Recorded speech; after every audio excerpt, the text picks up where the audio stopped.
A General View of Positivism. By Auguste Comte. Introductory Remarks. In the following series of systematic essays upon positivism, the essential principles of the doctrine are first considered. I then point out the agencies by which its propagation will be effected, and I conclude by describing certain additional features indispensable to its completeness. My treatment of these questions will of course be summary, yet it will suffice, I hope, to overcome several excusable but unfounded prejudices. It will enable any competent reader to assure himself that the new general doctrine aims at something more than satisfying the intellect. That it is in reality quite as favorable to feeling and even to imagination. Positivism consists essentially of a philosophy and a polity. These can never be dissevered. The former being the basis, and the latter the end of one comprehensive system, in which our intellectual faculties and our social sympathies are brought into close correlation with each other. For, in the first place, the science of society, besides being more important than any other, supplies the only logical and scientific link by which all our varied observations of phenomena can be brought into one consistent whole. One of this science it is even more true than of any of the preceding sciences, that its real character cannot be understood without explaining its exact relation in all general features with the art corresponding to it. Now here we find a coincidence which is assuredly not fortuitous. At the very time when the theory of society is being laid down, an immense sphere is opened for the application of that theory. The direction, namely, of the social regeneration of Western Europe. For, if we take another point of view, and look at the great crisis of modern history, as its character is displayed in the natural course of events, it becomes every day more evident how hopeless is the task of reconstructing political institutions without the previous remodeling of opinion and of life. To form then a satisfactory synthesis of all human conceptions is the most urgent of our social wants, and it is needed equally for the sake of order and of progress. During the gradual accomplishment of this great philosophical work, a new moral power will arise spontaneously throughout the West, which, as its influence increases, will lay down a definite basis for the reorganization of society. It will offer a general system of education for the adoption of all civilized nations, and by this means will supply in every department of public and private life fixed principles of judgment and of conduct. Thus the intellectual movement and the social crisis will be brought continually into close connection with each other. Both will combine to prepare the advanced portion of humanity for the acceptance of a true spiritual power, a power more coherent, as well as more progressive, than the noble but premature attempt of medieval Catholicism. The primary object, then, of positivism is twofold: to generalize our scientific conceptions, and to systematize the art of social life. These are but two aspects of one and the same problem. They will form the subjects of the two first chapters of this work. I shall first explain the general spirit of the new philosophy. I shall then show its necessary connection with the whole course of that vast revolution which is now about to terminate under its guidance in social reconstruction. This will lead us naturally to another question. The regenerating doctrine cannot do its work without adherents. In what quarter should we hope to find them? Now, with individual exceptions of great value, we cannot expect the adhesion of any of the upper classes in society. They are all more or less under the influence of baseless metaphysical theories, and of aristocratic self-seeking. They are absorbed in blind political agitation and in disputes for the possession of the useless remnants of the old theological and military system. Their action only tends to prolong the revolutionary state indefinitely, and can never result in true social renovation.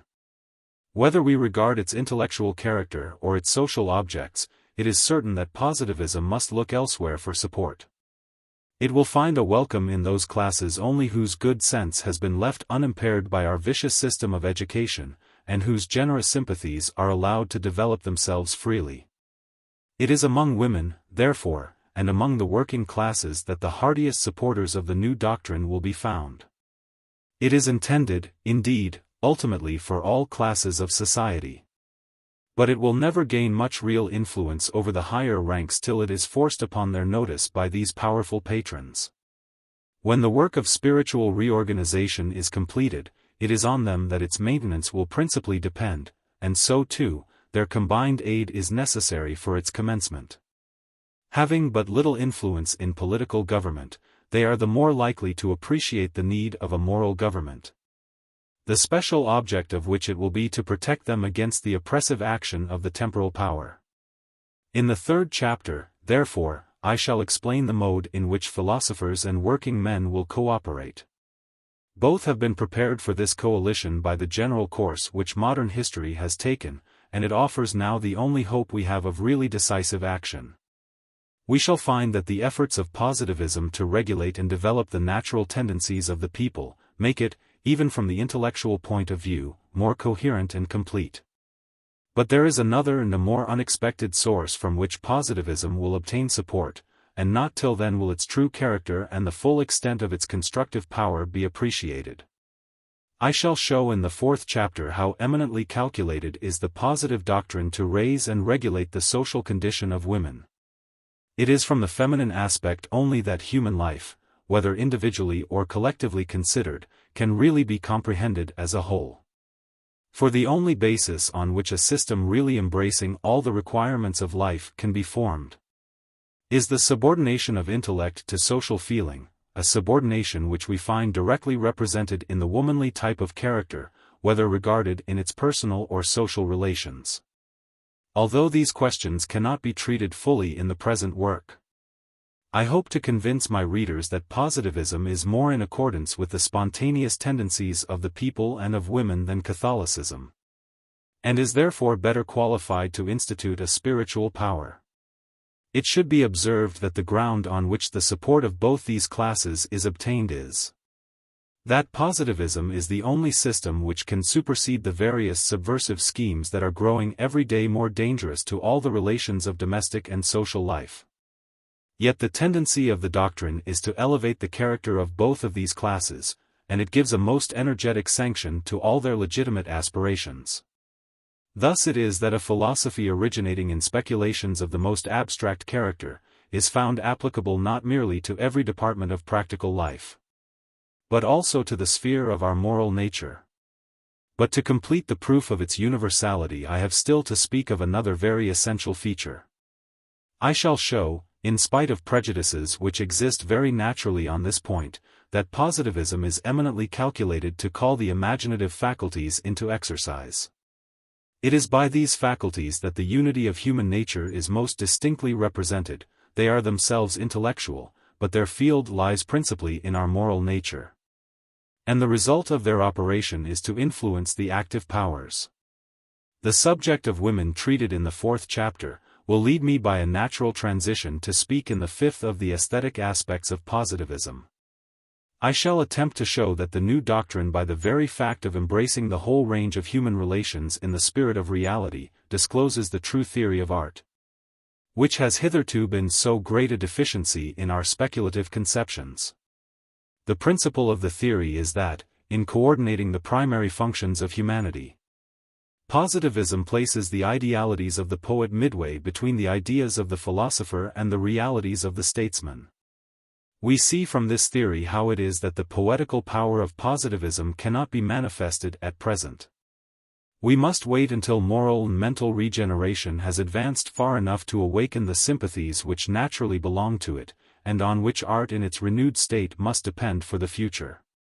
The first mental and social shock once passed, poetry will at last take her proper rank. She will lead humanity onward towards a future which is now no longer vague and visionary, while at the same time she enables us to pay due honor to all phases of the past. The great object which positivism sets before us individually and socially is the endeavor to become more perfect. The highest importance is attached therefore to the imaginative faculties, because in every sphere with which they deal they stimulate the sense of perfection. Limited as my explanations in this work must be, I shall be able to show that positivism, while opening out a new and wide field for art, supplies in the same spontaneous way new means of expression. I shall thus have sketched with some detail the true character of the regenerating doctrine. All its principal aspects will have been considered. Beginning with its philosophical basis, I pass by natural transitions to its political purpose, thence to its action upon the people, its influence with women, and lastly, to its aesthetic power. In concluding this work, which is but the introduction to a larger treatise, I have only to speak of the conception which unites all these various aspects. As summed up in the positivist motto, love, order, progress, they lead us to the conception of humanity, which implicitly involves and gives new force to each of them. Rightly interpreting this conception, we view positivism at last as a complete and consistent whole. The subject will naturally lead us to speak in general terms of the future progress of social regeneration, as far as the history of the past enables us to foresee it. The movement originates in France, and is limited at first to the great family of Western nations. I shall show that it will afterwards extend, in accordance with definite laws, to the rest of the white race, and finally to the other two great races of man. How do you find this book? Any thoughts about the book or the author? Any suggestion for improvement? Please take a moment to share your thoughts in a comment. If you like it, share it with your friends who might enjoy it as well. Subscribe to keep in touch. Visit CompleteAudiobooks.com for more quality content. Reorganizer, sans Dieu ni roi, par le culte systématique de l'humanité. Nul n'a droit de faire son devoir. L'esprit doit toujours être le ministre du cœur et jamais son esclave. Reorganization, irrespectively of God or king, by the worship of humanity, systematically adopted. Man's only right is to do his duty. The intellect should always be the servant of the heart, and should never be its slave. We tire of thinking and even of acting, we never tire of loving. A General View of Positivism. Chapter 1. The Intellectual Character of Positivism. The object of all true philosophy is to frame a system which shall comprehend human life under every aspect, social as well as individual. It embraces, therefore, the three kinds of phenomena of which our life consists: thoughts, feelings, and actions. Under all these aspects, the growth of humanity is primarily spontaneous. And the basis upon which all wise attempts to modify it should proceed, can only be furnished by an exact acquaintance with the natural process. We are, however, able to modify this process systematically. And the importance of this is extreme, since we can thereby greatly diminish the partial deviations, the disastrous delays, and the grave inconsistencies to which so complex a growth would be liable were it left entirely to itself. To effect this necessary intervention is the proper sphere of politics. But a right conception cannot be formed of it without the aid of the philosopher, whose business it is to define and amend the principles on which it is conducted. With this object in view, the philosopher endeavors to coordinate the various elements of man's existence, so that it may be conceived of theoretically as an integral whole. His synthesis can only be valid in so far as it is an exact and complete representation of the relations naturally existing. The first condition is therefore that these relations be carefully studied. When the philosopher, instead of forming such a synthesis, attempts to interfere more directly with the course of practical life, he commits the error of usurping the province of the statesman, to whom all practical measures exclusively belong. Philosophy and politics are the two principal functions of the great social organism. Morality, systematically considered, forms the connecting link and at the same time the line of demarcation between them. It is the most important application of philosophy, and it gives a general direction to polity. Natural morality, that is to say the various emotions of our moral nature, will, as I have shown in my previous work, always govern the speculations of the one and the operations of the other. This I shall explain more fully. But the synthesis, which it is the social function of philosophy to construct, will neither be real nor permanent, unless it embraces every department of human nature, whether speculative, affective, or practical. These three orders of phenomena react upon each other so intimately, that any system which does not include all of them must inevitably be unreal and inadequate. Yet it is only in the present day, when philosophy is reaching the positive stage, that this which is her highest and most essential mission can be fully apprehended. The theological synthesis depended exclusively upon our affective nature, and this is owing its original supremacy and its ultimate decline. For a long time its influence over all our highest speculations was paramount. This was especially the case during the polytheistic period, when imagination and feeling still retained their sway under very slight restraint from the reasoning faculties. Yet even during the time of its highest development, intellectually and socially, theology exercised no real control over practical life.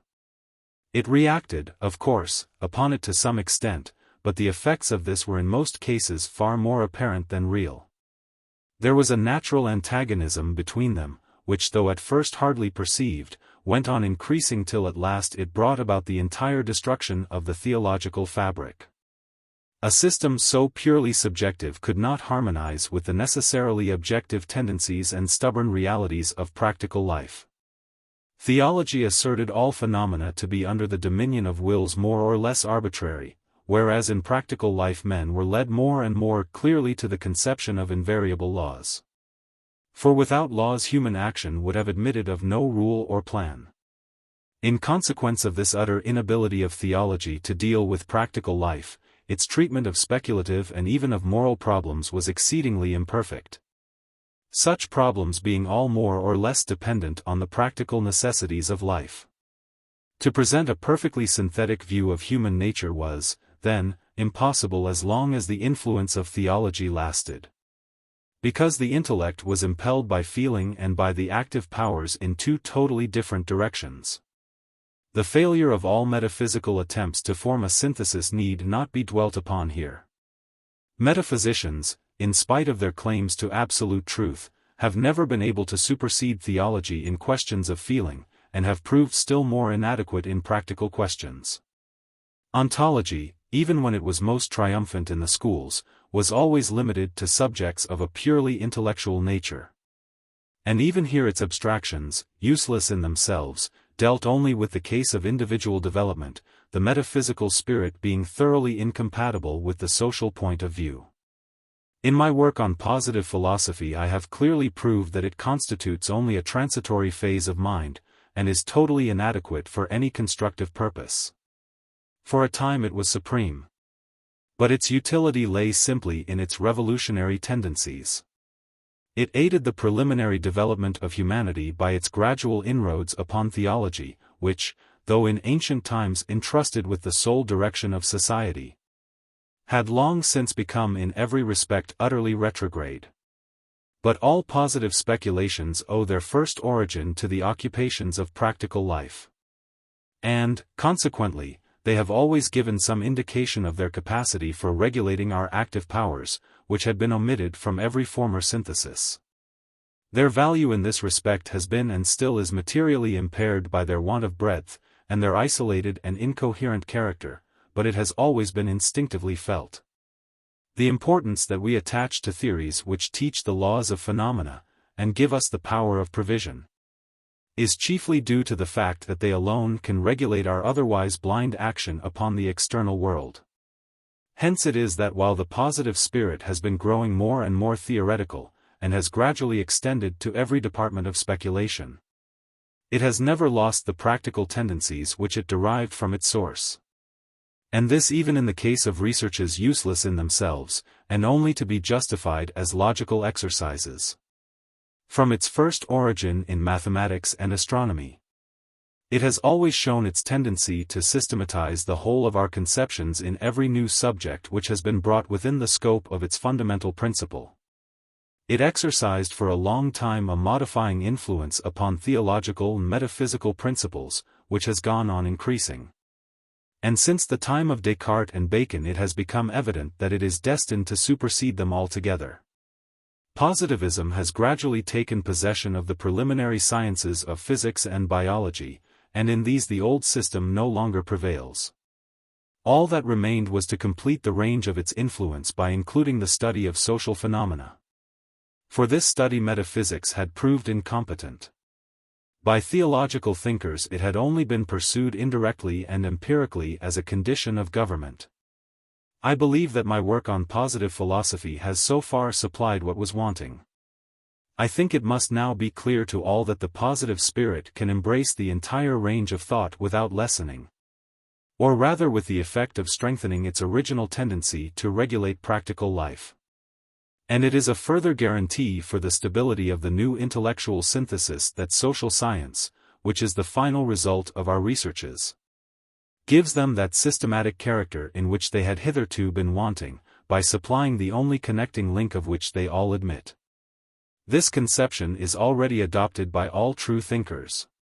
All must now acknowledge that the positive spirit tends necessarily towards the formation of a comprehensive and durable system, in which every practical as well as speculative subject shall be included.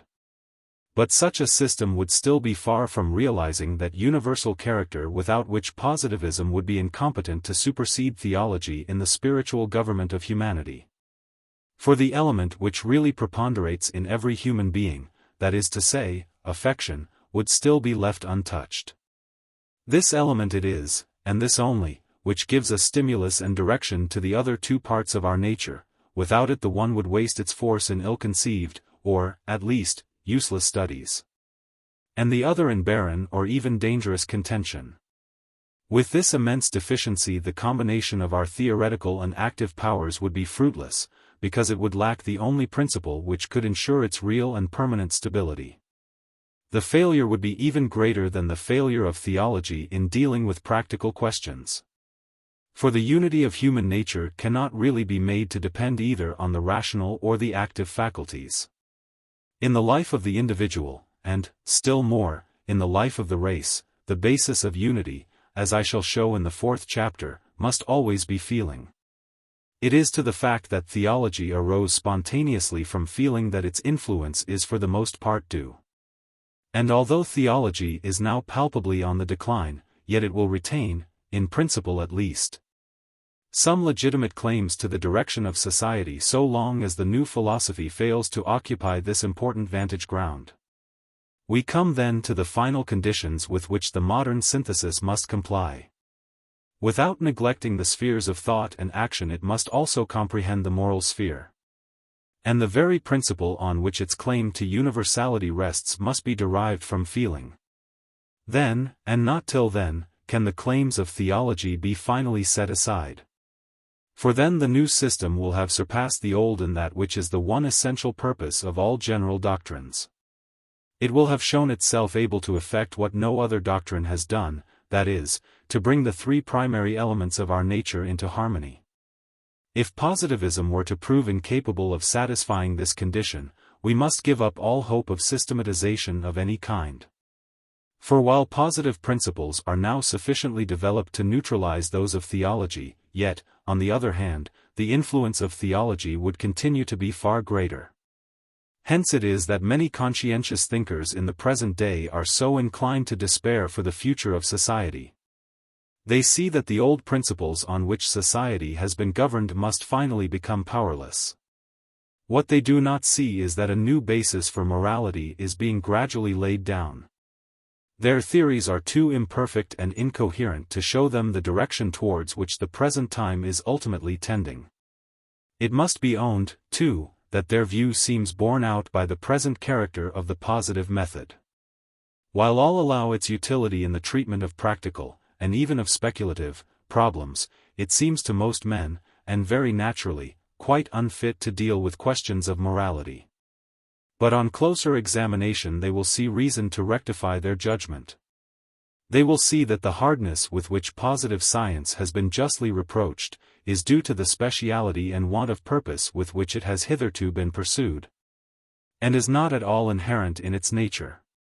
Originating as it did in the necessities of our material nature, which for a long time restricted it to the study of the inorganic world. It has not till now become sufficiently complete or systematic to harmonize well with our moral nature. But now that it is brought to bear upon social questions, which for the future will form its most important field, it loses all the defects peculiar to its long period of infancy. The very attribute of reality which is claimed by the new philosophy, leads it to treat all subjects from the moral still more than from the intellectual side. The necessity of assigning with exact truth the place occupied by the intellect and by the heart in the organization of human nature and of society, leads to the decision that affection must be the central point of the synthesis.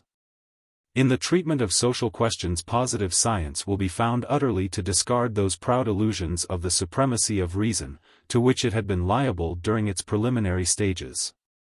Ratifying, in this respect, the common experience of men even more forcibly than Catholicism. It teaches us that individual happiness and public welfare are far more dependent upon the heart than upon the intellect.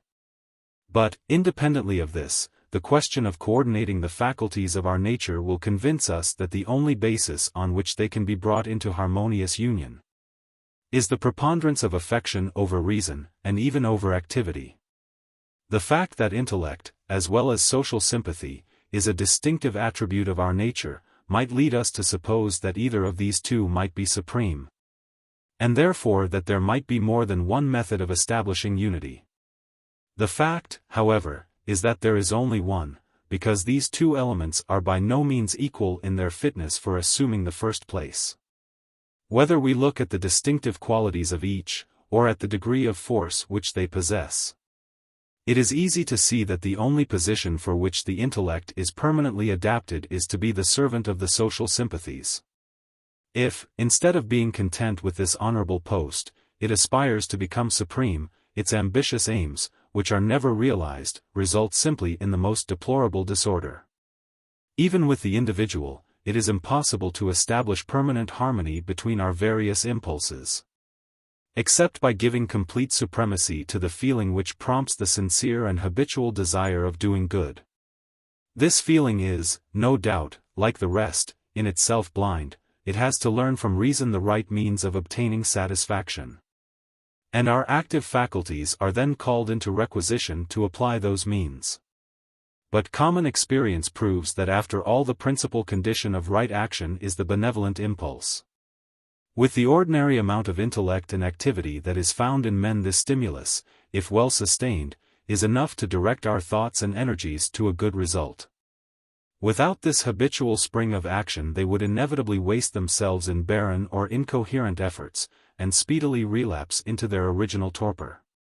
Unity in our moral nature is, then, impossible, except so far as affection preponderates over intellect and activity.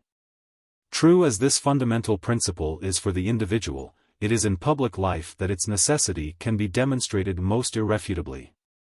The problem is in reality the same, nor is any different solution of it required, only it assumes such increased dimensions, that less uncertainty is felt as to the method to be adopted.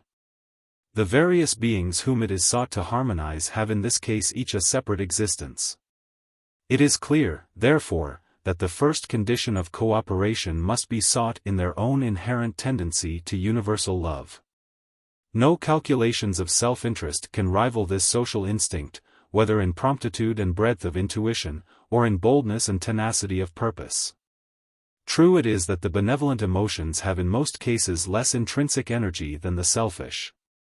But they have this beautiful quality, that social life not only permits their growth, but stimulates it to an almost unlimited extent, while it holds their antagonists in constant check. Indeed, the increasing tendency in the former to prevail over the latter is the best measure by which to judge of the progress of humanity. But the intellect may do much to confirm their influence.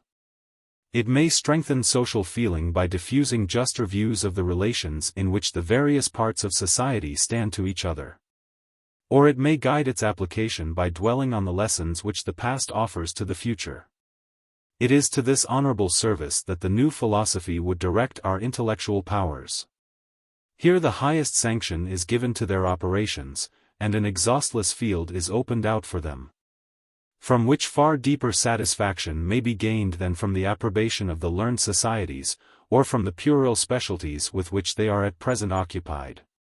In fact, the ambitious claims which, ever since the hopeless decline of the theological synthesis, have been advanced by the intellect, never were or could be realized. Their only value lay in their solvent action on the theological system when it had become hostile to progress. The intellect is intended for service, not for empire.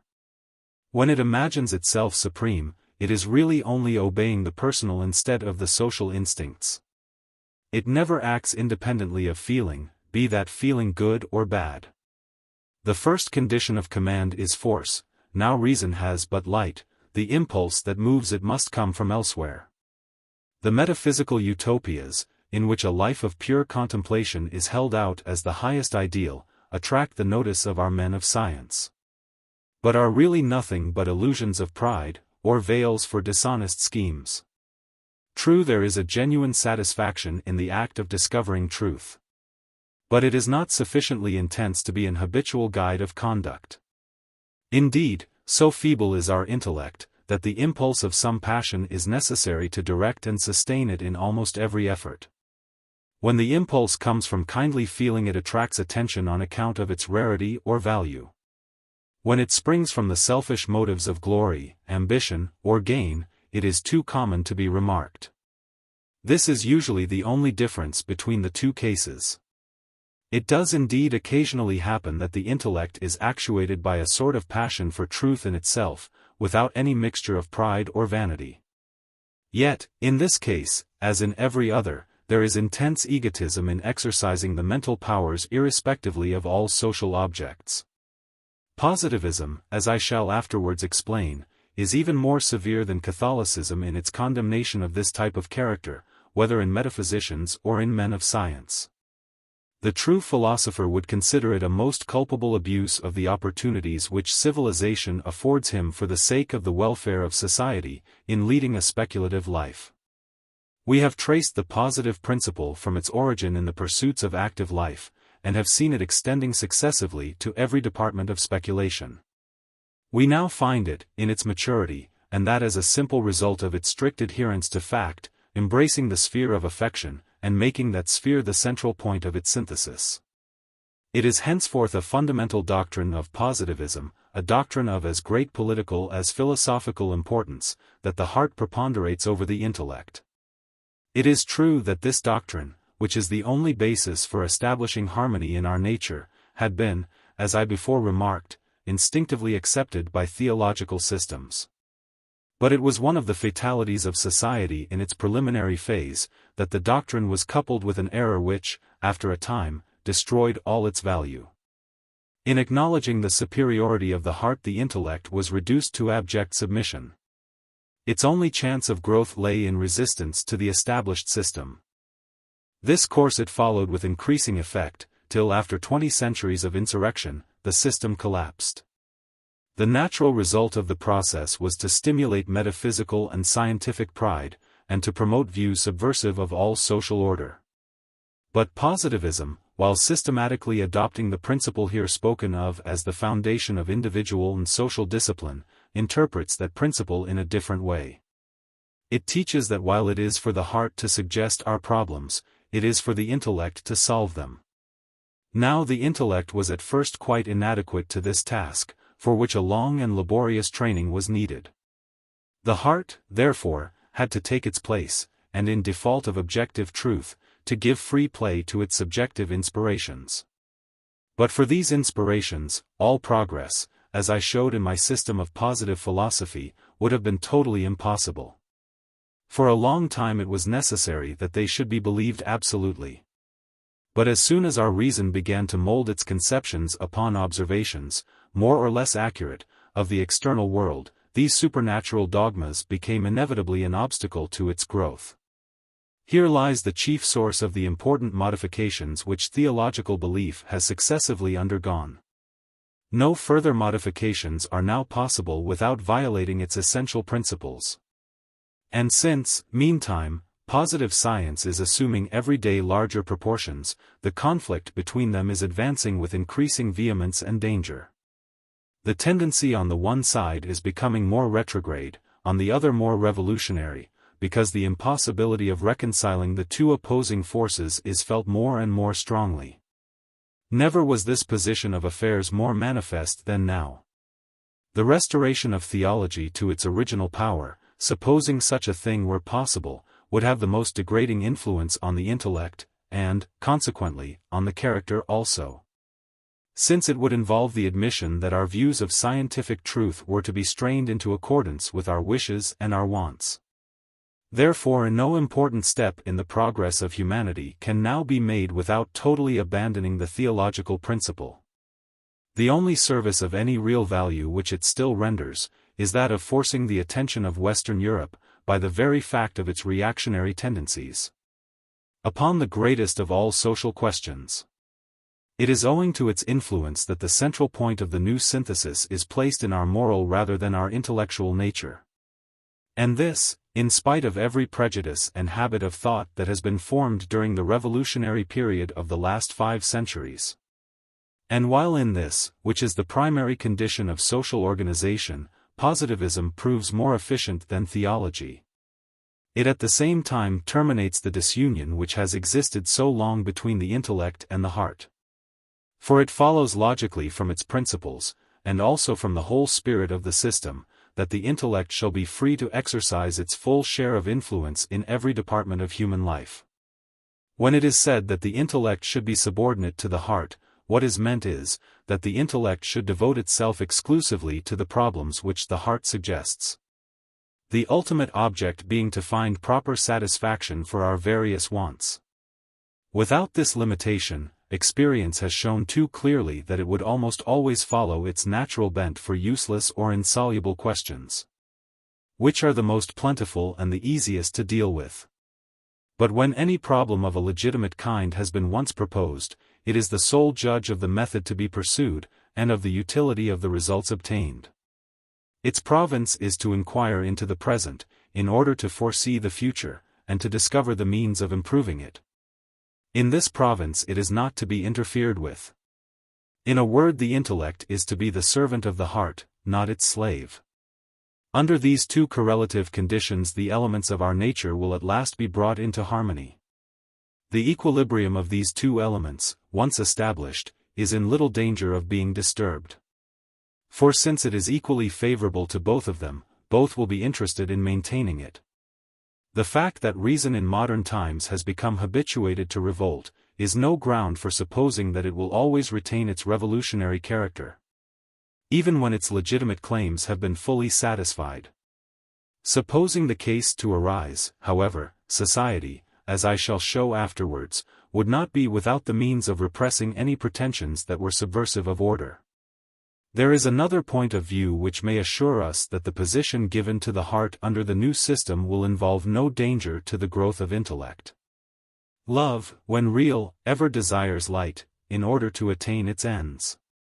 The influence of true feeling is as favorable to sound thought as to wise activity. Our doctrine, therefore, is one which renders hypocrisy and oppression alike impossible. And it now stands forward as the result of all the efforts of the past, for the regeneration of order, which, whether considered individually or socially, is so deeply compromised by the anarchy of the present time.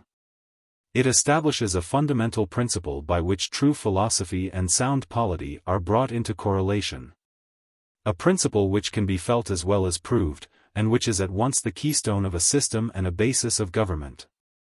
I shall show, moreover, in the 5th chapter, that the doctrine is as rich in aesthetic beauty as in philosophical power and in social influence.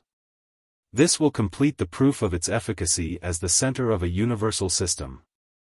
Viewed from the moral, scientific, or poetical aspect, it is equally valuable.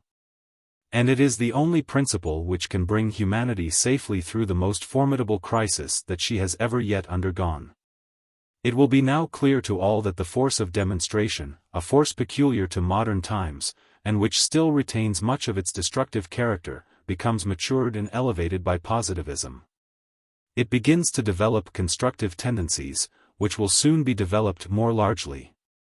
It is not too much, then, to say that positivism, notwithstanding its speculative origin, offers as much to natures of deep sympathy as to men of highly cultivated intellects, or of energetic character. The spirit and the principle of the synthesis which all true philosophers should endeavor to establish, have now been defined. I proceed to explain the method that should be followed in the task, and the peculiar difficulty with which it is attended. The object of the synthesis will not be secured until it embraces the whole extent of its domain, the moral and practical departments as well as the intellectual. But these three departments cannot be dealt with simultaneously. They follow an order of succession which, so far from dissevering them from the whole to which they belong, is seen when carefully examined to be a natural result of their mutual dependence. The truth is, and it is a truth of great importance, that thoughts must be systematized before feelings, feelings before actions. It is doubtless, owing to a confused apprehension of this truth, that philosophers hitherto, in framing their systems of human nature, have dealt almost exclusively with our intellectual faculties. The necessity of commencing with the coordination of ideas is not merely due to the fact that the relations of these, being more simple and more susceptible of demonstration, form a useful logical preparation for the remainder of the task. On closer examination we find a more important, though less obvious reason. If this first portion of the work be once efficiently performed, it is the foundation of all the rest. In what remains no very serious difficulty will occur, provided always that we content ourselves with that degree of completeness which the ultimate purpose of the system requires. To give such paramount importance to this portion of the subject may seem at first sight inconsistent with the proposition just laid down. That the strength of the intellectual faculties is far inferior to that of the other elements of our nature. It is quite certain that feeling and activity have much more to do with any practical step that we take than pure reason. In attempting to explain this paradox, we come at last to the peculiar difficulty of this great problem of human unity. The first condition of unity is a subjective principle. And this principle in the positive system is the subordination of the intellect to the heart. Without this the unity that we seek can never be placed on a permanent basis, whether individually or collectively. It is essential to have some influence sufficiently powerful to produce convergence amid the heterogeneous and often antagonistic tendencies of so complex an organism as ours. But this first condition, indispensable as it is, would be quite insufficient for the purpose, without some objective basis, existing independently of ourselves in the external world. That basis consists for us in the laws or order of the phenomena by which humanity is regulated. The subjection of human life to this order is incontestable. And as soon as the intellect has enabled us to comprehend it, it becomes possible for the feeling of love to exercise a controlling influence over our discordant tendencies. This, then, is the mission allotted to the intellect in the positive synthesis. In this sense it is that it should be consecrated to the service of the heart. I have said that our conception of human unity must be totally inadequate, and, indeed, cannot deserve the name, so long as it does not embrace every element of our nature.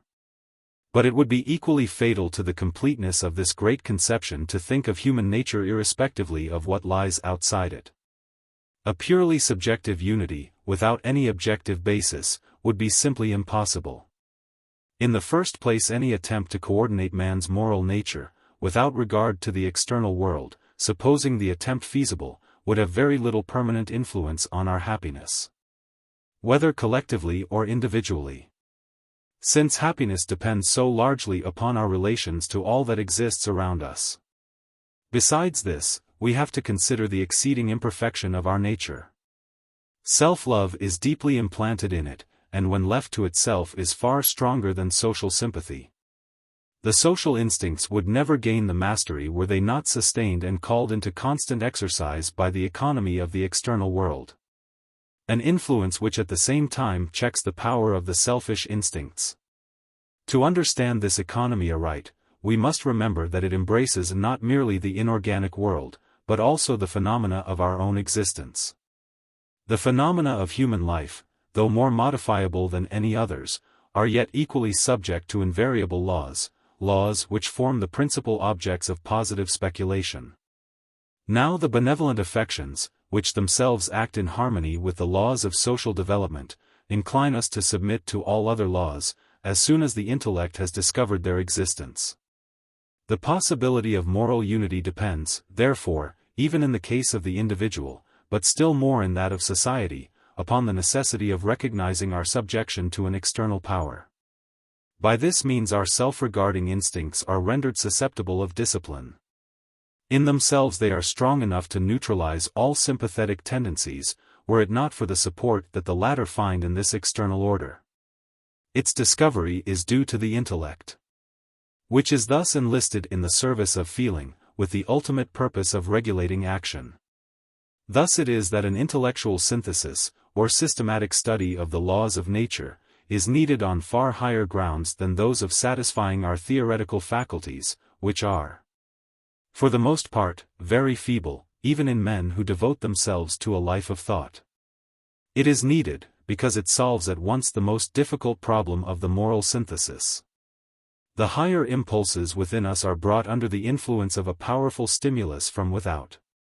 By its means they are enabled to control our discordant impulses, and to maintain a state of harmony towards which they have always tended, but which, without such aid, could never be realized. Moreover, this conception of the order of nature evidently supplies the basis for a synthesis of human action, for the efficacy of our action depends entirely upon their conformity to this order. But this part of the subject has been fully explained in my previous work, and I need not enlarge upon it further. As soon as the synthesis of mental conceptions enables us to form a synthesis of feelings, it is clear that there will be no very serious difficulties in constructing a synthesis of actions. Unity of action depends upon unity of impulse, and unity of design. And thus we find that the coordination of human nature, as a whole, depends ultimately upon the coordination of mental conceptions, a subject which seemed at first of comparatively slight importance. The subjective principle of positivism, that is, the subordination of the intellect to the heart, is thus fortified by an objective basis, the immutable necessity of the external world. And by this means it becomes possible to bring human life within the influence of social sympathy. The superiority of the new synthesis to the old is even more evident under this second aspect than under the first. In theological systems the objective basis was supplied by spontaneous belief in a supernatural will. Now, whatever the degree of reality attributed to these fictions, they all proceeded from a subjective source. And therefore their influence in most cases must have been very confused and fluctuating. In respect of moral discipline they cannot be compared either for precision, for force, or for stability, to the conception of an invariable order, actually existing without us, and attested, whether we will or no, by every act of our existence. This fundamental doctrine of positivism is not to be attributed in the full breadth of its meanings to any single thinker. It is the slow result of a vast process carried out in separate departments, which began with the first use of our intellectual powers, and which is only just completed in those who exhibit those powers in their highest form. During the long period of her infancy humanity has been preparing this the most precious of her intellectual attainments, as the basis for the only system of life which is permanently adapted to our nature. The doctrine has to be demonstrated in all the more essential cases from observation only, except so far as we admit argument from analogy. Deductive argument is not admissible, except in such cases as are evidently compounded of others in which the proof given has been sufficient. Thus, for instance, we are authorized by sound logic to assert the existence of laws of weather, though most of these are still, and, perhaps, always will be, unknown. For it is clear that meteorological phenomena result from a combination of astronomical, physical and chemical influences, each of which has been proved to be subject to invariable laws.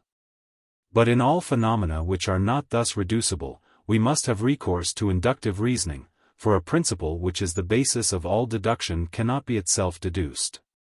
Hence it is that the doctrine, being so entirely foreign as it is to our primitive mental state, requires such a long course of preparation. Without such preparation even the greatest thinkers could not anticipate it. It is true that in some cases metaphysical conceptions of a law have been formed before the proof really required had been furnished. But they were never of much service, except so far as they generalized in a more or less confused way the analogies naturally suggested by the laws which had actually been discovered in simpler phenomena. Besides, such assertions always remained very doubtful and very barren in result, until they were based upon some outline of a really positive theory. Thus, in spite of the apparent potency of this metaphysical method, to which modern intellects are so addicted, the conception of an external order is still extremely imperfect in many of the most cultivated minds, because they have not verified it sufficiently in the most intricate and important class of phenomena, the phenomena of society. I am not, of course, speaking of the few thinkers who accept my discovery of the principal laws of sociology. Such uncertainty in a subject so closely related to all others produces great confusion in men's minds, and affects their perception of an invariable order, even in the simplest subjects. A proof of this is the utter delusion into which most geometricians of the present day have fallen with respect to what they call the calculus of chances. A conception which presupposes that the phenomena considered are not subject to law. The doctrine, therefore, cannot be considered as firmly established in any one case, until it has been verified specially in every one of the primary categories in which phenomena may be classed. But now that this difficult condition has really been fulfilled by the few thinkers who have risen to the level of their age, we have at last a firm objective basis on which to establish the harmony of our moral nature. That basis is, that all events whatever, the events of our own personal and social life included, are always subject to natural relations of sequence and similitude, which in all essential respects lie beyond the reach of our interference. This, then, is the external basis of our synthesis, which includes the moral and practical faculties, as well as the speculative. It rests at every point upon the unchangeable order of the world. The right understanding of this order is the principal subject of our thoughts, its preponderating influence determines the general course of our feelings. Its gradual improvement is the constant object of our actions. To form a more precise notion of its influence, let us imagine that for a moment it were really to cease. The result would be that our intellectual faculties, after wasting themselves in wild extravagancies, would sink rapidly into incurable sloth. Our nobler feelings would be unable to prevent the ascendancy of the lower instincts, and our active powers would abandon themselves to purposeless agitation. Men have, it is true, been for a long time ignorant of this order. Nevertheless we have been always subject to it. And its influence has always tended, though without our knowledge, to control our whole being, our actions first, and subsequently our thoughts, and even our affections. As we have advanced in our knowledge of it, our thoughts have become less vague, our desires less capricious, our conduct less arbitrary. And now that we are able to grasp the full meaning of the conception, its influence extends to every part of our conduct. For it teaches us that the object to be aimed at in the economy devised by man, is wise development of the irresistible economy of nature, which cannot be amended till it is first studied and obeyed. In some departments it has the character of fate, that is, it admits of no modification. But even here, in spite of the superficial objections to it which have arisen from intellectual pride, it is necessary for the proper regulation of human life. Suppose, for instance, that man were exempt from the necessity of living on the earth, and were free to pass at will from one planet to another. The very notion of society would be rendered impossible by the license which each individual would have to give way to whatever unsettling and distracting impulses his nature might incline him. Our propensities are so heterogeneous and so deficient in elevation, that there would be no fixity or consistency in our conduct, but for these insurmountable conditions. Our feeble reason may fret at such restrictions, but without them all its deliberations would be confused and purposeless. We are powerless to create, all that we can do in bettering our condition is to modify an order in which we can produce no radical change. Supposing us in possession of that absolute independence to which metaphysical pride aspires, it is certain that so far from improving our condition, it would be a bar to all development, whether social or individual. The true path of human progress lies in the opposite direction. In diminishing the vacillation, inconsistency, and discordance of our designs by furnishing external motives for those operations of our intellectual, moral and practical powers. of which the original source was purely internal. The ties by which our various diverging tendencies are held together would be quite inadequate for their purpose, without a basis of support in the external world, which is unaffected by the spontaneous variations of our nature. But, however great the value of positive doctrine in pointing out the unchangeable aspects of the universal order, what we have principally to consider are the numerous departments in which that order admits of artificial modifications. Here lies the most important sphere of human activity. The only phenomena, indeed, which we are wholly unable to modify are the simplest of all, the phenomena of the solar system which we inhabit. It is true that now that we know its laws we can easily conceive them improved in certain respects. But to whatever degree our power over nature may extend, we shall never be able to produce the slightest change in them. What we have to do is so to dispose our life as to submit to these resistless fatalities in the best way we can. And this is comparatively easy, because their greater simplicity enables us to foresee them with more precision and in a more distinct future. Their interpretation by positive science has had a most important influence on the gradual education of the human intellect, and it will always continue to be the source from which we obtain the clearest and most impressive sense of immutability. Too exclusively studied they might even now lead to fatalism. But controlled as their influence will be henceforward by a more philosophic education, they may well become a means of moral improvement, by disposing us to submit with resignation to all evils which are absolutely insurmountable. In other parts of the external economy, invariability in all primary aspects is found compatible with modifications in points of secondary importance. These modifications become more numerous and extensive as the phenomena are more complex.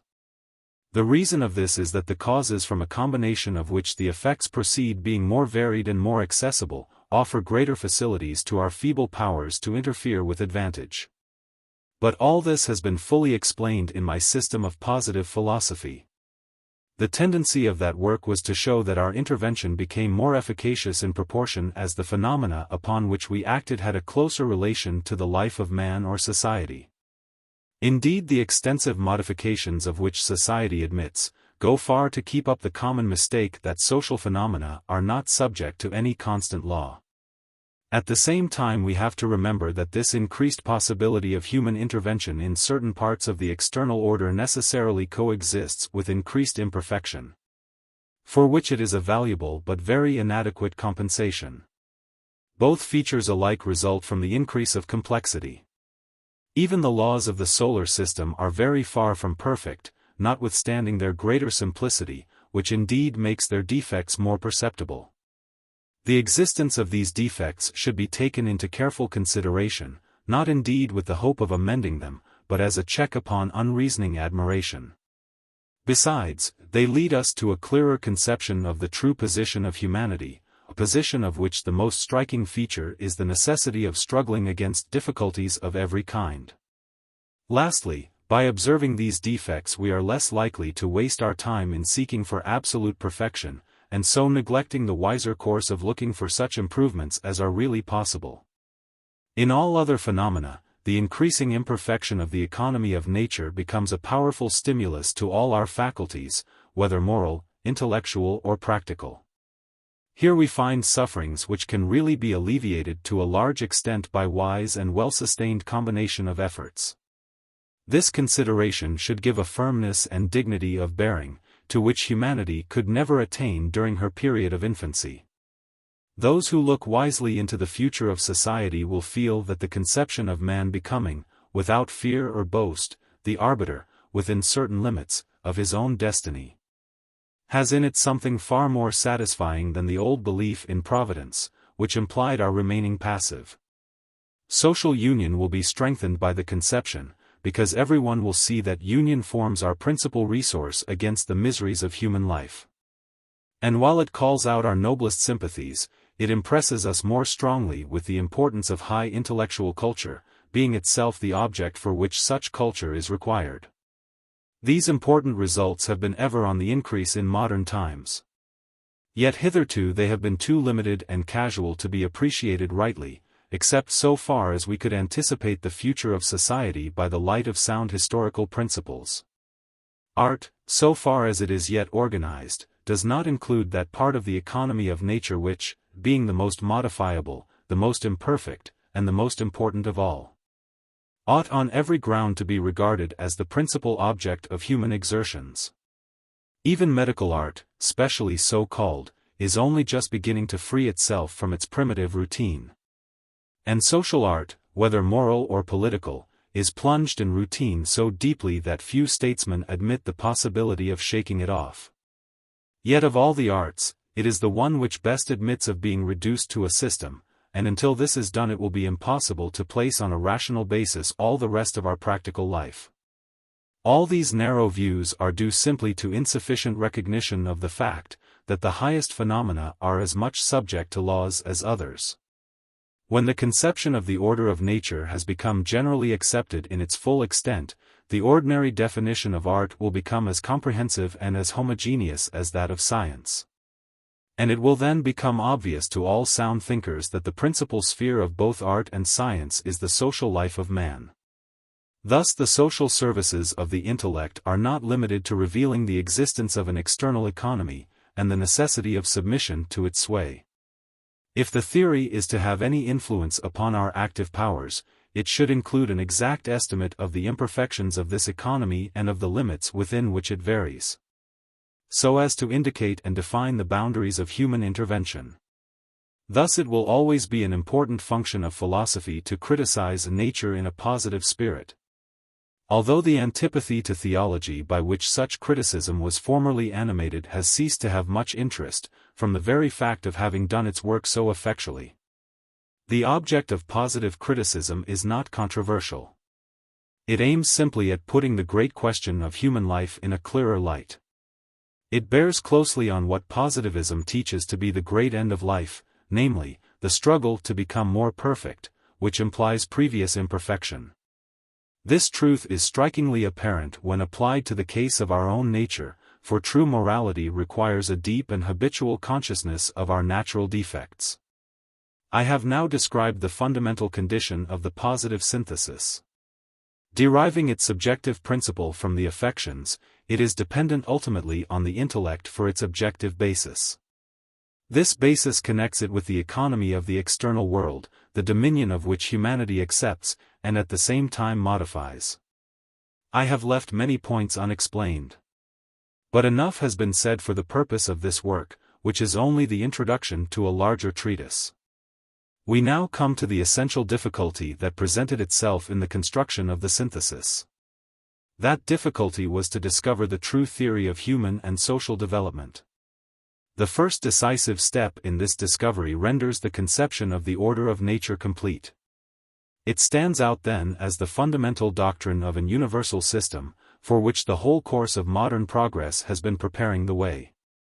For 3 centuries men of science have been unconsciously cooperating in the work. They have left no gap of any importance, except in the region of moral and social phenomena. And now that man's history has been for the first time systematically considered as a whole, and has been found to be, like all other phenomena, subject to invariable laws, the preparatory labors of modern science are ended. Her remaining task is to construct that synthesis which will place her at the only point of view from which every department of knowledge can be embraced. In my system of positive philosophy both these objects were aimed at.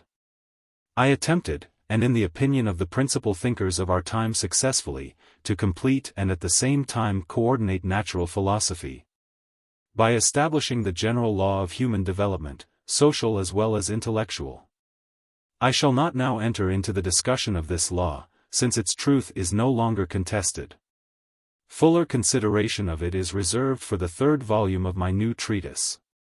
It lays down, as is generally known, that our speculations upon all subjects whatsoever pass necessarily through 3 successive stages: a theological stage, in which free play is given to spontaneous fictions admitting of no proof; the metaphysical stage, characterized by the prevalence of personified abstractions or entities; lastly, the positive stage, based upon an exact view of the real facts of the case. The first, though purely provisional, is invariably the point from which we start, the third is the only permanent or normal state. The second has but a modifying or rather a solvent influence, which qualifies it for regulating the transition from the first stage to the third. We begin with theological imagination, thence we pass through metaphysical discussion, and we end at last with positive demonstration. Thus by means of this one general law we are enabled to take a comprehensive and simultaneous view of the past, present, and future of humanity. In my system of positive philosophy, this law of filiation has always been associated with the law of classification, the application of which to social dynamics furnishes the second element requisite for the theory of development. It fixes the order in which our different conceptions pass through each of these phases. That order, as is generally known, is determined by the decreasing generality, or what comes to the same thing, by the increasing complexity of the phenomena.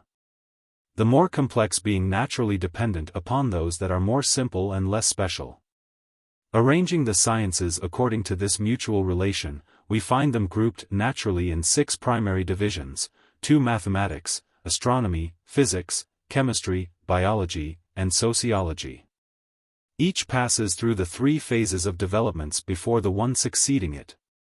Without continuous reference to this classification, the theory of development would be confused and vague. The theory thus derived from the combination of this second or statical law with the dynamical law of the 3 stages, seems at first sight to include nothing but the intellectual movement. But my previous remarks will have shown that this is enough to guarantee its applicability to social progress also. Since social progress has invariably depended on the growth of our fundamental beliefs with regard to the economy that surrounds us. The historical portion of my positive philosophy has proved an unbroken connection between the development of activity and that of speculation. On the combined influence of these depends the development of affection. The theory therefore requires no alteration. What is wanted is merely an additional statement explaining the phases of active, that is to say, of political development. Human activity, as I have long since shown, passes successively through the stages of offensive warfare, defensive warfare, and industry.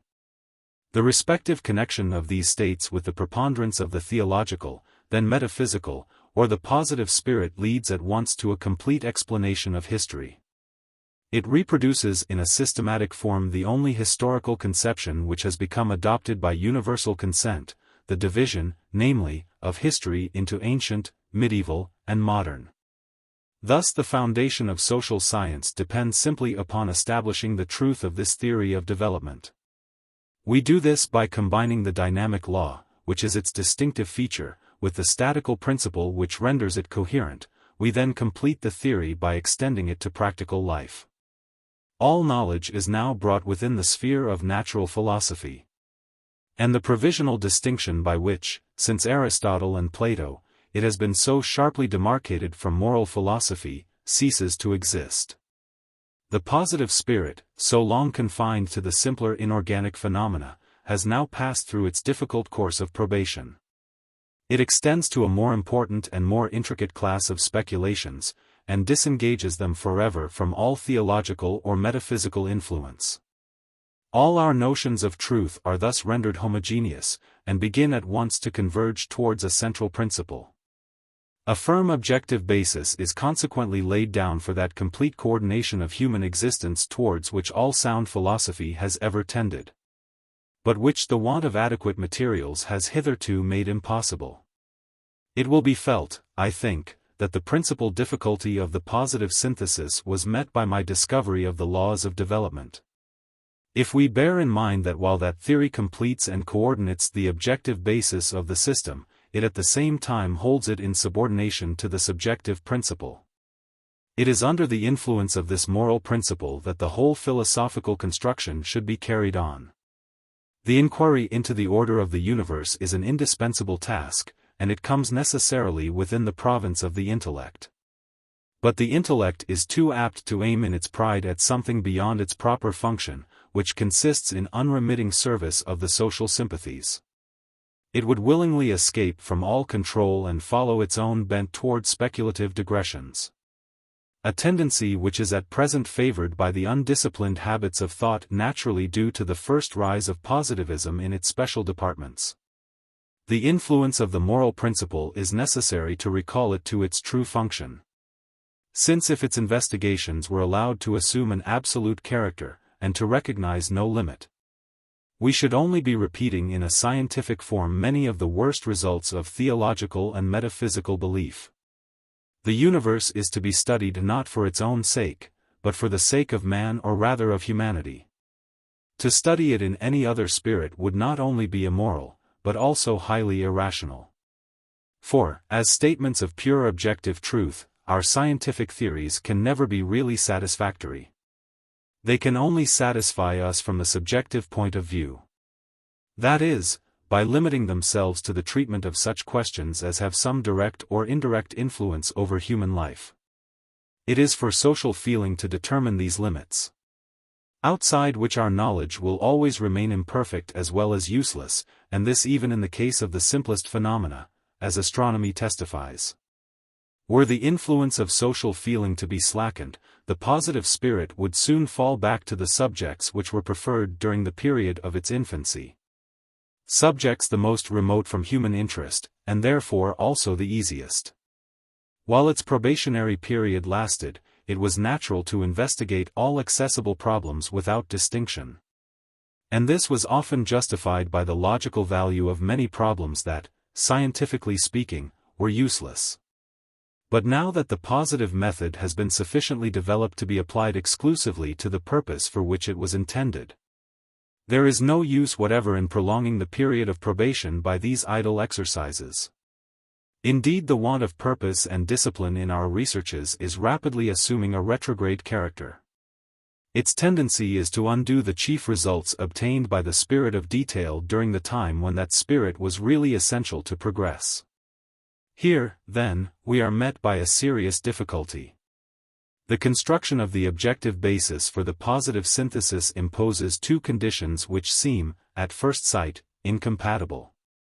On the one hand, we must allow the intellect to be free, or else we shall not have the full benefit of its services, and, on the other, we must control its natural tendency to unlimited digressions. The problem was insoluble, so long as the study of the natural economy did not include sociology. But as soon as the positive spirit extends to the treatment of social questions, these at once take precedence of all others, and thus the moral point of view becomes paramount. Objective science, proceeding from without inwards, falls at last into natural harmony with the subjective or moral principle, the superiority of which it had for so long a time resisted. As a mere speculative question, it may be considered as proved to the satisfaction of every true thinker, that the social point of view is logically and scientifically supreme over all others, being the only point from which all our scientific conceptions can be regarded as a whole. Yet its influence can never be injurious to the progress of other positive studies. For these, whether for the sake of their method or of their subject matter, will always continue to be necessary as an introduction to the final science.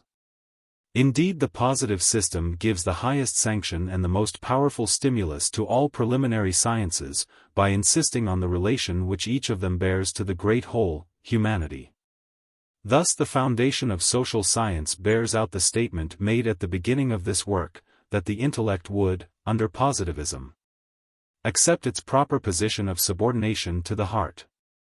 The recognition of this, which is the subjective principle of positivism, renders the construction of a complete system of human life possible. The antagonism which, since the close of the Middle Ages, has arisen between reason and feeling, was an anomalous though inevitable condition. It is now forever at an end. And the only system which can really satisfy the wants of our nature, individually or collectively, is therefore ready for our acceptance. As long as the antagonism existed, it was hopeless to expect that social sympathy could do much to modify the preponderance of self-love in the affairs of life. But the case is different as soon as reason and sympathy are brought into active cooperation. Separately, their influence in our imperfect organization is very feeble. But combined it may extend indefinitely. It will never, indeed, be able to do away with the fact that practical life must, to a large extent, be regulated by interested motives. Yet it may introduce a standard of morality inconceivably higher than any that has existed in the past. Before these two modifying forces could be made to combine their action upon our stronger and lower instincts. In order to give a more precise conception of the intellectual basis on which the system of positive polity should rest, I must explain the general principle by which it should be limited.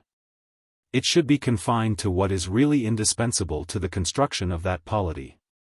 Otherwise the intellect will be carried away, as it has been before, by its tendency to useless digressions. It will endeavor to extend the limits of its province, thereby escaping from the discipline imposed by social motives, and putting off all attempts at moral and social regeneration for a longer time than the construction of the philosophic basis for action really demands. Here we shall find a fresh proof of the importance of my theory of development. By that discovery the intellectual synthesis may be considered as having already reached the point from which the synthesis of affections may be at once begun. And even that of actions, at least in its highest and most difficult part, morality properly so called. With the view of restricting the construction of the objective basis within reasonable limits, there is this distinction to be borne in mind. In the order of nature, there are two classes of laws. Those that are simple or abstract, those that are compound or concrete. In my work on positive philosophy, the distinction has been thoroughly established, and frequent use has been made of it. It will be sufficient here to point out its origin and the method of applying it. Positive science may deal either with objects themselves as they exist, or with the separate phenomena that the objects exhibit. Of course we can only judge of an object by the sum of its phenomena. But it is open to us either to examine a special class of phenomena abstracted from all the beings that exhibit it, or to take some special object, and examine the whole concrete group of phenomena. In the latter case we shall be studying different systems of existence, in the former, different modes of activity. As good an example of the distinction as can be given is that, already mentioned, of meteorology. The facts of weather are evidently combinations of astronomical, physical, chemical, biological, and even social phenomena, each of these classes requiring its own separate theories. Were these abstract laws sufficiently well known to us, then the whole difficulty of the concrete problem would be so to combine them as to deduce the order in which each composite effect would follow. This, however, is a process which seems to me so far beyond our feeble powers of deduction, that, even supposing our knowledge of the abstract laws perfect, we should still be obliged to have recourse to the inductive method. Now the investigation of the economy of nature here contemplated is evidently of the abstract kind. We decompose that economy into its primary phenomena, that is to say, into those which are not reducible to others. These we range in classes, each of which, notwithstanding the connection that exists between all, requires a separate inductive process. For the existence of laws cannot be proved in any one of them by pure deduction. It is only with these simpler and more abstract relations that our synthesis is directly concerned, when these are established. They afford a rational groundwork for the more composite and concrete researches.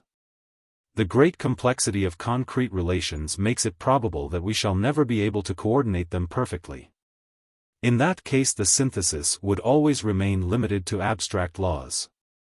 But its true object, that of supplying an objective basis for the great synthesis of human life, will nonetheless be attained. For this groundwork of abstract knowledge would introduce harmony between all our mental conceptions, and thereby would make it impossible to systematize our feelings and actions, which is the object of all sound philosophy. The abstract study of nature is therefore all that is absolutely indispensable for the establishment of unity in human life. It serves as the foundation of all wise action. As the Philosophia Prima, the necessity of which in the normal state of humanity was dimly foreseen by Bacon. When the abstract laws exhibiting the various modes of activity have been brought systematically before us, our practical knowledge of each special system of existence ceases to be purely empirical. though the greater number of concrete laws may still be unknown. We find the best example of this truth in the most difficult and important subject of all, sociology. Knowledge of the principal statical and dynamical laws of social existence is evidently sufficient for the purpose of systematizing the various aspects of private or public life, and thereby of rendering our condition far more perfect. Should this knowledge be acquired, of which there is now no doubt, we need not regret being unable to give a satisfactory explanation of every state of society that we find existing throughout the world in all ages. The discipline of social feeling will check any foolish indulgence of the spirit of curiosity, and prevent the understanding from wasting its powers in useless speculations. For feeble as these powers are, it is from them that humanity derives her most efficient means of contending against the defects of the external order. The discovery of the principal concrete laws would no doubt be attended by the most beneficial results, moral as well as physical. And this is the field in which the science of the future will reap its richest harvest. But such knowledge is not indispensable for our present purpose, which is to form a complete synthesis of life, effecting for the final state of humanity what the theological synthesis effected for its primitive state. For this purpose abstract philosophy is undoubtedly sufficient. So that even supposing that concrete philosophy should never become so perfect as we desire, social regeneration will still be possible. Regarded under this more simple aspect, our system of scientific knowledge is already so far elaborated that all thinkers whose nature is sufficiently sympathetic may proceed without delay to the problem of moral regeneration, a problem which must prepare the way for that of political reorganization.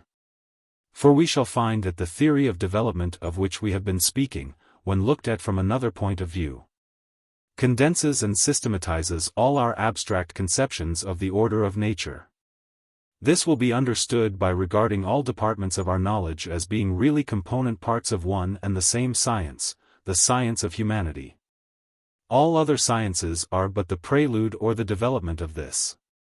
Before we can enter upon it directly, there are two subjects which it is necessary to investigate: our external circumstances, and the organization of our own nature. Social life cannot be understood without first understanding the medium in which it is developed, and the beings who manifest it. We shall make no progress, therefore, in the final science until we have sufficient abstract knowledge of the outer world and of individual life to define the influence of these laws on the special laws of social phenomena. And this is necessary from the logical as well as from the scientific point of view. The feeble faculties of our intellect require to be trained for the more difficult speculations by practice in the easier. For the same reasons, the study of the inorganic world should take precedence of the organic. For, in the first place, the laws of the more universal mode of existence have a preponderating influence over those of the more special modes. And in the second place, it is clearly incumbent on us to begin the study of the positive method with its simplest and most characteristic applications. I need not dwell further upon principles so fully established in my former work. Social philosophy, therefore, ought on every ground to be preceded by natural philosophy in the ordinary sense of the word, that is to say by the study of inorganic and organic nature. It is reserved for our own century to take in the whole scope of science, but the commencement of these preparatory studies dates from the first astronomical discoveries of antiquity.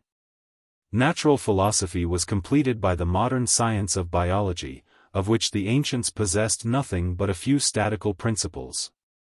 The dependence of biological conditions upon astronomical is very certain. But these two sciences differ too much from each other and are too indirectly connected to give us an adequate conception of natural philosophy as a whole. It would be pushing the principle of condensation too far to reduce it to these two terms. One connecting link was supplied by the science of chemistry which arose in the Middle Ages. The natural succession of astronomy, chemistry, and biology leading gradually up to the final science, sociology, made it possible to conceive more or less imperfectly of an intellectual synthesis. But the interposition of chemistry was not enough, because, though its relation to biology was intimate, it was too remote from astronomy. For want of understanding the mode in which astronomical conditions really affected us, the arbitrary and chimerical fancies of astrology were employed. Though of course quite valueless except for this temporary purpose. In the 17th century, however, the science of physics, specially so called, was founded, and a satisfactory arrangement of scientific conceptions began to be formed.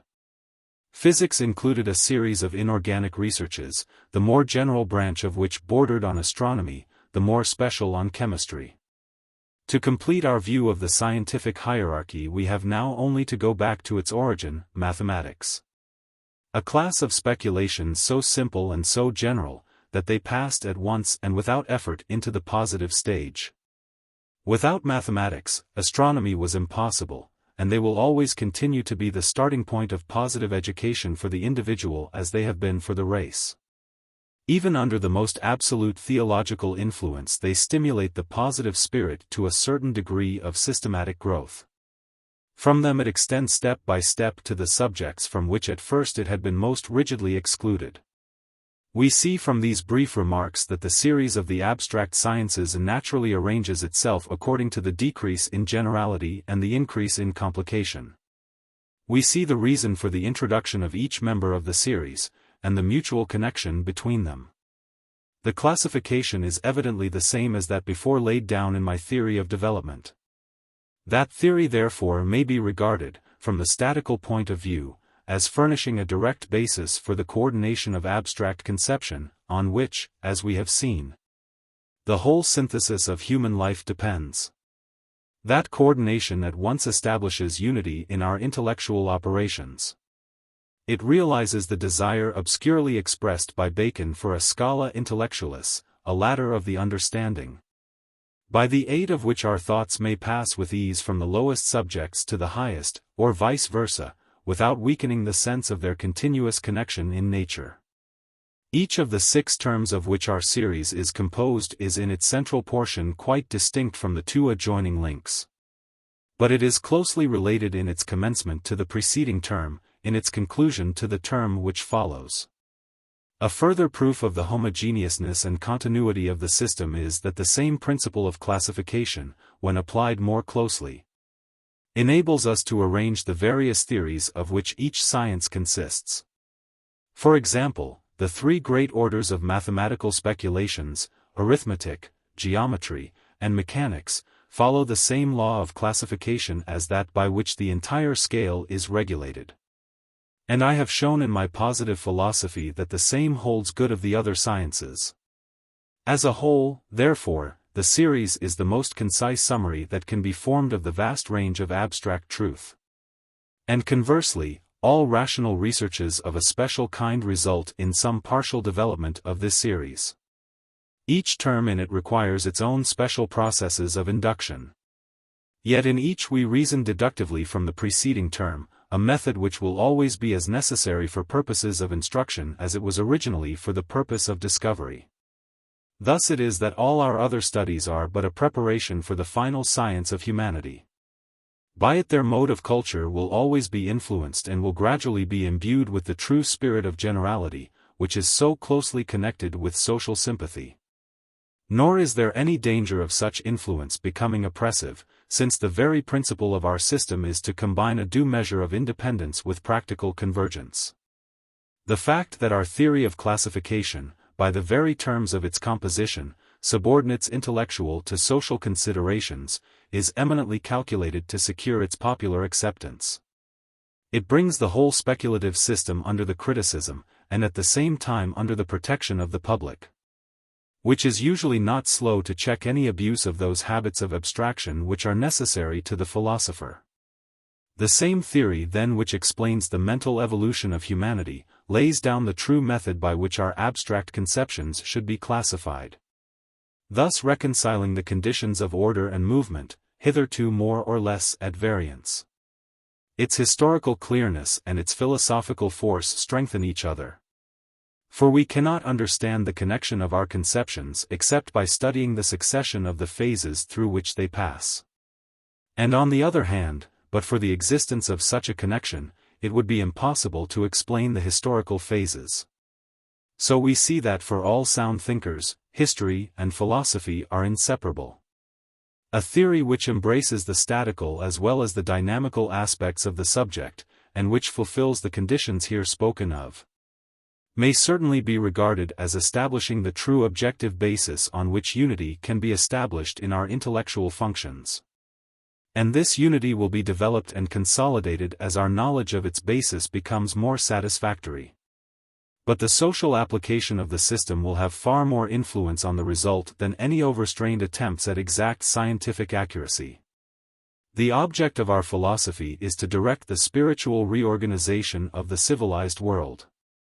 It is with a view to this object that all attempts at fresh discovery or at improved arrangement should be conducted. Moral and political requirements will lead us to investigate new relations. But the search should not be carried farther than is necessary for their application. Sufficient for our purpose, if this incipient classification of our mental products be so far worked out that the synthesis of affection and of action may be at once attempted. That is, that we may begin at once to construct that system of morality under which the final regeneration of humanity will proceed.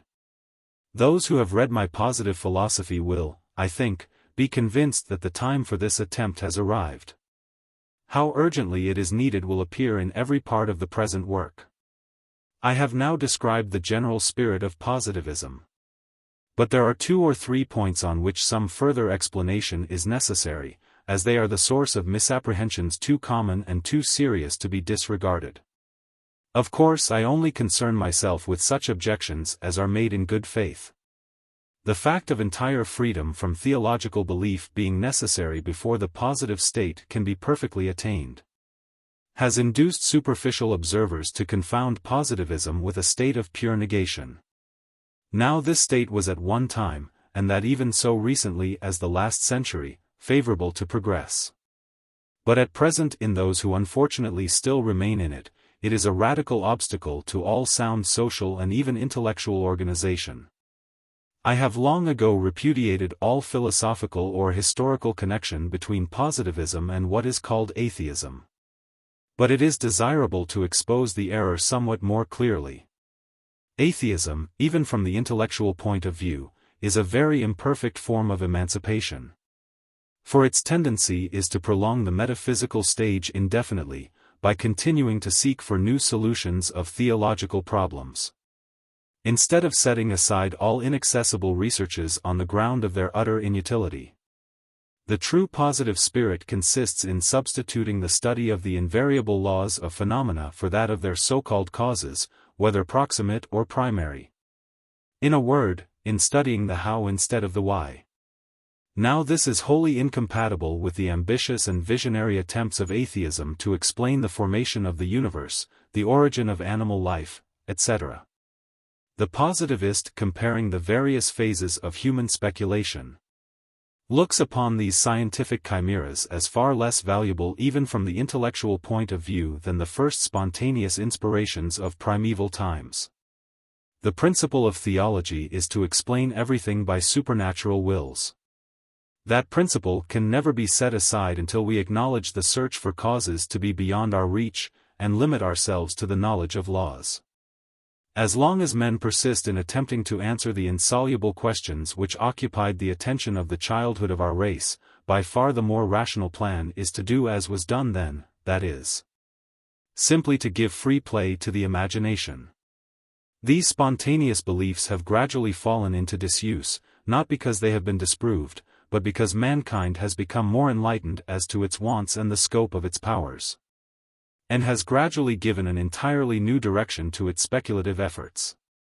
If we insist upon penetrating the unattainable mystery of the essential cause that produces phenomena, there is no hypothesis more satisfactory than that they proceed from wills dwelling in them or outside them. An hypothesis which assimilates them to the effect produced by the desires which exist within ourselves.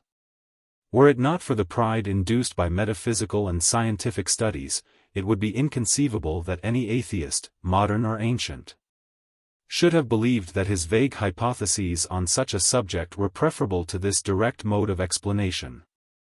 And it was the only mode which really satisfied the reason, until men began to see the utter inanity and inutility of all search for absolute truth. The order of nature is doubtless very imperfect in every respect. But its production is far more compatible with the hypothesis of an intelligent will than with that of a blind mechanism.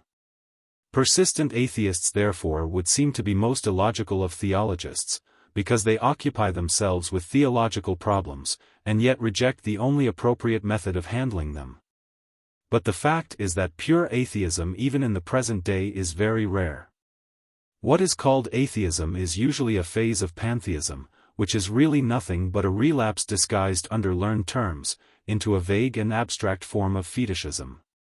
And it is not impossible that it may lead to the reproduction in one form or other of every theological phase as soon as the check which modern society still imposes on metaphysical extravagance has become somewhat weakened. The adoption of such theories as a satisfactory system of belief indicates a very exaggerated or rather false view of intellectual requirements, and a very insufficient recognition of moral and social wants. It is generally connected with the visionary but mischievous tendencies of ambitious thinkers to uphold what they call the empire of reason.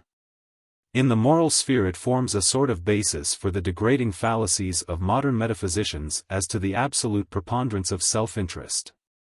Politically, its tendency is to unlimited prolongation of the revolutionary position, its spirit is that of blind hatred to the past, and it resists all attempts to explain it on positive principles, with a view of disclosing the future. Atheism, therefore, is not likely to lead to positivism except in those who pass through it rapidly as the last and most short-lived of metaphysical phases.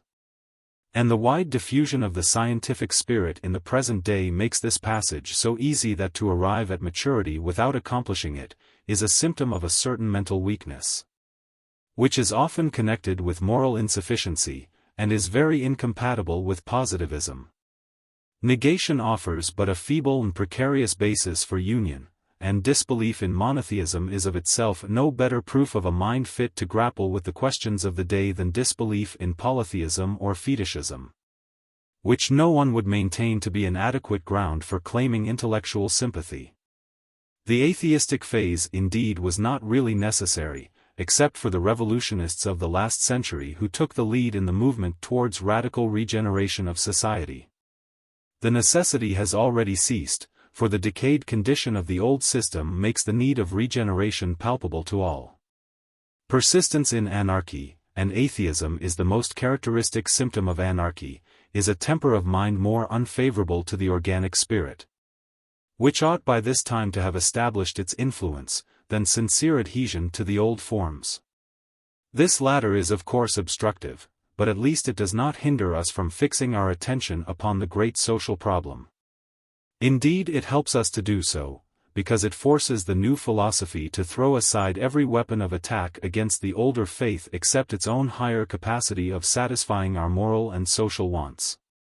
But in the atheism maintained by many metaphysicians and scientific men of the present day, positivism, instead of wholesome rivalry of this kind, will meet with nothing but barren resistance. Anti-theological as such men may be, they feel unmixed repugnance for any attempts at social regeneration, although their efforts in the last century had to some extent prepared the way for it. Far, then, from counting upon their support, positivists must expect to find them hostile, although from the incoherence of their opinions it will not be difficult to reclaim those of them whose errors are not essentially due to pride. The charge of materialism which is often made against positive philosophy is of more importance. It originates in the course of scientific study upon which the positive system is based. In answering the charge, I need not enter into any discussion of impenetrable mysteries. Our theory of development will enable us to see distinctly the real ground of the confusion that exists upon the subject.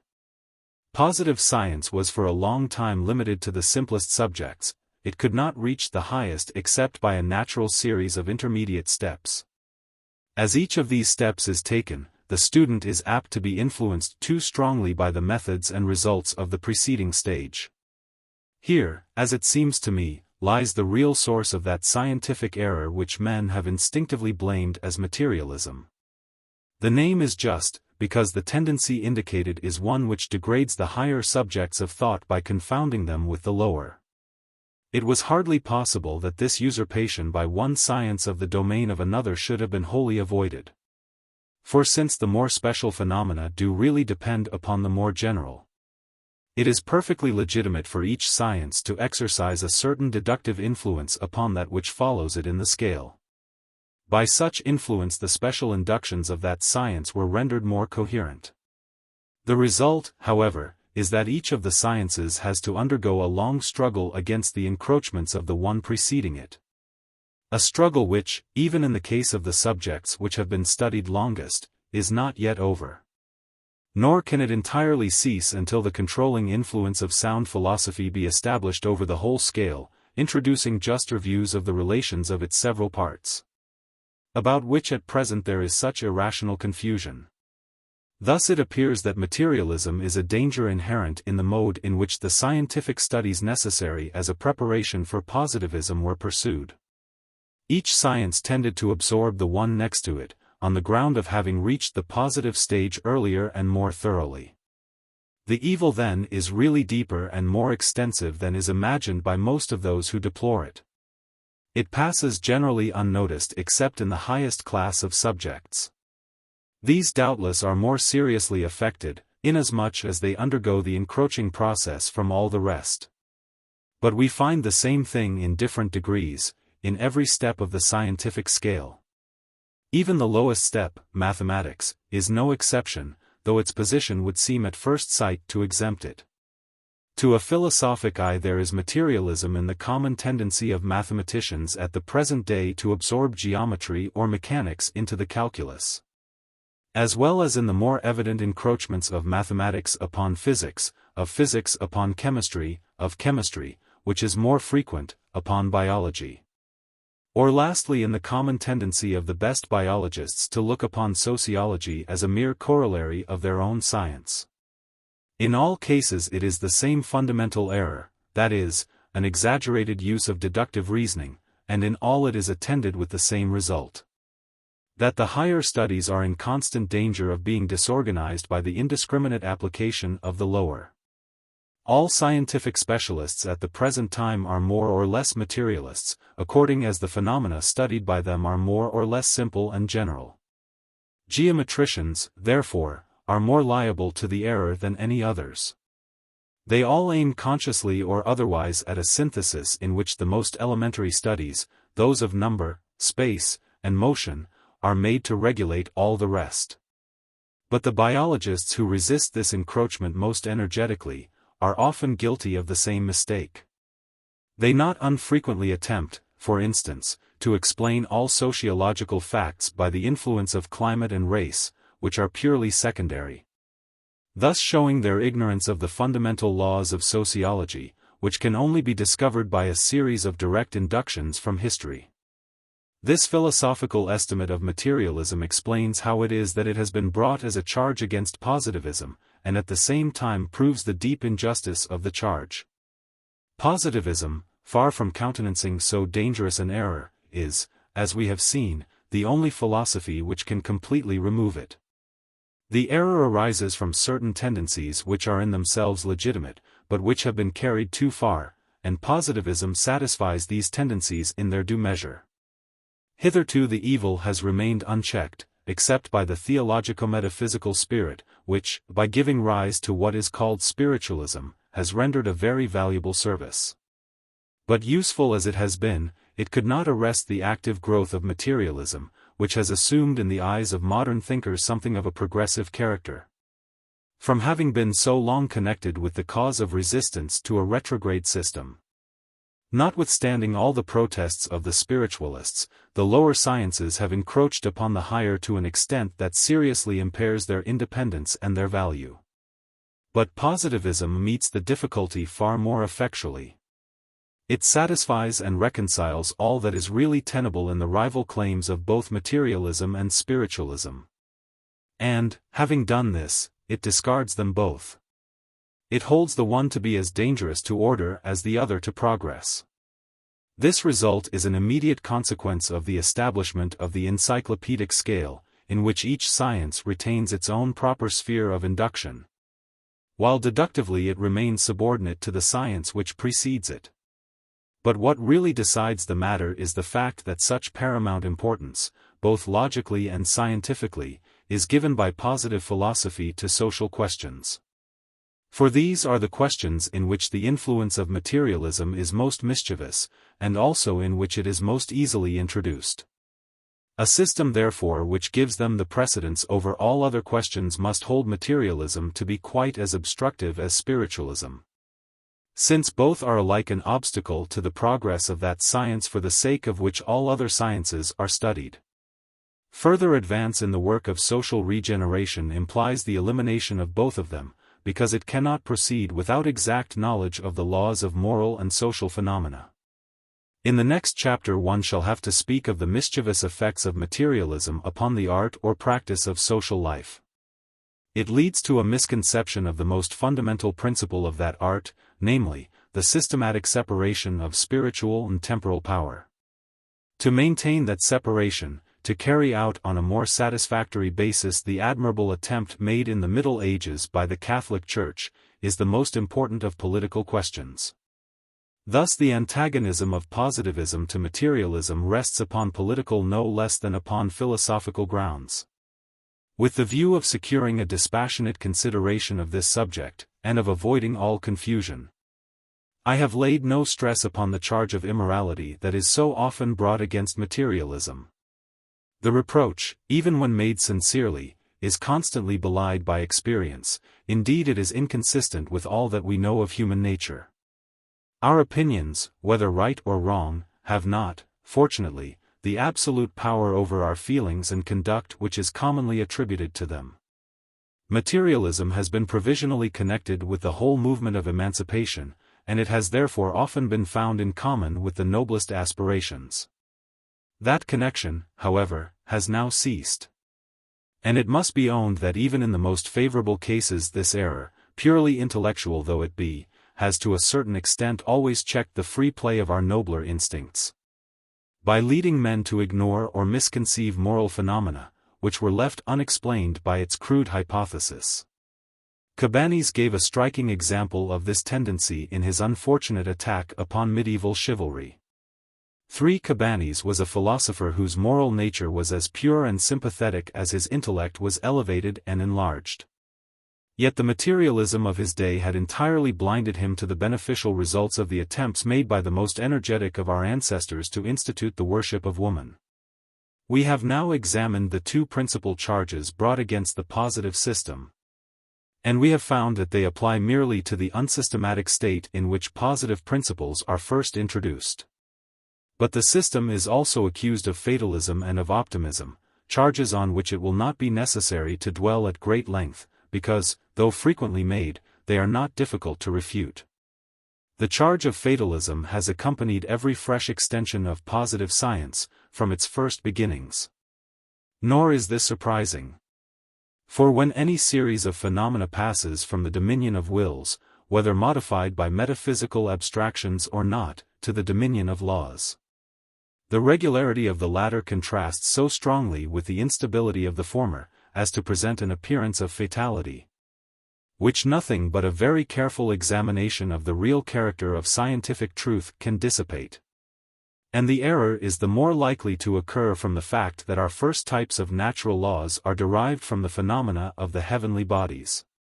These, being wholly beyond our interference, always suggest the notion of absolute necessity, a notion which it is difficult to prevent from extending to more complex phenomena, as soon as they are brought within the reach of the positive method. And it is quite true that positivism holds the order of nature to be in its primary aspects strictly invariable. All variations, whether spontaneous or artificial, are only transient and of secondary import. The conception of unlimited variations would in fact be equivalent to the rejection of law altogether. But while this accounts for the fact that every new positive theory is accused of fatalism, it is equally clear that blind persistence in the accusation shows a very shallow conception of what positivism really is. For, unchangeable as the order of nature is in its main aspects, yet all phenomena, except those of astronomy, admit of being modified in their secondary relations. And this the more as they are more complicated. The positive spirit, when confined to the subjects of mathematics and astronomy, was inevitably fatalist. But this ceased to be the case when it extended to physics and chemistry, and especially to biology, where the margin of variation is very considerable. Now that it embraces social phenomena, the reproach, however it may have been once deserved, should be heard no longer, since these phenomena, which will for the future form its principal field, admit of larger modification than any others, and that chiefly by our own intervention. It is obvious then that positivism, far from encouraging indolence, stimulates us to action, especially to social action, far more energetically than any theological doctrine. It removes all groundless scruples, and prevents us from having recourse to chimeras. It encourages our efforts everywhere, except where they are manifestly useless. For the charge of optimism there is even less ground than for that of fatalism. The latter was, to a certain extent, connected with the rise of the positive spirit. But optimism is simply a result of theology, and its influence has always been decreasing with the growth of positivism. Astronomical laws, it is true, suggest the idea of perfection as naturally as that of necessity. On the other hand, their great simplicity places the defects of the order of nature in so clear a light, that optimists would never have sought their arguments in astronomy. Were it not that the first elements of the science had to be worked out under the influence of monotheism, a system which involved the hypothesis of absolute wisdom. But by the theory of development on which the positive synthesis is here made to rest, optimism is discarded as well as fatalism, in the direct proportion of the intricacy of the phenomena. It is in the most intricate that the defects of nature, as well as the power of modifying them, become most manifest. With regard, therefore, to social phenomena, the most complex of all, both charges are utterly misplaced. Any optimistic tendencies that writers on social subjects may display must be due to the fact that their education has not been such as to teach them the nature and conditions of the true scientific spirit. For want of sound logical training, great misuse has been made in our own time of a property peculiar to social phenomena. It is that we find in them a greater amount of spontaneous wisdom than might have been expected from their complexity.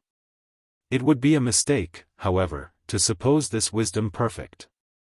The phenomena in question are those of intelligent beings who are always occupied in amending the defects of their economy. It is obvious, therefore, that they will show less imperfection than if, in a case equally complicated, the agents could have been blind. The standard by which to judge of action is always to be taken relatively to the social state in which the action takes place. Therefore all historical positions and changes must have at least some grounds of justification. Otherwise they would be totally incomprehensible, because they would be inconsistent with the nature of the agents and of the actions performed by them. Now this naturally fosters a dangerous tendency to optimism in all thinkers, who, whatever their powers may be, have not passed through any strict scientific training, and have consequently never cast off metaphysical and theological modes of thought in the higher subjects. Because every government shows a certain adaptation to the civilization of its time, they make the loose assertion that the adaptation is perfect, a conception which is of course chimerical. But it is unjust to charge positivism with errors which are evidently contrary to its true spirit, and merely due to the want of logical and scientific training in those who have hitherto engaged in the study of social questions. The object of sociology is to explain all historical facts, not to justify them indiscriminately, as is done by those who are unable to distinguish the influence of the agent from that of surrounding circumstances. On reviewing this brief sketch of the intellectual character of positivism, it will be seen that all its essential attributes are summed up in the word positive, which I applied to the new philosophy at its outset. All the languages of Western Europe agree in understanding by this word and its derivatives the two qualities of reality and usefulness. Combining these, we get at once an adequate definition of the true philosophic spirit, which, after all, is nothing but good sense generalized and put into a systematic form. The term also implies in all European languages, certainty and precision, qualities by which the intellect of modern nations is markedly distinguished from that of antiquity. Again, the ordinary acceptation of the term implies a directly organic tendency. Now the metaphysical spirit is incapable of organizing, it can only criticize. This distinguishes it from the positive spirit, although for a time they had a common sphere of action. By speaking of positivism as organic, we imply that it has a social purpose. That purpose being to supersede theology in the spiritual direction of the human race. But the word will bear yet a further meaning. The organic character of the system leads us naturally to another of its attributes, namely its invariable relativity. Modern thinkers will never rise above that critical position which they have hitherto taken up towards the past, except by repudiating all absolute principles. This last meaning is more latent than the others, but is really contained in the term. It will soon become generally accepted, and the word positive will be understood to mean relative as much as it now means organic, precise, certain, useful, and real. Thus the highest attributes of human wisdom have, with one exception, been gradually condensed into a single expressive term. All that is now wanting is that the word should denote what at first could form no part of the meaning, the union of moral with intellectual qualities. At present, only the latter are included. But the course of modern progress makes it certain that the conception implied by the word positive will ultimately have a more direct reference to the heart than to the understanding. For it will soon be felt by all that the tendency of positivism, and that by virtue of its primary characteristic, reality, is to make feeling systematically supreme over reason as well as over activity. After all, the change consists simply in realizing the full etymological value of the word philosophy, for it was impossible to realize it until moral and mental conditions had been reconciled. And this has been now done by the foundation of a positive science of society. Chapter 2.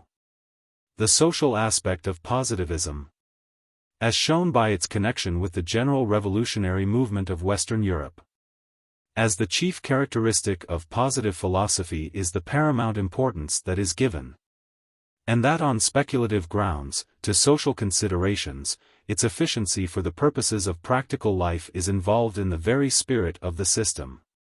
When this spirit is rightly understood, we find that it leads at once to an object far higher than that of satisfying our scientific curiosity, the object, namely, of organizing human life. Conversely, this practical aspect of positive philosophy exercises the most salutary influence upon its speculative character. By keeping constantly before us the necessity of concentrating all scientific efforts upon the social object which constitutes their value, we take the best possible means of checking the tendency inherent in all abstract inquiries to degenerate into useless digressions. But this general connection between theory and practice would not by itself be sufficient for our purpose. It would be impossible to secure the acceptance of a mental discipline, so new and so difficult, were it not for considerations derived from the general conditions of modern society. Considerations calculated to impress philosophers with a more definite sense of obligation to do their utmost towards satisfying the wants of the time. By thus arousing public sympathies and showing that the success of positivism is a matter of permanent and general importance. The coherence of the system as well as the elevation of its aims will be placed beyond dispute. We have hitherto been regarding positivism as the issue in which intellectual development necessarily results. We have now to view it from the social side. For until we have done this, it is impossible to form a true conception of it. And to do this, all that is here necessary is to point out the close relation in which the new philosophy stands to the whole course of the French Revolution. This revolution has now been agitating Western nations for 60 years. 5 It is the final issue of the vast transition through which we have been passing during the 5 previous centuries. In this great crisis there are naturally 2 principal phases, of which only the first, or negative, phase has yet been accomplished. In it we gave the last blow to the old system, but without arriving at any fixed and distinct prospect of the new. In the second or positive phase, which is at last beginning, a basis for the new social state has to be constructed. The first phase led as its ultimate result to the formation of a sound philosophical system, and by this system the second phase will be directed. It is this twofold connection which we are now to consider. The strong reaction which was exercised upon the intellect by the first great shock of revolution was absolutely necessary to rouse and sustain our mental efforts in the search for a new system. For the greatest thinkers of the 18th century had been blinded to the true character of the new state by the effete remnants of the old. And the shock was especially necessary for the foundation of social science. For the basis of that science is the conception of human progress, a conception which nothing but the revolution could have brought forward into sufficient prominence. Social order was regarded by the ancients as stationary, and its theory under this provisional aspect was admirably sketched out by the great Aristotle. In this respect the case of sociology resembles that of biology. In biology statical conceptions were attained without the least knowledge of dynamical laws. Similarly, the social speculations of antiquity are entirely devoid of the conception of progress. Their historical field was too narrow to indicate any continuous movement of humanity. It was not till the Middle Ages that this movement became sufficiently manifest to inspire the feeling that we were tending towards a state of increased perfection. It was then seen by all that Catholicism was superior to polytheism and Judaism. And this was afterwards confirmed by the corresponding political improvement produced by the substitution of feudalism for Roman government. Confused as this first feeling of human progress was, it was yet very intense and very largely diffused. Though it lost much of its vitality in the theological and metaphysical discussions of later centuries. It is here that we must look if we would understand that ardor in the cause of progress which is peculiar to the Western family of nations, and which has been strong enough to check many sophistical delusions. Especially in the countries where the noble aspirations of the Middle Ages have been least impaired by the metaphysical theories of Protestantism or deism. But whatever the importance of this nascent feeling, it was very far from sufficient to establish the conviction of progress as a fundamental principle of human society. To demonstrate any kind of progression, at least three terms are requisite. Now the absolute character of theological philosophy, by which the comparison between polytheism and Catholicism was instituted, prevented men from conceiving the bare possibility of any further stage. The limits of perfection were supposed to have been reached by the medieval system, and beyond it there was nothing but the Christian utopia of a future life. The decline of medieval theology soon set the imagination free from any such obstacles. But it led at the same time to a mental reaction which for a long time was unfavorable to the development of this first conception of progress. It brought a feeling of blind antipathy to the Middle Ages. Almost all thinkers in their dislike of the Catholic dogmas were seized with such irrational admiration for antiquity as entirely to ignore the social superiority of the medieval system. And it was only among the untaught masses, especially in the countries preserved from Protestantism, that any real feeling of this superiority was retained. It was not till the middle of the 17th century that modern thinkers began to dwell on the conception of progress. It reappeared then under a new aspect. Conclusive evidence had by that time been furnished that the more civilized portion of our race had advanced in science and industry, and even, though not so unquestionably, in the fine arts. But these aspects were only partial, and though they were undoubtedly the source of the more systematic views held by our own century upon the subject, they were not enough to demonstrate the fact of a progression. And indeed, from the social point of view, so far more important than any other, progress seemed more doubtful than it had been in the Middle Ages. But this condition of opinion was changed by the revolutionary shock which impelled France, the normal center of Western Europe, to apply itself to the task of social regeneration. A third term of comparison, that is to say the type on which modern society is being molded, now presented itself, though it lay as yet in a distant and obscure future. Compared with the medieval system it was seen to be an advance as great as that which justified our ancestors of chivalrous times in asserting superiority to their predecessors of antiquity. Until the destruction of Catholic feudalism became an overt fact, its effete remnants had concealed the political future, and the fact of continuous progress in society had always remained uncertain. Social phenomena have this peculiarity, that the object observed undergoes a process of development as well as and simultaneously with the observer. Now up to the time of the Revolution, political development, on which the principal argument for the theory of progress must always be based, corresponded in its imperfection to the incapacity of the scientific spirit to frame the theory of it. A century ago, thinkers of the greatest eminence were unable to conceive of a really continuous progression, and humanity, as they thought, was destined to move in circles or in oscillations. But under the influence of the revolution a real sense of human development has arisen spontaneously and with more or less result, in minds of the most ordinary caste. First in France, and subsequently throughout the whole of Western Europe. In this respect the crisis has been most salutary. It has given us that mental courage as well as force without which the conception could never have arisen. It is the basis of social science and therefore of all positive philosophy.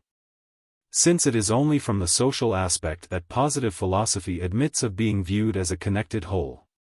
Without the theory of progress, the theory of order, even supposing that it could be formed, would be inadequate as a basis for sociology. It is essential that the two should be combined. The very fact that progress, however viewed, is nothing but the development of order, shows that order cannot be fully manifested without progress. The dependence of positivism upon the French Revolution may now be understood more clearly.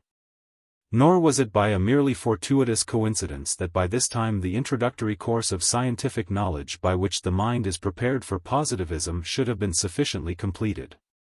But we must here observe that, beneficial as the intellectual reaction of this great crisis undoubtedly was, its effects could not be realized until the ardor of the revolutionary spirit had been to some extent weakened. The dazzling light thrown upon the future for some time obscured our vision of the past. It disclosed, though obscurely, the third term of the social progression. But it prevented us from fairly appreciating the second term. It encouraged that blind aversion to the Middle Ages, which had been inspired by the emancipating process of modern times. A feeling which had once been necessary to induce us to abandon the old system. The suppression of this intermediate step would be as fatal to the conception of progress as the absence of the last. Because this last differs too widely from the first to admit of any direct comparison with it. Right views upon the subject were impossible therefore until full justice had been rendered to the Middle Ages, which form at once the point of union and of separation between ancient and modern history. Now it was quite impossible to do this as long as the excitement of the first years of the Revolution lasted. In this respect the philosophical reaction, organized at the beginning of our century by the great de Maistre, was of material assistance in preparing the true theory of progress. His school was of brief duration, and it was no doubt animated by a retrograde spirit, but it will always be ranked among the necessary antecedents of the positive system. Although its works are now entirely superseded by the rise of the new philosophy, which in a more perfect form has embodied all their chief results.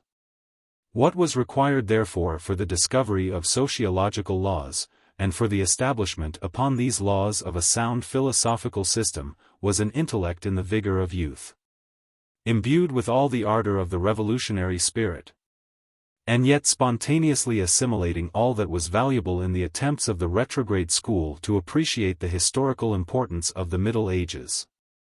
In this way and in no other could the true spirit of history arise. For that spirit consists in the sense of human continuity, which had hitherto been felt by no one, not even by my illustrious and unfortunate predecessor Condorcet. Meantime the genius of Gall was completing the recent attempts to systematize biology, by commencing the study of the internal functions of the brain. As far at least as these could be understood from the phenomena of individual as distinct from social development. And now I have explained the series of social and intellectual conditions by which the discovery of sociological laws, and consequently the foundation of positivism, was fixed for the precise date at which I began my philosophical career, that is to say, 1 generation after the progressive dictatorship of the Convention. and almost immediately after the fall of the retrograde tyranny of Bonaparte. Thus it appears that the revolutionary movement, and the long period of reaction which succeeded it, were alike necessary. Before the new general doctrine could be distinctly conceived of as a whole. And if this preparation was needed for the establishment of positivism as a philosophical system, far more needful was it for the recognition of its social value. For it guaranteed free exposition and discussion of opinion, and it led the public to look to positivism as the system which contained in germ the ultimate solution of social problems. This is a point so obvious that we need not dwell upon it further. Having satisfied ourselves of the dependence of positivism upon the first phase of the revolution, we have now to consider it as the future guide of the second phase. It is often supposed that the destruction of the old regime was brought about by the revolution. But history, when carefully examined, points to a very different conclusion.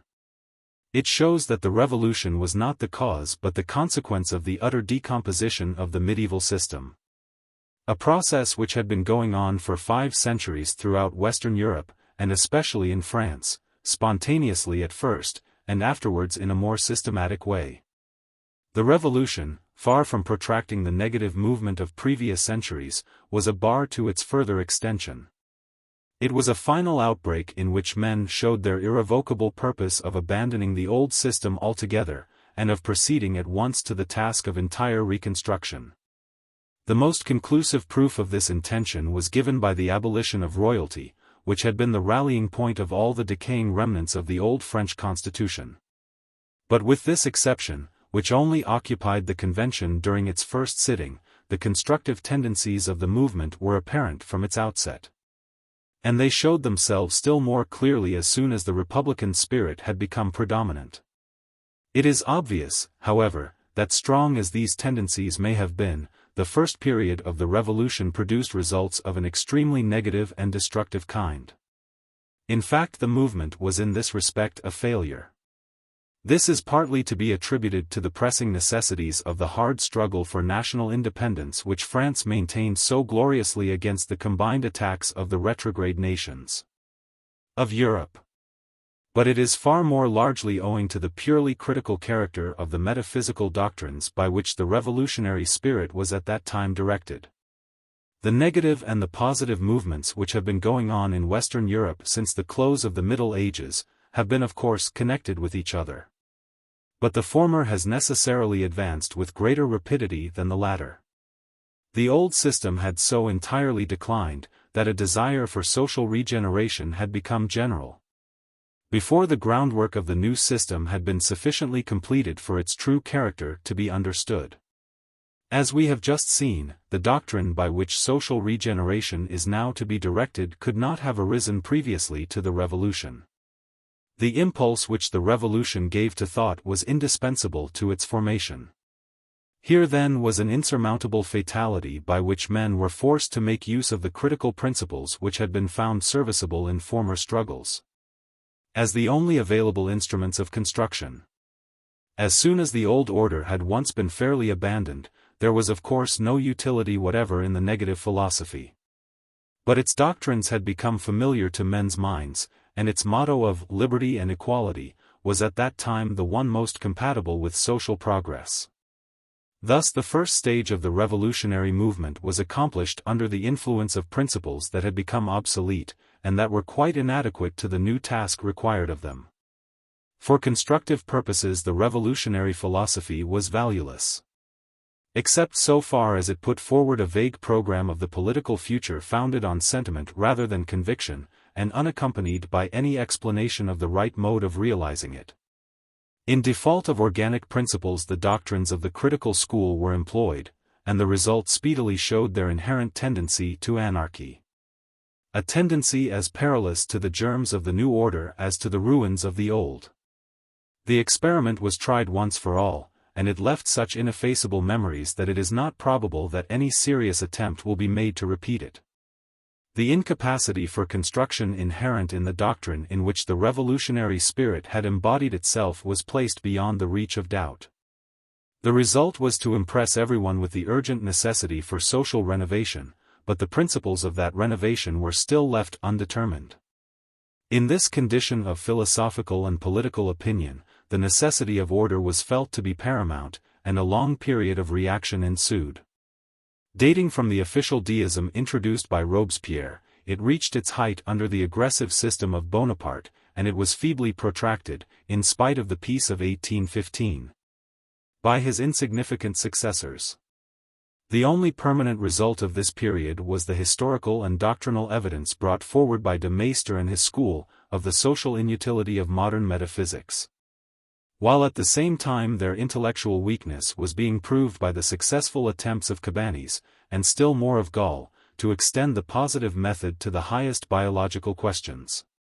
In all other respects this elaborate attempt to prevent the final emancipation of humanity proved a complete failure. In fact, it led to a revival of the instinct of progress. Strong antipathies were roused everywhere by these fruitless efforts at reconstructing a system which had become so entirely obsolete that even those who were laboring to rebuild it no longer understood its character or the conditions of its existence. A reawakening of the revolutionary spirit was thus inevitable, and it took place as soon as peace was established, and the chief upholder of the retrograde system had been removed. The doctrines of negation were called back to life, but very little illusion now remained as to their capacity for organizing. In want of something better, men accepted them as a means of resisting retrograde principles, just as these last had owed their apparent success to the necessity of checking the tendency to anarchy. Amidst these fresh debates on worn-out subjects, the public soon became aware that a final solution of the question had not yet arisen even in germ. It therefore concerned itself for little except the maintenance of order and liberty, conditions as indispensable for the free action of philosophy as for material prosperity. The whole position was most favorable for the construction of a definite solution. And it was, in fact, during the last phase of the retrograde movement that the elementary principle of a solution was furnished, by my discovery, in 1822, of the twofold law of intellectual development. The apparent indifference of the public, to whom all the existing parties seemed equally devoid of insight into the political future, was at last mistaken by a blind government for tacit consent to its unwise schemes. The cause of progress was in danger. Then came the memorable crisis of 1830, by which the system of reaction, introduced 36 years previously, was brought to an end. The convictions which that system inspired were indeed so superficial, that its supporters came of their own accord to disavow them, and to uphold in their own fashion the chief revolutionary doctrines. These again were abandoned by their previous supporters on their accession to power. When the history of these times is written, nothing will give a clearer view of the revulsion of feeling on both sides, than the debates which took place on liberty of education. Within a period of 20 years, it was alternately demanded and refused by both. And this in behalf of the same principles, as they were called, though it was in reality a question of interest rather than principle on either side. All previous convictions being thus thoroughly upset, more room was left for the instinctive feeling of the public. And the question of reconciling the spirit of order with that of progress now came into prominence. It was the most important of all problems, and it was now placed in its true light. But this only made the absence of a solution more manifest, and the principle of the solution existed nowhere but in positivism, which as yet was immature. All the opinions of the day had become alike utterly incompatible both with order and with progress. The conservative school undertook to reconcile the two, but it had no constructive power. And the only result of its doctrine was to give equal encouragement to anarchy and to reaction, so as to be able always to neutralize the one by the other. The establishment of constitutional monarchy was now put forward as the ultimate issue of the Great Revolution. But no one could seriously place any real confidence in a system so alien to the whole character of French history, offering as it did nothing but a superficial and unwise imitation of a political anomaly essentially peculiar to England. The period then between 1830 and 1848 may be regarded as a natural pause in the political movement. The reaction which succeeded the original crisis had exhausted itself. But the final or organic phase of the revolution was still delayed for want of definite principles to guide it. No conception had been formed of it, except by a small number of philosophic minds who had taken their stand upon the recently established laws of social science, and had found themselves able, without recourse to any chimerical views, to gain some general insight into the political future, of which Condorcet, my principal predecessor, knew so little. But it was impossible for the regenerating doctrine to spread more widely and to be accepted as the peaceful solution of social problems, until a distinct refutation had been given of the false assertion so authoritatively made that the parliamentary system was the ultimate issue of the revolution.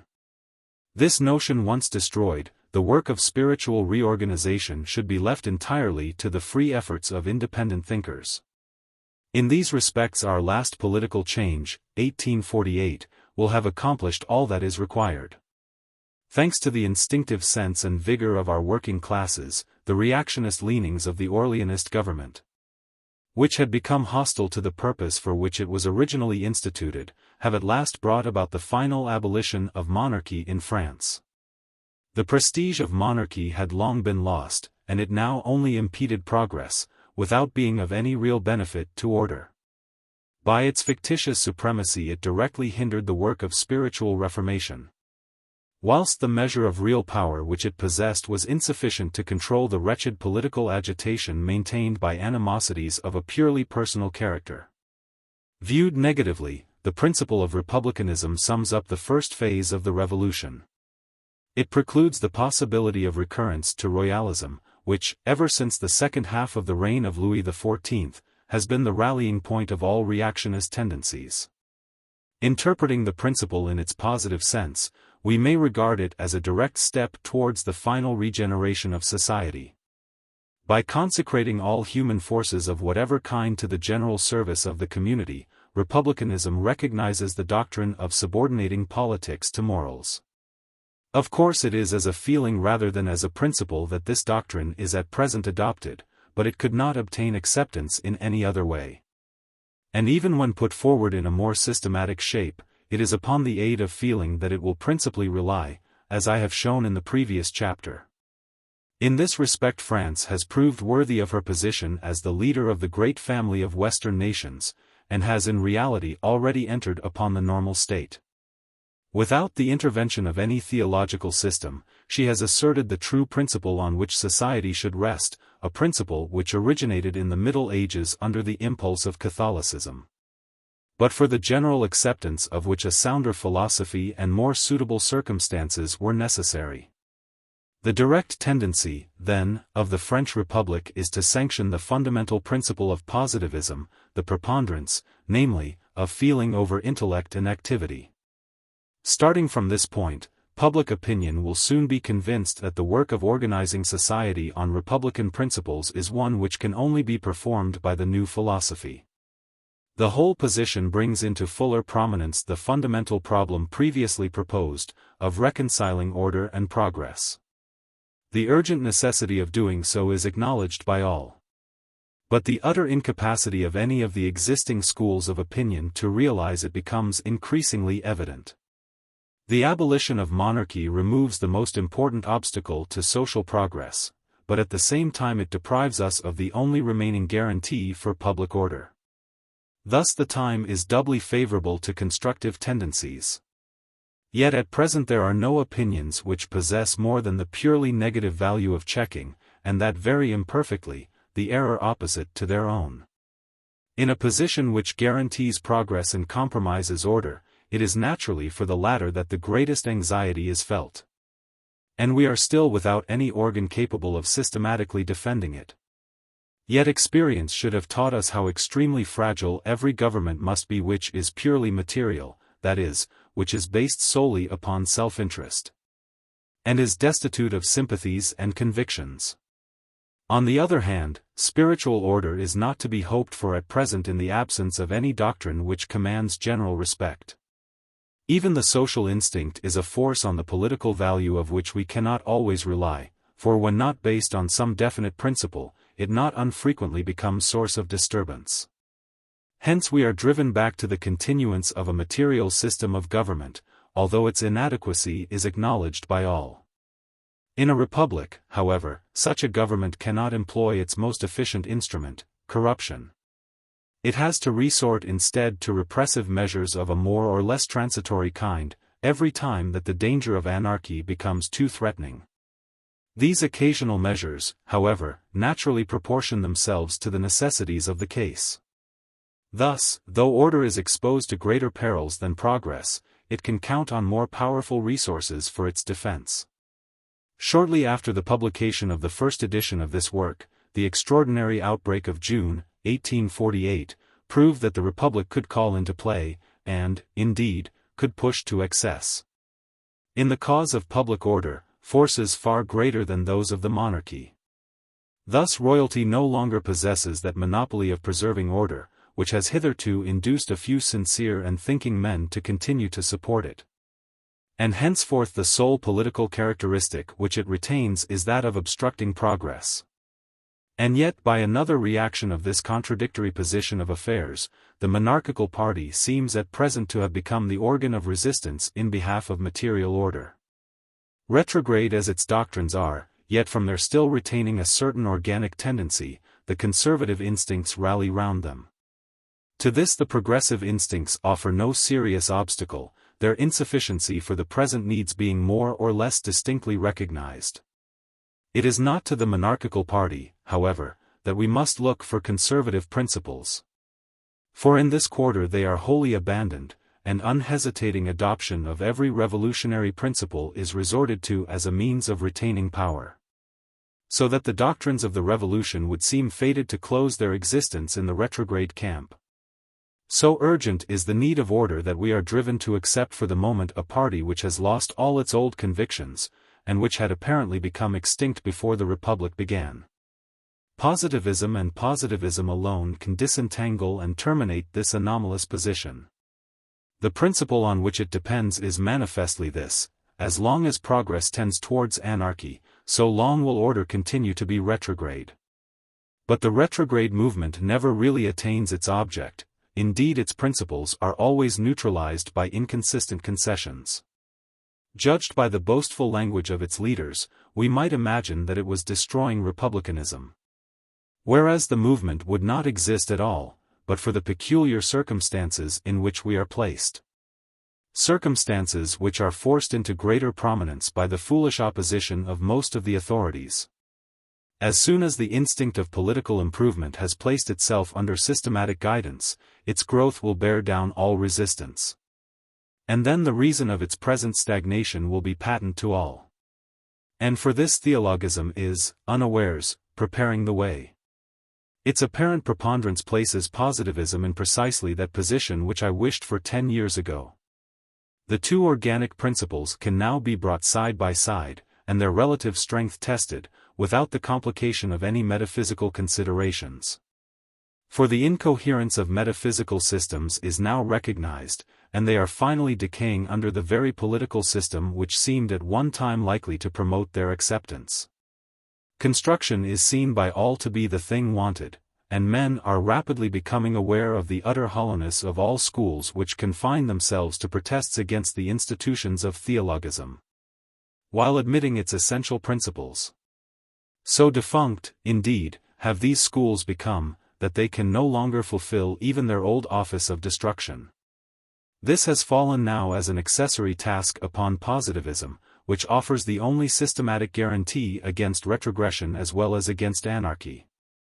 Psychologists, strictly so called, have already for the most part disappeared with the fall of constitutional monarchy, so close is the relation between these two importations from Protestantism. It seemed likely therefore that the ideologists, their natural rivals, would regain their influence with the people.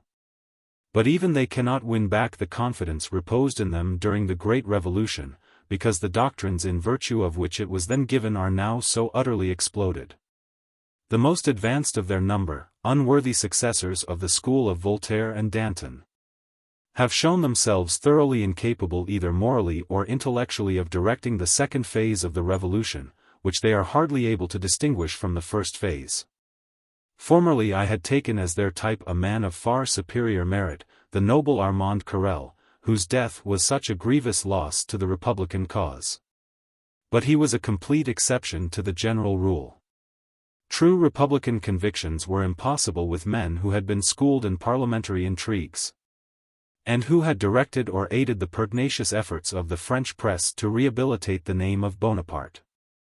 Their accession to power was futile, for they could only maintain material order by calling in the retrograde party.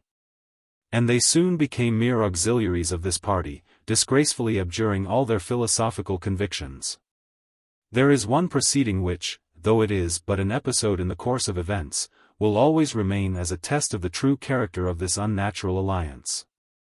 I allude to the Roman expedition of 1849, a detestable and contemptible act, for which just penalties will speedily be imposed on all who were accessory to it. Not to speak of the damnatory verdict of history. But precisely the same hypocritical opposition to progress has been exhibited by the other class of deists, the disciples, that is, of Rousseau, who profess to adopt Robespierre's policy.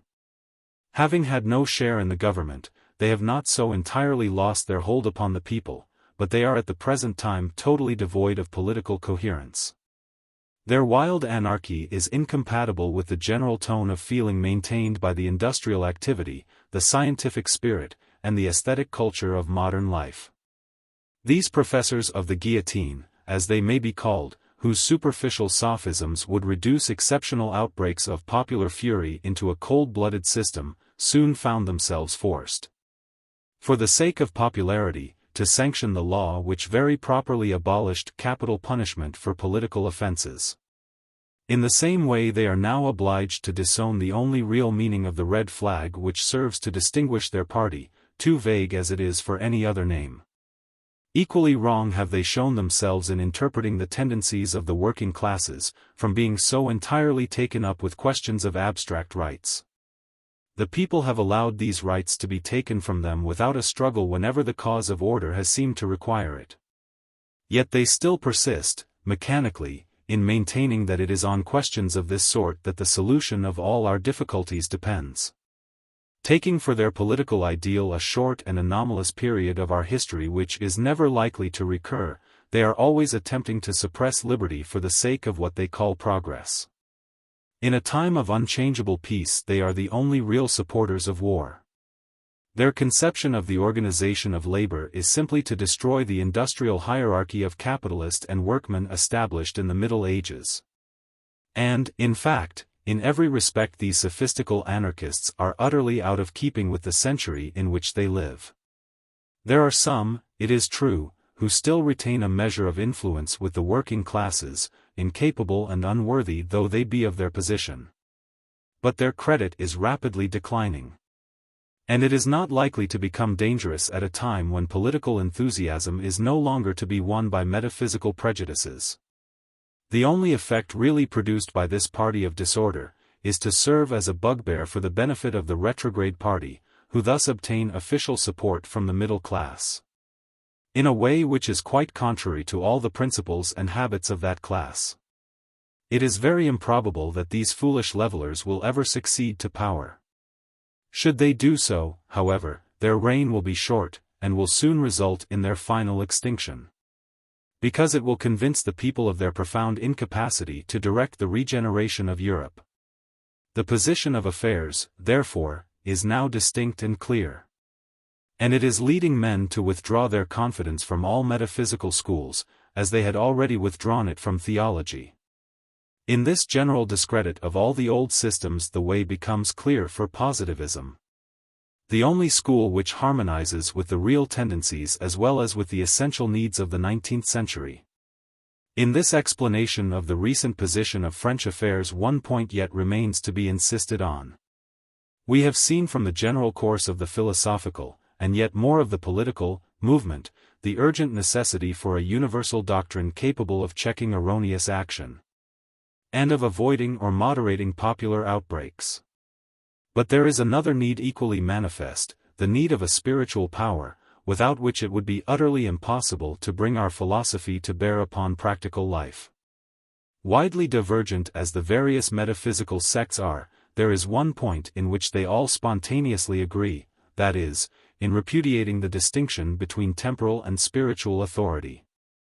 This has been the great revolutionary principle ever since the 14th century, and more especially since the rise of Protestantism. It originated in repugnance to the medieval system.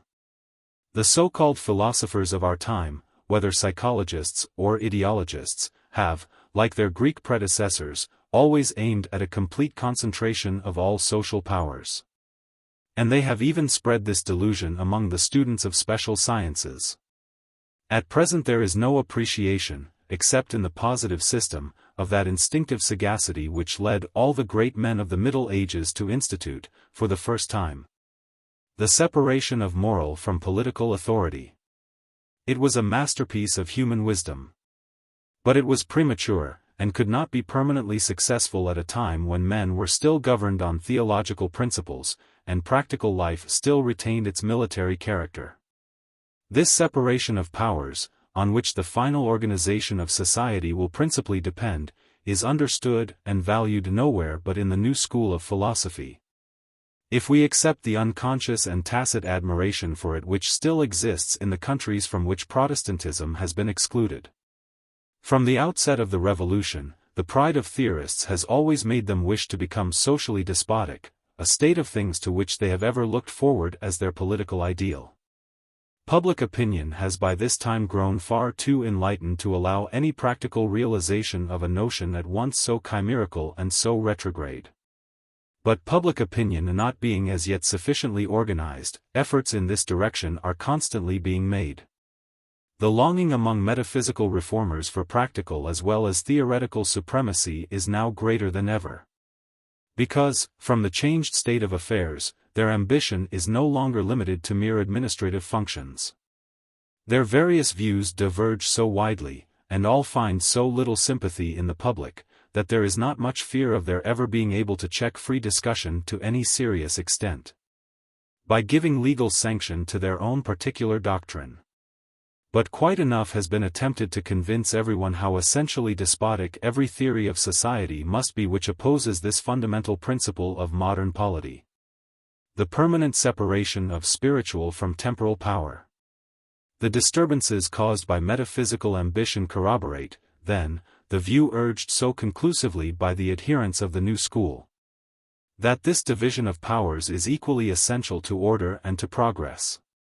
If positivist thinkers continue to withstand all temptations to mix actively in politics, and go on quietly with their own work amidst the unmeaning agitation around them, they will ultimately make the impartial portion of the public familiar with this great conception. It will henceforth be judged irrespectively of the religious doctrines with which it was originally connected. Men will involuntarily contrast it with other systems, and will see more and more clearly that positive principles afford the only basis for true freedom as well as for true union. They alone can tolerate full discussion, because they alone rest upon solid proof. Men's practical wisdom, guided by the peculiar nature of our political position, will react strongly upon philosophers, and keep them strictly to their sphere of moral and intellectual influence. The slightest tendency towards the assumption of political power will be checked, and the desire for it will be considered as a certain sign of mental weakness, and indeed of moral deficiency. Now that royalty is abolished, all true thinkers are secure of perfect freedom of thought, and even of expression, as long as they abide by the necessary conditions of public order. Royalty was the last remnant of the system of castes, which gave the monopoly of deciding on important social questions to a special family. Its abolition completes the process of theological emancipation. Of course, the magistrates of a republic may show despotic tendencies, but they can never become very dangerous where power is held on so brief a tenure, and where, even when concentrated in a single person, it emanates from suffrage, incompetent as that may be. It is easy for the positivist to show that these functionaries know very little more than their constituents of the logical and scientific conditions necessary for the systematic working out of moral and social doctrines. Such authorities, though devoid of any spiritual sanction, may, however, command obedience in the name of order. But they can never be really respected, unless they adhere scrupulously to their temporal functions, without claiming the least authority over thought. Even before the central power falls into the hands of men really fit to wield it. The republican character of our government will have forced this conviction upon a nation that has now got rid of all political fanaticism, whether of a retrograde or anarchical kind. And the conviction is the more certain to arise, because practical authorities will become more and more absorbed in the maintenance of material order, and will therefore leave the question of spiritual order to the unrestricted efforts of thinkers. It is neither by accident nor by personal influence that I have myself always enjoyed so large a measure of freedom in writing, and subsequently in public lectures. And this under governments all of which were more or less oppressive. Every true philosopher will receive the same license, if, like myself, he offers the intellectual and moral guarantees which the public and the civil power are fairly entitled to expect from the systematic organs of humanity. The necessity of controlling levelers may lead to occasional acts of unwise violence. But I am convinced that respect will always be shown to constructive thinkers, and that they will soon be called in to the assistance of public order. For order will not be able to exist much longer without the sanction of some rational principle. The result, then, of the important political changes which have recently taken place is this. The second phase of the revolution, which hitherto has been restricted to a few advanced minds, is now entered by the public, and men are rapidly forming juster views of its true character. It is becoming recognized that the only firm basis for a reform of our political institutions is a complete reorganization of opinion and of life.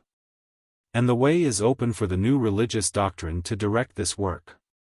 I have thus explained the way in which the social mission of positivism connects itself with the spontaneous changes which are taking place in France, the center of the revolutionary movement. But it would be a mistake to suppose that France will be the only scene of these reorganizing efforts. Judging on sound historical principles, we cannot doubt that they will embrace the whole extent of Western Europe. During the 5 centuries of revolutionary transition which have elapsed since the Middle Ages, we have lost sight of the fact that in all fundamental questions the Western nations form one political system. It was under Catholic feudalism that they were first united. A union for which their incorporation into the Roman Empire had prepared them, and which was finally organized by the incomparable genius of Charlemagne. In spite of national differences, embittered as they were afterwards by theological discord, this great republic has in modern times shown intellectual and social growth both in the positive and negative direction, to which other portions of the human race, even in Europe, can show no parallel. The rupture of Catholicism, and the decline of chivalry, at first seriously impaired this feeling of relationship. But it soon began to show itself again under new forms. It rests now, though the basis is inadequate, upon the feeling of community in industrial development, in aesthetic culture, and in scientific discovery. Amidst the disorganized state of political affairs, which have obviously been tending towards some radical change, this similarity in civilization has produced a growing conviction that we are all participating in one and the same social movement. A movement limited as yet to our own family of nations. The first step in the great crisis was necessarily taken by the French nation, because it was better prepared than any other. It was there that the old order of things had been most thoroughly uprooted, and that most had been done in working out the materials of the new.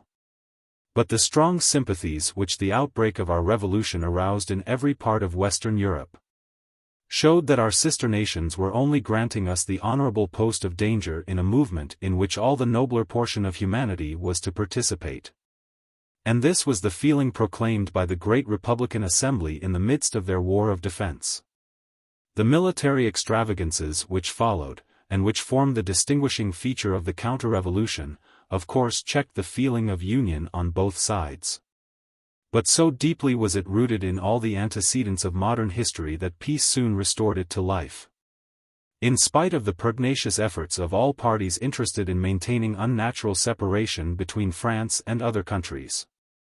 What greatly facilitates this tendency is the decline of every form of theology, which removes the chief source of former disagreement. During the last phase of the counter-revolution, and still more during the long pause in the political movement which followed. Each member of the group entered upon a series of revolutionary efforts more or less resembling those of the central nation. And our recent political changes cannot but strengthen this tendency. Though of course with nations less fully prepared, the results of these efforts have at present been less important than in France. Meanwhile, it is evident that this uniform condition of internal agitation gives increased security for peace, by which its extension had been originally facilitated. And thus, although there is no organized international union as was the case in the Middle Ages, yet the pacific habits and intellectual culture of modern life have already been sufficiently diffused to call out an instinct of fraternity stronger than any that has ever existed before. It is strong enough to prevent the subject of social regeneration from being ever regarded as a merely national question. And this is the point of view which displays the character of the second phase of the revolution in its truest light. The first phase, although in its results advantageous to the other nations, was necessarily conducted as if peculiar to France, because no other country was ripe for the original outbreak. Indeed, French nationality was stimulated by the necessity of resisting the counter-revolutionary coalition.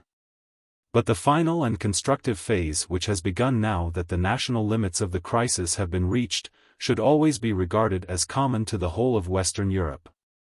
For it consists essentially in spiritual reorganization. And the need of this in one shape or other presses already with almost equal force upon each of the 5 nations who make up the great Western family. Conversely, the more occidental the character of the reforming movement, the greater will be the prominence given to intellectual and moral regeneration as compared with mere modifications of government, in which of course there must be very considerable national differences. The first social need of Western Europe is community in belief and in habits of life. And this must be based upon a uniform system of education controlled and applied by a spiritual power that shall be accepted by all.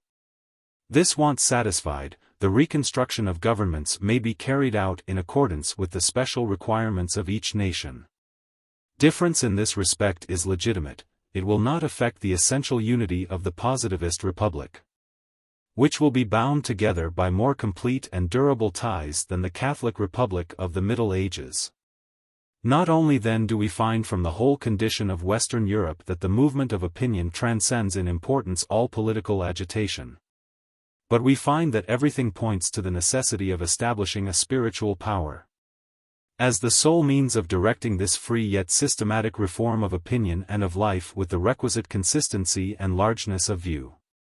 We now see that the old revolutionary prejudice of confounding temporal and spiritual power is directly antagonistic to social regeneration, although it once aided the preparation for it. In the first place, it stimulates the sense of nationality which ought to be subordinate to larger feelings of international fraternity. And at the same time, with the view of satisfying the conditions of uniformity which are so obviously required for the solution of the common problem, it induces efforts at forcible incorporation of all the nations into one, efforts as dangerous as they are fruitless. My work on positive philosophy contains a detailed historical explanation of what I mean by the expression, Western Europe. But the conception is one of such importance in relation to the questions of our time, that I shall now proceed to enumerate and arrange in their order the elements of which this great family of nations consists.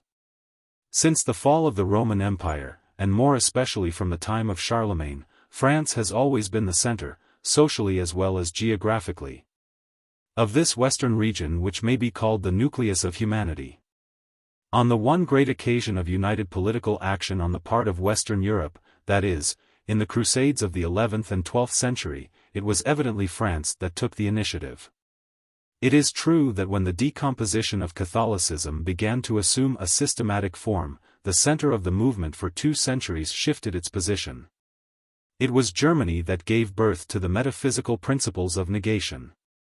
Their first political application was in the Dutch and English revolutions, which, incomplete as they were, owing to insufficient intellectual preparation, yet served as preludes to the great final crisis. These preludes were most important, as showing the real social tendency of the critical doctrines. But it was reserved for France to coordinate these doctrines into a consistent system and to propagate them successfully. France then resumed her position as the principal center in which the great moral and political questions were to be worked out. And this position she will in all probability retain, as in fact it is only a recurrence to the normal organization of the Western Republic, which had been temporarily modified to meet special conditions. A fresh displacement of the center of the social movement is not to be expected, unless in a future too distant to engage our attention. It can indeed only be the result of wide extension of our advanced civilization beyond European limits, as will be explained in the conclusion of this work. North and south of this natural center, we find two pairs of nations, between which France will always form an intermediate link, partly from her geographical position, and also from her language and manners. The first pair is for the most part Protestant. It comprises, first, the great Germanic body, with the numerous nations that may be regarded as its offshoots. Especially Holland, which, since the Middle Ages, has been in every respect the most advanced portion of Germany. Secondly, Great Britain, with which may be classed the United States, notwithstanding their present attitude of rivalry. The second pair is exclusively Catholic. It consists of the great Italian nationality, which in spite of political divisions has always maintained its distinct character, and of the population of the Spanish peninsula, for Portugal, sociologically considered, is not to be separated from Spain, which has so largely increased the Western family by its colonies. To complete the conception of this group of advanced nations, we must add two accessory members, Greece and Poland, countries which, though situated in Eastern Europe, are connected with the West. The one by ancient history, the other by modern. Besides these, there are various intermediate nationalities which I need not now enumerate, connecting or demarcating the more important branches of the family. In this vast republic it is that the new philosophy is to find its sphere of intellectual and moral action. It will endeavor so to modify the initiative of the central nation, by the reacting influences of the other four, as to give increased efficiency to the general movement. It is a task eminently calculated to test the social capabilities of positivism, and for which no other system is qualified. The metaphysical spirit is as unfit for it as the theological. The rupture of the medieval system is due to the decadence of theology, but the direct agency in the rupture was the solvent force of the metaphysical spirit. Neither the one nor the other then is likely to recombine elements, the separation of which is principally due to their own conceptions. It is entirely to the spontaneous action of the positive spirit that we owe those new though insufficient links of union, whether industrial, artistic or scientific, which, since the close of the Middle Ages, have been leading us more and more decidedly to a reconstruction of the Western Alliance. And now that positivism has assumed its matured and systematic form, its competence for the work is even more unquestionable. It alone can effectually remove the national antipathies which still exist. But it will do this without impairing the natural qualities of any of them. Its object is by a wise combination of these qualities, to develop under a new form the feeling of a common occidentality. By extending the social movement to its proper limits, we thus exhibit on a larger scale the same features that were noticed when France alone was being considered. Abroad or at home, every great social problem that arises proves that the object of the second revolutionary phase is a reorganization of principles and of life. By this means a body of public opinion will be formed of sufficient force to lead gradually to the growth of new political institutions. These will be adapted to the special requirements of each nation, under the general superintendence of the spiritual power, from whom our fundamental principles will have proceeded. The general spirit of these principles is essentially historical, whereas the tendency of the negative phase of the revolution was anti-historical. Without blind hatred of the past, men would never have had sufficient energy to abandon the old system. But henceforth the best evidence of having attained complete emancipation will be the rendering full justice to the past in all its phases. This is the most characteristic feature of that relative spirit which distinguishes positivism. The surest sign of superiority, whether in persons or systems, is fair appreciation of opponents. And this must always be the tendency of social science when rightly understood, since its provision of the future is avowedly based upon systematic examination of the past. It is the only way in which the free and yet universal adoption of general principles of social reconstruction can ever be possible. Such reconstruction, viewed by the light of sociology, will be regarded as a necessary link in the series of human development. And thus many confused and incoherent notions suggested by the arbitrary beliefs hitherto prevalent will finally disappear. The growth of public opinion in this respect is aided by the increasing strength of social feeling. Both combine to encourage the historical spirit which distinguishes the second period of the Revolution, as we see indicated already in so many of the popular sympathies of the day. Acting on this principle, positivists will always acknowledge the close relation between their own system and the memorable effort of medieval Catholicism. In offering for the acceptance of humanity a new organization of life, we would not dissociate it with all that has gone before.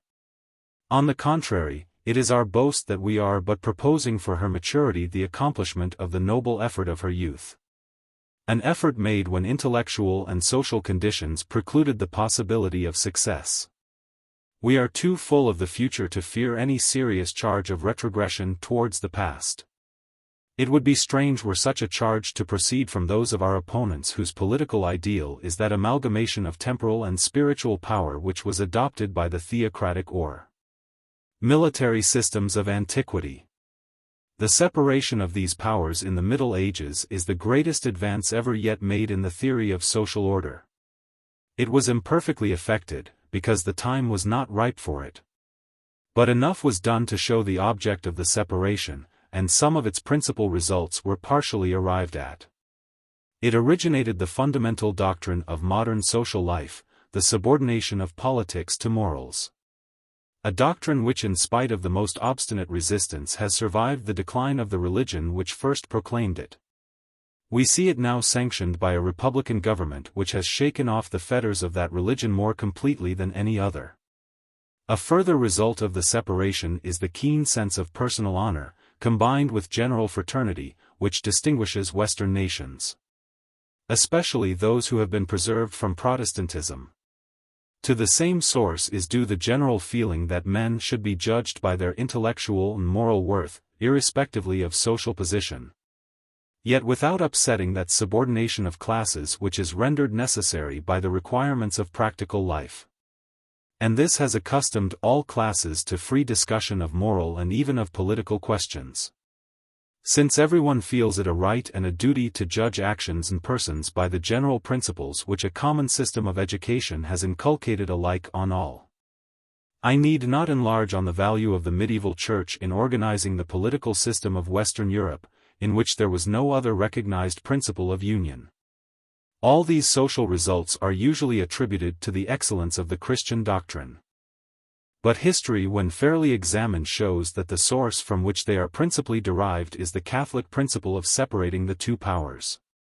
For these effects are nowhere visible except in the countries where this separation has been effected. Although a similar code of morals and indeed a faith identically the same have been received elsewhere. Besides, although sanctioned by the general tone of modern life, they have been neutralized to a considerable extent by the decline of the Catholic organization. And this especially in the countries where the greatest efforts have been made to restore the doctrine to its original purity and power. In these respects positivism has already appreciated Catholicism more fully than any of its own defenders, not even excepting de Maistre himself. As indeed some of the more candid organs of the retrograde school have allowed. But the merit of Catholicism does not merely depend on the fact that it forms a most important link in the series of human development. What adds to the glory of its efforts is that, as history clearly proves, they were in advance of their time. The political failure of Catholicism resulted from the imperfection of its doctrines, and the resistance of the social medium in which it worked. It is true that monotheism is far more compatible with the separation of powers than polytheism. But from the absolute character of every kind of theology, there was always a tendency in the medieval system to degenerate into mere theocracy. In fact, the proximate cause of its decline was the increased development of this tendency in the 14th century, and the resistance which it provoked among the kings, who stood forward to represent the general voice of condemnation. Again, though separation of powers was less difficult in the defensive system of medieval warfare than in the aggressive system of antiquity, yet it is thoroughly repugnant to the military spirit in all its phases, because adverse to that concentration of authority which is requisite in war. And thus it was never thoroughly realized, except in the conceptions of a few leading men among both the spiritual and temporal class. Its brief success was principally caused by a temporary combination of circumstances. It was for the most part a condition of very unstable equilibrium, oscillating between theocracy and empire. But positive civilization will accomplish what in the Middle Ages could only be attempted. We are aided, not merely by the example of the Middle Ages, but by the preparatory labors of the last 5 centuries. New modes of thought have arisen, and practical life has assumed new phases. And all are alike tending towards the separation of powers. What in the Middle Ages was but dimly foreseen by a few ardent and aspiring minds, becomes now an inevitable and obvious result, instinctively felt and formally recognized by all. From the intellectual point of view, it is nothing more than the distinction between theory and practice. A distinction which is already admitted more or less formally throughout civilized Europe in subjects of less importance, which therefore it would be unreasonable to abandon in the most difficult of all arts and sciences. Viewed socially, it implies the separation of education from action, or of morals from politics. And few would deny that the maintenance of this separation is one of the greatest blessings of our progressive civilization. The distinction is of equal importance to morality and to liberty. It is the only way of bringing opinion and conduct under the control of principle. For the most obvious application of a principle has little weight when it is merely an act of obedience to a special command. Taking the more general question of bringing our political forces into harmony, it seems clear that theoretical and practical power are so totally distinct in origin and operation, whether in relation to the heart, or intellect, or character, that the functions of counsel and of command ought never to belong to the same organs. All attempts to unite them are at once retrograde and visionary, and if successful would lead to the intolerable government of mediocrities equally unfit for either kind of power. But as I shall show in the following chapters, this principle of separation will soon find increasing support among women and the working classes, the two elements of society in which we find the greatest amount of good sense and right feeling. Modern society is, in fact, already ripe for the adoption of this fundamental principle of polity. And the opposition to it proceeds almost entirely from its connection with the doctrines of the medieval church, which have now become deservedly obsolete. But there will be an end of these revolutionary prejudices among all impartial observers as soon as the principle is seen embodied in positivism, the only doctrine which is wholly disconnected with theology. All human conceptions, all social improvements originated under theological influence, as we see proved clearly in many of the humblest details of life. But this has never prevented humanity from finally appropriating to herself the results of the creeds which she has outgrown. And so it will be with this great political principle. It has already become obsolete except for the positive school, which has verified inductively all the minor truths implied in it. The only direct attacks against it come from the metaphysicians, whose ambitious aspirations for absolute authority would be thwarted by it.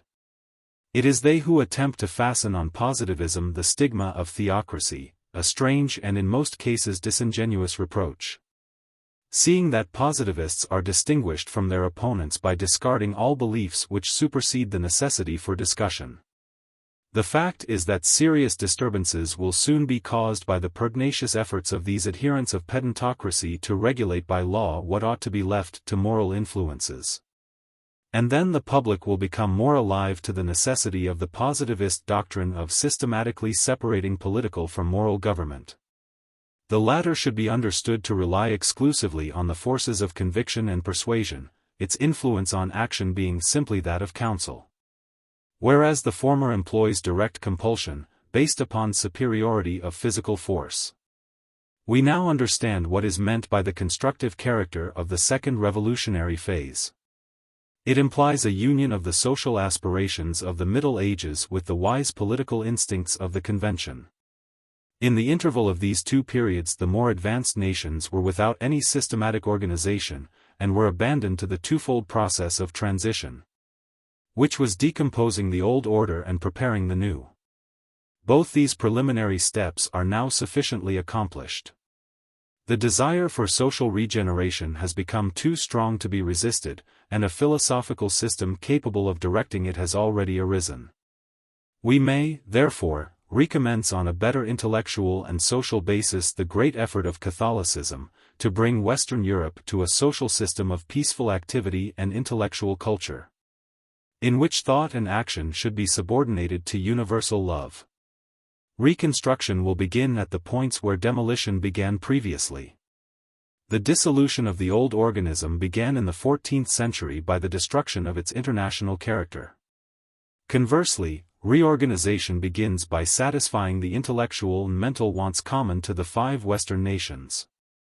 And here, since the object of this character is to explain the social value of positivism, I may show briefly that it leads necessarily to the formation of a definite system of universal morality.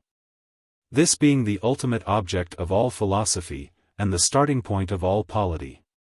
Since it is by its moral code that every spiritual power must be principally tested, this will be the best mode of judging of the relative merits of positivism and Catholicism. To the positivist, the object of morals is to make our sympathetic instincts preponderate as far as possible over the selfish instincts, social feelings over personal feelings. This way of viewing the subject is peculiar to the new philosophy, for no other system has included the more recent additions to the theory of human nature, of which Catholicism gave so imperfect a representation. It is one of the first principles of biology that organic life always preponderates over animal life. By this principle the sociologist explains the superior strength of the self-regarding instincts, since these are all connected more or less closely with the instinct of self-preservation. But although there is no evading this fact, sociology shows that it is compatible with the existence of benevolent affections. Affections which Catholicism had asserted to be altogether alien to our nature, and to be entirely dependent on superhuman grace derived from a sphere beyond the reach of law. The great problem, then, is to raise social feeling by artificial effort to the position which, in the natural condition, is held by selfish feeling. The solution is to be found in another biological principle, namely, that functions and organs are developed by constant exercise, and atrophied by prolonged inaction. Now the effect of the social state is, that while our sympathetic instincts are constantly stimulated, the selfish propensities are restricted. Since, if free play were given to them, human intercourse would very shortly become impossible. Thus it compensates to some extent the natural weakness of the sympathies that they are capable of almost indefinite extension, while self-love meets inevitably with a more or less efficient check. Both these tendencies naturally increase with the progress of humanity, and their increase is the best measure of the degree of perfection that we have attained. Their growth, though spontaneous, may be materially hastened by organized intervention, both of individuals and of society. The object being to increase all favorable influences and diminish the unfavorable. This is the object of the art of morals. Like every other art, it is restricted within certain limits. But in this case the limits are less narrow, because the phenomena, being more complex, are also more modifiable. Positive morality differs therefore from that of theological as well as of metaphysical systems. Its primary principle is the preponderance of social sympathy. Full and free expansion of the benevolent emotions is made the first condition of individual and social well-being, since these emotions are at once the sweetest to experience, and are the only feelings which can find expression simultaneously in all. The doctrine is as deep and pure as it is simple and true. It is eminently characteristic of a philosophy which, by virtue of its attribute of reality, subordinates all scientific conceptions to the social point of view. as the sole point from which they can be coordinated into a whole. The intuitive methods of metaphysics could never advance with any consistency beyond the sphere of the individual. Theology, especially Christian theology, could only rise to social conceptions by an indirect process, forced upon it, not by its principles, but by its practical functions. Intrinsically, its spirit was altogether personal. The highest object placed before each individual was the attainment of his own salvation, and all human affections were made subordinate to the love of God. It is true that the first training of our higher feelings is due to theological systems, but their moral value depended mainly on the wisdom of the priesthood. They compensated the defects of their doctrine, and at that time no better doctrine was available. By taking advantage of the antagonism which naturally presented itself between the interests of the imaginary and those of the real world. The moral value of positivism, on the contrary, is inherent in its doctrine, and can be largely developed, independently of any spiritual discipline. Though not so far as to dispense with the necessity for such discipline. Thus, while morality as a science is made far more consistent by being placed in its true connection with the rest of our knowledge, the sphere of natural morality is widened by bringing human life, individually and collectively, under the direct and continuous influence of social feeling. I have stated that positive morality is brought into a coherent and systematic form by its principle of universal love. This principle must now be examined first in its application to the separate aspects of the subject, and subsequently as the means by which the various parts may be coordinated. There are three successive states of morality answering to the three principal stages of human life: the personal, the domestic, and the social stage. The succession represents the gradual training of the sympathetic principle. It is drawn out step by a series of affections which, as it diminishes in intensity, increases in dignity. This series forms our best resource in attempting as far as possible to reach the normal state, subordination of self-love to social feeling. These are the two extremes in the scale of human affections. But between them there is an intermediate degree, namely, domestic attachment, and it is on this that the solution of the great moral problem depends. The love of his family leads man out of his original state of self-love and enables him to attain finally a sufficient measure of social love. Every attempt on the part of the moral educator to call this last into immediate action, regardless of the intermediate stage, is to be condemned as utterly chimerical and profoundly injurious. Such attempts are regarded in the present day with far too favorable an eye. Far from being a sign of social progress, they would, if successful, be an immense step backwards. Since the feeling which inspires them is one of perverted admiration for antiquity. Since the importance of domestic life is so great as a transition from selfish to social feeling. A systematic view of its relations will be the best mode of explaining the spirit of positive morality, which is in every respect based upon the order found in nature. The first germ of social feeling is seen in the affection of the child for its parents. Filial love is the starting point of our moral education, from it springs the instinct of continuity, and consequently of reverence for our ancestors. It is the first tie by which the new being feels himself bound to the whole past history of man. Brotherly love comes next, implanting the instinct of solidarity, that is to say of union with our contemporaries, and thus we have already a sort of outline of social existence. With maturity new phases of feeling are developed. Relationships are formed of an entirely voluntary nature, which have therefore a still more social character than the involuntary ties of earlier years. This second stage in moral education begins with conjugal affection, the most important of all, in which perfect fullness of devotion is secured by the reciprocity and indissolubility of the bond. It is the highest type of all sympathetic instincts, and has appropriated to itself in a special sense the name of love. From this most perfect of unions proceeds the last in the series of domestic sympathies, parental love. It completes the training by which nature prepares us for universal sympathy, for it teaches us to care for our successors. And thus it binds us to the future, as filial love had bound us to the past. I placed the voluntary class of domestic sympathies after the involuntary, because it was the natural order of individual development. And it thus bore out my statement of the necessity of family life as an intermediate stage between personal and social life. But in treating more directly of the theory of the family as the constituent element of the body politic, the inverse order should be followed. In that case, conjugal attachment would come first, as being the feeling through which the family comes into existence as a new social unit, which in many cases consists simply of the original pair. Domestic sympathy, when once formed by marriage, is perpetuated first by parental, then by filial affection. It may afterwards be developed by the tie of brotherhood, the only relation by which different families can be brought into direct contact. The order followed here is that of decrease in intensity, and increase in extension. The feeling of fraternity, which I place last, because it is usually least powerful, will be seen to be of primary importance when regarded as the transition from domestic to social affections. It is, indeed, the natural type to which all social sympathies conform. But there is yet another intermediate relation, without which this brief exposition of the theory of the family would be incomplete. I mean the relation of household servitude, which may be called indifferently domestic or social. It is a relation which at the present time is not properly appreciated on account of our dislike to all subjection.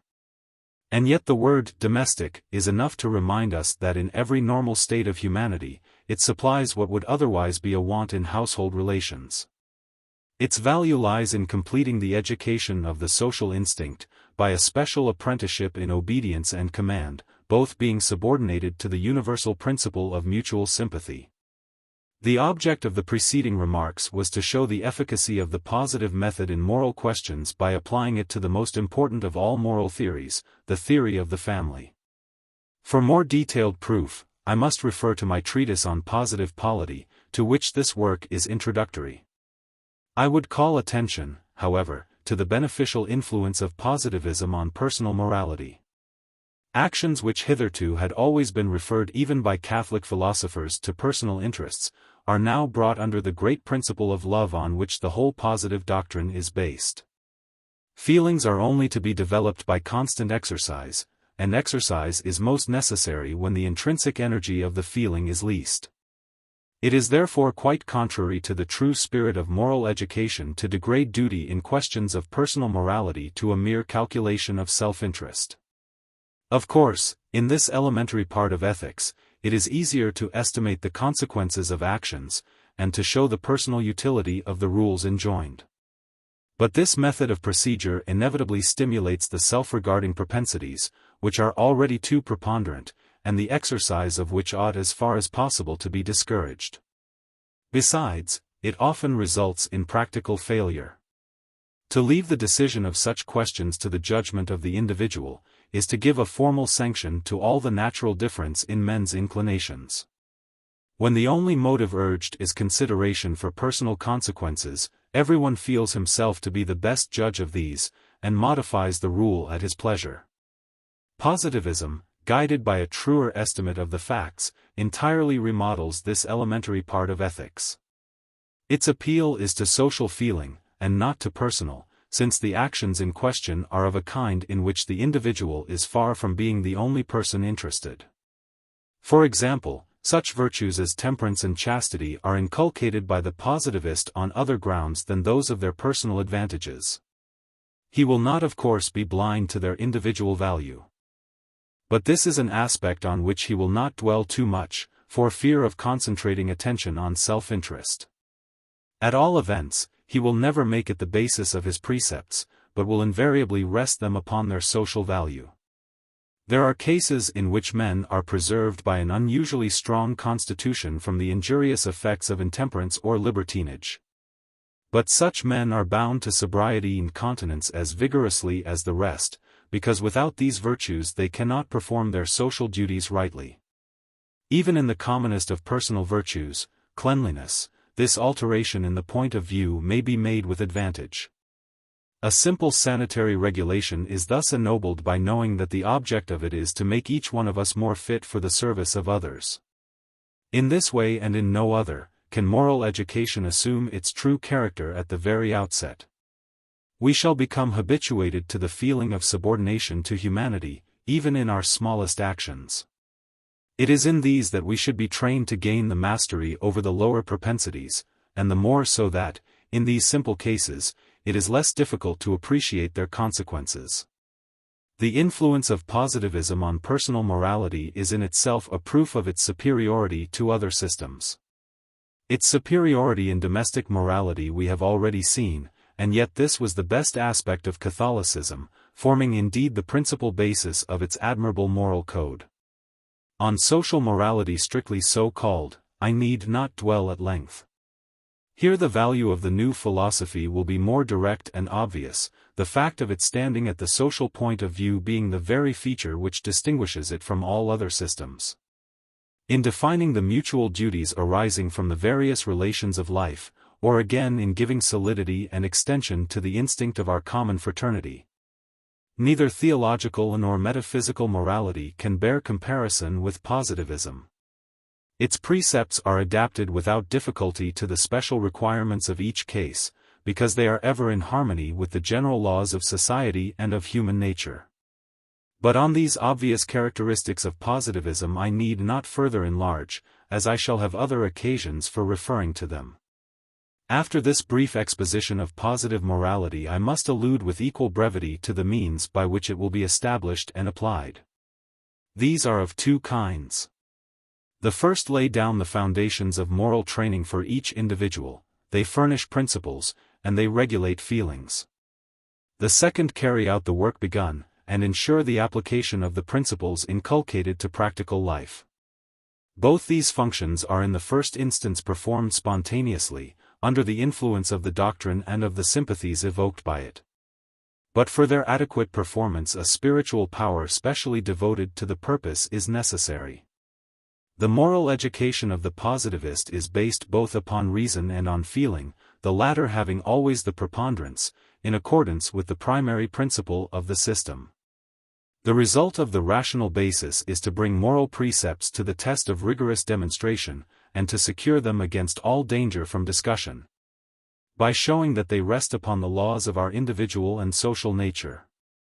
By knowing these laws, we are enabled to form a judgment of the influence of each affection, thought, action, or habit, be that influence direct or indirect, special or general, in private life or in public. Convictions based upon such knowledge will be as deep as any that are formed in the present day from the strictest scientific evidence. With the excess of intensity due to their higher importance and their close connection with our noblest feelings. Nor will such convictions be limited to those who are able to appreciate the logical value of the arguments. We see constantly in other departments of positive science that men will adopt notions upon trust, and carry them out with the same zeal and confidence, as if they were thoroughly acquainted with all the grounds for their belief. All that is necessary is, that they should feel satisfied that their confidence is well bestowed, the fact being, in spite of all that is said of the independence of modern thought, that it is often given too readily. The most willing assent is yielded every day to the rules which mathematicians, astronomers, physicists, chemists, or biologists, have laid down in their respective arts, even in cases where the greatest interests are at stake. And similar assent will certainly be accorded to moral rules when they, like the rest, shall be acknowledged to be susceptible of scientific proof. But while using the force of demonstration to an extent hitherto impossible, positivists will take care not to exaggerate its importance. Moral education, even in its more systematic parts, should rest principally upon feeling, as the mere statement of the great human problem indicates. The study of moral questions, intellectually speaking, is most valuable, but the effect it leaves is not directly moral, since the analysis will refer, not to our own actions, but to those of others. For all scientific investigations, to be impartial and free from confusion, must be objective, not subjective. Now to judge others without immediate reference to self, is a process which may possibly result in strong convictions, but so far from calling out right feelings, it will, if carried too far, interfere with or check their natural development. However, the new school of moralists is the less likely to err in this direction. That it would be totally inconsistent with that profound knowledge of human nature in which positivism has already shown itself so far superior to Catholicism. No one knows so well as the positivist that the principal source of real morality lies in direct exercise of our social sympathies, whether systematic or spontaneous. He will spare no efforts to develop these sympathies from the earliest years by every method which sound philosophy can indicate. It is in this that moral education, whether private or public, principally consists, and to it mental education is always to be held subordinate. I shall revert to these remarks in the next chapter, when I come to the general question of educating the people. But however efficient the training received in youth, it will not be enough to regulate our conduct in after years, amidst all the distracting influences of practical life. Unless the same spiritual power which provides the education prolong its influence over our maturity. Part of its task will be to recall individuals, classes, and even nations, when the case requires it, to principles which they have forgotten or misinterpreted. And to instruct them in the means of applying them wisely. And here, even more than in the work of education strictly so called, the appeal will be to feeling rather than to pure reason. Its force will be derived from public opinion strongly organized. If the spiritual power awards its praise and blame justly, public opinion, as I shall show in the next chapter, will lend it the most irresistible support. This moral action of humanity upon each of her members has always existed whenever there was any real community of principles and feelings. But its strength will be far greater under the positive system. The reality of the doctrine and the social character of modern civilization give advantages to the new spiritual power which were denied to Catholicism. And these advantages are brought forward very prominently by the positive system of commemoration.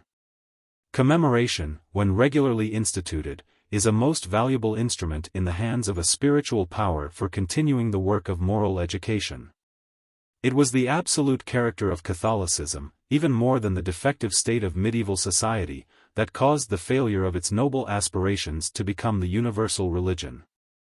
In spite of all its efforts, its system of commemoration has always been restricted to very narrow limits, both in time and space. Outside these limits, Catholicism has always shown the same blindness and injustice that it now complains of receiving from its own opponents. Positivism, on the contrary, can yield the full measure of praise to all times and all countries, without either weakness or inconsistency. Possessing the true theory of human development, every mode and phase of that development will be celebrated. Thus every moral precept will be supported by the influence of posterity. And this in private life as well as in public, for the system of commemoration will be applied in the same spirit to the humblest services as well as to the highest. While reserving special details for the treatise to which this work is introductory, I may yet give one illustration of this important aspect of positivism. An illustration which probably will be the first step in the practical application of the system. I would propose to institute in Western Europe on any days that may be thought suitable, the yearly celebration of the three greatest of our predecessors, Caesar, St. Paul and Charlemagne, who are respectively the highest types of Greco-Roman civilization, of medieval feudalism, and of Catholicism, which forms the link between the two periods. The services of these illustrious men have never yet been adequately recognized. For want of a sound historical theory enabling us to explain the prominent part which they played in the development of our race. Even in St. Paul's case the omission is noticeable. Positivism gives him a still higher place than has been given him by theology. For it looks upon him as historically the founder of the religion which bears the inappropriate name of Christianity. In the other two cases the influence of positive principles is even more necessary. For Caesar has been almost equally misjudged by theological and by metaphysical writers. And Catholicism has done very little for the appreciation of Charlemagne. However, notwithstanding the absence of any systematic appreciation of these great men, yet from the reverence with which they are generally regarded, we can hardly doubt that the celebration here proposed would meet with ready acceptance throughout Western Europe. To illustrate my meaning still further, I may observe that history presents cases where exactly the opposite course is called for, and which should be held up not for approbation but for infamy. Blame, it is true, should not be carried to the same extent as praise, because it stimulates the destructive instincts to a degree which is always painful and sometimes injurious. Yet strong condemnation is occasionally desirable. It strengthens social feelings and principles, if only by giving more significance to our approval. Thus I would suggest that after doing honor to the three great men who have done so much to promote the development of our race, there should be a solemn reprobation of the two principal opponents of progress, Julian and Bonaparte. The latter being the more criminal of the two, the former the more insensate. Their influence has been sufficiently extensive to allow of all the Western nations joining in this damnatory verdict. 6. The principal function of the spiritual power is to direct the future of society by means of education. And, as a supplementary part of education, to pronounce judgment upon the past in the mode here indicated.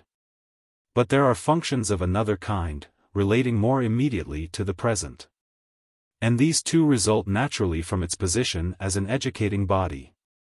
If the educators are men worthy of their position, it will give them an influence over the whole course of practical life, whether private or public. Of course it will merely be the influence of counsel, and practical men will be free to accept or reject it. But its weight may be very considerable when given prudently, and when the authority from which it proceeds is recognized as competent. The questions on which its advice is most needed are the relations between different classes. Its action will be coextensive with the diffusion of positive principles. For nations professing the same faith, and sharing in the same education, will naturally accept the same intellectual and moral directors. In the next chapter one shall treat this subject more in detail. I merely mention it here as one among the list of functions belonging to the new spiritual power. It will now not be difficult to show all the characteristics of positivism are summed up in the motto, Order and Progress, a motto which has a philosophical as well as political bearing, and which I shall always feel glad to have put forward. Positivism is the only school which has given a definite significance to these two conceptions, whether regarded from their scientific or their social aspect. With regard to progress, the assertion will hardly be disputed, no definition of it but the positive ever having yet been given. In the case of order, it is less apparent. But, as I have shown in the first chapter, it is no less profoundly true. All previous philosophies had regarded order as stationary, a conception which rendered it wholly inapplicable to modern politics. But positivism, by rejecting the absolute, and yet not introducing the arbitrary, represents order in a totally new light, and adapts it to our progressive civilization. It places it on the firmest possible foundation, that is, on the doctrine of the invariability of the laws of nature, which defends it against all danger from subjective chimeras. The positivist regards artificial order in social phenomena, as in all others, as resting necessarily upon the order of nature, in other words, upon the whole series of natural laws. But order has to be reconciled with progress, and here positivism is still more obviously without a rival. Necessary as the reconciliation is, no other system has even attempted it.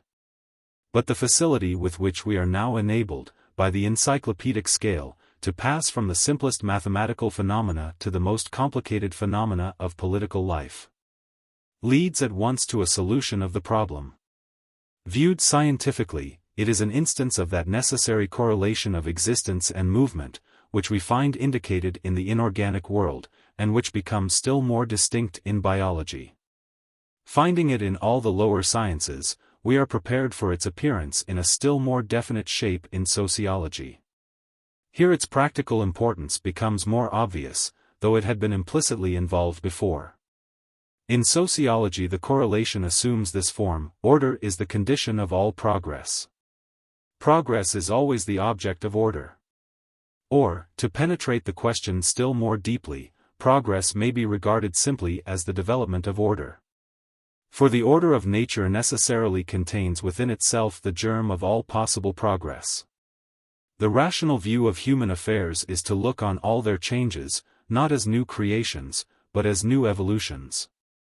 And we find this principle fully borne out in history.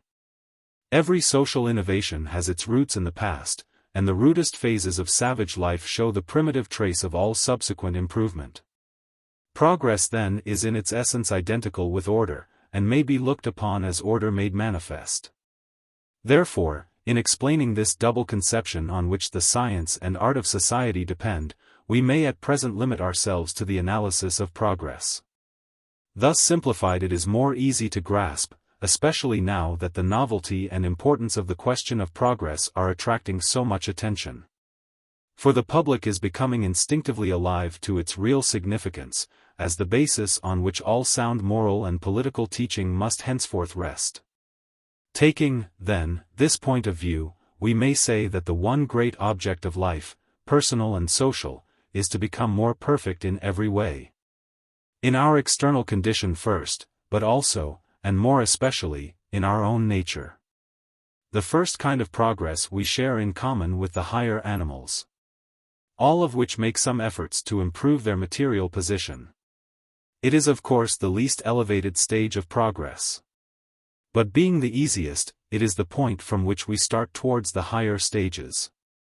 A nation that has made no efforts to improve itself materially, will take but little interest in moral or mental improvement. This is the only ground on which enlightened men can feel much pleasure in the material progress of our own time. It stirs up influences that tend to the nobler kinds of progress. Influences which would meet with even greater opposition than they do, were not the temptations presented to the coarser natures by material prosperity so irresistible. Owing to the mental and moral anarchy in which we live, systematic efforts to gain the higher degrees of progress are as yet impossible.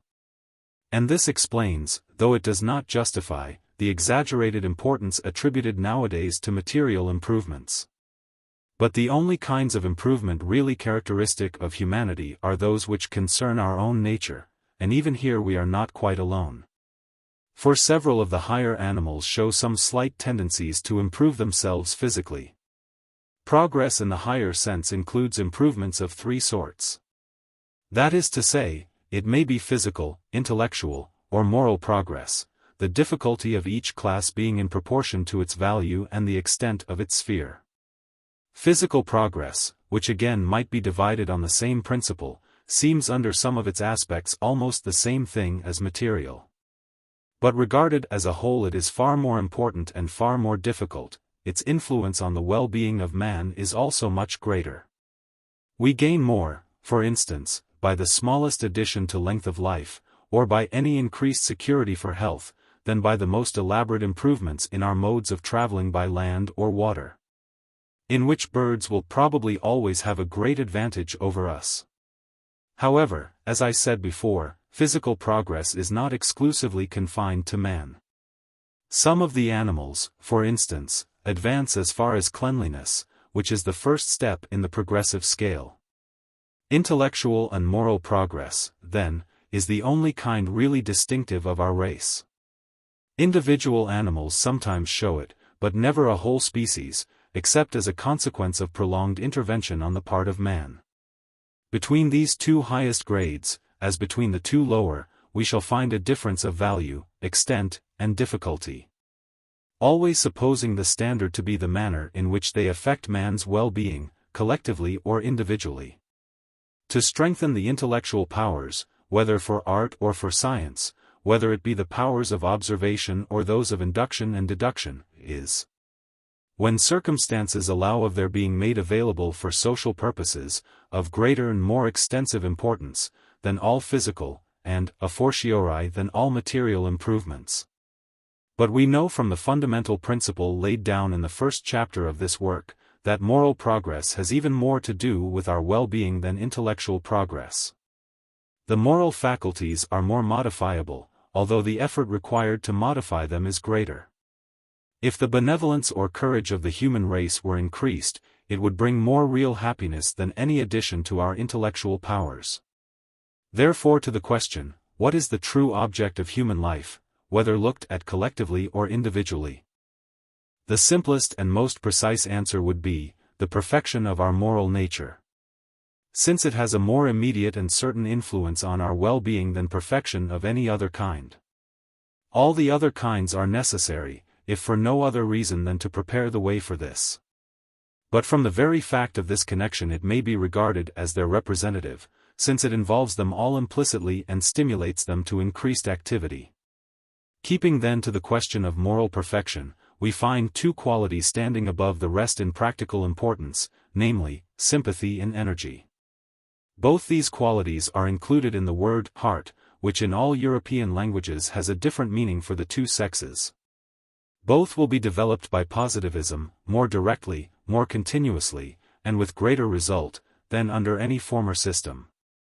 The whole tendency of positivism is to encourage sympathy, since it subordinates every thought, desire, and action to social feeling.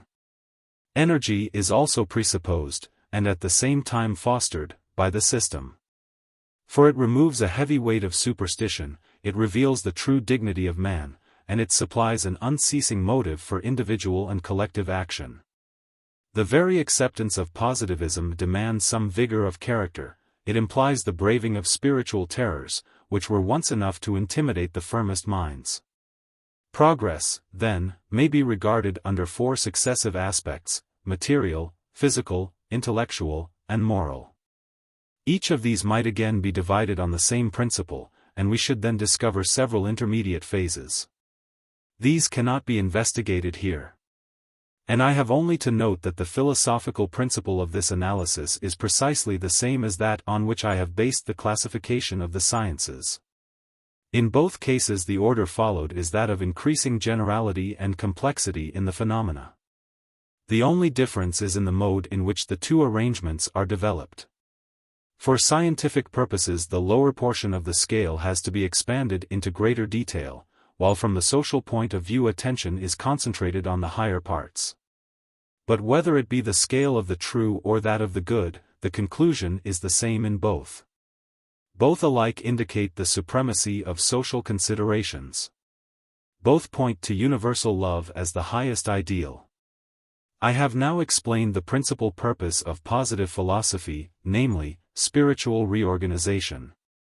And I have shown how that purpose is involved in the positivist motto, order and progress.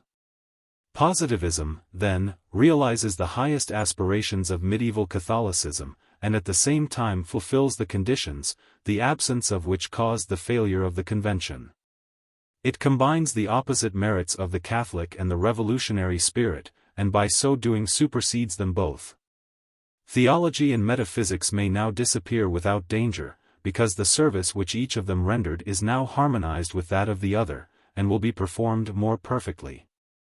The principle on which this result depends is the separation of spiritual from temporal power.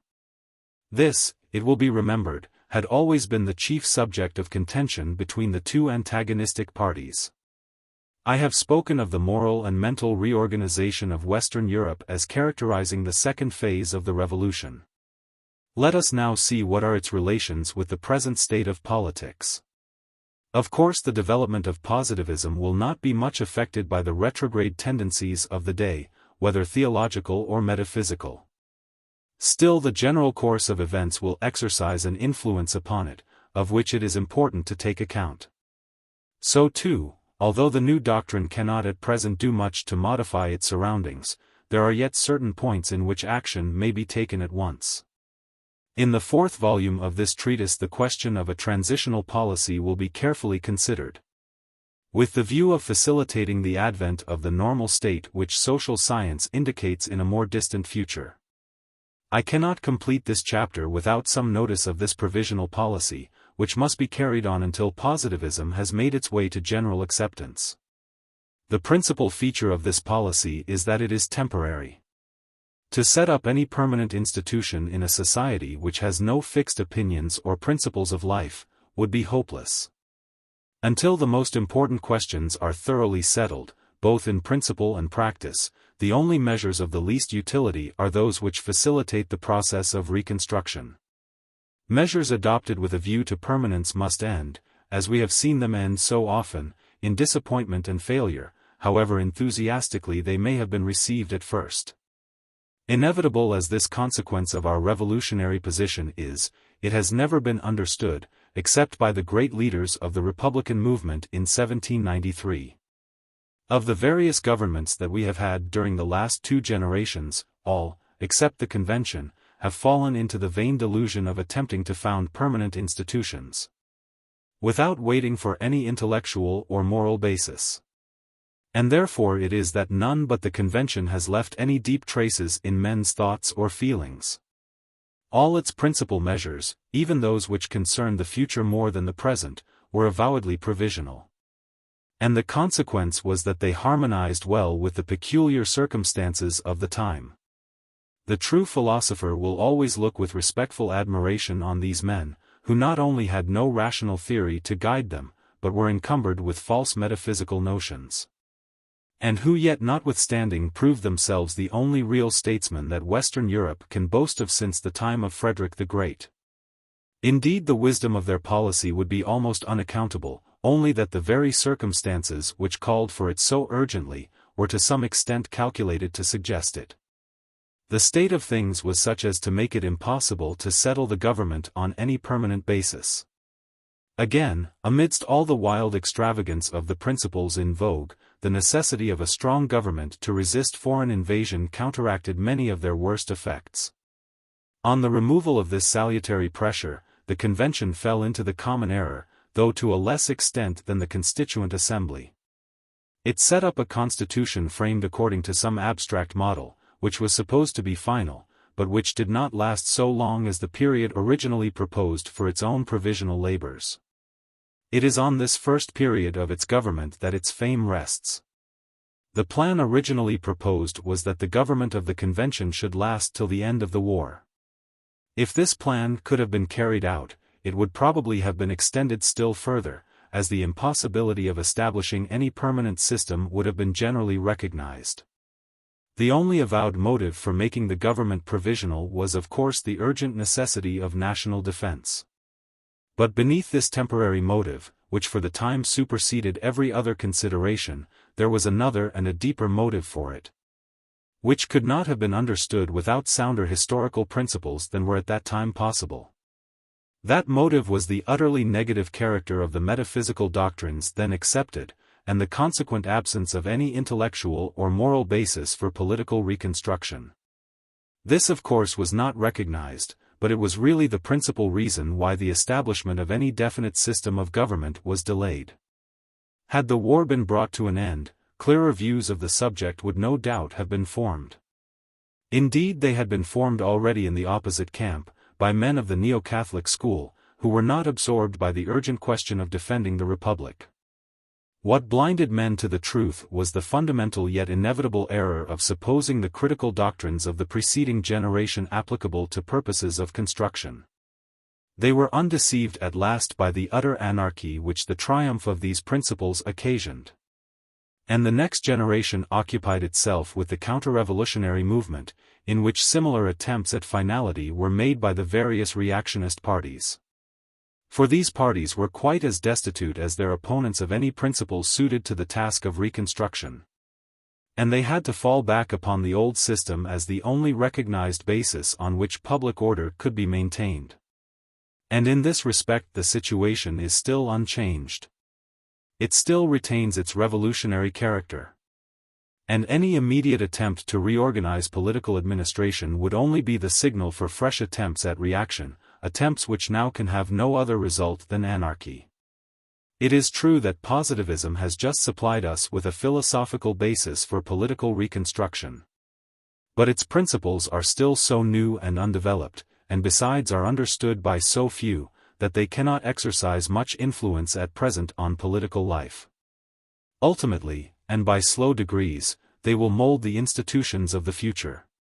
But meanwhile they must work their way freely into men's minds and hearts, and for this at least one generation will be necessary. Spiritual organization is the only point where an immediate beginning can be made. Difficult as it is, its possibility is at last as certain as its urgency.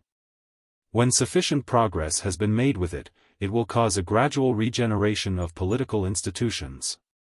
But any attempt to modify these too rapidly would only result in fresh disturbances. Such disturbances, it is true, will never be as dangerous as they were formerly. Because the anarchy of opinion is so profound that it is far more difficult for men to agree in any fixed principles of action. The absolute doctrines of the last century which inspired such intense conviction, can never regain their strength, because, when brought to the crucial test of experience as well as of discussion, their uselessness for constructive purposes and their subversive tendency became evident to everyone. They have been weakened, too, by theological concessions which their supporters, in order to carry on the government at all, were obliged to make. Consequently, the policy with which they are at present connected is one which oscillates between reaction and anarchy, or rather which is at once despotic and destructive. From the necessity of controlling a society which has become almost as diverse to metaphysical as to theological rule. In the utter absence, then, of any general convictions, the worst forms of political commotion are not to be feared, because it would be impossible to rouse men's passions sufficiently. But unwise efforts to set up a permanent system of government would even now lead, in certain cases, to lamentable disorder, and would at all events be utterly useless. Quiet at home depends now, like peace abroad, simply on the absence of disturbing forces. A most insecure basis, since it is itself a symptom of the extent to which the disorganizing movement has proceeded. This singular condition must necessarily continue until the interregnum which at present exists in the moral and intellectual region comes to an end. As long as there is such an utter want of harmony in feeling as well as in opinion, there can be no real security against war or internal disorder. The existing equilibrium has arisen so spontaneously that it is no doubt less unstable than is generally supposed. Still, it is sufficiently precarious to excite continual panics, both at home and abroad, which are not only very irritating, but often exercise a most injurious influence over our policy. Now attempts at immediate reconstruction of political institutions, instead of improving this state of things, make it very much worse, by giving factitious life to the old doctrines, which, being thoroughly worn out, ought to be left to the natural process of decay. The inevitable result of restoring them to official authority will be to deter the public, and even the thinking portion of it, from that free exercise of the mental powers by which, and by which only, we may hope to arrive without disturbance at fixed principles of action. The cessation of war therefore justifies no change in republican policy. As long as the spiritual interregnum lasts, it must retain its provisional character. Indeed, this character ought to be more strongly impressed upon it than ever. For no one now has any real belief in the organic value of the received metaphysical doctrines. They would never have been revived but for the need of having some sort of political formula to work with, in default of any real social convictions. But the revival is only apparent, and it contrasts most strikingly with the utter absence of systematic principles in most active minds. There is no real danger of repeating the error of the first revolutionists and of attempting to construct with negative doctrines. We have only to consider the vast development of industry, of aesthetic culture, and of scientific study, to free ourselves from all anxiety on this head. Such things are incompatible with any regard for the metaphysical teaching of ideologists or psychologists. Nor is there much to fear in the natural enthusiasm which is carrying us back to the first days of the Revolution.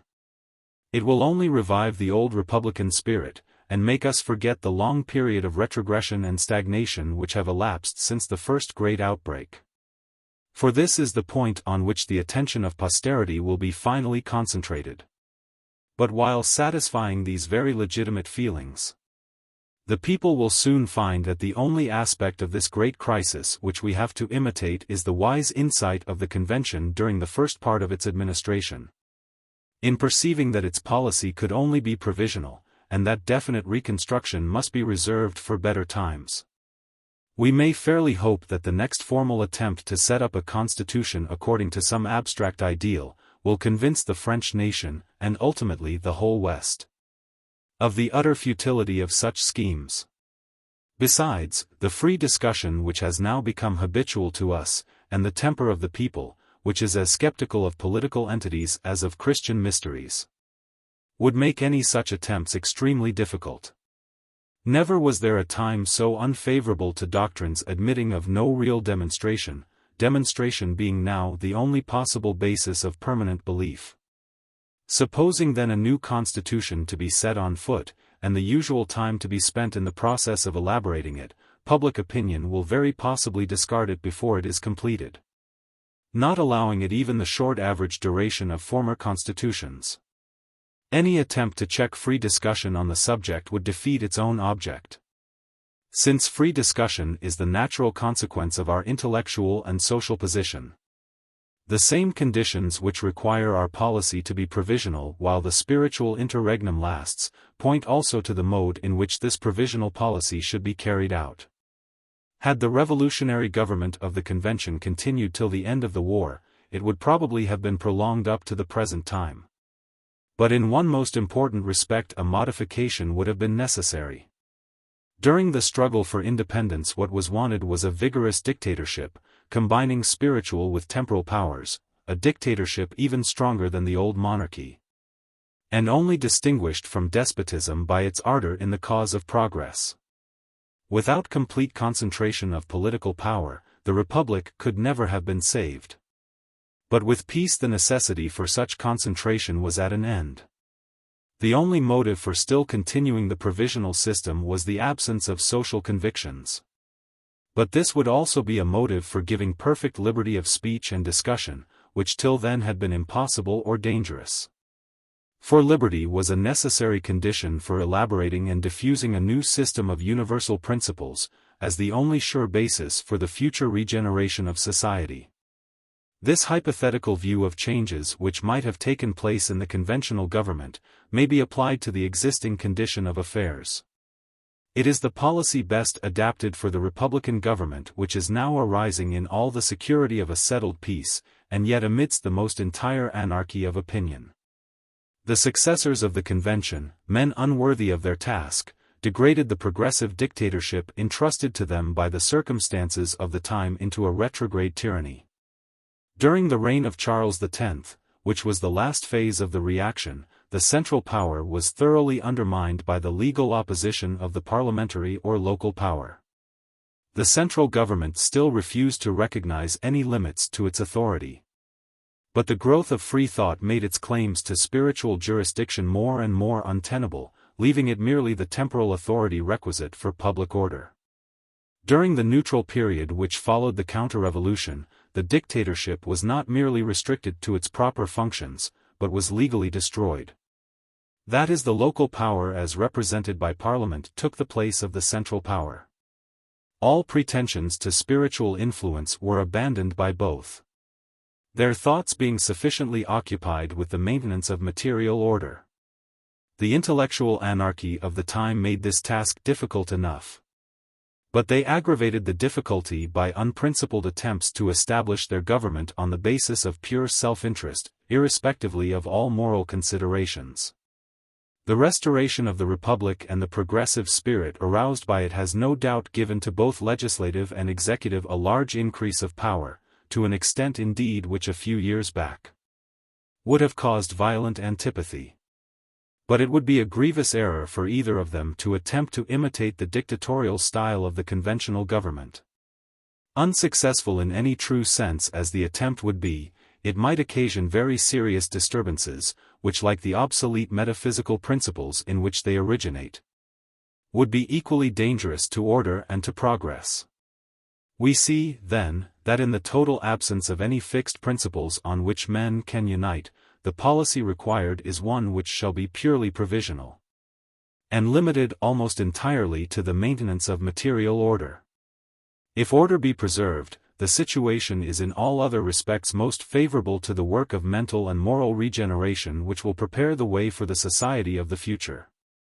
The establishment of a republic in France disproves the false claims set up by official writers in behalf of constitutional government, as if it was the final issue of the revolution. Meantime there is nothing irrevocable in the republic itself, except the moral principle involved in it, the absolute and permanent preponderance of social feeling. In other words, the concentration of all the powers of man upon the common welfare. This is the only maxim of the day which we can accept as final. It needs no formal sanction, because it is merely the expression of feelings generally avowed, all prejudices against it having been entirely swept away. But with the doctrines and the institutions resulting from them, through which this dominion of social feeling is to become an organized reality, the Republic has no direct connection. It would be compatible with many different solutions of the problem. Politically, the only irrevocable point is the abolition of monarchy, which for a long time has been in France and to a less extent throughout the West, the symbol of retrogression. That spirit of devotion to the public welfare, which is the noblest feature of republicanism, is strongly opposed to any immediate attempts at political finality, as being incompatible with conscientious endeavors to find a real solution of social problems. For before the practical solution can be hoped for, a systematic basis for it must exist, and this we can hardly expect to find in the remnants left to us of the old creeds. All that the true philosopher desires is simply that the question of moral and intellectual reorganization shall be left to the unrestricted efforts of thinkers of whatever school. And in advocating this cause, he will plead the interests of the Republic, for the safety of which it is of the utmost importance that no special set of principles should be placed under official patronage. Republicanism, then, will do far more to protect free thought, and resist political encroachment, than was done during the Orleanist government by the retrograde instincts of Catholicism. Catholic resistance to political reconstructions was strong, but blind. Its place will now be more than supplied by wise indifference on the part of the public, which has learnt by experience the inevitable failure of these incoherent attempts to realize metaphysical utopias. The only danger of the position is lest it divert the public, even the more reflective portion of it, from deep and continuous thought to practical experiments based on superficial and hasty considerations. It must be owned that the temper of mind which now prevails would have been most unfavorable for the original elaboration of positivism. That work, however, had already been accomplished under the constitutional system, which, while not so restrictive as the preceding government, was yet sufficiently so to concentrate our intellectual powers, which of themselves would have been too feeble, upon the task. The original conception had indeed been formed during the preceding reign, but its development and diffusion took place under the parliamentary system. Positivism now offers itself for practical application to the question of social progress, which has become again the prominent question, and will ever remain so. Unfavorable as the present political temper would have been to the rise of positivism, it is not at all so to its diffusion. Always supposing its teachers to be men of sufficient dignity to avoid the snare of political ambition into which thinkers are now so apt to fall. By explaining, as it alone can explain, the futility and danger of the various utopian schemes which are now competing with each other for the reorganization of society, positivism will soon be able to divert public attention from these political chimeras, to the question of a total reformation of principles and of life. Republicanism, then, will offer no obstacle to the diffusion of positivist principles. Indeed, there is one point of view from which we may regard it as the commencement of the normal state. It will gradually lead to the recognition of the fundamental principle that spiritual power must be wholly independent of every kind of temporal power, whether central or local. It is not merely that statesmen will soon have to confess their inability to decide on the merits of a doctrine which supposes an amount of deep scientific knowledge from which they must necessarily be precluded. Besides this, the disturbance caused by the ambition of metaphysical schemers, who are incapable of understanding the times in which they live, will induce the public to withdraw their confidence from such men, and give it only to those who are content to abandon all political prospects, and to devote themselves to their proper function as philosophers. Thus republicanism is, on the whole, favorable to this great principle of positivism, the separation of temporal from spiritual power. Notwithstanding the temptations offered to men who wish to carry their theories into immediate application, the principle seems, no doubt, in opposition to all our revolutionary prejudices. But the public, as well as the government, will be brought to it by experience. They will find it the only means of saving society from the consequences of metaphysical utopias, by which order and progress are alike threatened. Thinkers too, those of them at least who are sincere, will cease to regard it with such blind antipathy, when they see that while it condemns their aspirations to political influence, it opens out to them a noble and most extensive sphere of moral influence. Independently of social considerations, it is the only way in which the philosopher can maintain the dignity to which his position entitles him, and which is at present so often compromised by the very success of his political ambition. The political attitude which ought for the present to be assumed is so clearly indicated by all the circumstances of the time, that practical instinct has in this respect anticipated theory. The right view is well expressed in the motto, Liberty and Public Order, which was adopted spontaneously by the middle class at the commencement of the neutral period in 1830. It is not known who was the author of it, but it is certainly far too progressive to be considered as representing the feelings of the monarchy. It is not of course the expression of any systematic convictions, but no metaphysical school could have pointed out so clearly the two principal conditions required by the situation. Positivism, while accepting it as an inspiration of popular wisdom, makes it more complete by adding 2 points which should have been contained in it at first. Only that they were too much opposed to existing prejudices to have been sanctioned by public opinion. Both parts of the motto require some expansion. Liberty ought to include perfect freedom of teaching, public order should involve the preponderance of the central power over the local. I subjoin a few brief remarks on these 2 points, which will be considered more fully in the 4th volume of this treatise. Positivism is now the only consistent advocate of free speech and free inquiry.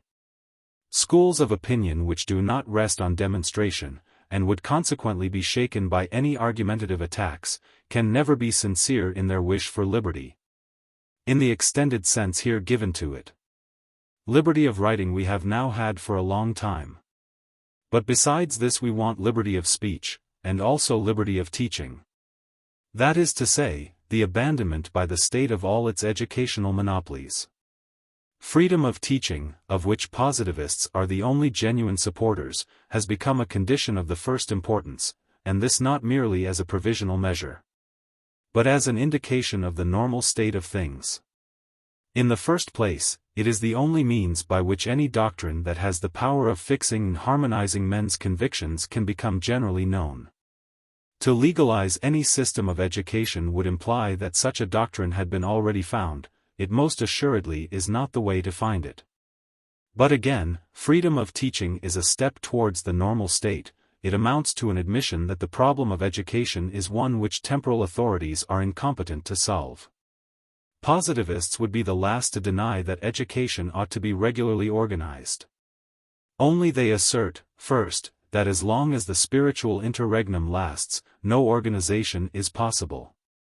And secondly, that whenever the acceptance of a new synthesis makes it possible, it will be affected by the spiritual power to which that synthesis gives rise. In the meantime no general system of state education should be attempted. It will be well, however, to continue state assistance to those branches of instruction which are the most liable to be neglected by private enterprise, especially reading and writing. Moreover, there are certain institutions either established or revived by the Convention for higher training in special subjects. These ought to be carefully preserved, and brought up to the present state of our knowledge. For they contain the germs of principles which will be most valuable when the problem of reorganizing general education comes before us. But all the institutions abolished by the Convention ought now to be finally suppressed. Even the academies should form no exception to this rule, for the harm which they have done, both intellectually and morally, since their reinstallment, has fully justified the wisdom of the men who decided on their abolition. Government should no doubt exercise constant vigilance over all private educational institutions. But this should have nothing to do with their doctrines, but with their morality, a point scandalously neglected in the present state of the law. These should be the limits of state interference in education. With these exceptions, it should be left to the unrestricted efforts of private associations, so as to give every opportunity for a definitive educational system to establish itself. For to pretend that any satisfactory system exists at present would only be a hypocritical subterfuge on the part of the authorities. The most important step towards freedom of education would be the suppression of all grants to theological or metaphysical societies, leaving each man free to support the religion and the system of instruction which he prefers. This, however, should be carried out in a just and liberal spirit worthy of the cause, and without the least taint of personal dislike or party feeling. Full indemnity should be given to members of churches or universities, upon whom these changes would come unexpectedly. By acting in this spirit, it will be far less difficult to carry out measures which are obviously indicated by the position in which we stand. As there is now no doctrine which commands general assent, it would be an act of retrogression to give legal sanction to any of the old creeds, whatever their former claim to spiritual ascendancy. It is quite in accordance with the republican spirit to refuse such sanction.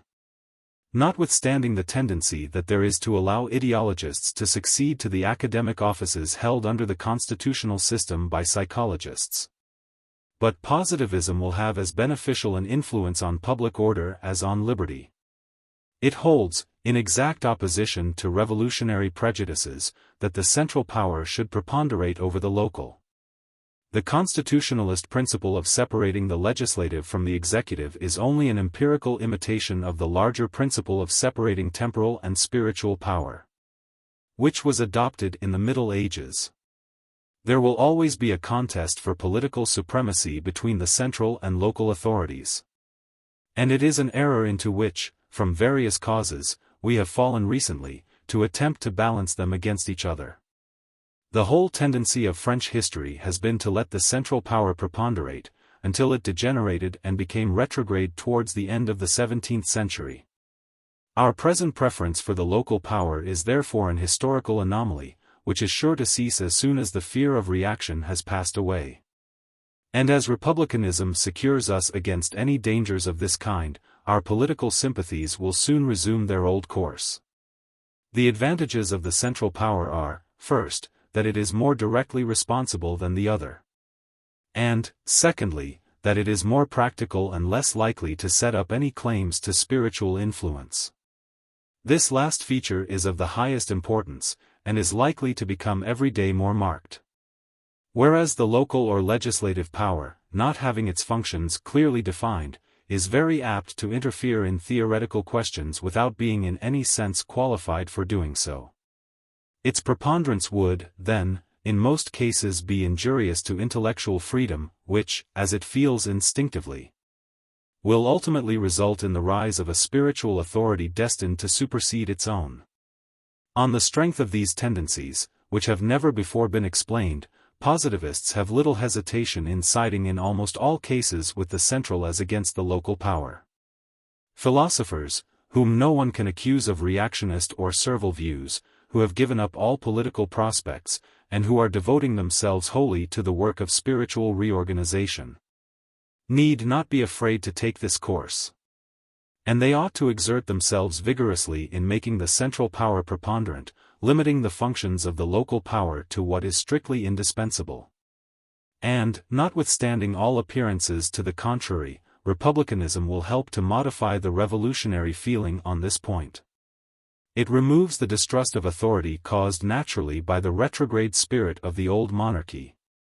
And it makes it easier to repress any further tendencies of the same kind, without necessitating an entire change in the character of our policy for the sake of providing against a contingency, of which there is now so little fear. As soon as the central power has given sufficient proof of its progressive intentions, there will be no unwillingness on the part of the French public to restrict the powers of the legislative body. Whether by reducing it to 1/3 of its present numbers, which are so far too large, or even by limiting its functions to the annual vote of the supplies. During the last phase of the counter-revolution, and the long period of parliamentary government which followed, a state of feeling has arisen on this subject, which is quite exceptional, and which sound philosophical teaching, and wise action on the part of government, will easily modify. It is inconsistent with the whole course of French history, and only leads us into the mistake of imitating the English constitution, which is adapted to no other country. The very extension which has just been given to the representative system will bring it into discredit, by showing it to be as futile and subversive in practice as philosophy had represented it to be in theory. Such, then, is the way in which positivism would interpret these two primary conditions of our present policy, liberty and public order. But besides this, it explains and confirms the connection which exists between them. It teaches in the first place, that true liberty is impossible at present without the vigorous control of a central power, progressive in the true sense of the word, wise enough to abdicate all spiritual influence, and keep to its own practical functions. Such a power is needed in order to check the despotic spirit of the various doctrines now in vogue. As all of them are more or less inconsistent with the principle of separation of powers, they would all be willing to employ forcible means of securing uniformity of opinion. Besides, the anarchy which is caused by our spiritual interregnum, might, but for a strong government, very probably interfere with the philosophical freedom which we now enjoy. Conversely, unless liberty in the sense here spoken of be granted, it will be impossible for the central power to maintain itself in the position which public order requires. The obstacle to that position at present is the fear of reaction. And a scrupulous regard for freedom is the only means of removing these feelings which, though perhaps unfounded, are but too natural. All fears will be allayed at once when liberty of instruction and association becomes part of the law of the land. There will then be no hope, and indeed no wish, on the part of government to regulate our social institutions in conformity with any particular doctrine. The object of this chapter has been to show the social value of positivism. We have found that not merely does it throw light upon our future policy, but that it also teaches us how to act upon the present. And these indications have in both cases been based upon careful examination of the past, in accordance with the fundamental laws of human development. It is the only system capable of handling the problem now proposed by the more advanced portion of our race to all who would claim to guide them. That problem is this: to reorganize human life, irrespectively of God or king. Recognizing the obligation of no motive, whether public or private, other than social feeling, aided in due measure by the positive science and practical energy of man. Chapter 3. The action of positivism upon the working classes. Positivism, whether looked at as a philosophical system or as an instrument of social renovation, cannot count upon much support from any of the classes, whether in church or state, by whom the government of mankind has hitherto been conducted. There will be isolated exceptions of great value, and these will soon become more numerous, but the prejudices and passions of these classes will present serious obstacles to the work of moral and mental reorganization which constitutes the second phase of the Great Western Revolution. Their faulty education and their repugnance to system prejudice them against a philosophy which subordinates specialties to general principles. Their aristocratic instincts make it very difficult for them to recognize the supremacy of social feeling, that doctrine which lies at the root of social regeneration, as conceived by positivism. That no support can be expected from the classes who were in the ascendant before the revolution, is of course obvious. And we shall probably meet with opposition, quite as real though more carefully concealed, from the middle classes, to whom that revolution transferred the authority and social influence which they had long been coveting. Their thoughts are entirely engrossed with the acquisition of power, and they concern themselves but little with the mode in which it is used, or the objects to which it is directed. They were quite convinced that the revolution had found a satisfactory issue in the parliamentary system instituted during the recent period of political oscillation. They will long continue to regret that stationary period, because it was peculiarly favorable to their restless ambition. A movement tending to the complete regeneration of society is almost as much dreaded now by the middle classes as it was formerly by the higher. And both would at all events agree in prolonging the system of theological hypocrisy, as far as republican institutions admitted of it. That policy is now the only means by which retrogression is still possible. Ignoble as it is, there are two motives for adopting it. It secures respect and submission on the part of the masses, and it imposes no unpleasant duties on their governors. All their critical and metaphysical prejudices indispose them to terminate the state of spiritual anarchy which is the greatest obstacle to social regeneration, while at the same time their ambition dreads the establishment of a new moral authority, the restrictive influence of which would of course press most heavily upon themselves. In the 18th century, men of rank, and even kings, accepted the purely negative philosophy that was then in vogue. It removed many obstacles, it was an easy path to reputation, and it imposed no great sacrifice. But we can hardly hope from this precedent that the wealthy and literary classes of our own time will be equally willing to accept positive philosophy, the avowed purpose of which is to discipline our intellectual powers, in order to reorganize our modes of life. The avowal of such a purpose is quite sufficient to prevent positivism from gaining the sympathies of any one of the governing classes.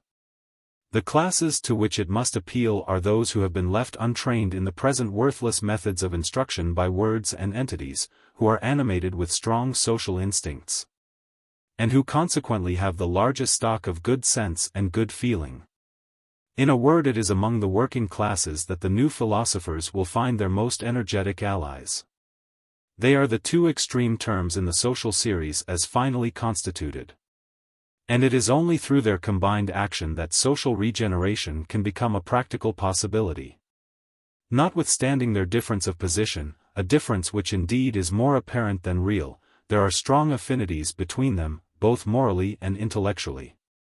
Both have the same sense of the real, the same preference for the useful, and the same tendency to subordinate special points to general principles. Morally they resemble each other in generosity of feeling, in wise unconcern for material prospects, and in indifference to worldly grandeur. This at least will be the case as soon as philosophers in the true sense of that word have mixed sufficiently with the nobler members of the working classes to raise their own character to its proper level. When the sympathies which unite them upon these essential points have had time to show themselves, it will be felt that the philosopher is, under certain aspects, a member of the working class fully trained, while the working man is in many respects a philosopher without the training. Both too will look with similar feelings upon the intermediate or capitalist class. As that class is necessarily the possessor of material power, the pecuniary existence of both will as a rule be independent upon it. These affinities follow as a natural result from their respective position and functions. The reason of their not having been recognized more distinctly is, that at present we have nothing that can be called a philosophic class, or at least it is only represented by a few isolated types. Workmen worthy of their position are happily far less rare. But hitherto it is only in France, or rather in Paris, that they have shown themselves in their true light, as men emancipated from chimerical beliefs, and careless of the empty prestige of social position. It is, then, only in Paris that the truth of the preceding remarks can be fully verified. The occupations of working men are evidently far more conducive to philosophical views than those of the middle classes, since they are not so absorbing as to prevent continuous thought, even during the hours of labor. And besides having more time for thinking, they have a moral advantage in the absence of any responsibility when their work is over. The workman is preserved by his position from the schemes of aggrandizement, which are constantly harassing the capitalist. Their difference in this respect causes a corresponding difference in their modes of thought. The one cares more for general principles, the other more for details. To a sensible workman, the system of dispersive speciality now so much in vogue shows itself in its true light. He sees it, that is, to be brutalizing, because it would condemn his intellect to the most paltry mode of culture, so much so that it will never be accepted in France, in spite of the irrational endeavors of our Anglomaniac economists. To the capitalist, on the contrary, and even to the man of science, that system, however rigidly and consistently carried out, will seem far less degrading. Or rather it will be looked upon as most desirable, unless his education has been such as to counteract these tendencies, and to give him the desire and the ability for abstract and general thought. Morally, the contrast between the position of the workman and the capitalist is even more striking. Proud as most men are of worldly success, the degree of moral or mental excellence implied in the acquisition of wealth or power, even when the means used have been strictly legitimate, is hardly such as to justify that pride. Looking at intrinsic qualities rather than at visible results, it is obvious that practical success, whether in industry or in war, depends far more on character than on intellect or affection. The principal condition for it is the combination of a certain amount of energy with great caution, and a fair share of perseverance. When a man has these qualities, mediocrity of intellect and moral deficiency will not prevent his taking advantage of favorable chances. Chance being usually a very important element in worldly success. Indeed, it would hardly be an exaggeration to say that poverty of thought and feeling has often something to do with forming and maintaining the disposition requisite for the purpose. Vigorous exertion of the active powers is more frequently induced by the personal propensities of avarice, ambition, or vanity, than by the higher instincts. Superiority of position, when legitimately obtained, deserves respect. But the philosopher, like the religionist, and with still better grounds, refuses to regard it as a proof of moral superiority. A conclusion which would be wholly at variance with the true theory of human nature. The life of the workman, on the other hand, is far more favorable to the development of the nobler instincts. In practical qualities he is usually not wanting, except in caution, a deficiency which makes his energy and perseverance less useful to himself, though fully available for society. But it is in the exercise of the higher feelings that the moral superiority of the working class is most observable. When our habits and opinions have been brought under the influence of systematic principles, the true character of this class, which forms the basis of modern society, will become more distinct. And we shall see that home affections are naturally stronger with them than with the middle classes, who are too much engrossed with personal interests for the full enjoyment of domestic ties. Still more evident is their superiority in social feeling strictly so called, for these with them are called into daily exercise from earliest childhood. Here it is that we find the highest and most genuine types of friendship, and this even amongst those who are placed in a dependent position. Aggravated often by the aristocratic prejudices of those above them, and whom we might imagine on that account condemned to a lower moral standard. We find sincere and simple respect for superiors, untainted by servility, not vitiated by the pride of learning, not disturbed by the jealousies of competition. Their personal experience of the miseries of life is a constant stimulus to the nobler sympathies. In no class is there so strong an incentive to social feeling, at least to the feeling of solidarity between contemporaries. For all are conscious of the support that they derive from union, support which is not at all incompatible with strong individuality of character. The sense of continuity with the past has not, it is true, been sufficiently developed, but this is a want which can only be supplied by systematic culture. It will hardly be disputed that there are more remarkable instances of prompt and unostentatious self-sacrifice at the call of a great public necessity in this class than in any other. Note, too, that in the utter absence of any systematic education, all these moral excellences must be looked upon as inherent in the class. It is impossible to attribute them to theological influence, now that they have so entirely shaken off the old faith. The type I have described would be generally considered imaginary. And at present it is only in Paris that it can be fully realized. But the fact of its existence in the center of Western Europe is enough for all rational observers. A type so fully in accordance with what we know of human nature cannot fail ultimately to spread everywhere. Especially when these spontaneous tendencies are placed under the systematic guidance of positivism. These remarks will prepare us to appreciate the wise and generous instincts of the Convention in looking to the proletariat as the mainspring of its policy. And this is not merely on account of the incidental danger of foreign invasion, but in dealing with the larger question of social regeneration, which it pursued so ardently. Though in such ignorance of its true principles. Owing, however, to the want of a satisfactory system, and the disorder produced by the metaphysical theories of the time. The spirit in which this alliance with the people was framed was incompatible with the real object in view. It was considered that government ought as a rule to be in the hands of the people. Now, under the special circumstances of the time, popular government was undoubtedly very useful. The existence of the republic depended almost entirely upon the proletariat, the only class that stood unshaken and true to its principles. But in the absolute spirit of the received political theories, this state of things was regarded as normal, a view which is incompatible with the most important conditions of modern society. It is of course always right for the people to assist government in carrying out the law, even to the extent of physical force, should the case require it. Interference of this subordinate kind, whether in foreign or internal questions, so far from leading to anarchy, is obviously a guarantee for order which ought to exist in every properly constituted society. Indeed, in this respect our habits in France are still very defective. Men are too often content to remain mere lookers-on, while the police to whom they owe their daily protection is doing its duty. But for the people to take a direct part in government, and to have the final decision of political measures, is a state of things which in modern society is only adapted to times of revolution. To recognize it as final would lead at once to anarchy, were it not so utterly impossible to realize. Positivism rejects the metaphysical doctrine of the sovereignty of the people.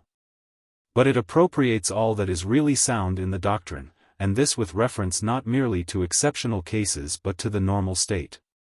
While at the same time it guards against the danger involved in its application as an absolute truth. In the hands of the revolutionary party the doctrine is generally used to justify the right of insurrection. Now in positive polity, this right is looked upon as an ultimate resource, with which no society should allow itself to dispense. Absolute submission, which is too strongly inculcated by modern Catholicism, would expose us to the danger of tyranny. Insurrection may be regarded, scientifically, as a sort of reparative crisis, of which societies stand in more need than individuals in accordance with the well-known biological law. That the higher and the more complicated the organism, the more frequent and also the more dangerous is the pathological state. Therefore, the fear that positivism, when generally accepted, will encourage passive obedience, is perfectly groundless.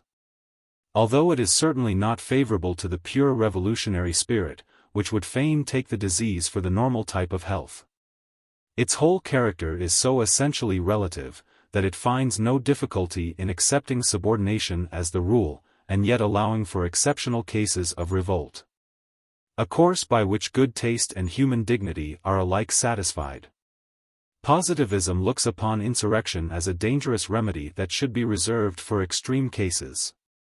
But it would never scruple to sanction and even to encourage it when it is really indispensable. This is quite compatible with refusing, as a rule, to submit the decision of political questions and the choice of rulers to judges who are obviously incompetent. And who, under the influence of positivism, will of their own free will abdicate rights which are subversive of order. The metaphysical doctrine of the sovereignty of the people contains, however, a truth of permanent value, though in a very confused form. This truth positivism separates very distinctly from its dangerous alloy, yet without weakening, on the contrary, with the effect of enforcing, its social import. There are two distinct conceptions in this doctrine, which have hitherto been confounded, a political conception applicable to certain special cases, a moral conception applicable to all. In the first place, the name of the whole body politic ought to be invoked in the announcement of any special measure, of which the motives are sufficiently intelligible, and which directly concern the practical interests of the whole community. Under this head would be included decisions of law courts, declarations of war, etc. When society has reached the positive state, and the sense of universal solidarity is more generally diffused, there will be even more significance and dignity in such expressions than there is now. Because the name invoked will no longer be that of a special nation, but that of humanity as a whole. It would be absurd, however, to extend this practice to those still more numerous cases where the people is incompetent to express any opinion, and has merely to adopt the opinion of superior officers who have obtained its confidence. This may be owing either to the difficulty of the question or to the fact of its application being indirect or limited. Such, for instance, would be enactments, very often of great importance, which deal with scientific principles, or again most questions relating to special professions or branches of industry. In all these cases popular good sense would, under positivist influence, easily be kept clear from political illusions. It is only under the stimulus of metaphysical pride that such illusions become dangerous, and the untaught masses have but little experience of this feeling. There is, however, another truth implied in the expression, sovereignty of the people. It implies that it is the first of duties to concentrate all the efforts of society upon the common good. And in this there is a more direct reference to the working class than to any other. First, on account of their immense numerical superiority, and, secondly, because the difficulties by which their life is surrounded require special interference to a degree which for other classes would be unnecessary. From this point of view it is a principle which all true republicans may accept. It is, in fact, identical with what we have laid down as the universal basis of morality, the direct and permanent preponderance of social feeling over all personal interests. Not merely, then, is it incorporated by positivism, but, as was shown in the first chapter, it forms the primary principle of the system, even under the intellectual aspect. Since the decline of Catholicism, the metaphysical spirit has been provisionally the guardian of this great social precept. Positivism now finally appropriates it, and purifies it for the future from all taint of anarchy. Revolutionists, as we should expect from their characteristic dislike to the separation of the two powers, had treated the question politically. Positivism avoids all danger by shifting it to the region of morality. I shall show presently that this very salutary change, so far from weakening the force of the principle, increases its permanent value, and at the same time removes the deceptive and subversive tendencies which are always involved in the metaphysical mode of regarding it. What then, it will be asked, is the part assigned to the proletariat in the final constitution of society? This similarity of position which I pointed out between themselves and the philosophic class suggests the answer.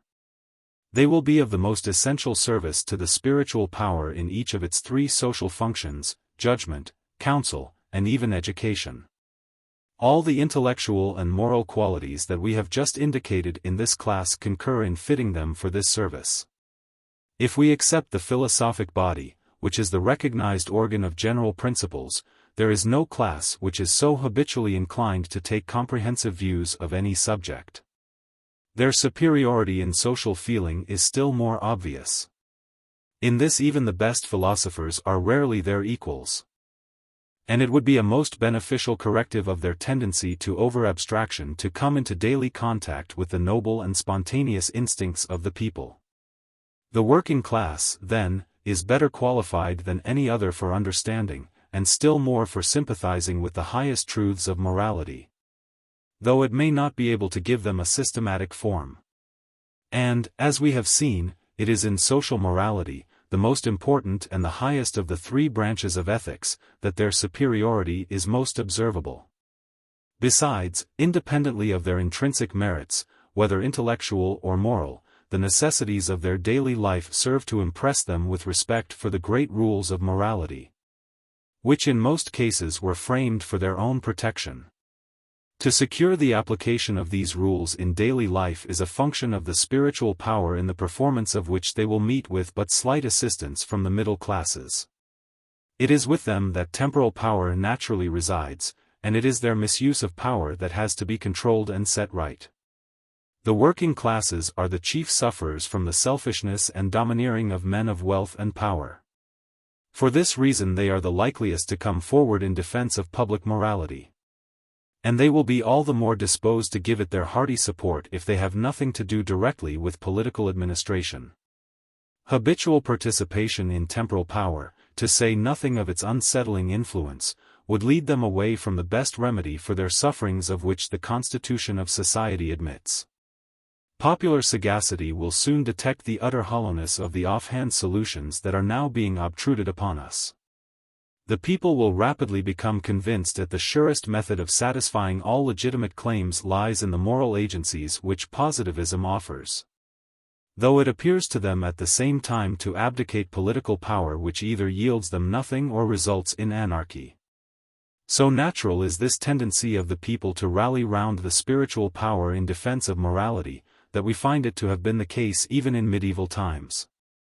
Indeed, this it is which explains the sympathies which Catholicism still retains, notwithstanding its general decline, in the countries where Protestantism has failed to establish itself.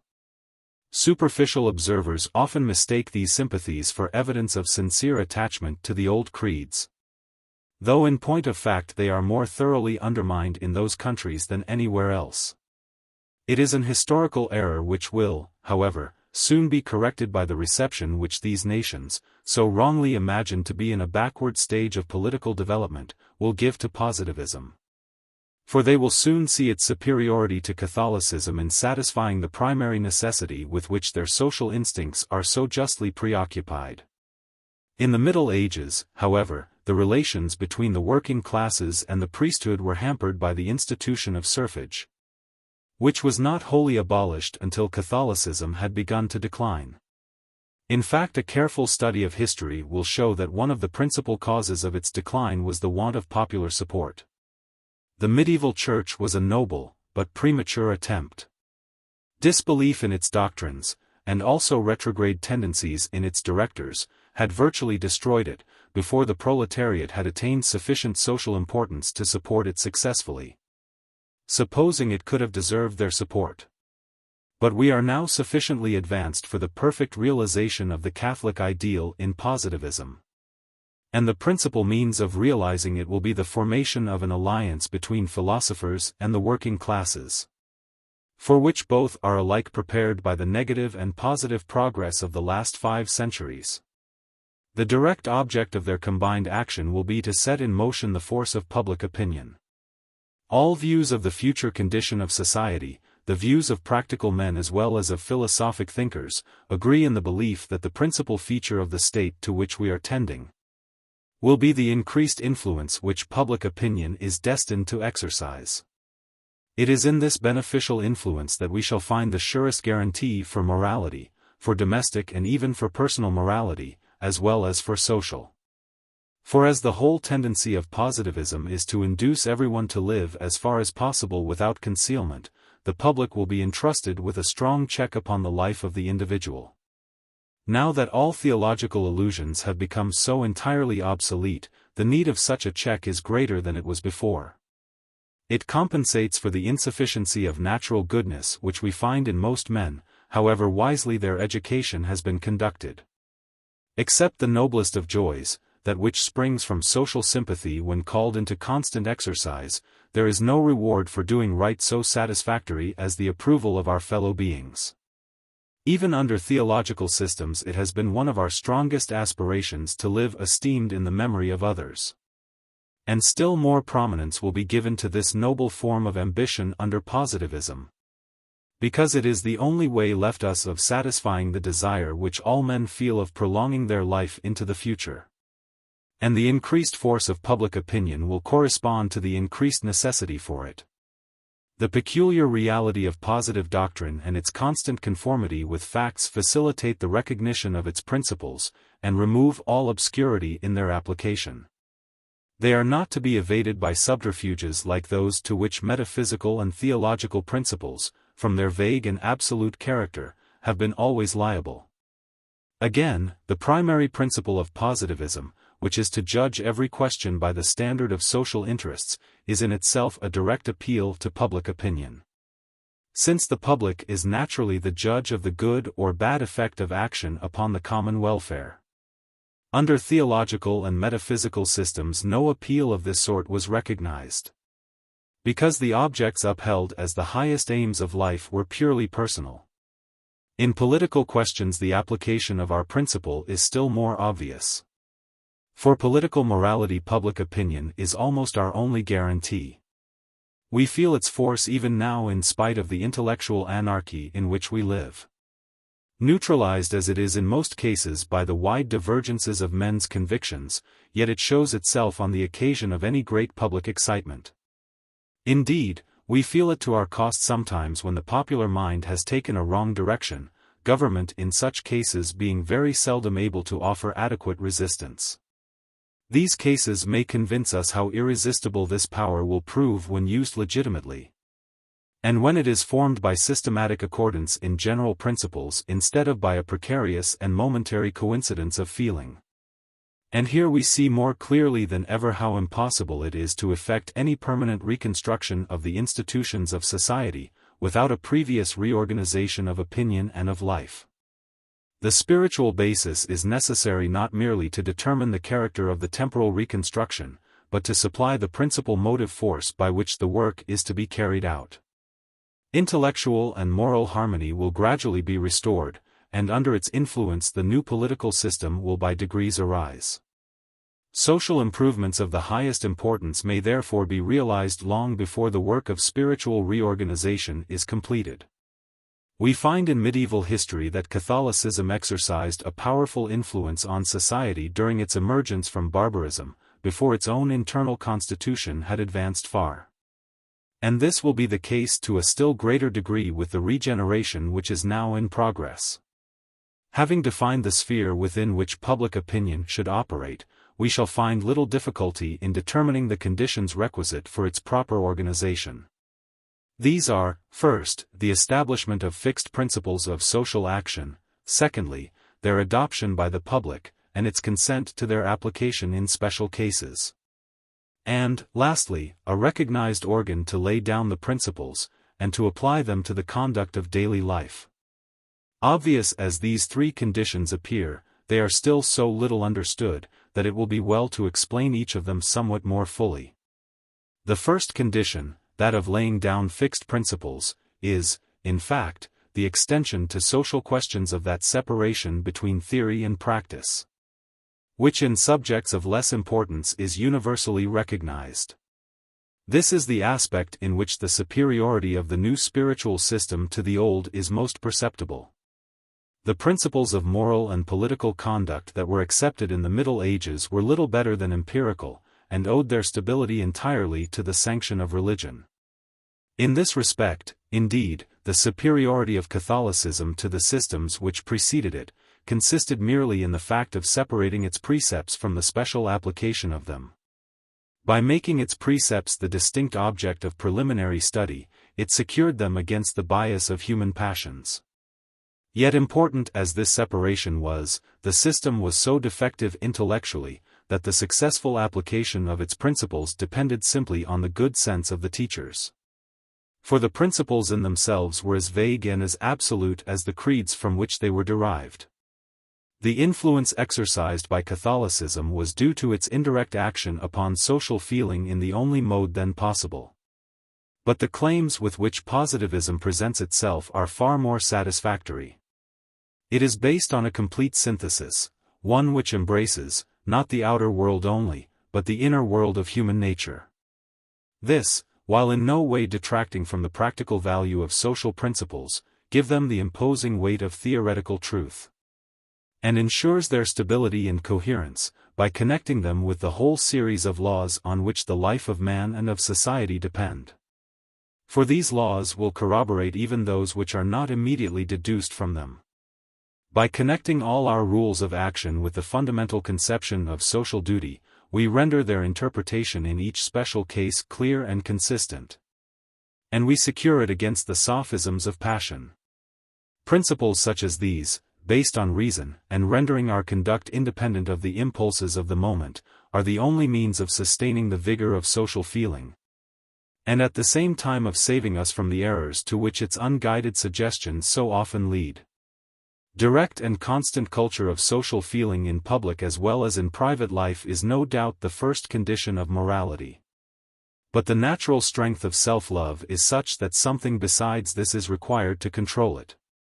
The course of conduct must be traced beforehand in all important cases by the aid of demonstrable principles, adopted at first upon trust, and afterwards from conviction. There is no art whatever in which, however ardent and sincere our desire to succeed, we can dispense with knowledge of the nature and conditions of the object aimed at. Moral and political conduct is assuredly not exempt from such an obligation, although we are more influenced in this case by the direct promptings of feeling than in any other of the arts of life. It has been shown only too clearly by many striking instances how far social feeling may lead us astray when it is not directed by right principles. It was for want of fixed convictions that the noble sympathies entertained by the French nation for the rest of Europe at the outset of the Revolution so soon degenerated into forcible oppression. When her retrograde leader began his seductive appeal to selfish passions. Inverse cases are still more common, and they illustrate the connection of feeling and opinion as clearly as the others. A false social doctrine has often favored the natural ascendancy of self-love by giving a perverted conception of public well-being. This has been too plainly exemplified in our own time by the deplorable influence which Malthus's sophistical theory of population obtained in England. This mischievous error met with very little acceptance in the rest of Europe, and it has been already refuted by the nobler thinkers of his own country.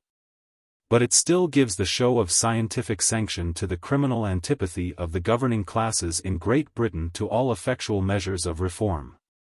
Next to a system of principles. The most important condition for the exercise of public opinion is the existence of a strong body of supporters sufficient to make the weight of these principles felt. Now it was here that Catholicism proved so weak, and therefore, even had its doctrine been less perishable, its decline was unavoidable. But the defect is amply supplied in the new spiritual order, which, as I have before shown, will receive the influential support of the working classes. And the need of such assistance is as certain as the readiness with which it will be yielded.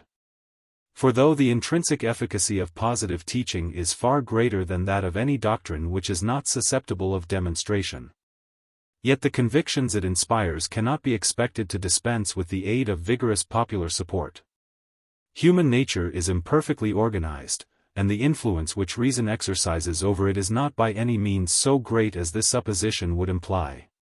Even social feeling, though its influence is far greater than that of reason, would not in general be sufficient for the right guidance of practical life. If public opinion were not constantly at hand to support the good inclinations of individuals. The arduous struggle of social feeling against self-love requires the constant assertion of true principles to remove uncertainty as to the proper course of action in each case. But it requires also something more. The strong reaction of all upon each is needed, whether to control selfishness or to stimulate sympathy. The tendency of our poor and weak nature to give way to the lower propensities is so great that, but for this universal cooperation, feeling and reason would be almost inadequate to their task. In the working class we find the requisite conditions. They will, as we have seen, form the principal source of opinion, not merely from their numerical superiority, but also from their intellectual and moral qualities, as well as from the influence directly due to their social position. Thus it is that positivism views the great problem of human life, and shows us for the first time that the bases of a solution already exist in the very structure of the social organism. Working men, whether as individuals or, what is still more important, collectively, are now at liberty to criticize all the details, and even the general principles, of the social system under which they live, affecting, as it necessarily does, themselves more nearly than any other class. The remarkable eagerness lately shown by our people to form clubs, though there was no special motive for it, and no very marked enthusiasm, was a proof that the checks which had previously prevented this tendency from showing itself were quite unsuited to our times. Nor is this tendency likely to pass away. On the contrary, it will take deeper root and extend more widely, because it is thoroughly in keeping with the habits, feelings, and wants of working men, who form the majority in these meetings. A consistent system of social truth will largely increase their influence, by giving them a more settled character and a more important aim. So far from being in any way destructive, they form a natural though imperfect model of the mode of life which will ultimately be adopted in the regenerate condition of humanity. In these unions social sympathies are kept in constant action by a stimulus of a most beneficial kind. They offer the speediest and most effectual means of elaborating public opinion. This at least is the case when there has been a fair measure of individual training.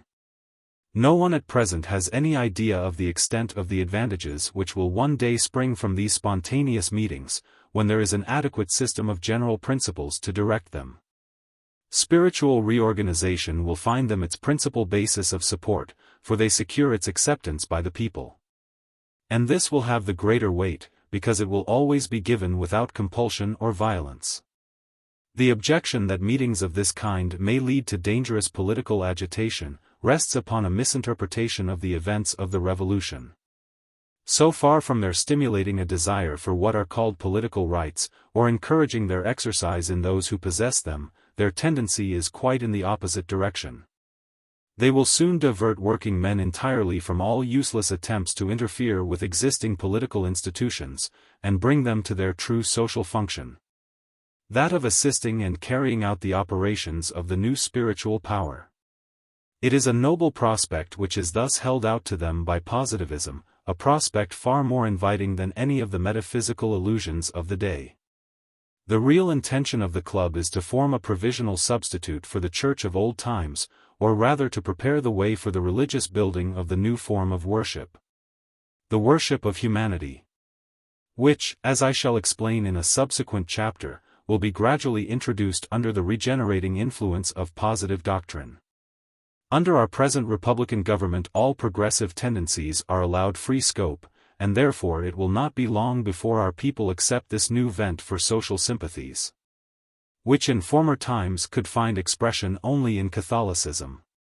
In this theory of public opinion one condition yet remains to be described. A philosophic organ is necessary to interpret the doctrine, the influence of which would otherwise in most cases be very inadequate. This third condition has been much disputed, but it is certainly even more indispensable than the second. And in fact it has never been really wanting, for every doctrine must have had some founder, and usually has a permanent body of teachers. It would be difficult to conceive that a system of moral and political principles should be possessed of great social influence, and yet at the same time that the men who originate or inculcate the system should exercise no spiritual authority. It is true that this inconsistency did for a time exist under the negative and destructive influence of Protestantism and deism, because men's thoughts were for the time entirely taken up with the struggle to escape from the retrograde tendencies of Catholicism. During this long period of insurrection, each individual became a sort of priest. Each, that is, followed his own interpretation of a doctrine which needed no special teachers, because its function was not to construct but to criticize. All the constitutions that have been recently established on metaphysical principles give a direct sanction to this state of things, in the preambles with which they commence. They apparently regard each citizen as competent to form a sound opinion on all social questions, thus exempting him from the necessity of applying to any special interpreters. This extension to the normal state of things of a phase of mind only suited to the period of revolutionary transition, is an error which I have already sufficiently refuted. In the minor arts of life, it is obvious that general principles cannot be laid down without some theoretical study, and that the application of these rules to special cases is not to be entirely left to the untaught instinct of the artisan. And can it be otherwise with the art of social life, so far harder and more important than any other, and in which, from its principles being less simple and less precise, a special explanation of them in each case is even more necessary? However perfect the demonstration of social principles may become, it must not be supposed that knowledge of positive doctrine, even when it has been taught in the most efficient way, will dispense with the necessity of frequently appealing to the philosopher for advice in questions of practical life, whether private or public. And this necessity of an interpreter to intervene occasionally between the principle and its application, is even more evident from the moral than it is from the intellectual aspect. Certain as it is that no one will be so well acquainted with the true character of the doctrine as the philosopher who teaches it, it is even more certain that none is so likely as himself to possess the moral qualifications of purity, of exalted aims, and of freedom from party spirit. without which his counsels could have but little weight in reforming individual or social conduct. It is principally through his agency that we may hope in most cases to bring about that reaction of all upon each, which, as we have seen, is of such indispensable importance to practical morality. Philosophers are not indeed the principal source of public opinion, as intellectual pride so often leads them to believe. Public opinion proceeds essentially from the free voice and spontaneous cooperation of the people. But in order that the full weight of their unanimous judgment may be felt, it must be announced by some recognized organ. There are, no doubt, rare cases where the direct expression of popular feeling is enough, but these are quite exceptional. Thus working men and philosophers are mutually necessary, not merely in the creation of public opinion, but also in most cases in the manifestation of it. Without the first, the doctrine, however well established, would not have sufficient force. Without the second, it would usually be too incoherent to overcome those obstacles in the constitution of man and of society, which make it so difficult to bring practical life under the influence of fixed principles. In fact, this necessity for some systematic organ to direct and give effect to public opinion has always been felt, even amidst the spiritual anarchy which at present surrounds us. On every occasion in which such opinion has played any important part. For its effect on these occasions would have been null and void but for some individual to take the initiative and personal responsibility. This is frequently verified in private life by cases in which we see the opposite state of things. We see principles which no one would think of contesting, practically inadequate, for want of some recognized authority to apply them. It is a serious deficiency, which is, however, compensated, though imperfectly, by the greater facility of arriving at the truth in such cases, and by the greater strength of the sympathies which they call forth. But in public life, with its more difficult conditions and more important claims, such entire absence of systematic intervention could never be tolerated. In all public transactions even now we may perceive the participation of a spiritual authority of one kind or other, the organs of which, though constantly varying, are in most cases metaphysicians or literary men writing for the press. Thus even in the present anarchy of feelings and convictions, public opinion cannot dispense with guides and interpreters. Only it has to be content with men who at the best can only offer the guarantee of personal responsibility, without any reliable security either for the stability of their convictions or the purity of their feelings. But now that the problem of organizing public opinion has once been proposed by positivism, it cannot remain long without a solution. It plainly reduces itself to the principle of separating the two social powers. Just as we have seen that the necessity of an established doctrine rested on the analogous principle of separating theory from practice. It is clear, on the one hand, that sound interpretation of moral and political rules, as in the case of any other art, can only be furnished by philosophers engaged in the study of the natural laws on which they rest. On the other hand, these philosophers, in order to preserve that breadth and generality of view which is their principal intellectual characteristic, must abstain scrupulously from all regular participation in practical affairs, and especially from political life, on the ground that its specializing influence would soon impair their speculative capacity. And such a course is equally necessary on moral grounds.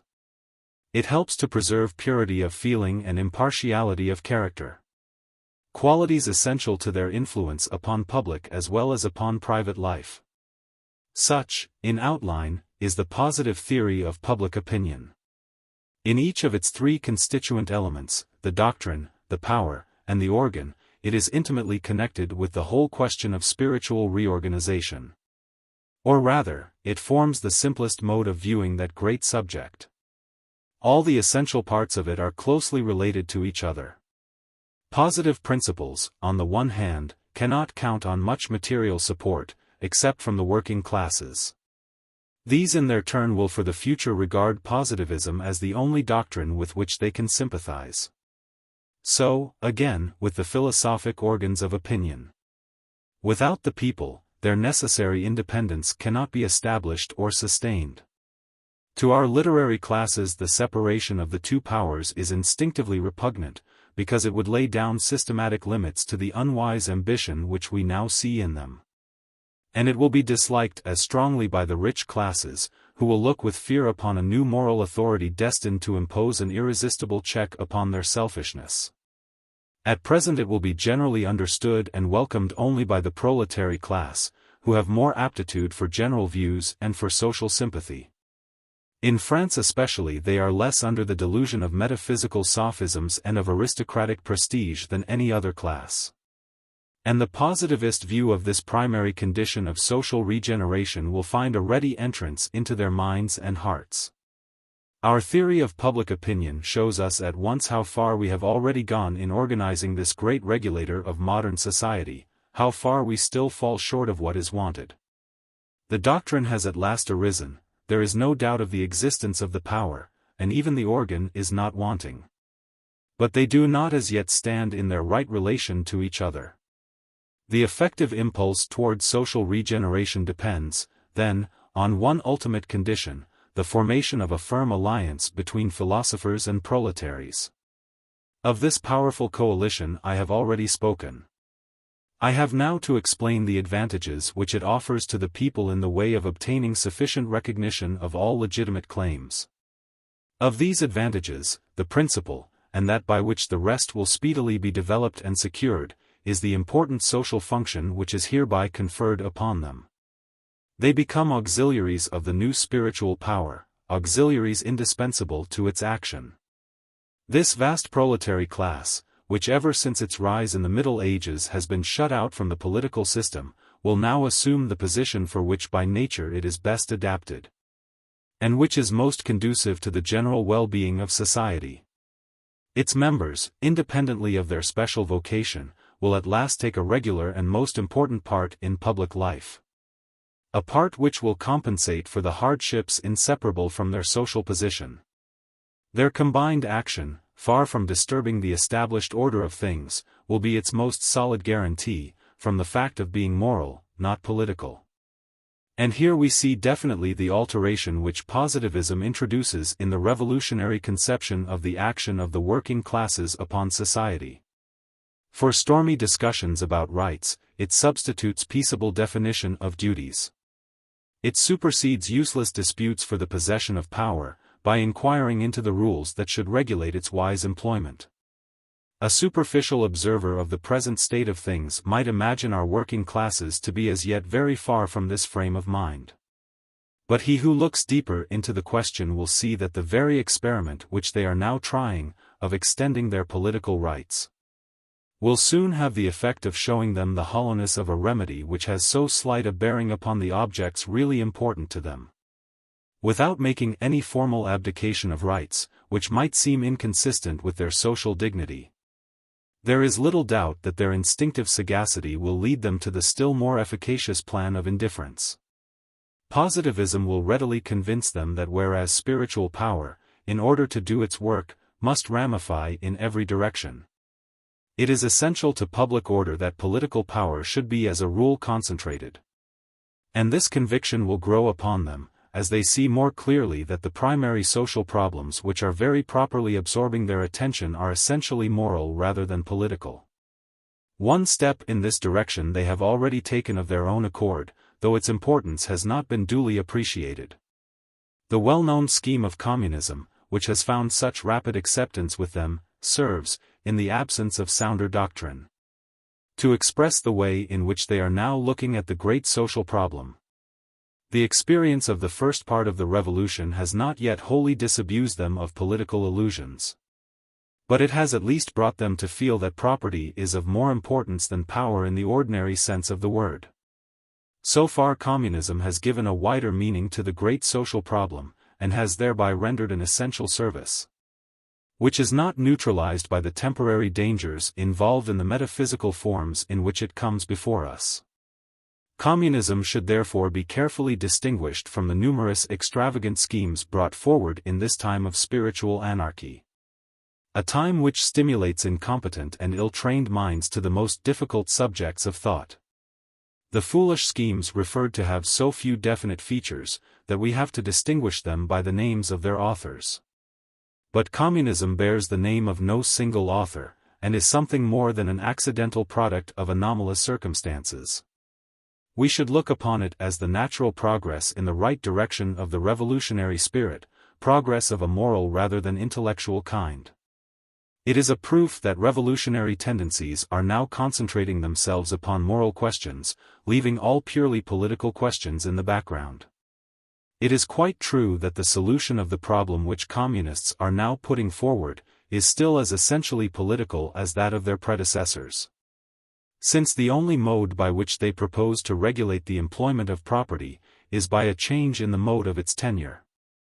Still, it is owing to them that the question of property is at last brought forward for discussion, and it is a question which so evidently needs a moral solution.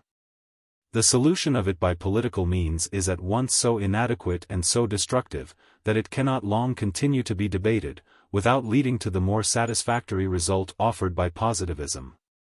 Men will see that it forms a part of the final regeneration of opinion and of life, which positivism is now inaugurating. To do justice to communism, we must look at the generous sympathies by which it is inspired, not at the shallow theories in which those sympathies find expression provisionally, until circumstances enable them to take some other shape. Our working classes, caring but very little for metaphysical principles, do not attach nearly the same importance to these theories as is done by men of literary education. As soon as they see a better way of bringing forward the points on which they have such legitimate claims, they will very soon adopt the clear and practical conceptions of positivism, which can be carried out peaceably and permanently, in preference to these vague and confused chimeras, which, as they will instinctively feel, lead only to anarchy. Till then they will naturally abide by communism, as the only method of bringing forward the most fundamental of social problems in a way which there shall be no evading. The very alarm which their present solution of the problem arouses helps to stir public attention, and fix it on this great subject. But for this constant appeal to their fears, the metaphysical delusions and aristocratic self-seeking of the governing classes would shelve the question altogether, or pass it by with indifference. The errors of communism must be rectified, but there is no necessity for giving up the name, which is a simple assertion of the paramount importance of social feeling. However, now that we have happily passed from monarchy to republicanism, the name of communist is no longer indispensable. The word republican expresses the meaning as well, and without the same danger. Positivism, then, has nothing to fear from communism. On the contrary, it will probably be accepted by most communists among the working classes.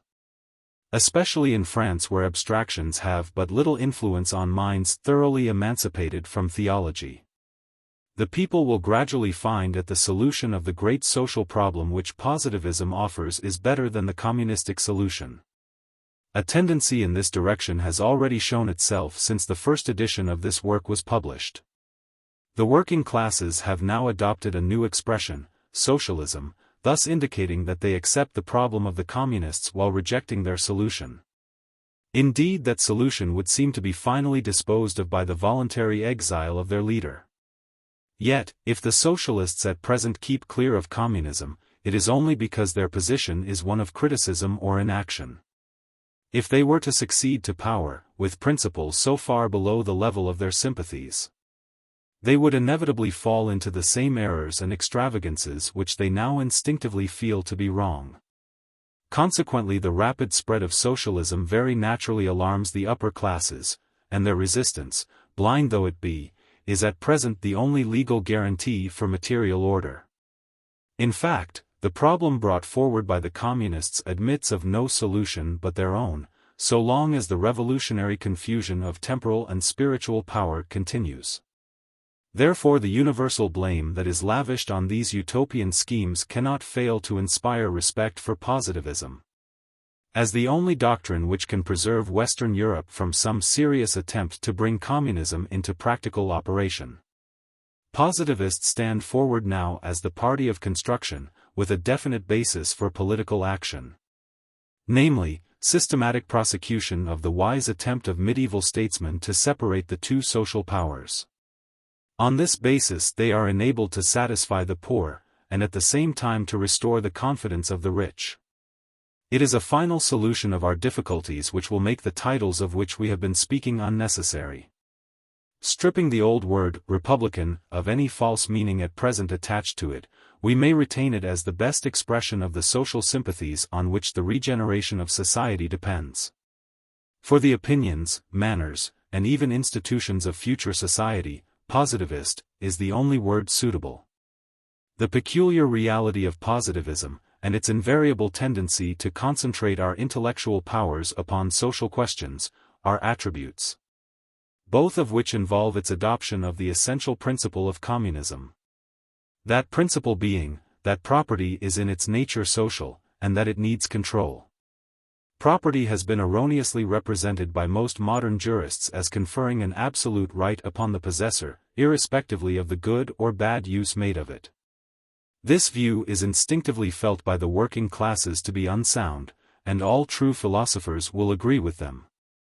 It is an antisocial theory, due historically to exaggerated reaction against previous legislation of a peculiarly oppressive kind, but it has no real foundation either in justice or in fact. Property can neither be created, nor even transmitted by the sole agency of its possessor. The cooperation of the public is always necessary, whether in the assertion of the general principle or in the application of it to each special case. Therefore the tenure of property is not to be regarded as a purely individual right. In every age and in every country the state has intervened, to a greater or less degree, making property subservient to social requirements. Taxation evidently gives the public an interest in the private fortune of each individual.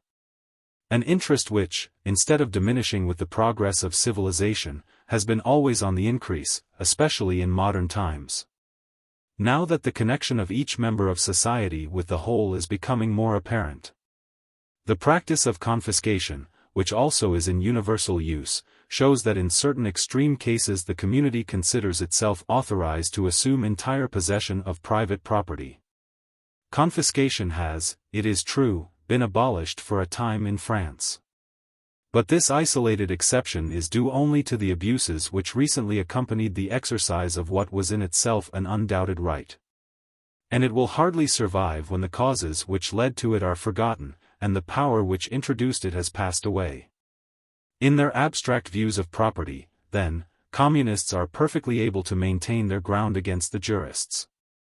They are right, again, in dissenting as deeply as they do from the economists, who lay it down as an absolute principle that the application of wealth should be entirely unrestricted by society. This error, like the one just spoken of, is attributable to instances of unjustifiable interference. But it is utterly opposed to all sound philosophical teaching, although it has a certain appearance of truth, in so far as it recognizes the subordination of social phenomena to natural laws. But the economists seem to have adopted this important principle only to show how incapable they are of comprehending it. Before they applied the conception of law to the higher phenomena of nature, they ought to have made themselves well acquainted with its meaning, as applied to the lower and more simple phenomena. Not having done so, they have been utterly blind to the fact that the order of nature becomes more and more modifiable as it grows more complicated. This conception lies at the very root of our whole practical life. Therefore nothing can excuse the metaphysical school of economists for systematically resisting the intervention of human wisdom in the various departments of social action. That the movement of society is subject to natural laws is certain. But this truth, instead of inducing us to abandon all efforts to modify society, should rather lead to a wiser application of such efforts, since they are at once more efficacious and more necessary in social phenomena than in any other. So far, therefore, the fundamental principle of communism is one which the positivist school must obviously adopt. Positivism not only confirms this principle, but widens its scope, by showing its application to other departments of human life.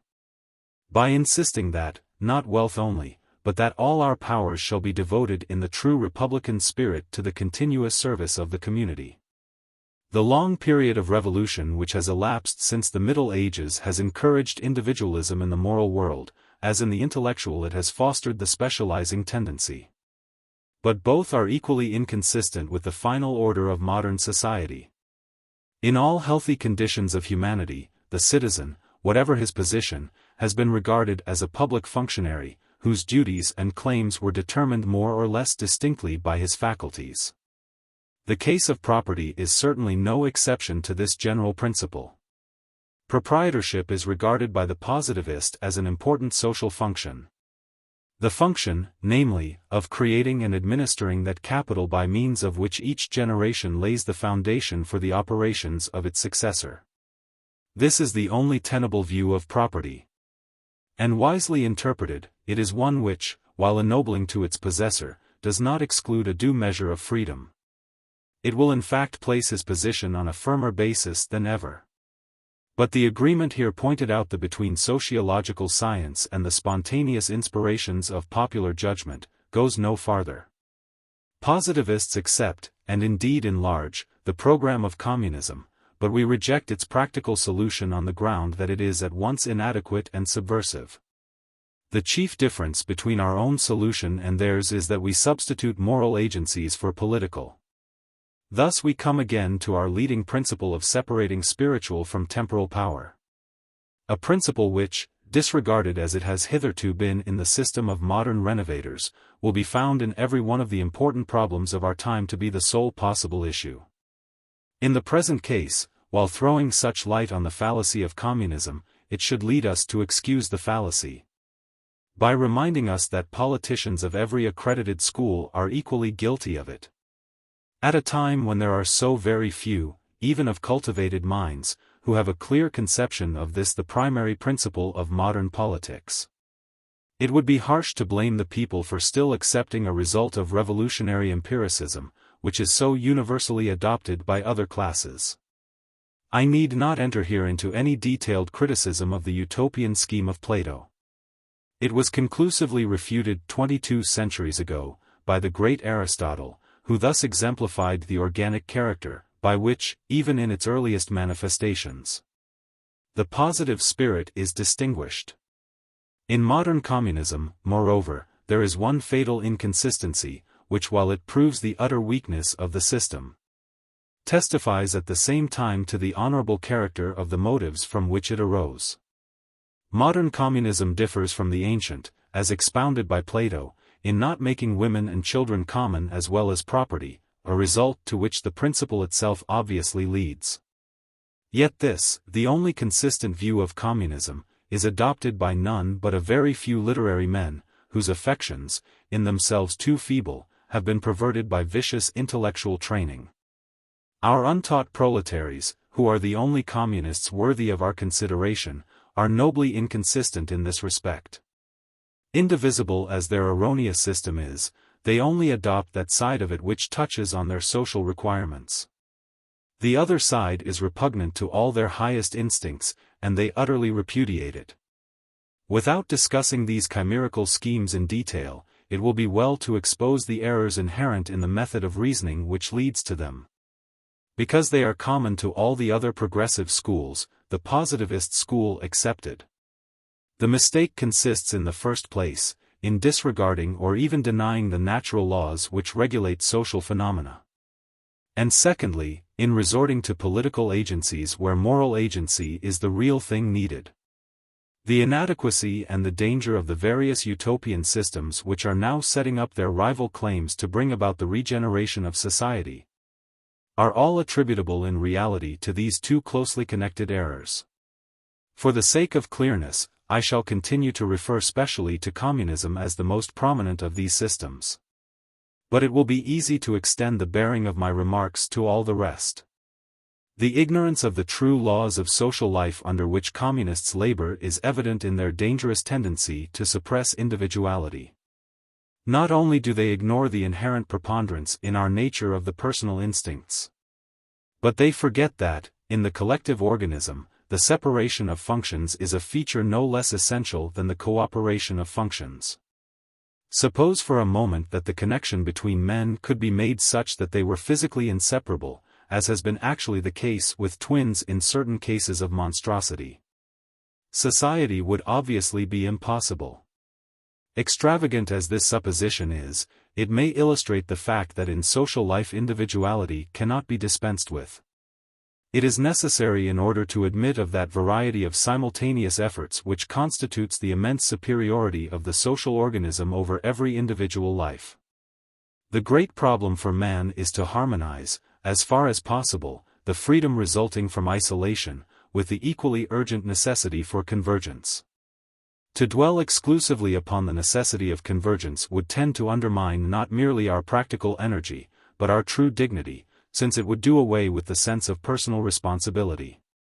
In exceptional cases where life is spent in forced subjection to domestic authority, the comforts of home are often not enough to prevent existence from becoming an intolerable burden. Simply from the want of sufficient independence. What would it be, then, if everybody stood in a similar position of dependence towards a community that was indifferent to his happiness? Yet no less a danger than this would be the result of adopting any of those utopian schemes which sacrifice true liberty to uncontrolled equality, or even to an exaggerated sense of fraternity. Wide as the divergence between positivism and the economic schools is, positivists adopt substantially the strictures which they have passed upon communism. Especially those of Dunoyer, their most advanced writer. There is another point in which communism is equally inconsistent with the laws of sociology. Acting under false views of the constitution of our modern industrial system, it proposes to remove its directors, who form so essential a part of it. An army can no more exist without officers than without soldiers, and this elementary truth holds good of industry as well as of war. The organization of modern industry has not been found practicable as yet. But the germ of such organization lies unquestionably in the division which has arisen spontaneously between capitalist and workman. No great works could be undertaken if each worker were also to be a director, or if the management, instead of being fixed, were entrusted to a passive and irresponsible body.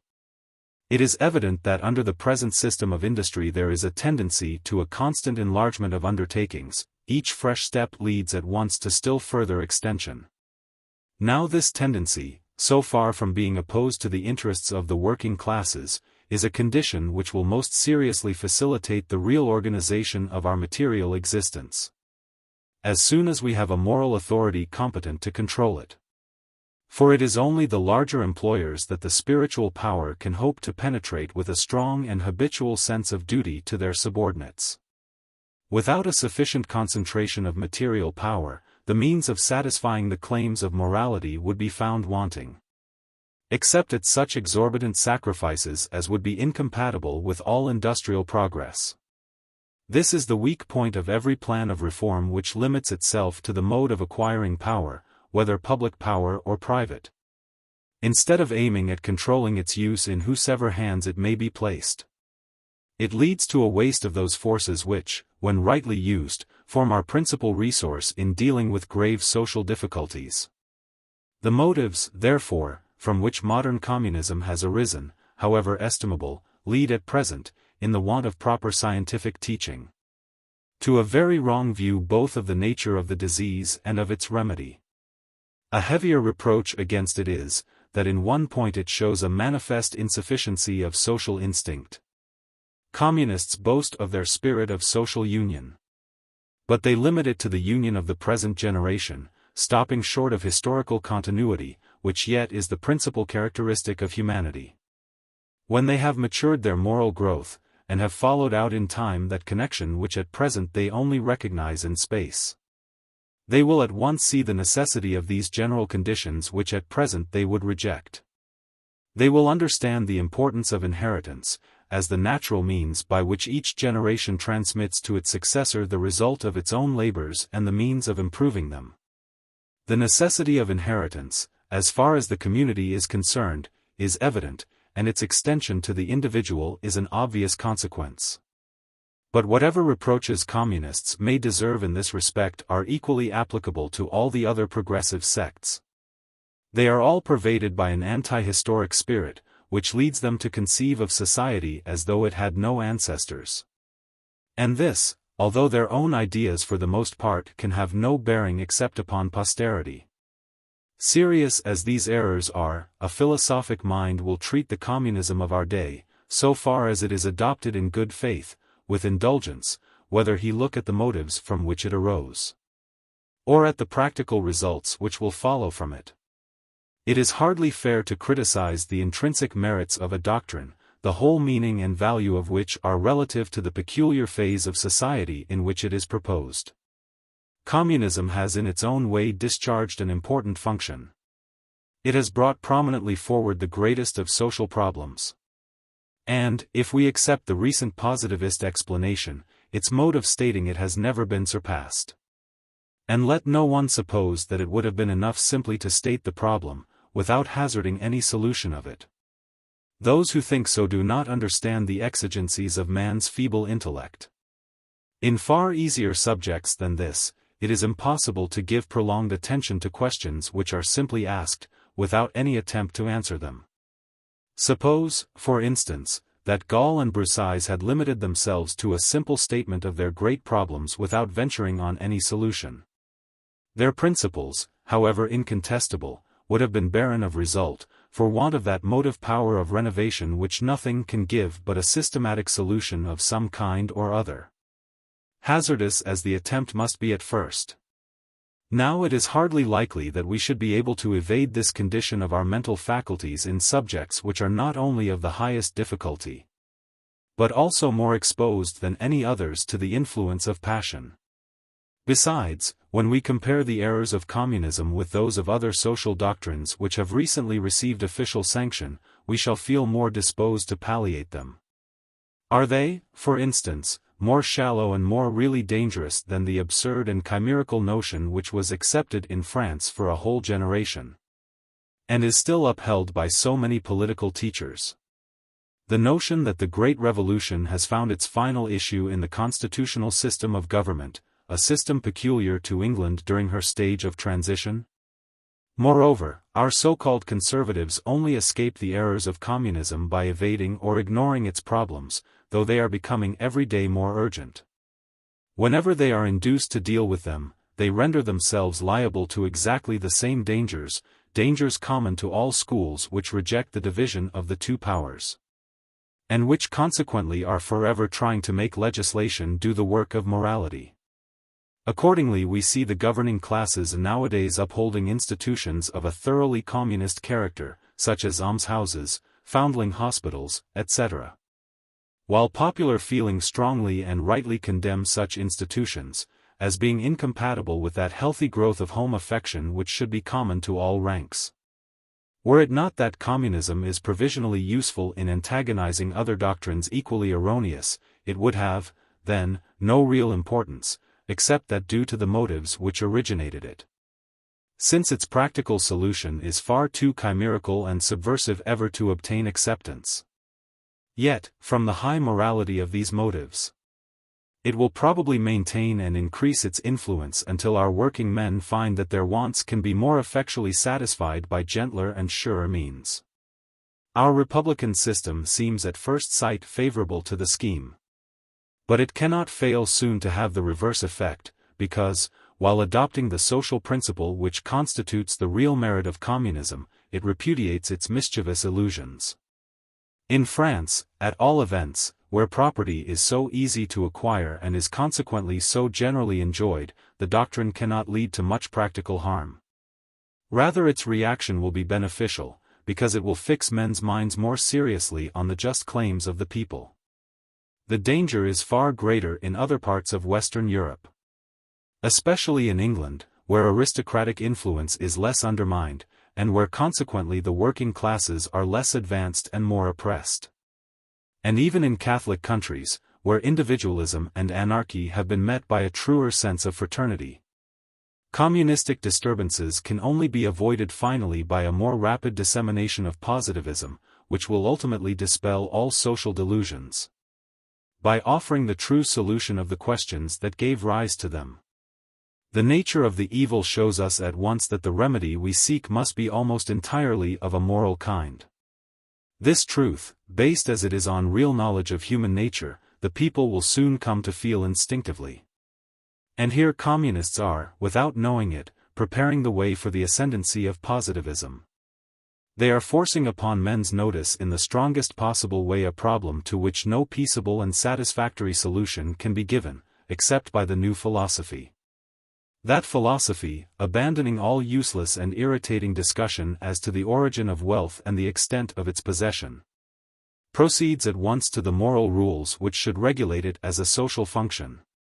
The distribution of power among men, of material power especially, lies so far beyond our means of intervention, that to set it before us as our main object to rectify the defects of the natural order in this respect, would be to waste our short life in barren and interminable disputes. The chief concern of the public is that power, in whosever hands it may be placed, should be exercised for their benefit. And this is a point to which we may direct our efforts with far greater effect. Besides, by regulating the employment of wealth, we do, indirectly, modify its tenure. For the mode in which wealth is held has some secondary influence over the right use of it. The regulations required should be moral, not political in their source. General, not special, in their application. Those who accept them will do so of their own free will, under the influence of their education. Thus their obedience, while steadily maintained, will have, as Aristotle long ago observed, the merit of voluntary action. By converting private property into a public function, we would subject it to no tyrannical interference. For this, by the destruction of free impulse and responsibility, would prove most deeply degrading to man's character. Indeed, the comparison of proprietors with public functionaries will frequently be applied in the inverse sense, with the view, that is, of strengthening the latter rather than of weakening the former. The true principle of republicanism is, that all forces shall work together for the common good. With this view we have on the one hand, to determine precisely what it is that the common good requires, and on the other, to develop the temper of mind most likely to satisfy the requirement. The conditions requisite for these two objects are, a recognized code of principles, an adequate education, and a healthy direction of public opinion.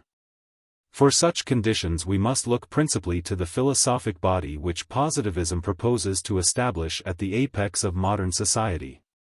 Doubtless this purely moral influence would not be sufficient of itself. Human frailty is such that government, in the ordinary sense of the word, will have as before to repress by force the more palpable and more dangerous class of delinquencies. But this additional control, though necessary, will not fill so important a place as it did in the Middle Ages under the sway of Catholicism. Spiritual rewards and punishments will preponderate over temporal, in proportion as human development evokes a stronger sense of the ties which unite each with all, by the threefold bond of feeling, thought, and action. Positivism, being more pacific and more efficacious than communism, because more true, is also broader and more complete in its solution of great social problems. The superficial view of property, springing too often from envious motives, which condemns inheritance because it admits of possession without labor, is not subversive merely, but narrow. From the moral point of view we see at once the radical weakness of these empirical reproaches. They show blindness to the fact that this mode of transmitting wealth is really that which is most likely to call out the temper requisite for its right employment. It saves the mind and the heart from the mean and sordid habits which are so often engendered by slow accumulation of capital. The man who is born to wealth is more likely to feel the wish to be respected. And thus those whom we are inclined to condemn as idlers may very easily become the most useful of the rich classes, under a wise reorganization of opinions and habits. Of course too, since with the advance of civilization the difficulty of living without industry increases, the class that we are speaking of becomes more and more exceptional. In every way, then, it is a most serious mistake to wish to upset society on account of abuses which are already in course of removal, and which admit of conversion to a most beneficial purpose. Again, another feature in which the positivist solution surpasses the communist, is the remarkable completeness of its application. Communism takes no account of anything but wealth. As if wealth were the only power in modern society badly distributed and administered. In reality, there are greater abuses connected with almost every other power that man possesses. And especially with the powers of intellect, yet these our visionaries make not the smallest attempt to rectify. Positivism, being the only doctrine that embraces the whole sphere of human existence, is therefore the only doctrine that can elevate social feeling to its proper place. By extending it to all departments of human activity without exception. Identification, in a moral sense, of private functions with public duties is even more necessary in the case of the scientific man or the artist, than in that of the proprietor. Whether we look at the source from which his powers proceed, or at the object to which they should be directed. Yet the men who wish to make material wealth common, the only kind of wealth that can be held exclusively by an individual, never extend their utopian scheme to intellectual wealth, in which it would be far more admissible. In fact, the apostles of communism often come forward as zealous supporters of what they call literary property. Such inconsistencies show the shallowness of the system.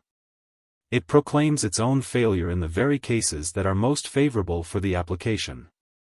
The extension of the principle here suggested would expose at once the inexpediency of political regulations on the subject, and the necessity of moral rules.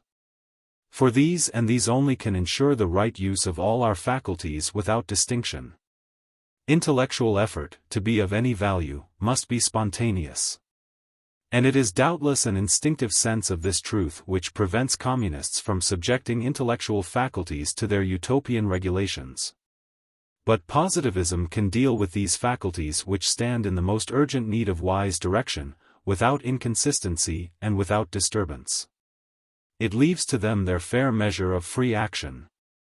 And in the case of other faculties which, though less eminent, are hardly less dangerous to repress, it strengthens their freedom. When a pure morality arises capable of impressing a social tendency upon every phase of human activity, the freer our action becomes, the more useful will it be to the public.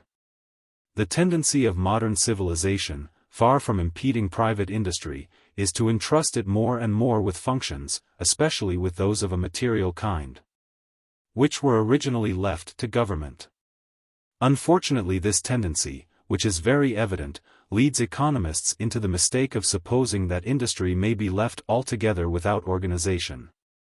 All that it really proves is that the influence of moral principles is gradually preponderating over that of governmental regulations.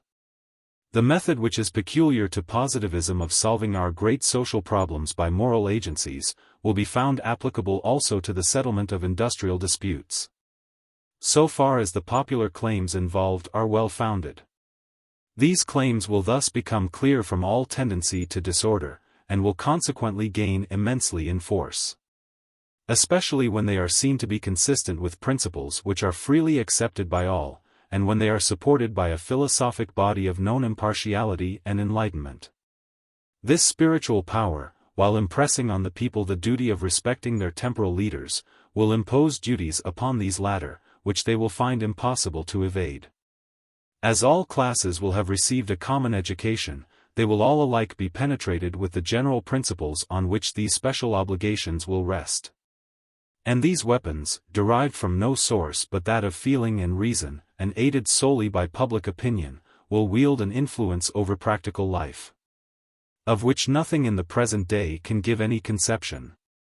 We might compare it with the influence of Catholicism in the Middle Ages, only that men are too apt to attribute the results of Catholicism to the chimerical hopes and fears which it inspired, rather than to the energy with which praise and blame were distributed. With the new spiritual power, praise and blame will form the only resource, but it will be developed and consolidated to a degree which, as I have before shown, was impossible for Catholicism. This is the only real solution of the disputes that are so constantly arising between workmen and their employers.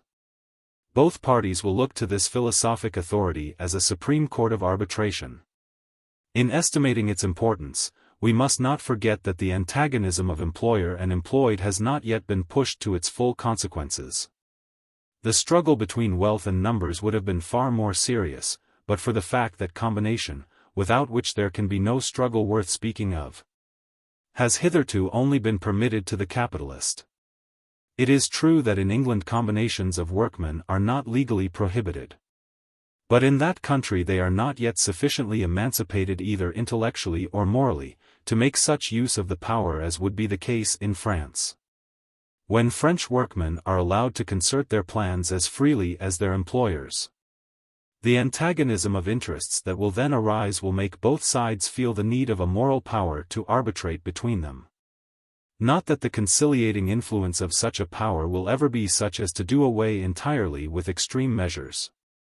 But it will greatly restrict their application, and in cases where they are unavoidable, will mitigate their excesses. Such measures should be limited on both sides to refusal of cooperation. A power which every free agent ought to be allowed to exercise, on his own personal responsibility, with the object of impressing on those who are teaching him unjustly the importance of the services which he has been rendering. The workman is not to be compelled to work any more than the capitalist to direct. Any abuse of this extreme protest on either side will of course be disapproved by the moral power. But the option of making the protest is always to be reserved to each element in the collective organism, by virtue of his natural independence. In the most settled times functionaries have always been allowed to suspend their services on special occasions. It was done frequently in the Middle Ages by priests, professors, judges, etc. All we have to do is to regulate this privilege, and embody it into the industrial system.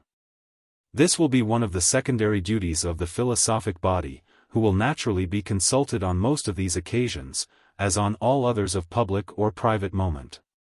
The formal sanction which it may give to a suspension or positive prohibition of work would render such a measure far more effective than it is at present. The operation of the measure is but partial at present, but it might in this way extend, first to all who belong to the same trade, then to other branches of industry, and even ultimately to every Western nation that accepts the same spiritual guides. Of course, persons who think themselves aggrieved may always resort to this extreme course on their own responsibility, against the advice of the philosophic body. True spiritual power confines itself to giving counsel, it never commands. But in such cases, unless the advice given by the philosophers has been wrong, the suspension of work is not likely to be sufficiently general to bring about any important result. This theory of trade unions is, in fact, in the industrial world, what the power of insurrection is with regard to the higher social functions. It is an ultimate resource which every collective organism must reserve. The principle is the same in the simpler and more ordinary cases as in the more unusual and important. In both, the intervention of the philosophic body, whether solicited or not, whether its purpose be to organize popular effort or to repress it, will largely influence the result. We are now in a position to state with more precision the main practical difference between the policy of positivism and that of communism or of socialism. All progressive political schools agree in concentrating their attention upon the problem, how to give the people their proper place as a component element of modern society, which ever since the Middle Ages has been tending more and more distinctly to its normal mode of existence. They also agree that the two great requirements of the working classes are, the organization of education, and the organization of labor. But here their agreement ends. When the means of effecting these two objects have to be considered, positivists find themselves at issue with all other progressive schools. They maintain that the organization of industry must be based upon the organization of education. It is commonly supposed that both may be begun simultaneously, or indeed that labor may be organized irrespectively of education. It may seem as if we are making too much of a mere question of arrangement, yet the difference is one which affects the whole character and method of social reconstruction. The plan usually followed is simply a repetition of the old attempt to reconstruct politically without waiting for spiritual reconstruction. In other words, to raise the social edifice before its intellectual and moral foundations have been laid. Hence the attempts made to satisfy popular requirements by measures of a purely political kind, because they appear to meet the evil directly, a course which is as useless as it is destructive. Positivism, on the contrary, substitutes for such agencies, an influence which is sure and peaceful, although it be gradual and indirect. The influence of a more enlightened morality, supported by a purer state of public opinion, such opinion being organized by competent minds, and diffused freely amongst the people. In fact, the whole question, whether the solution of the twofold problem before us is to be empirical, revolutionary, and therefore confined simply to France, or whether it is to be consistent, pacific, and applicable to the whole of Western Europe, depends upon the preference or the postponement of the organization of labor to the organization of education. This conclusion involves a brief explanation of the general system of education which positivism will introduce. This the new spiritual power regards as its principal function, and as its most efficient means of satisfying the working classes in all reasonable demands. It was the great social virtue of Catholicism, that it introduced for the first time, as far as circumstances permitted, a system of education common to all classes without distinction, not excepting even those who were still slaves. It was a vast undertaking, yet essential to its purpose of founding a spiritual power which was to be independent of the temporal power. Apart from its temporary value, it has left us one imperishable principle, namely that in all education worthy of the name, moral training should be regarded as of greater importance than scientific teaching. Catholic education, however, was of course extremely defective, owing partly to the circumstances of the time, and partly to the weakness of the doctrine on which it rested. Having reference almost exclusively to the oppressed masses, the principal lesson which it taught was the duty of almost passive resignation, with the exception of certain obligations imposed upon rulers. Intellectual culture in any true sense there was none. All this was natural in a faith which directed men's highest efforts to an object unconnected with social life, and which taught that all the phenomena of nature were regulated by an impenetrable will. Catholic education was consequently quite unsuited to any period but the Middle Ages, a period during which the advanced portion of humanity was gradually ridding itself of the ancient institution of slavery, by commuting it first into serfdom, as a preliminary step to entire personal freedom. In the ancient world Catholic education would have been too revolutionary, at the present time it would be servile and inadequate. Its function was that of directing the long and difficult transition from the social life of antiquity to that of modern times. Personal emancipation once obtained, the working classes began to develop their powers and rise to their true position as a class. And they soon became conscious of intellectual and social wants which Catholicism was wholly incapable of satisfying. And yet this is the only real system of universal education which the world has hitherto seen. For we cannot give that name to the so-called university system which metaphysicians began to introduce into Europe at the close of the Middle Ages, and which offered little more than the special instruction previously given to the priesthood. That is, the study of the Latin language, with the dialectical training required for the defense of their doctrines. Morals were untaught except as a part of the training of the professed theologian. All this metaphysical and literary instruction was of no great service to social evolution, except so far as it developed the critical power. It had, however, a certain indirect influence on the constructive movement, especially on the development of art. But its defects, both practical and theoretical, have been made more evident by its application to new classes of society, whose occupations, whether practical or speculative, required a very different kind of training. And thus, while claiming the title of universal, it never reached the working classes, even in Protestant countries, where each believer became to a certain extent his own priest. The theological method being obsolete, and the metaphysical method inadequate, the task of founding an efficient system of popular education belongs to positivism. The only doctrine capable of reconciling these two orders of conditions, the intellectual and the moral, which are equally necessary, but which since the Middle Ages have always proved incompatible. Positivist education, while securing the supremacy of the heart over the understanding more efficiently than Catholicism, will yet put no obstacle in the way of intellectual growth. The function of intellect, in education as in practical life, will be to regulate feeling, the culture of which, beginning at birth, will be maintained by constant exercise of the three classes of duties relative to self, to the family, and to society. I have already explained the mode in which the principles of universal morality will be finally coordinated. A task which, as I have shown, is connected with the principal function of the new spiritual power. I have now only to point out the paramount influence of morality on every part of positive education. It will be seen to be connected at first spontaneously, and afterwards in a more systematic form, with the entire system of human knowledge. Positive education, adapting itself to the requirements of the organism with which it has to deal, subordinates intellectual conditions to social. Social conditions are considered as the main object, intellectual as but the means of attaining it. Its principal aim is to induce the working classes to accept their high social function of supporting the spiritual power, while at the same time it will render them more efficient in their own special duties.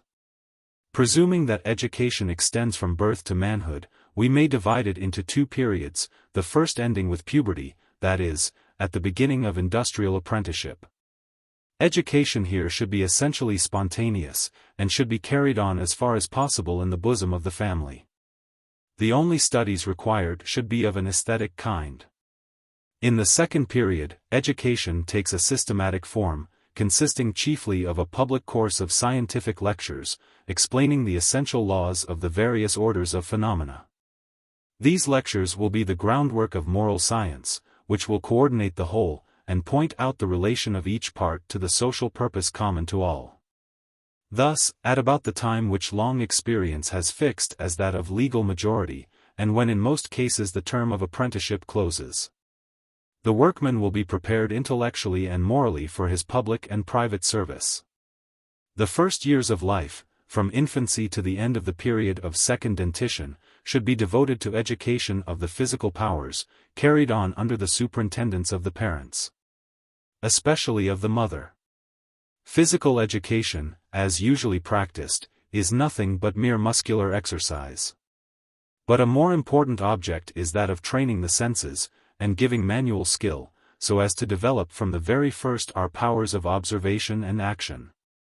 Study, in the ordinary acceptation, there should be none during this period, not even reading or writing. An acquaintance with facts of various kinds, such as may spontaneously attract the growing powers of attention, will be the only instruction received. The philosophic system of the infant individual, like that of the infant species, consists in pure fetishism, and its natural development should not be disturbed by unwise interference. The only care of the parents will be to impress those feelings and habits for which a rational basis will be given at a later period. By taking every opportunity of calling the higher instincts into play, they will be laying down the best foundation for true morality.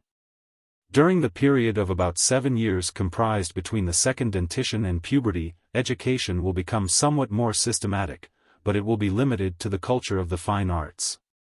And it will be still most important, especially on moral grounds, to avoid separation from the family. The study of art should simply consist in practicing it more or less systematically.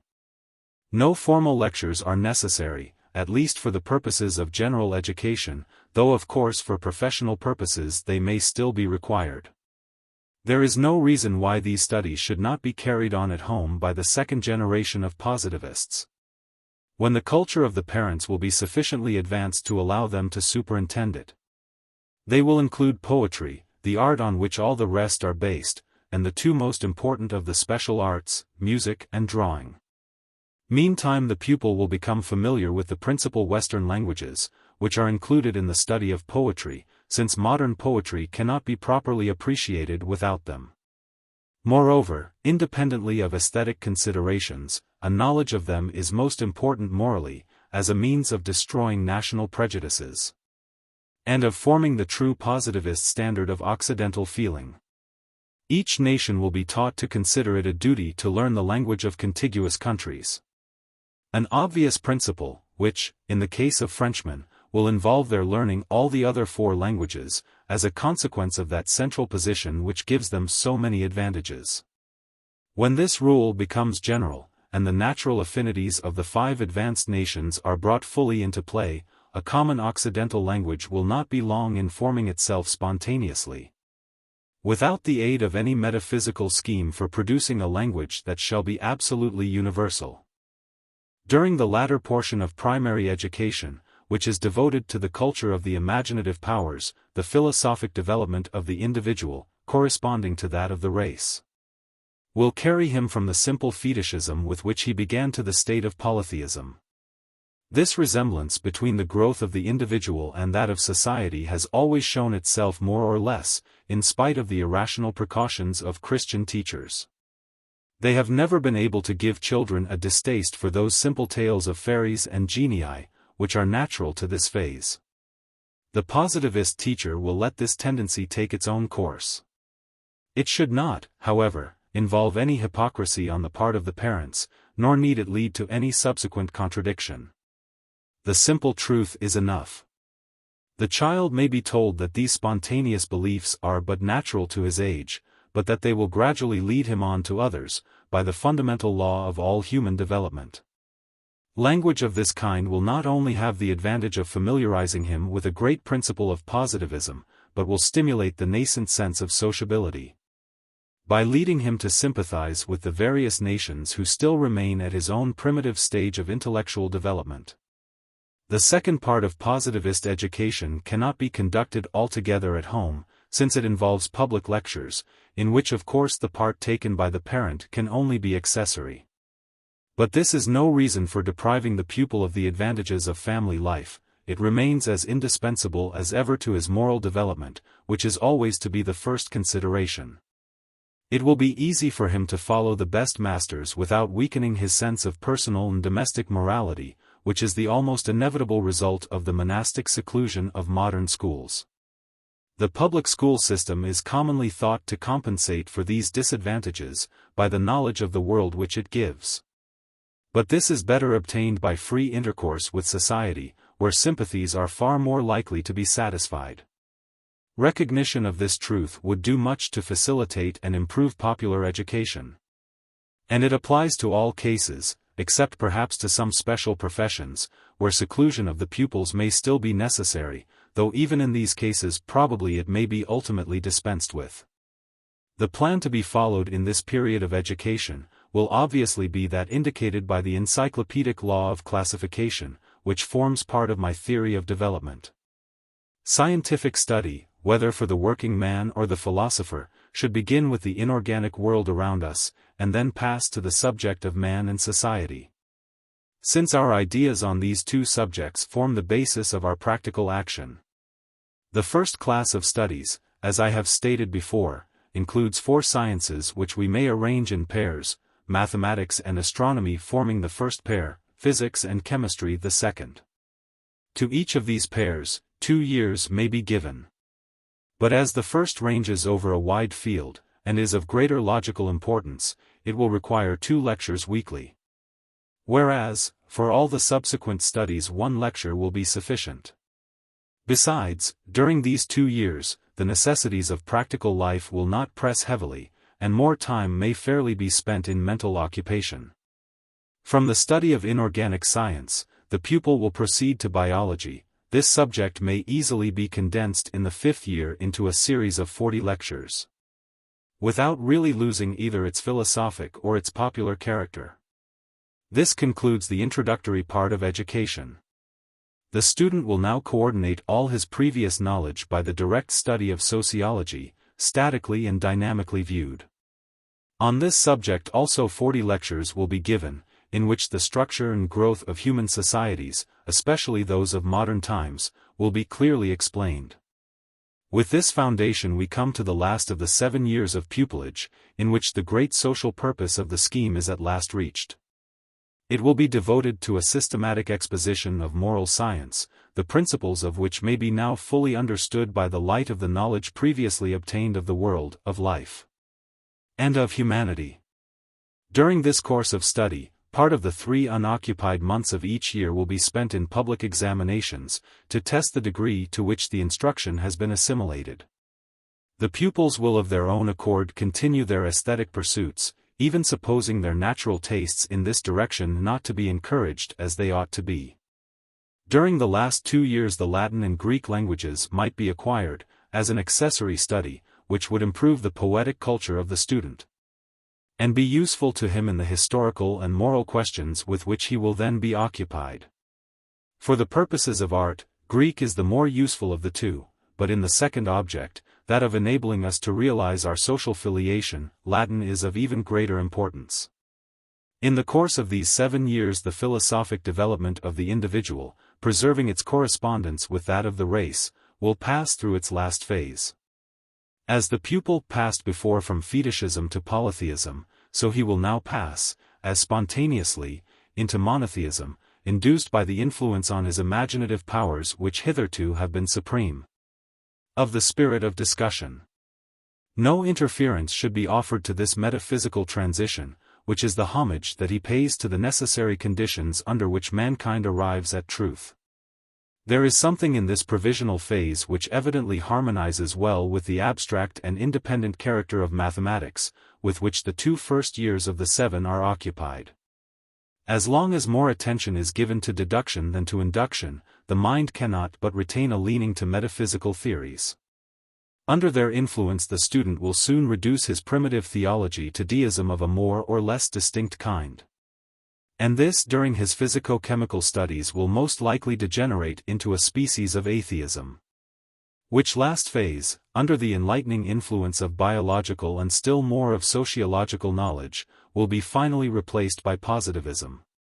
Thus at the time fixed for the ultimate study of moral science, each new member of humanity will have been strongly impressed by personal experience, with a sense of historical filiation, and will be enabled to sympathize with his ancestors and contemporaries, while devoting his practical energies to the good of his successors.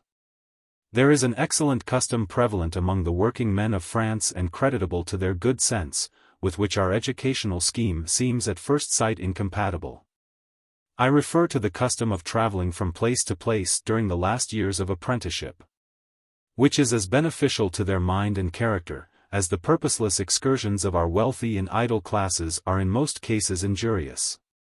But there is no necessity for its interfering with study, since it always involves long residence in the chief centers of production, where the workman is sure to find annual courses of lectures similar to those which he would otherwise have been attending at home. As the structure and distribution of the philosophic body will be everywhere the same, there need be no great inconvenience in these changes. For every center not more than 7 teachers will be required, each of whom will take the whole encyclopedic scale successively. Thus the total number of lectures will be so small as to admit of a high standard of merit being everywhere attained, and of finding everywhere a fair measure of material support. So far from discouraging the traveling system, positivism will give it a new character, intellectually and socially, by extending the range of travel to the whole of Western Europe. Since there is no part of it in which the workman will not be able to prosecute his education, the difference of language will then be no obstacle. Not only would the sense of fraternity among Western nations be strengthened by such a plan, but great improvement would result aesthetically. The languages of Europe would be learnt more thoroughly, and there would be a keener appreciation of works of art, whether musical, pictorial, or architectural. For these can never be properly appreciated but in the country which gave them birth. Judging by our present practice, it would seem impossible to include such a mass of important scientific studies, as are here proposed, in 360 lectures. But the length to which courses of lectures on any subject extend at present, is owing partly to the special or professional object with which the course is given, and still more to the discursive and unphilosophical spirit of most of the teachers, consequent on the miserable manner in which our scientific system is organized. Such a regeneration of scientific studies as positivism proposes, will animate them with a social spirit, and thus give them a larger and more comprehensive tendency. Teachers will become more practiced in the art of condensing, and their lectures will be far more substantial. They will not indeed be a substitute for voluntary effort, on which all the real value of teaching depends. Their aim will be rather to direct such effort. A striking example, which is not so well remembered as it should be, will help to explain my meaning. At the first opening of the Polytechnic School, courses of lectures were given, very appropriately named revolutionary courses, which concentrated the teaching of 3 years into 3 months. What was in that case an extraordinary anomaly, due to Republican enthusiasm, may become the normal state when a moral power arises not inferior in energy, and yet based upon a consistent intellectual synthesis, of which our great predecessors of the Revolution could have no conception. Little attention has hitherto been given to the didactic value of feeling. Since the close of the Middle Ages, the heart has been neglected in proportion as the mind has been cultivated. But it is the characteristic principle of positivism, a principle as fertile in intellectual as in moral results, that the intellect, whether we look at its natural or at its normal position, is subordinate to social feeling. Throughout this course of popular education, parents and masters will seize every suitable occasion for calling social feeling into play. And the most abstruse subjects will often be vivified by its influence. The office of the mind is to strengthen and to cultivate the heart. The heart again should animate and direct the mental powers. This mutual influence of general views and generous feelings will have greater effect upon scientific study, from the aesthetic culture previously given, in which such habits of mind will have been formed, as will give grace and beauty to the whole life. When I speak of this education as specially destined for the people, I am not merely using words to denote its comprehensiveness and philosophic character. It is, in my opinion, the only education, with the exception of certain special branches, for which public organization is needed. It should be looked on as a sacred debt which the Republic owes to the working classes. But the claim does not extend to other classes, who can easily pay for any special instruction that they may require. Besides, such instruction will be only a partial development of the more general teaching, or an application of it to some particular purpose. Therefore, if the general training be sound, most people will be able to prosecute accessory studies by themselves. Apprenticeship to any business involves very little, except the practice of it. Even in the highest arts, no course of systematic instruction is necessary. The false views now prevalent on the subject are due to the unfortunate absence of all general education, since the decay of Catholicism. The special institutions founded in Europe during the last 3 centuries, and carefully remodeled in France by the Convention, are only valuable as containing certain germs of truth, which will be found indispensable when general education is finally reorganized. But important as they may be from a scientific aspect, their practical utility, which seems to have been the motive for establishing them, is exceedingly doubtful. The arts which they were intended to promote could have done perfectly well without them. I include in these remarks such institutions as the Polytechnic School, the Museum of Natural History, etc. Their value, like that of all good institutions of modern times, is purely provisional. Viewed in this light, it may be worth our while to reorganize them. Positivist principles, discarding all attempts to make them permanent, will be all the better able to adapt them to their important temporary purpose. Indeed, there are some new institutions which it might be advisable to form. Such, for instance, as a school of comparative philology, the object of which would be to range all human languages according to their true affinities. This would compensate the suppression of Greek and Latin professorships, which is certainly an indispensable measure. But the whole of this provisional framework would no doubt disappear before the end of the 19th century, when a system of general education will have been thoroughly organized. The present necessity for a provisional system should lead to no misconception of its character and purpose. Working men are the only class who have a real claim upon the state for instruction. And this, if wisely organized, dispenses with the necessity of special institutions. The adoption of these views would at once facilitate and ennoble popular education. Nations, provinces, and towns will vie with one another in inviting the best teachers that the spiritual authorities of Western Europe can supply. And every true philosopher will take pride in such teaching, when it becomes generally understood that the popular character of his lectures implies that they shall be at the same time systematic. Members of the new spiritual power will in most cases regard teaching as their principal occupation, for at least a considerable portion of their public life.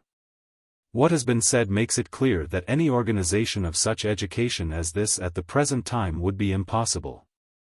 However sincere the intentions of governments to effect this great result might be, any premature attempt to do it would but injure the work, especially if they put in a claim to superintend it.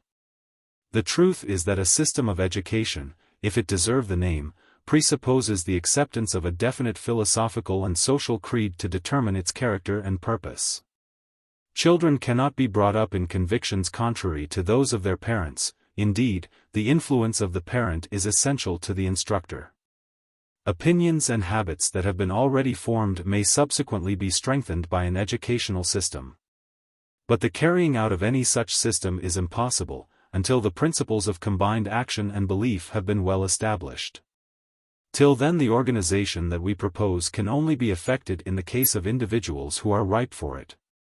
Each of these will endeavor to repair the faults and deficiencies of his own education in the best way he can, by the aid of the general doctrine which he accepts. Assuming that the doctrine is destined to triumph, the number of such minds gradually increases, and they superintend the social progress of the next generation. This is the natural process, and no artificial interference can dispense with it. So far, then, from inviting government to organize education, we ought rather to exhort it to abdicate the educational powers which it already holds, and which, I refer more especially to France, are either useless or a source of discord. There are only two exceptions to this remark, namely, primary education, and special instruction in certain higher branches. Of these I have already spoken. But with these exceptions, it is most desirable that government, whether municipal or central, should surrender its unreasonable monopoly, and establish real liberty of teaching. The condition of such liberty being, as I said before, the suppression of all annual grants whatsoever for theological or metaphysical purposes. Until some universal faith has been accepted on its own merits, all attempts made by government to reform education must necessarily be reactionary. Since they will always be based on some one of the retrogressive creeds which it is our object to supersede altogether. It is with adults, then, that we must deal. We must endeavor to disseminate systematic convictions among them, and thus open the door to a real reform of education for the next generation. The press and the power of free speech offer many ways of bringing about this result. The most important of these would be a more or less connected series of popular lectures on the various positive sciences, including history, which may now be ranked among them. Now for these lectures to produce their full effect, they must, even when treating of the most elementary point in mathematics, be thoroughly philosophic and consequently animated by a social spirit. They must be entirely independent of government, so as not to be hampered by any of the authorized views. Lastly, there is a condition in which all the rest are summed up. These lectures should be occidental, not simply national. What we require is a free association of philosophers throughout Western Europe, formed by the voluntary cooperation of all who can contribute efficiently to this great preliminary work. Their services being essentially gratuitous. It is a result which no system but positivism is capable of effecting. By its agency that coalition between philosophers and the working classes, on which so much depends, will speedily be established. While the work of propagating positivist convictions is going on in the free and unrestricted manner here described, the spiritual authority will at the same time be forming itself, and will be prepared to make use of these convictions as the basis for social regeneration. Thus the transitional state will be brought as nearly as possible into harmony with the normal state. And this the more in proportion as the natural affinity between philosophers and workmen is brought out more distinctly. The connection between positivist lectures and positivist clubs will illustrate my meaning. While the lectures prepare the way for the future, the clubs work in the same direction by judging the past and advising for the present. So that we have at once a beginning of the three essential functions of the new spiritual power. We have now a clear conception of popular education in its provisional, and in its normal state. Long before the normal state can be realized, the mutual action of philosophers and workmen will have done great service to both. Meeting with such powerful support from the people, the rising spiritual power will win the respect if not the affection of their rulers. Even of those among them who are now the most contemptuous of every influence but that of material power. Their excessive pride will often be so far humbled that they will invite its mediation in cases where the people have been roused to just indignation. The force of numbers seems at first so violent as to carry all before it, but in the end it usually proves far inferior to that of wealth. It cannot exist for any length of time without complete convergence of opinion and feeling. Hence, a spiritual power has very great weight in controlling or directing its action. Philosophers will never, indeed, be able to manage the working classes as they please, as some unprincipled agitators have imagined. But when they exercise their authority rightly, whether it be in the cause of order or that of progress, they will have great power over their passions and conduct. Such influence can only spring from long-cherished feelings of gratitude and trust, due not merely to presumed capacity but to services actually rendered. No one is a fit representative of his own claims, but the philosopher may honorably represent the cause of working men before the governing classes. And the people will in their turn compel their rulers to respect the new spiritual power. By this habitual exchange of services the aspirations of the people will be kept clear of all subversive tendencies, and philosophers will be led to abandon the folly of seeking political power. Neither class will degrade itself by making its own interest the chief consideration, each will find its own reward in keeping to the nobler course of its own social duty. To complete this view of the political attitude which Positivism recommends to the working class, I have now to speak of the intellectual and moral conditions which that attitude requires, and on which the character of their spiritual leaders depends. What is wanted is only a more perfect development of tendencies which already exist in the people, and which have already shown themselves strong in Paris, the center of the great Western movement. Intellectually the principal conditions are two: emancipation from obsolete beliefs, and a sufficient amount of mental culture. The emancipation of the working classes from theology is complete, at least in Paris. In no other class has it so entirely lost its power. The shallow deism, which satisfies so many of our literary men, finds little favor with the people. They are happily unversed in studies of words and abstractions, without which this last stage in the process of emancipation speedily comes to an end. We only require a stronger expression of popular feeling on this point, so as to avoid all deception and false statement as to the intellectual character of the reorganization that is going on. And the freedom that we are now enjoying will admit of these feelings being unmistakably manifested, especially now that they have the new philosophy for their exponent. A distinct declaration of opinion on this subject is urgently needed on social grounds. That hypocritical affectation of theological belief against which we have to fight, is designed to prevent, or at least has the effect of preventing, the just enforcement of popular claims. These unscrupulous attempts to mystify the people involve their mental subjection. The result is, that their legitimate aspirations for real progress are evaded, by diverting their thoughts towards an imaginary future state. It is for the working classes themselves to break through this concerted scheme, which is even more contemptible than it is odious. They have only to declare without disguise what their intellectual position really is, and to do this so emphatically as to make any mistake on the part of the governing classes impossible. They will consequently reject all teachers who are insufficiently emancipated, or who in any way support the system of theological hypocrisy, which, from Robespierre downwards, has been the refuge of all reactionists, whether Democrat or Royalist. But there are teachers of another kind, who sincerely maintain that our life here on earth is a temporary banishment, and that we ought to take as little interest in it as possible. A prompt answer may be given to such instructors as these. They should be requested to follow out their principle consistently, and to cease to interfere in the management of a world which is so alien to what, in their ideas, is the sole aim of life. Metaphysical principles have more hold on our working classes than theological, yet their abandonment is equally necessary. The subtle extravagances by which the German mind has been so confused, find, it is true, little favor in Catholic countries. But even in Paris the people retains a prejudice in favor of metaphysical instruction, though happily it has not been able to obtain it. It is most desirable that this last illusion of our working classes should be dissipated, as it forms the one great obstacle to their social action.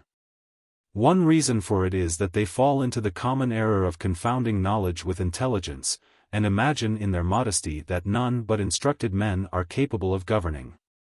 Now this error, natural as it is, often leads them to choose incompetent leaders. A truer estimate of modern society would teach them that it is not among our literary, or even our scientific men, proud as they may be of their attainments, that the largest number of really powerful intellects are to be found. There are more of them among the despised practical class, and even amongst the most uninstructed working men. In the Middle Ages this truth was better known than it is now. Education was thought more of than instruction. A knight would be appreciated for his sagacity and penetration, and appointed to important posts, though he might be extremely ignorant. Clear-sightedness, wisdom, and even consistency of thought, are qualities which are very independent of learning. And, as matters now stand, they are far better cultivated in practical life than in scholastic study.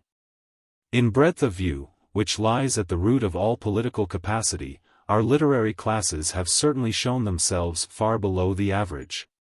And now we come to another and a deeper reason for the prejudice of which I am speaking. It is that they make no distinction between one kind of instruction and another. The unfortunate confidence which they still bestow on literary men and lawyers shows that the prestige of pedantry lingers among them longer than the prestige of theology or monarchy. But all this will soon be altered under the influence of republican government, and the strong discipline of a sound philosophical system. Popular instinct will soon discover that constant practice of the faculty of expression, whether in speech or in writing, is no guarantee for real power of thought. Indeed, that it has a tendency to incapacitate men from forming a clear and decided judgment on any question. The instruction which such men receive is utterly deficient in solid principles, and it almost always either presupposes or causes a total absence of fixed convictions. Most minds thus trained, while skilled in putting other men's thoughts into shape, become incapable of distinguishing true from false in the commonest subjects, even when their own interest requires it. The people must give up the feeling of blind respect which leads them to entrust such men with their higher interests. Reverence for superiors is doubtless indispensable to a well-ordered state. Only it needs to be better guided than it is now. What then, working men may ask, is the proper training for themselves, and consequently for those who claim to guide them? The answer is, systematic cultivation of the positive spirit. It is already called into exercise by their daily occupations. And all that is wanted is to strengthen it by a course of scientific study. Their daily work involves a rudimentary application of the positive method. It turns their attention to many most important natural laws. In fact, the workmen of Paris, whom I take as the best type of their class, have a clearer sense of that union of reality with utility by which the positive spirit is characterized, than most of our scientific men. The speciality of their employment is no doubt disadvantageous with respect to breadth and coherence of ideas. But it leaves the mind free from responsibility, and this is the most favorable condition for developing these qualities to which all vigorous intellects are naturally disposed. But nothing will so strongly impress on the people the importance of extending and organizing their scientific knowledge, as their interest in social questions. Their determination to rectify a faulty condition of society will suggest to them that they must first know what the laws of social life really are. Knowledge which is obviously necessary in every other subject. They will then feel how impossible it is to understand the present state of society, without understanding its relation on the one hand with the past, and on the other with the future. Their desire to modify the natural course of social phenomena will make them anxious to know the antecedents and consequences of these phenomena, so as to avoid all mischievous or useless interference. They will thus discover that political art is even more dependent than other arts, upon its corresponding science. And then they will soon see that this science is no isolated department of knowledge, but that it involves preliminary study of man and of the world. In this way they will pass downwards through the hierarchic scale of positive conceptions, until they come back to the inorganic world, the sphere more immediately connected with their own special avocations. And thus they will reach the conclusion that positivism is the only system which can satisfy either the intellectual or material wants of the people. Since its subject matter and its objects are identical with their own, and since, like themselves, it subordinates everything to social considerations.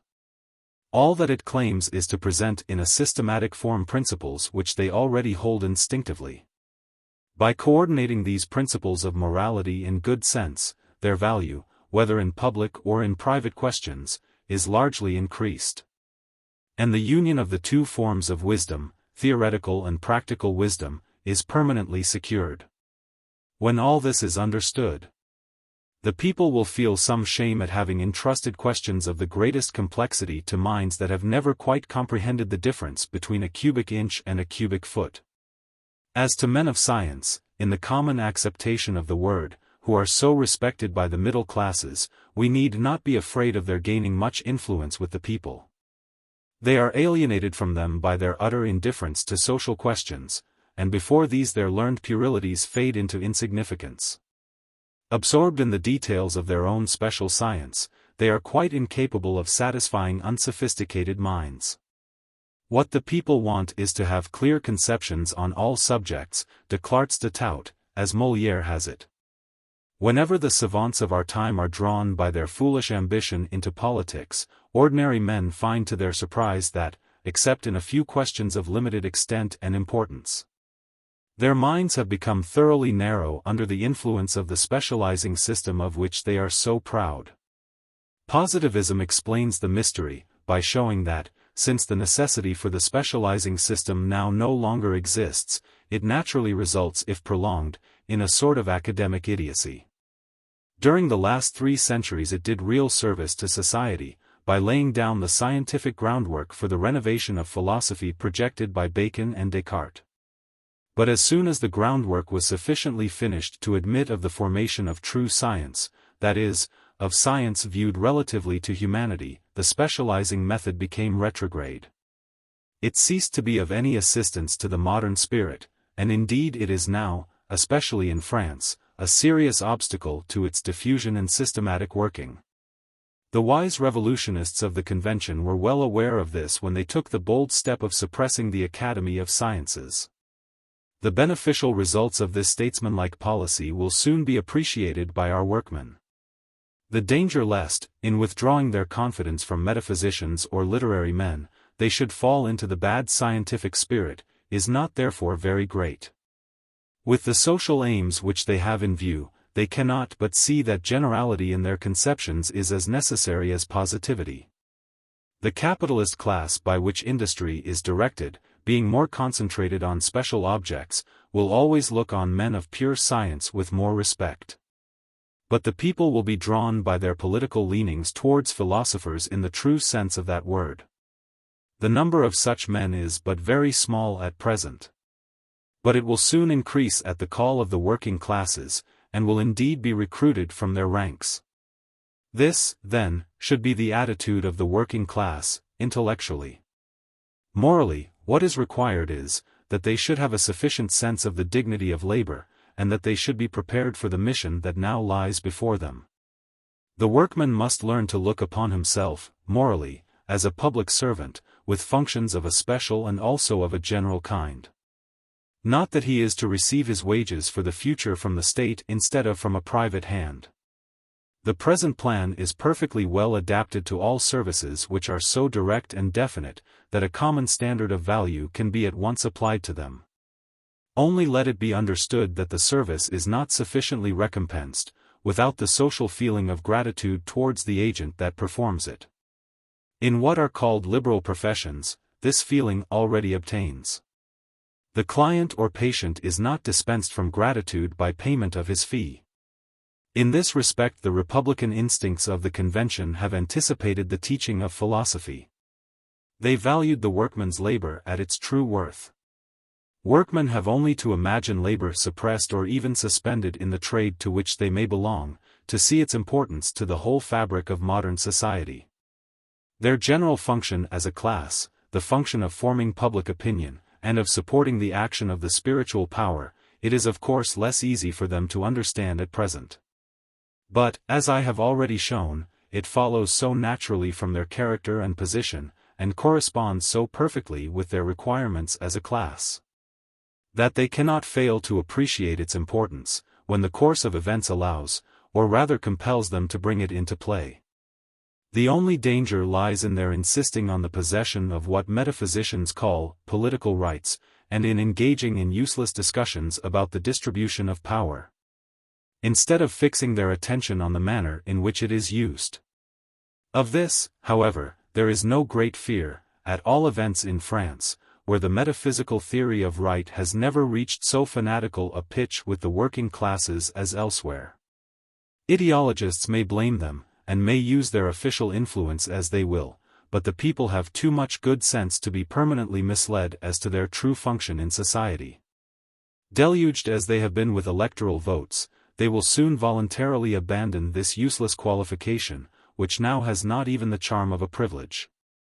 Questions of pure politics have ceased to interest the people, their attention is fixed, and will remain fixed, on social questions, which are to be solved for the most part through moral agencies.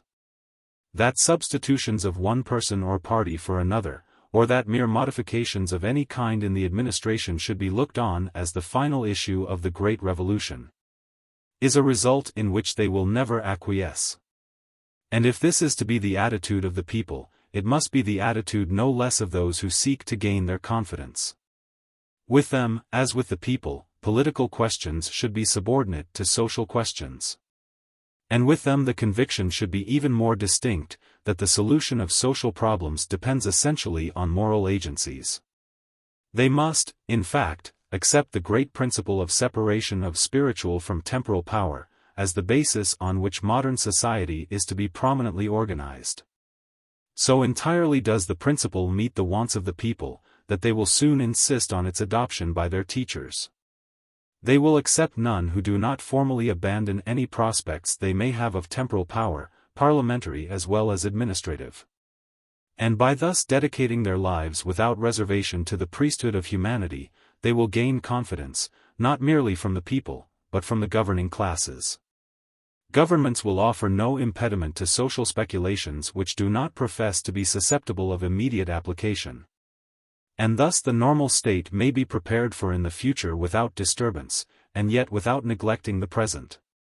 Practical statesmen meanwhile, no longer interfered with by pretentious sophists, will give up their retrograde tendencies, and will gradually adapt their policy to the new ideas current in the public mind, while discharging the indispensable function of maintaining material order.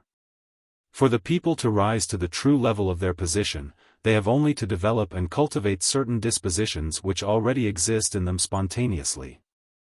And the most important of these is, absence of ambition for wealth or rank. Political metaphysicians would say that the sole object of the Great Revolution was to give the working classes easier access to political and civil power. But this, though it should always be open to them, is very far from meeting their true wants. Individuals among them may be benefited by it, but the mass is left unaffected, or rather is placed often in a worse position, by the desertion of the more energetic members. The convention is the only government by which this result has been properly appreciated. It is the only government which has shown due consideration for working men as such, which has recognized the value of their services, and encouraged what is the chief compensation for their condition of poverty, their participation in public life. All subsequent governments, whether retrograde or constitutional, have, on the contrary, done all they could to divert the people from their true social function, by affording opportunity for individuals among them to rise to higher positions. The moneyed classes, under the influence of blind routine, have lent their aid to this degrading policy, by continually preaching to the people the necessity of saving. A precept which is indeed incumbent on their own class, but not on others. Without saving, capital could not be accumulated and administered. It is therefore of the highest importance that the moneyed classes should be as economical as possible. But in other classes, and especially in those dependent on fixed wages, parsimonious habits are uncalled for and injurious. They lower the character of the laborer, while they do little or nothing to improve his physical condition, and neither the working classes nor their teachers should encourage them. Both the one and the other will find their truest happiness in keeping clear of all serious practical responsibility, and in allowing free play to their mental and moral faculties in public as well as private life. In spite of the economists, savings banks are regarded by the working classes with unmistakable repugnance. And the repugnance is justifiable. They do harm morally, by checking the exercise of generous feelings. Again, it is the fashion to declaim against wine shops. And yet after all they are at present the only places where the people can enjoy society.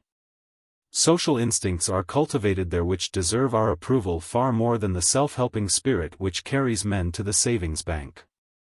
No doubt this unconcern for money, wise as it is, involves real personal risk. But it is a danger which civilization is constantly tending to diminish, without effacing qualities which do the workman honor, and which are the source of his most cherished pleasures. The danger ceases when the mental and moral faculties are called into stronger exercise. The interest which positivism will arouse among the people in public questions, will lead to the substitution of the club for the wine shop. In these questions, the generous inspirations of popular instinct hold out a model which philosophers will do well to follow themselves. Fondness for money is as much a disqualification for the spiritual government of humanity, as political ambition. It is a clear proof of moral incompetence, which is generally connected in one way or other with intellectual feebleness. One of the principal results of the spiritual power exercised by philosophers and the working classes under the positivist system will be to compensate by a just distribution of blame and praise for the imperfect arrangements of social rank, in which wealth must always preponderate. Leaving the present subordination of offices untouched, each functionary will be judged by the intrinsic worth of his mind and heart, without servility and yet without any encouragement to anarchy. It must always be obvious that the political importance which high position gives, is out of all proportion to the real merit implied in gaining that position. The people will come to see more and more clearly that real happiness, so far from depending on rank, is far more compatible with their own humble station. Exceptional men no doubt there are, whose character impels them to seek power, a character more dangerous than useful, unless there be sufficient wisdom in the social body to turn it to good account. The best workmen, like the best philosophers, will soon cease to feel envy for greatness, laden, as it always must be, with heavy responsibilities. At present, the compensation which I hold out to them has not been realized. But when it exists, the people will feel that their spiritual and temporal leaders are combining all the energies of society for the satisfaction of their wants. Recognizing this, they will care but little for fame that must be bought by long and tedious meditation, or for power burdened with constant care. There are men whose talents call them to these important duties, and they will be left free to perform them. But the great mass of society will be well satisfied that their own lot is one far more in keeping with the constitution of our nature, more compatible with that harmonious exercise of the faculties of thought, feeling, and action, which is most conducive to happiness. The immediate pressure of poverty once removed, the highest reward of honorable conduct will be found in the permanent esteem, posthumous as it may be sometimes, of that portion of humanity which has witnessed it. In a word, the title, Serva Servorum, which is still retained by the papacy from false humility, but which originated in anticipation of a social truth, is applicable to all functionaries in high position. They may be described as the involuntary servants of voluntary subordinates. It is not chimerical to conceive positivist society so organized that its theoretical and practical directors, with all their personal advantages, will often regret that they were not born, or that they did not remain, in the condition of workmen. The only solid satisfaction which great minds have hitherto found in political or spiritual power has been that, being more occupied with public interests, They had a wider scope for the exercise of social feeling. But the excellence of the future condition of society will be, that the possibility of combining public and private life will be open to all. The humblest citizen will be able to influence not by command but by counsel, in proportion to his energy and worth. All the views brought forward in this chapter bear out the statement with which it began, that the proletariat forms the principal basis of the social system, not merely as finally constituted, but in its present state of transition. And admitting this, the present state will be seen to have no essential difference from the normal future to which it tends. The principal conditions of our transitional policy were described at the conclusion of the last chapter. The security for these conditions is to be found in the natural tendencies of the people of Western Europe, and especially of France. Our governors will do well to follow these tendencies instead of attempting to lead them. For they are in perfect keeping with the two great requirements of the present time, liberty and public order. Liberty of thought and speech is enjoyed in France, and especially in Paris, to an extent impossible in any other country, and it is due principally to the intellectual emancipation of our workmen. They have rid themselves of theology in all its forms, and yet have not accepted any metaphysical system.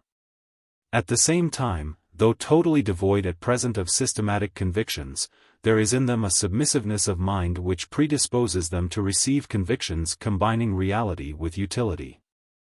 In all other classes there is a tendency to use forcible measures in spreading their doctrines when discussion fails. It is only to the people that philosophers can look for the support and extension of liberty, which is so essential to their objects. And from this they derive moral confidence far more reassuring than any legal security. However reactionary or stationary the views of particular leaders or sects may be, with such a population as that of Paris, no real oppression is possible. Of all the claims which France has to the leadership of Europe, this is the strongest. The resistance which is still offered to freedom of association and freedom of education will soon be overcome by the force of its liberal sympathies. A population of such strong social feeling as ours will certainly not allow itself to be permanently deprived of the power of meeting together freely in clubs. Institutions most conducive both to its culture and to the protection of its interests. It will insist with equal force upon perfect liberty of teaching, feeling deeply the need of solid instruction, and the incapacity of metaphysicians and theologians to give it. Without popular pressure, the essential conditions of educational liberty will always be evaded. And if liberty depends upon popular support, public order, whether at home or abroad, depends upon it no less. The inclinations of the working classes are altogether on the side of peace. Their strong dislike of war is the principal reason of the present remarkable tranquility of Europe. The foolish regret expressed by all the retrograde parties for the decline of the military spirit is a sufficient indication of what the popular feeling is. But even more significant is the necessity for compulsory enlistment, which began in France and has extended to other parts of Europe. There has been much factitious indignation on the subject, but at least it must be allowed, that in our armies the officers are the only volunteers. Again, the working class is more free than any other from international prejudices, which still disunite the great family of Western nations, although they are very much weaker than formerly. They are strongest in the middle classes, a fact principally due to industrial competition. But working men feel how similar their wants and their conditions are in all countries, and this feeling checks their animosity. And the consciousness of union will become far stronger, now that the great social problem of their incorporation into modern society is being raised everywhere. No errors that statesmen can commit, whether in matters of war or peace, can prevent this from becoming the preponderating question in every European country. And thus it tends to preserve their mutual concord. Popular sympathies of this sort are, it may be said, less conducive to internal tranquility than to pacific foreign relations. But the alarm which is naturally aroused by the spiritual anarchy around us must not blind us to the real guarantees for order which popular tendencies, rightly interpreted, hold out. It is to the people that we must look for the ascendancy of central over local power, which, as we have seen, is so indispensable to public order. The executive authority, provided only that it gives no cause to fear reaction, will always have their support when opposed by an assembly the prevalent tendencies of which will usually be adverse to their interests. They will always turn instinctively to the dictatorial rather than to the parliamentary branch of the administration, feeling that from its practical character and the directness of its action, it is more likely to meet their wants. Useless discussions on constitutional questions may suit ambitious members of the middle classes, by facilitating their arrival to power. But the people take very little interest in all this unmeaning agitation, and often treat it with merited contempt. They know that it can be of no use to them, and that its only result is to evade their real wants by undermining the only authority that can do them justice. Consequently, the people are certain to give their support to every government that deserves it. Especially in France, where political passions have already yielded to the superior and more permanent interest of social questions. And while strengthening the government, they may do much to elevate its character. By confining it strictly to its practical function, and resisting any attempts that it may make to interfere with opinion. In all these respects, the spontaneous influence of the working classes will be of material assistance in carrying out the systematic conceptions of social philosophy. But a more striking proof of the political influence to be exercised by the people is this. The dictatorship which our transitional policy requires as long as the spiritual interregnum lasts must arise in the first instance from their ranks. In the word people, especially in the French language, there is a fortunate ambiguity, which may serve to remind us that the proletariat class is not, properly speaking, a class at all, but constitutes the body of society. From it proceed the various special classes, which we may regard as organs necessary to that body. Since the abolition of royalty, the last remnant of caste, our political leaders have been recruited, and will continue to be so, from the working class.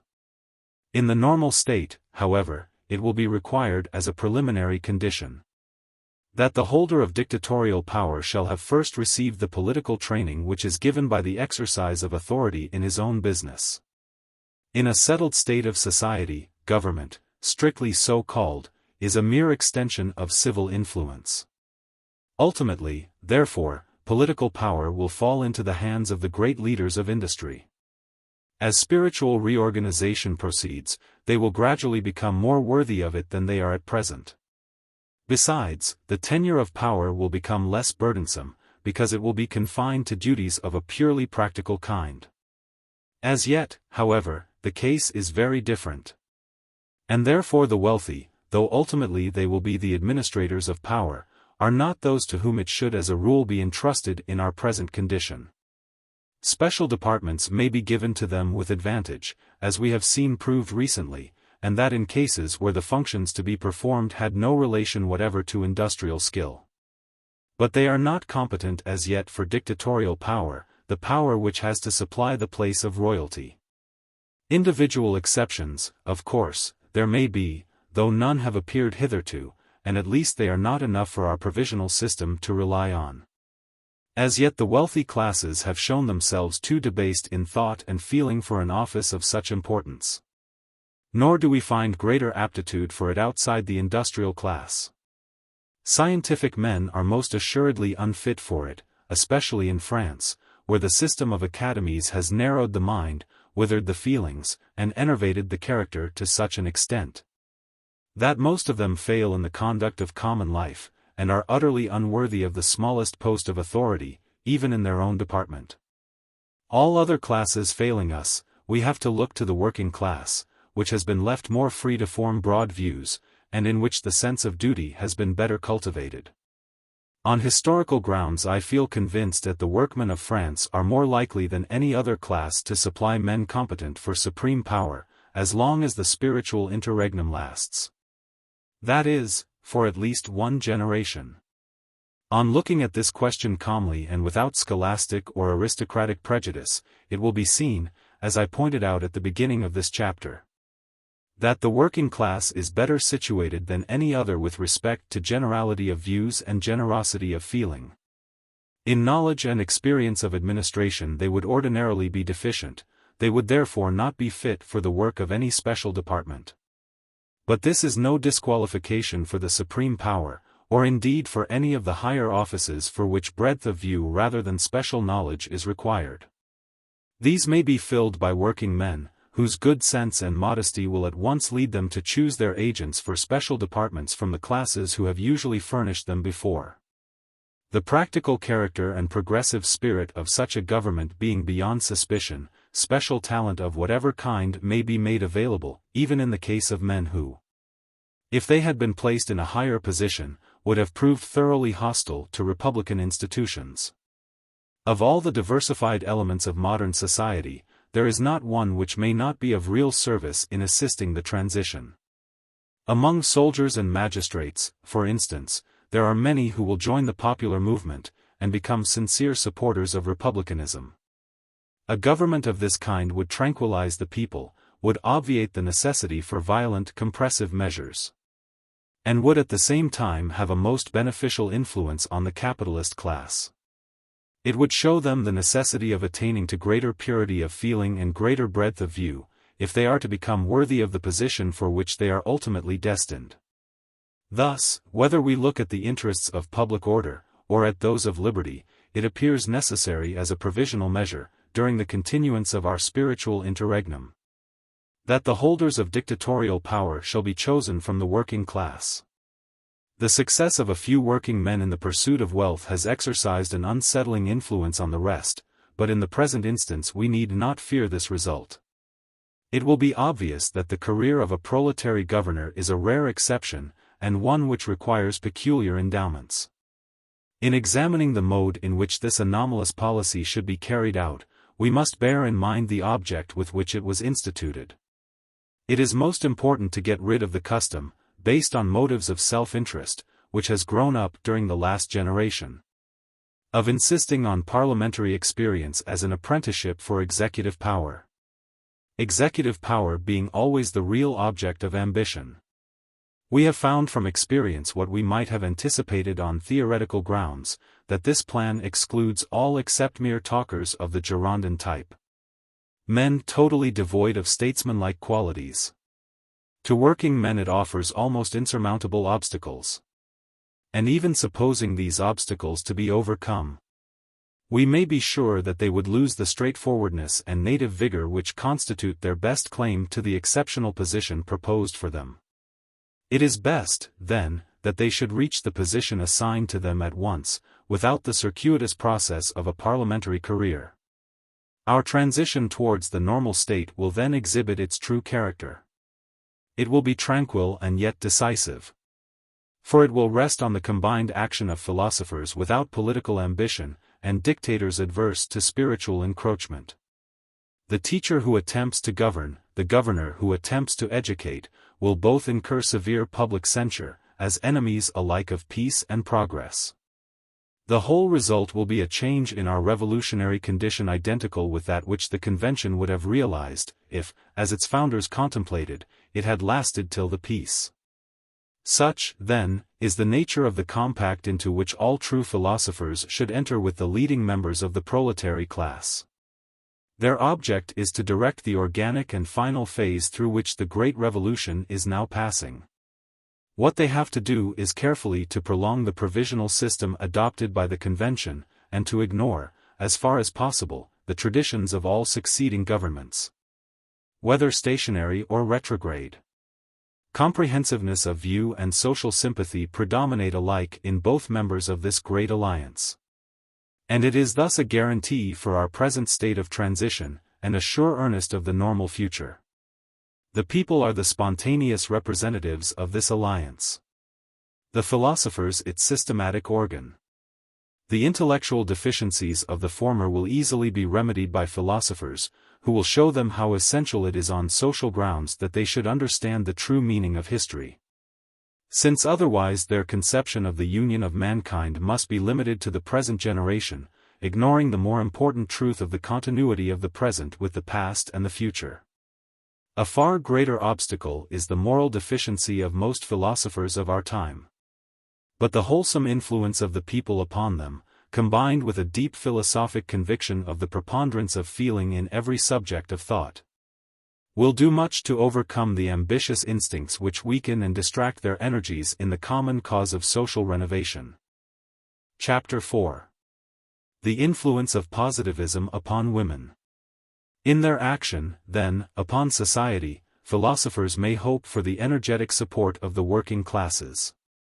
But the regenerating movement requires still the cooperation of a third element, an element indicated by our analysis of human nature, and suggested also by historical study of the great crisis of modern times. The moral constitution of man consists of something more than intellect and activity. These are represented in the constitution of society by the philosophic body and the proletariat.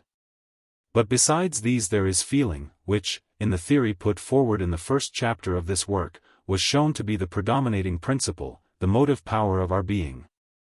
The only basis on which the various parts of our nature can be brought into unity. Now the alliance between philosophers and working men, which has been just described, however perfectly it may be realized, does not represent the element of feeling with sufficient distinctness and prominence. Certainly without social feeling, neither philosophers or proletaries can exercise any real influence. But in their case its source is not sufficiently pure nor deep to sustain them in the performance of their duty. A more spontaneous and more perennial spring of inspiration must be found. With the philosopher social sympathies will never be wanting in coherence, since they will be connected with his whole system of thought.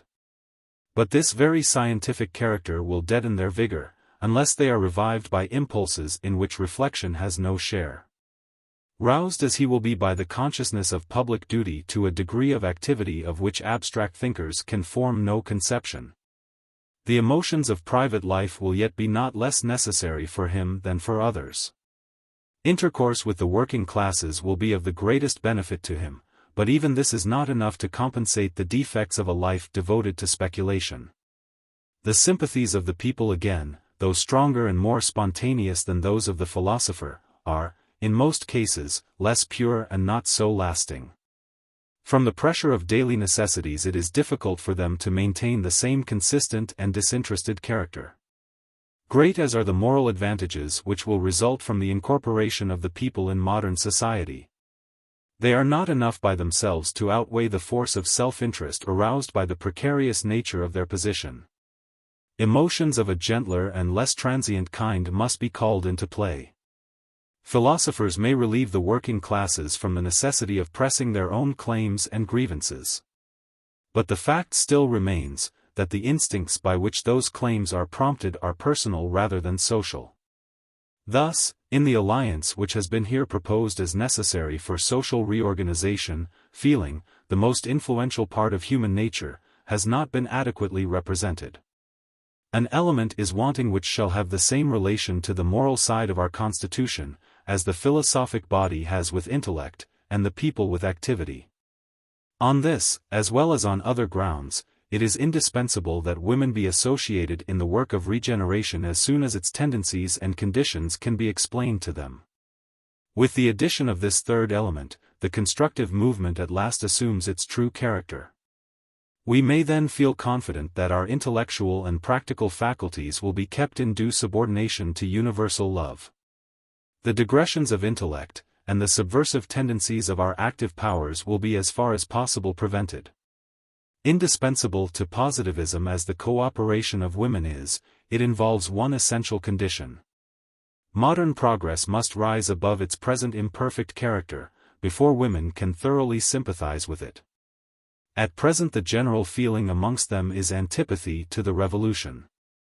They dislike the destructive character which the revolution necessarily exhibited in its first phase. All their social sympathies are given to the Middle Ages. And this is not merely due, as is supposed, to the regret which they very naturally feel for the decline of chivalry. Although they cannot but feel that the Middle Ages are the only period in which the feeling of reverence for women has been properly cultivated. But the real ground of their predilection is deeper and less interested. It is that, being morally the purest portion of humanity, they venerate Catholicism, as the only system which has upheld the principle of subordinating politics to morals. This, I cannot doubt, is the secret cause of most of the regret with which women still regard the irrevocable decay of medieval society. They do not disregard the progress which modern times have made in various special directions. But our erroneous tendencies towards bringing back the old supremacy of politics over morality are, in their eyes, a retrograde movement so comprehensive in its character that no partial improvements can compensate for it. True, we are able to justify this deviation provisionally, since the decay of Catholicism renders political dictatorship necessary. But women, having comparatively little to do with the practical business of life, can hardly appreciate this necessity without a more satisfactory theory of history than they at present possess. It is a complete mistake to charge women with being retrograde on account of these feelings of regret which are most honorable to them. They might retort the charge with far better reason on the revolutionists, for their blind admiration of Greek and Roman society, which they still persist in asserting to be superior to Catholic feudalism. A delusion, the continuance of which is principally due to our absurd system of classical education, from which women are fortunately preserved. However this may be, the feelings of women upon these subjects are a very plain and simple demonstration of the first condition of social regeneration, which is that politics must again be subordinated to morality. And this upon a more intelligible, more comprehensive, and more permanent basis than Catholicism could supply. A system which supplied such a basis would naturally involve reverence for women as one of its characteristic results. Such, then, are the terms on which women will cordially cooperate in the progressive movement. Nothing but incapacity to satisfy these terms could induce any thinkers to condemn the conception as retrograde. It is not, then, to the revolution itself that women feel antipathy, but to the anti-historic spirit which prevailed in its first phase. The blind abuse lavished on the Middle Ages wounds their strongest sympathies. They care little for metaphysical theories of society in which human happiness is made to consist in a continual exercise of political rights. For political rights, however attractively presented, will always fail to interest them. But they give their cordial sympathy to all reasonable claims of the people. And these claims form the real object of the revolutionary crisis. They will wish all success to philosophers and workmen when they see them endeavoring to transform political disputes into social compacts, and proving that they have greater regard for duties than for rights. If they regret the decline of the gentle influence which they possessed in former times, it is principally because they find it superseded by coarse and egotistic feelings, which are now no longer counterbalanced by revolutionary enthusiasm. Instead of blaming their antipathies, we should learn from them the urgent necessity of putting an end to the moral and intellectual anarchy of our times. For this it is which gives a ground of real justice to their reproaches. Women will gladly associate themselves with the revolution as soon as its work of reconstruction is fairly begun. Its negative phase must not be prolonged too far. It is difficult enough for them to understand how such a phase could ever be necessary, therefore they cannot be expected to excuse its aberrations. The true connection of the revolution with the Middle Ages must be fairly stated. History, when rightly interpreted, will show them that its real object is, while laying down a surer basis for morality, to restore it to the old position of superiority over politics in which the medieval system first placed it. Women will feel enthusiasm for the second phase of the revolution, when they see republicanism in the light in which positivism presents it, modified by the spirit of ancient chivalry. Then, and not till then, will the movement of social regeneration be fairly begun. The movement can have no great force until women give cordial support to it. For it is they who are the best representatives of the fundamental principle on which positivism rests, the victory of social over selfish affections. On philosophers rests the duty of giving logical coherence to this principle, and saving it from sophistical attacks.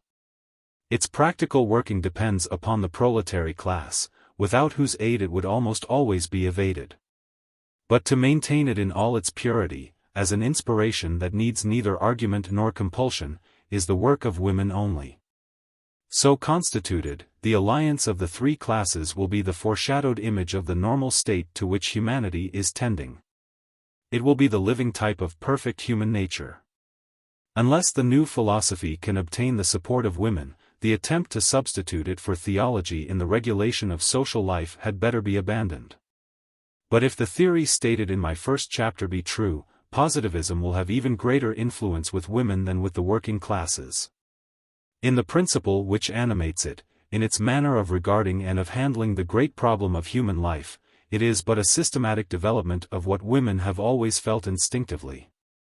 To them, as to the people, it offers a noble career of social usefulness, and it holds out a sure prospect of improvement in their own personal position. Nor is it surprising that the new philosophy should possess such qualities. They follow naturally from the reality which is one of its chief claims to acceptance. In other words, from the exactness with which it takes account of the facts of every subject that it deals with. Strong as the prejudices of women are upon religious questions, it cannot be long before they find out that positivism satisfies, not merely their intellectual, but their moral and social wants better than Catholicism. They will then have no further reason for clinging to the old system, of the decayed condition of which they are perfectly aware. At present they not unnaturally confound positivism with the scientific specialties on which it is based. Scientific studies have, as they see, a hardening influence, which they cannot suppose that the new school of philosophers, who insist so strongly upon the necessity of studying science, can have escaped. Closer acquaintance with the subject will show them where their error lies. They will see that the moral danger of scientific studies arises almost entirely from want of purpose and from irrational speciality, which always alienate them from the social point of view. But for the positivist this danger does not exist, since, however far he may carry these preliminary studies, he does so simply in order to gain a stronger grasp of social questions. His one object is to concentrate all the powers of man upon the general advancement of the race. And so long as this object be kept in view, women's good sense will readily distinguish between the training necessary for it, and the puerilities of the learned societies. The general spirit of this work, however, makes further explanation unnecessary. The social mission of woman in the positive system follows as a natural consequence from the qualities peculiar to her nature. In the most essential attribute of the human race, the tendency to place social above personal feeling, she is undoubtedly superior to man. Morally, therefore, and apart from all material considerations, she merits always our loving veneration, as the purest and simplest impersonation of humanity, who can never be adequately represented in any masculine form.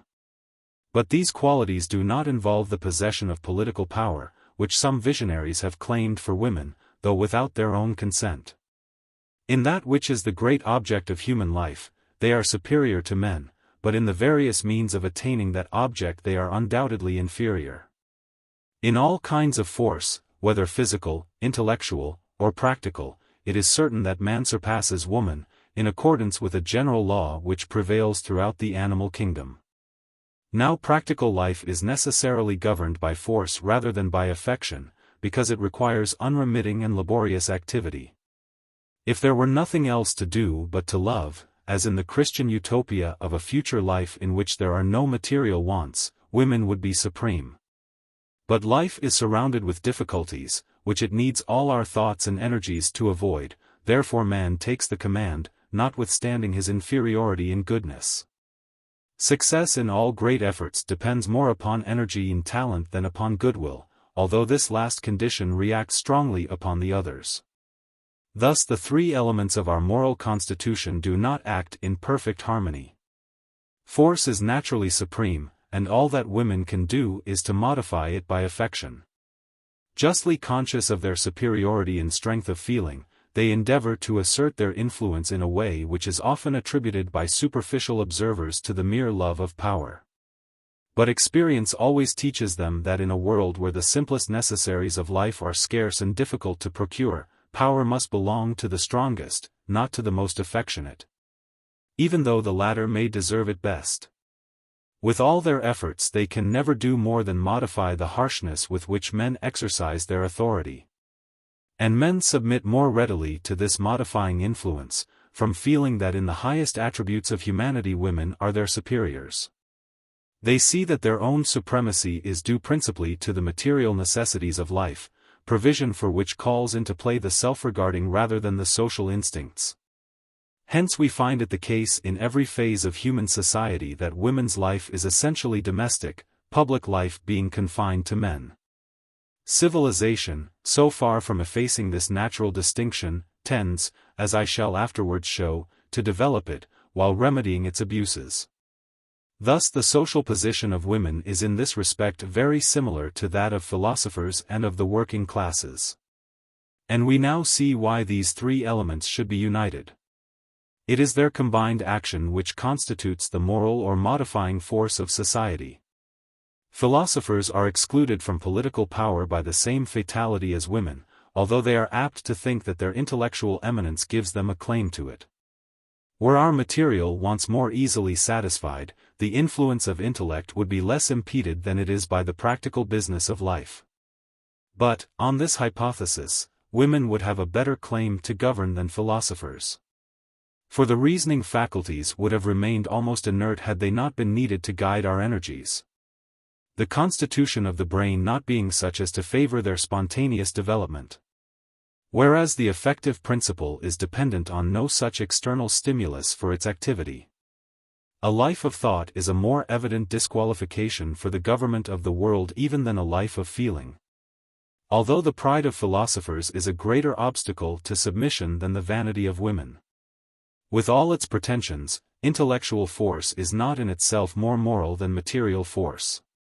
Each is but an instrument, the merit depends entirely upon its right employment. The only element of our nature which is in itself moral is love, for love alone tends of itself towards the preponderance of social feeling over self-interest. And since even love cannot govern, what can be the claim of intellect? In practical life precedence must always depend upon superior energy. Reason, even more than feeling, must be restricted to the task of modifying. Philosophers therefore must be excluded from government, at least as rigidly as women. It is in vain for intellect to attempt to command, it never can do more than modify.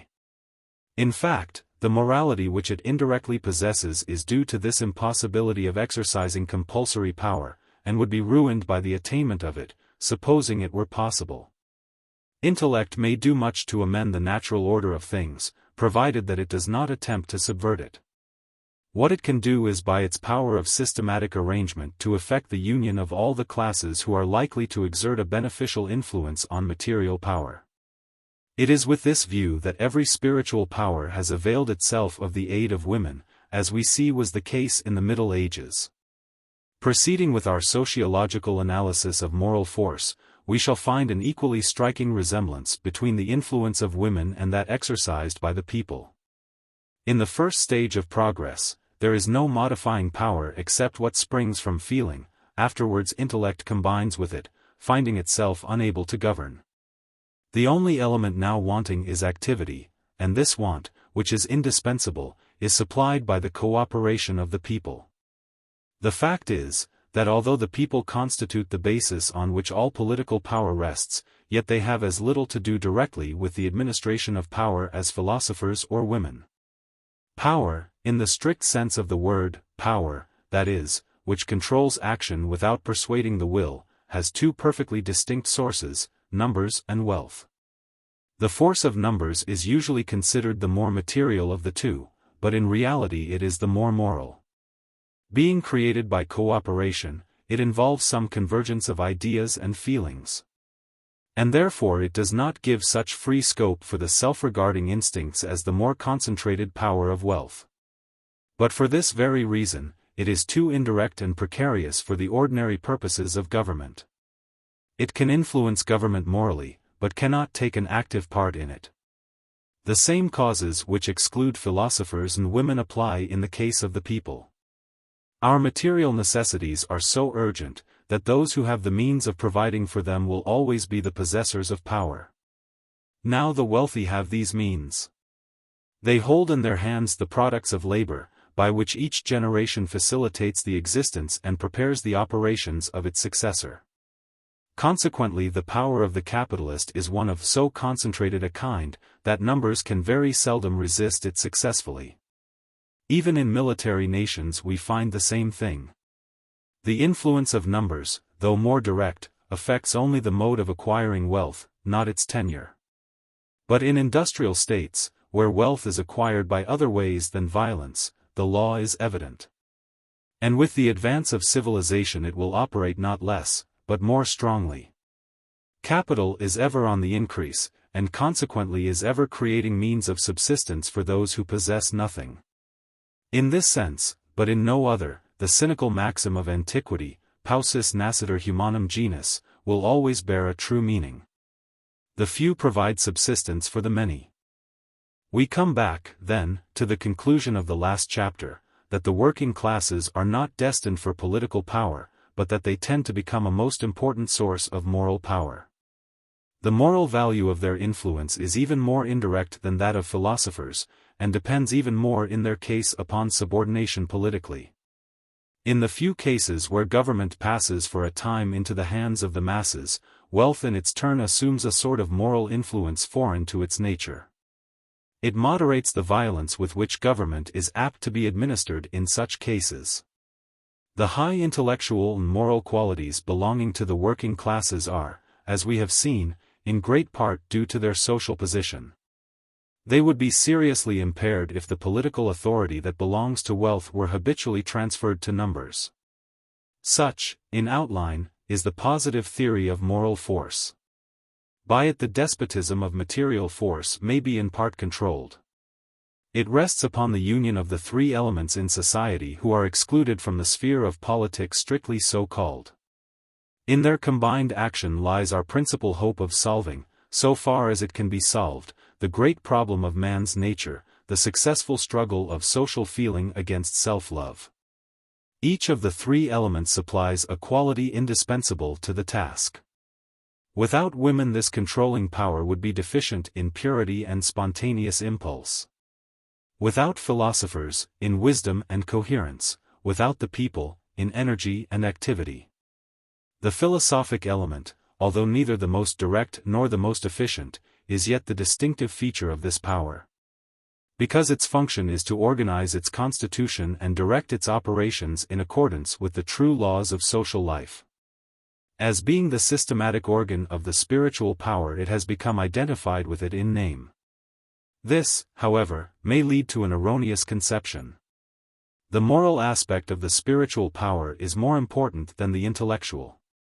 While retaining the name as an historical tradition of real value, positivists attach a somewhat different meaning to it. It originated in a time when theories of society were unknown, and when intellect was considered as the central principle of human nature. Spiritual power, as interpreted by positivism, begins with the influence of women in the family. It is afterwards molded into a system by thinkers, while the people are the guarantees for its political efficiency.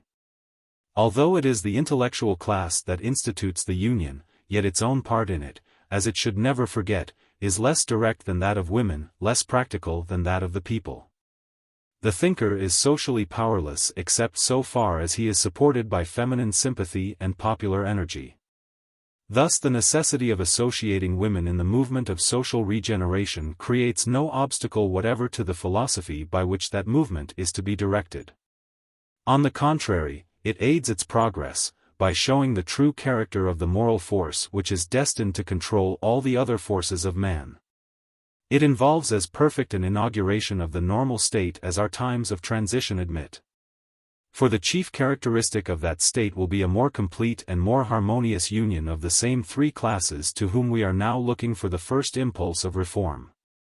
Already we can see how perfectly adapted to the constitution of man this final condition of humanity will be. Feeling, reason, activity, whether viewed separately or in combination, correspond exactly to the three elements of the regenerative movement: women, philosophers, and people. Verification of this theory may be found more or less distinctly in every period of history. Each of the three classes referred to have always borne out the biological law that the life of relation or animal life is subordinated to the life of nutrition. Still more striking is the application to this case of another general principle, namely, that progress is the development of order. A principle which, as I showed in the second chapter, connects every dynamical question in sociology with the corresponding statical conception. For with the growth of society, the modifying influence of moral force is always increasing, both by larger scope being given to each of its three elements specially, and also by the more perfect consolidation of their union. Robertson has made an important remark on the gradual improvement in the condition of women, which is but a particular case of this sociological law. The general principle on which progress in all three classes depends, is the biological law. That the preponderance of vegetable life over animal life diminishes as the organism is higher in the scale and is more perfectly developed. During the various phases of ancient polytheism, the controlling power consisted simply of the moral influence exerted by women in the family. In public life the influence of thinkers had not made itself independent of the governmental authority, of which it was sometimes the source, sometimes the instrument. Medieval Catholicism went a step further, and took the first step in systematizing moral force. It created an independent spiritual authority to which political governments were subordinated, and this authority was always supported by women. But the complete organization of moral force was reserved for modern times. It is only recently that the working classes have begun to interfere actively in social questions. And, as I have shown in the preceding chapter, it is from their cooperation that the new spiritual power will derive its practical efficiency.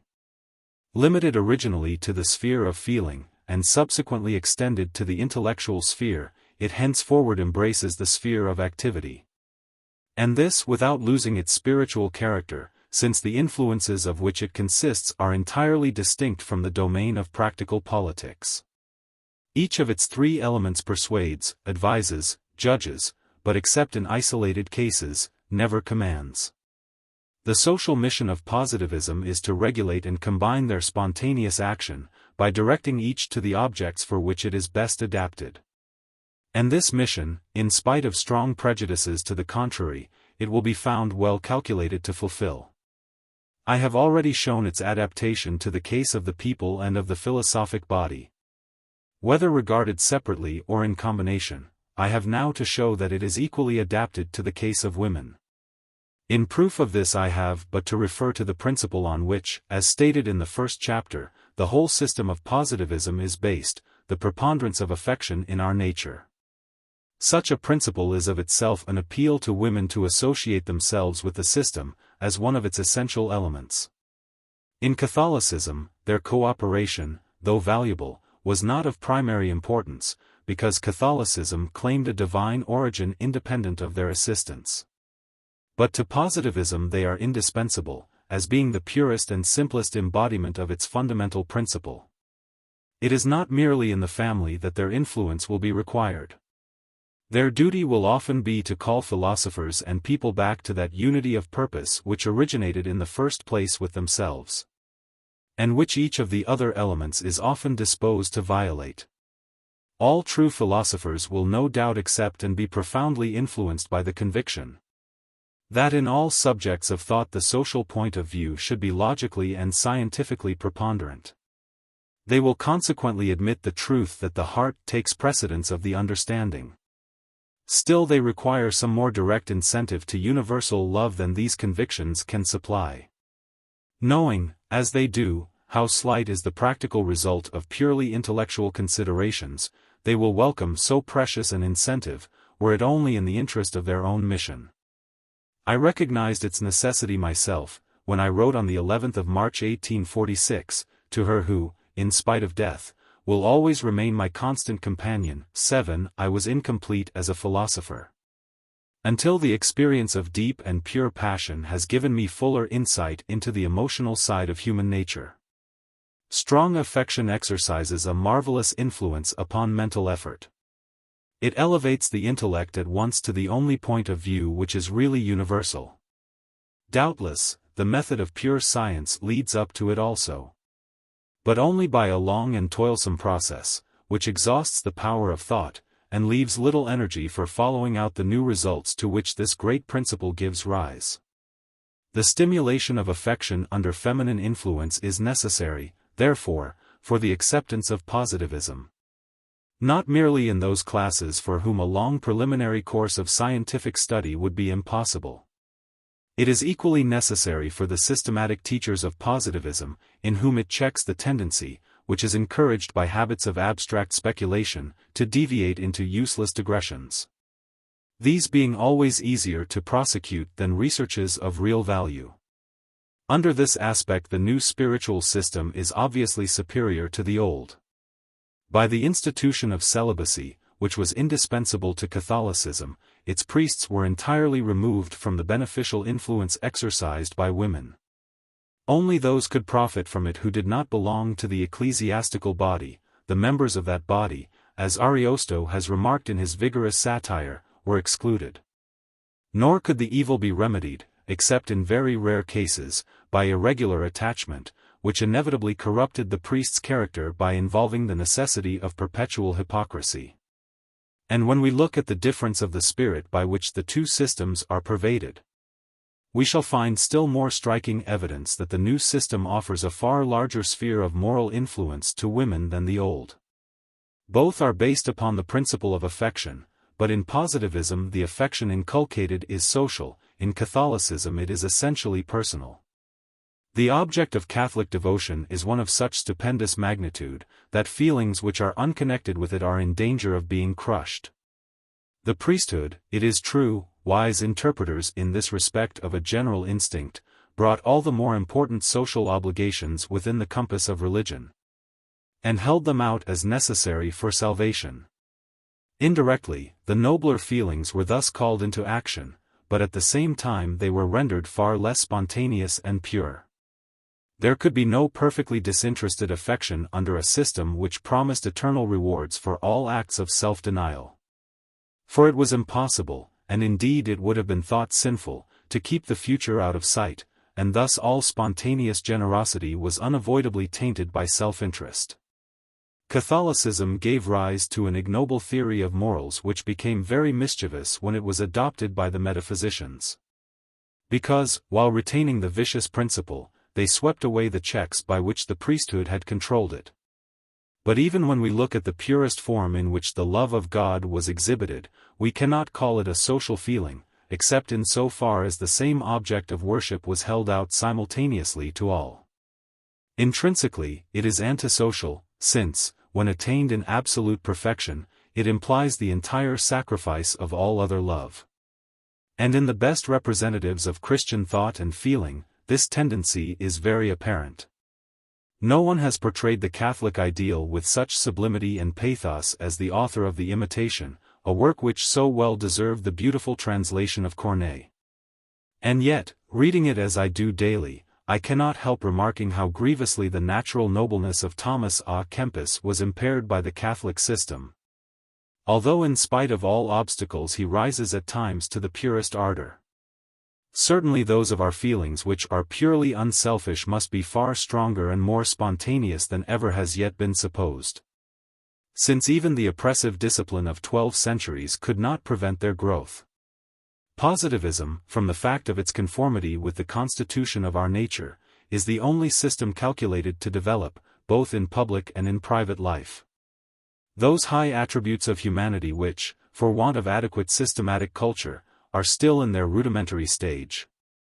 Catholicism, while appealing to the heart, crushed intellect, and intellect naturally struggled to throw off the yoke.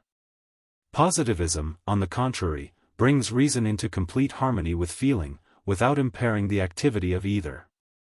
Scientific study of the relation which each individual bears to the whole race is a continual stimulus to social sympathy. Without a theory of society, it is impossible to keep this relation distinctly and constantly in view. It is only noticed in a few exceptional cases, and unconnected impressions are soon effaced from the memory. But the positivist teacher, taking the social point of view invariably, will make this notion far more familiar to us than it has ever been before. He will show us the impossibility of understanding any individual or society apart from the whole life of the race.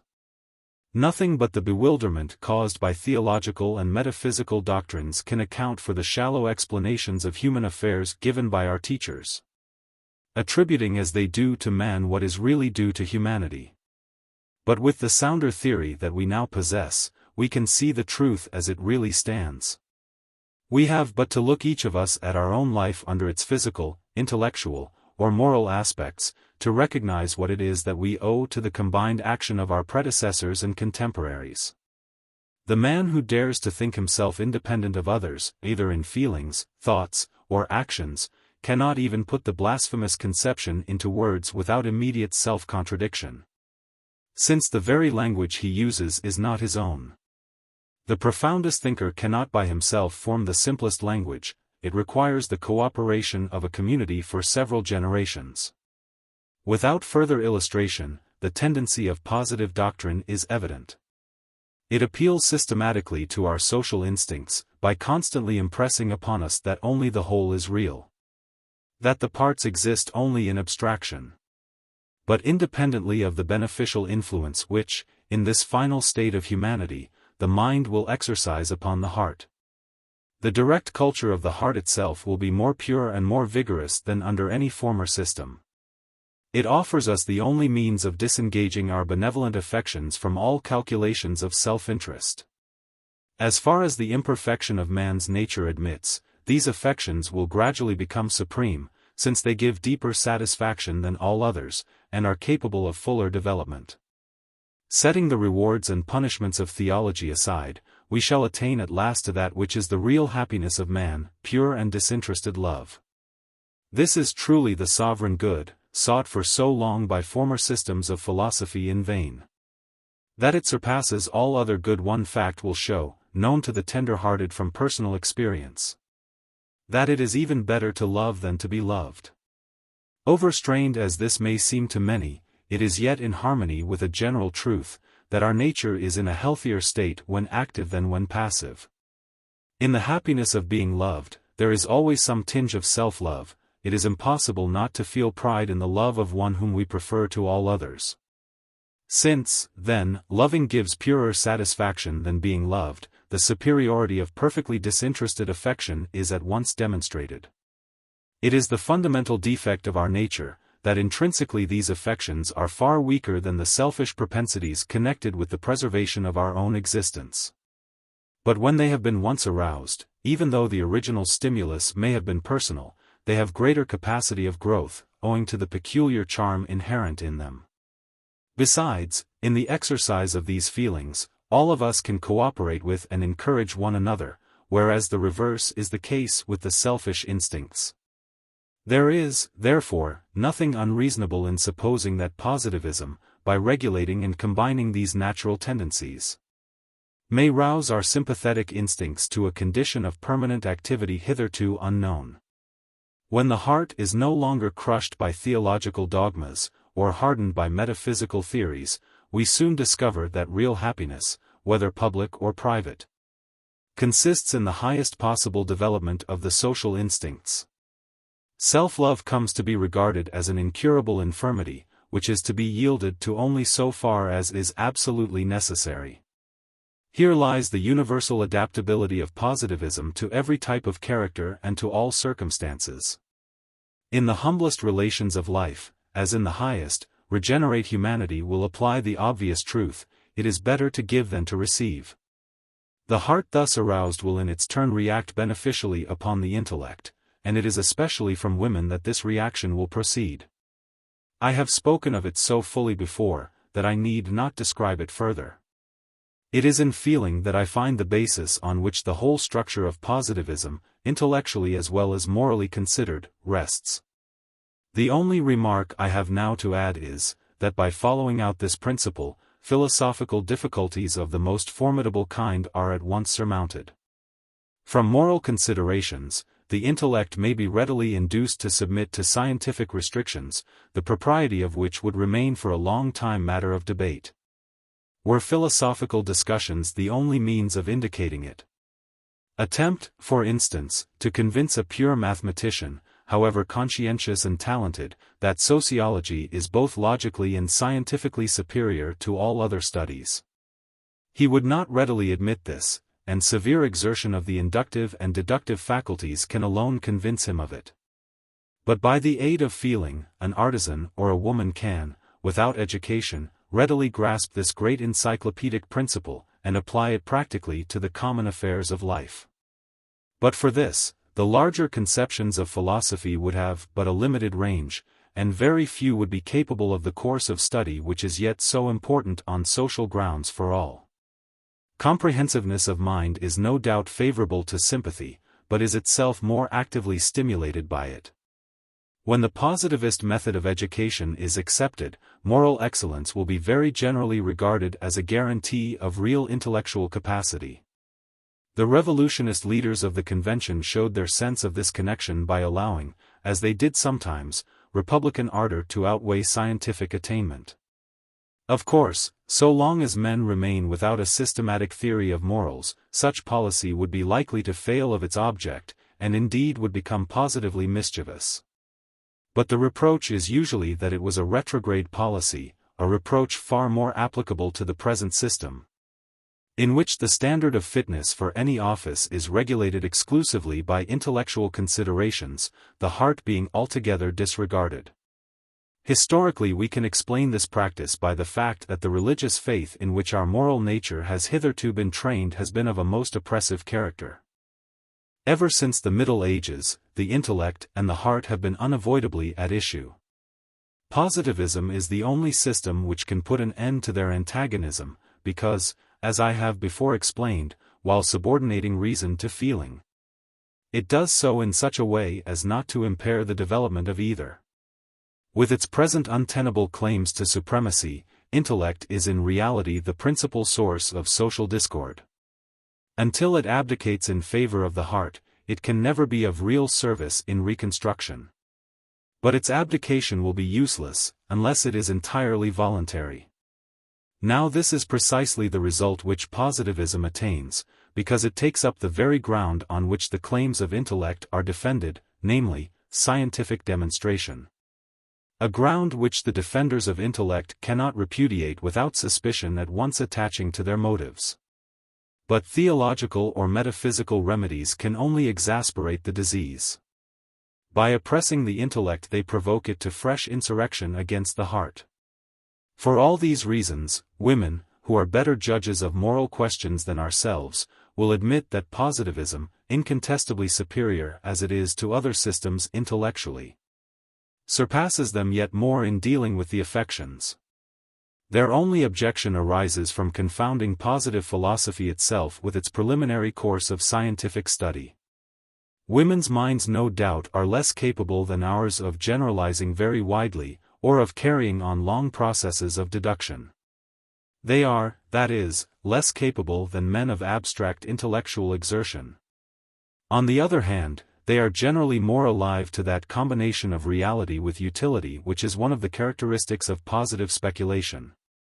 In this respect they have much in common intellectually with the working classes, and fortunately they have also the same advantage of being untrammeled by the present absurd system of education. Nor is their position far removed from what it should be normally, being less engaged than men in the business of life, their contemplative faculties are called into activity more easily.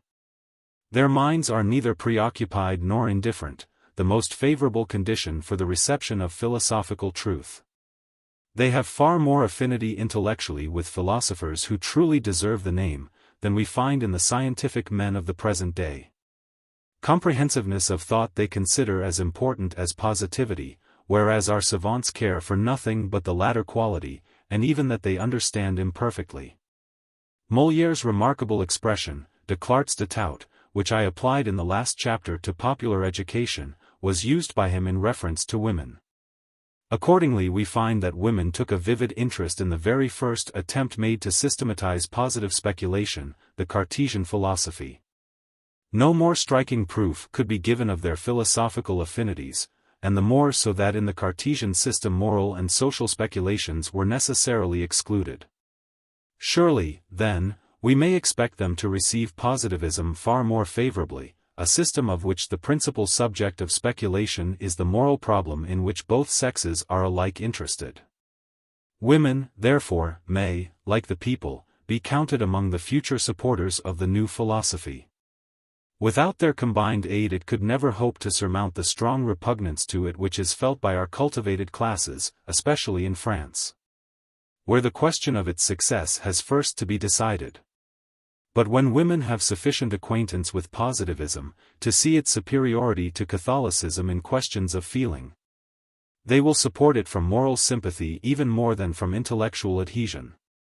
It will be the heart even more than the mind which will incline them to the only system of philosophy which has fully recognized the preponderance of feeling.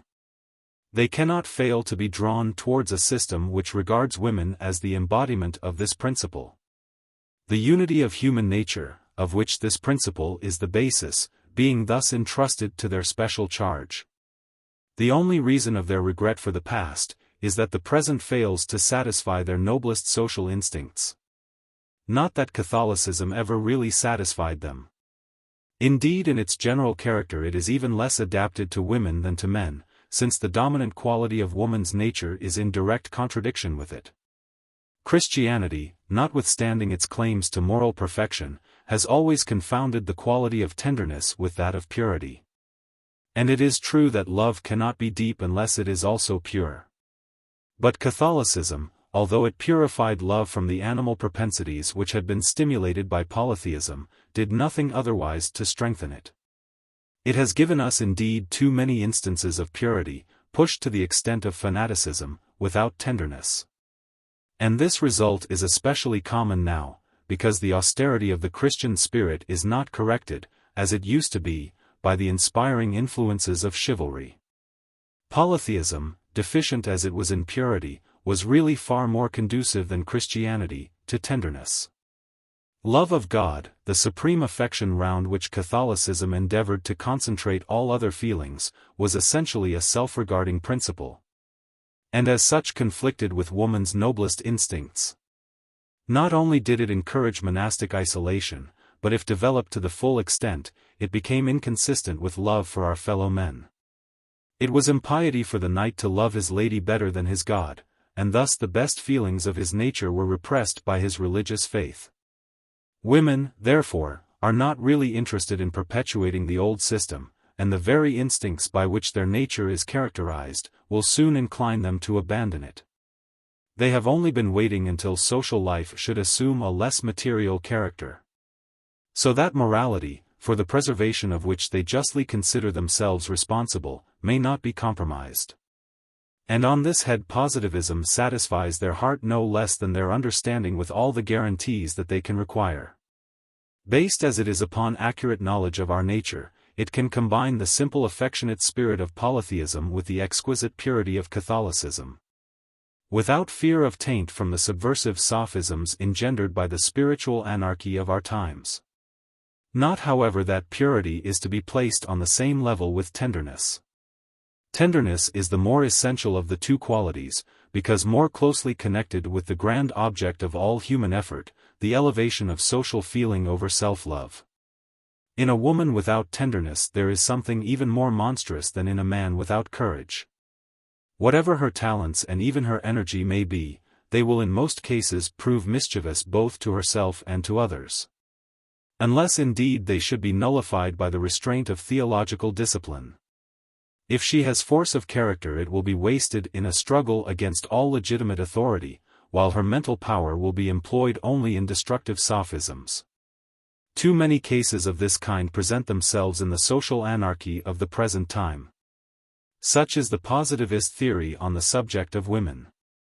It marks out for them a noble field of social usefulness. It extends the scope of their influence to public as well as private life, and yet in a way thoroughly in harmony with their nature.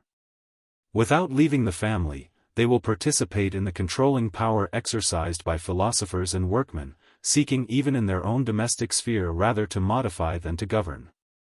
In a word, as I shall show more fully in the last chapter of this introductory work, woman is the spontaneous priestess of humanity. She personifies in the purest form the principle of love upon which the unity of our nature depends, and the culture of that principle in others is her special function. All classes, therefore, must be brought under women's influence, for all require to be reminded constantly of the great truth that reason and activity are subordinate to feeling. Of their influence upon philosophers I have spoken. If they are men worthy of their mission, they will be conscious of the tendency which their life has to harden them and lead them into useless speculation. And they will feel the need of renewing the ardor of their social sympathy at its native source. Feeling, when it is pure and deep, corrects its own errors, because they clash with the good to which it is ever tending. But erroneous use of the intellectual or practical faculties cannot be even recognized, much less corrected, without the aid of affection, which is the only part of our nature that suffers directly from such errors. Therefore, whenever either the philosopher or the people deviate from duty, it will be the part of women to remonstrate with them gently, and recall them to the true social principles which are entrusted to their special charge. With the working classes, the special danger to be contended against is their tendency to abuse their strength, and to resort to force for the attainment of their objects, instead of persuasion. But this danger is after all less than that of the misuse of intellectual power to which philosophers are so liable.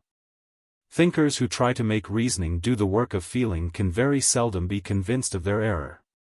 Popular excitement, on the contrary, has often yielded to feminine influence, exerted though it has been hitherto without any systematic guidance. The difference is no doubt partly owing to the fact that there are now few or none who deserve the name of philosophers. For we cannot give that name to the superficial sophists and rhetoricians of our time, whether psychologists or ideologists, men wholly incapable of deep thought on any subject. Independently of this, however, the difference is explained by the character of the two classes. Women will always find it harder to deal with intellectual pride than with popular violence. Appeals to social feeling are their only weapons, and the social feelings of the workman are stronger than those of the philosopher. Sophistry is far more formidable to them than passion.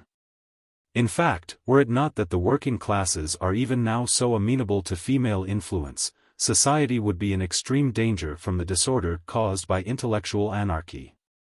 There are many sophisms which maintain themselves in spite of scientific refutation, and which would be destructive of all order, were it not for our moral instincts. Of this the communists offer a striking example, in avoiding, with that admirable inconsistency to which I have already called attention, the extension of their principle to the family. Surrounded by the wildest theories, such as, if they were put in practice, would utterly destroy or paralyze society, we see large numbers of working men showing in their daily life a degree of affection and respect for women, which is unequaled by any other class. It is well to reflect on facts like these, not only because they lead us to judge the communist school with more justice, but because, occurring as they do in the midst of social anarchy, they show what powerful agencies for good will be at our disposal in more settled times. Certainly they cannot be attributed to theological teaching, which has rather had the effect of strengthening the errors which it attacks by the absurdity of its refutations. They are simply the result of the influence which women have spontaneously exercised on the nobler feelings of the people. In Protestant countries where their influence is less, the mischievous effects of communistic theories have been far greater. We owe it to women that the family has been so little injured by the retrograde spirit of those Republican reformers, whose ideal of modern society is to absorb the family into the state, as was done by a few small tribes in ancient Greece. The readiness shown by women in applying practical remedies to erroneous theories of morality is shown in other cases where the attractiveness of the error would seem irresistible to the coarser nature of men. The evils consequent on divorce, which has been authorized in Germany for 3 centuries, have been much lessened by women's instinctive repugnance to it. The same may be said of recent attacks upon marriage, which are still more serious because the anarchy of modern life revives all the extravagances of the metaphysical spirit in ancient times. In no one case has a scheme of society hostile to marriage met with any real favor from women, plausible as many of them seemed. Unable in their ignorance of social science to see the fallacy of such schemes themselves, our revolutionary writers cannot conceive that women will not be convinced by them. But happily women, like the people, judge in these matters by the heart rather than by the head. In the absence of any guiding principle to direct the understanding and prevent the deviations to which it is always exposed, the heart is a far safer guide. There is no need at present of pursuing these remarks farther. It is abundantly clear that women are in every respect adapted for rectifying the moral deviations to which every element in the social organism is liable. And if we already feel the value of their influence, springing as it does from the unaided inspirations of the heart, we may be sure it will become far more consolidated and will be far more widely felt, when it rests on the basis of a sound philosophical system, capable of refuting sophisms and exposing fallacies from which their unassisted instinct is insufficient to preserve us. Thus the part to be played by women in public life is not merely passive. Not only will they give their sanction individually and collectively to the verdicts of public opinion as formed by philosophers and by the people, but they will themselves interfere actively in moral questions. It will be their part to maintain the primary principle of positivism, which originated with themselves, and of which they will always be the most natural representatives. But, how, it may be asked, can this be reconciled with my previous remark that women's life should still be essentially domestic? For the ancients, and for the greater part of the human race at the present time, it would be irreconcilable. But in Western Europe the solution has long ago been found. From the time when women acquired, as they did in the Middle Ages, a fair measure of domestic freedom, opportunities for social intercourse arose, which combined most happily the advantages of private and of public life, and in these women presided. The practice afterwards extended, especially in France, and these meetings became the laboratories of public opinion. It seems now as if they had died out, or had lost their character. The intellectual and moral anarchy of our times is most unfavorable to free interchange of thoughts and feelings. But a custom so social, and which did such good service in the philosophical movement preceding the Revolution, is assuredly not destined to perish. In the more perfect social state to which we are tending, it will be developed more fully than ever, when men's minds and hearts have accepted the rallying point offered by the new philosophy. This is, then, the mode in which women can with propriety participate in public life. Here all classes will recognize their authority as paramount. Under the new system these meetings will entirely lose their old aristocratic character, which is now simply obstructive. The positivist salon will complete the series of social meetings, in which the three elements of the spiritual power will be able to act in concert. First, there is the religious assemblage in the temple of humanity. Here the philosopher will naturally preside, the other two classes taking on a secondary part. In the club again it is the people who will take the active part. Women and philosophers would support them by their presence, but without joining in the debate. Lastly, women in their salons will promote active and friendly intercourse between all three classes. And here all who may be qualified to take a leading part will find their influence cordially accepted. Gently and without effort a moral control will thus be established, by which acts of violence or folly may be checked in their source. Kind advice, given indirectly but earnestly, will often save the philosopher from being blinded by ambition, or from deviating, through intellectual pride, into useless digressions. Working men at these meetings will learn to repress the spirit of violence or envy that frequently arises in them, recognizing the sacredness of the care thus manifested for their interests. And the great and the wealthy will be taught from the manner in which praise and blame is given by those whose opinion is most valued, that the only justifiable use of power or talent is to devote it to the service of the weak. But, however important the public duties that women will ultimately be called upon to perform, the family is after all their highest and most distinctive sphere of work. It was in allusion to their domestic influence that I spoke of them as the originators of spiritual power. Now the family, although it is the basis of all human society, has never been satisfactorily defended by any received system of society. All the corrosive power of metaphysical analysis has been employed upon it, and of many of the sophisms put forward no rational refutation has been given. On the other hand, the protection of the theologians is no less injurious. For they still persist in connecting the institutions of the family with their obsolete dogmas, which, however useful they may have been formerly, are now simply dangerous. From the close of the Middle Ages the priesthood has been powerless, as the licentious songs of the troubadours prove, to protect the sanctity of marriage against the shallow but mischievous attacks which even then were made against it. And afterwards, when these false principles became more generally prevalent, and even royal courts disgraced themselves by giving public approval to them, the weakness of the priests became still more manifest. Thus nothing can be more monstrous than these ignorant assertions that theological doctrines have been the safeguard of the family. They have done nothing to preserve it from the most subversive attacks, under which it must have succumbed, but for the better instincts of society, especially of the female portion of it. With the exception of a foolish fiction about the origin of woman, theology has put forward no systematic defense of marriage. And as soon as theological authority itself fell into discredit, the feeble sanction which it gave to domestic morality became utterly powerless against sophistical attacks. But now that the family can be shown on positive principles to rest on scientific laws of human nature or of society, the danger of metaphysical controversy and theological feebleness is past. These principles will be discussed systematically in the second volume of the larger treatise to which this work is the introduction.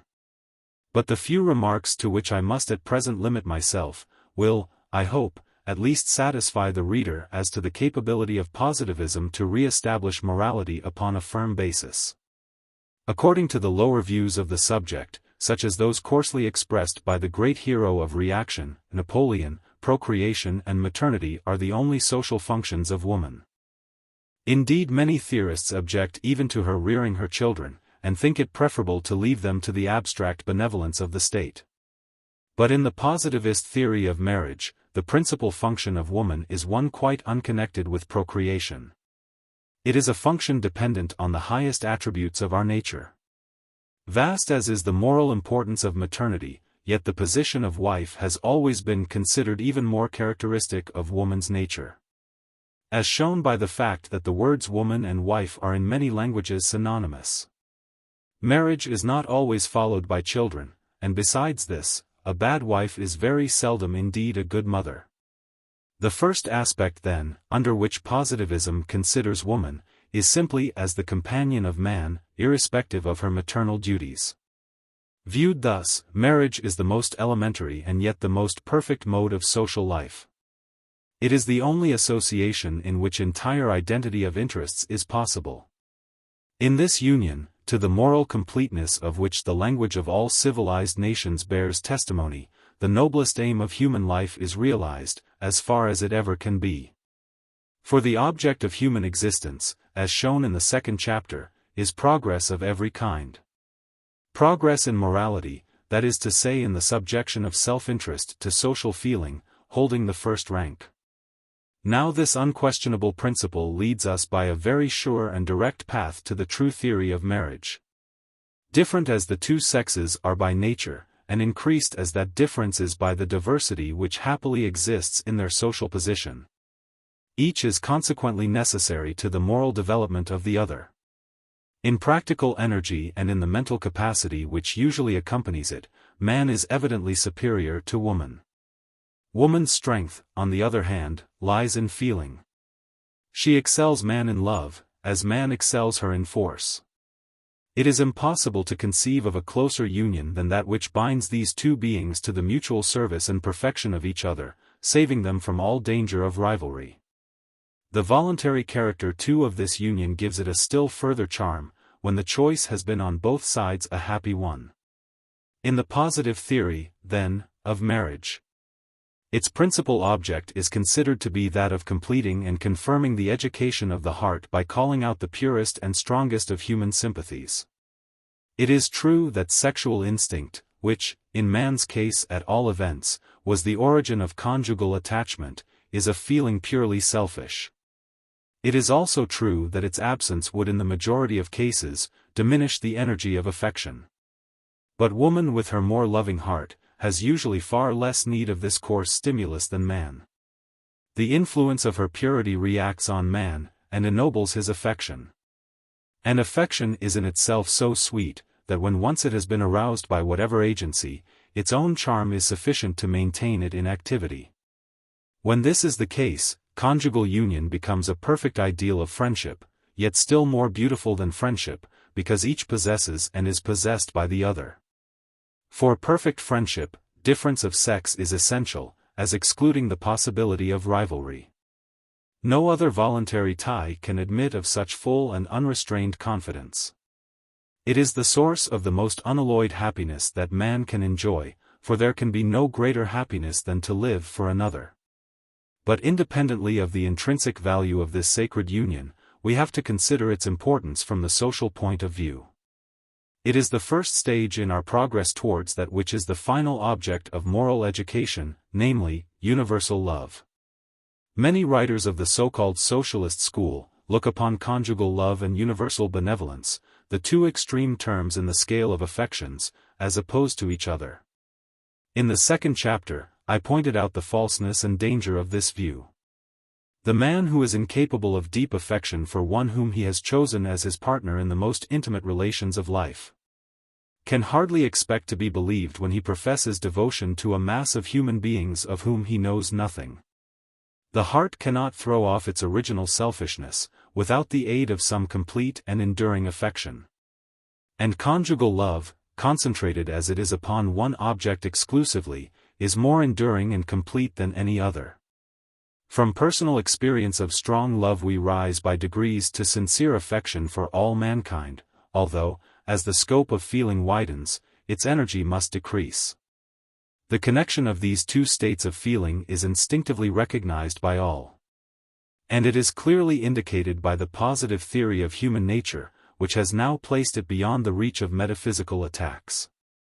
When the moral empire of woman has been more firmly established by the diffusion of positivist principles, men will see that the common practice of looking to the private life of a statesman as the best guarantee of his public conduct had deep wisdom in it.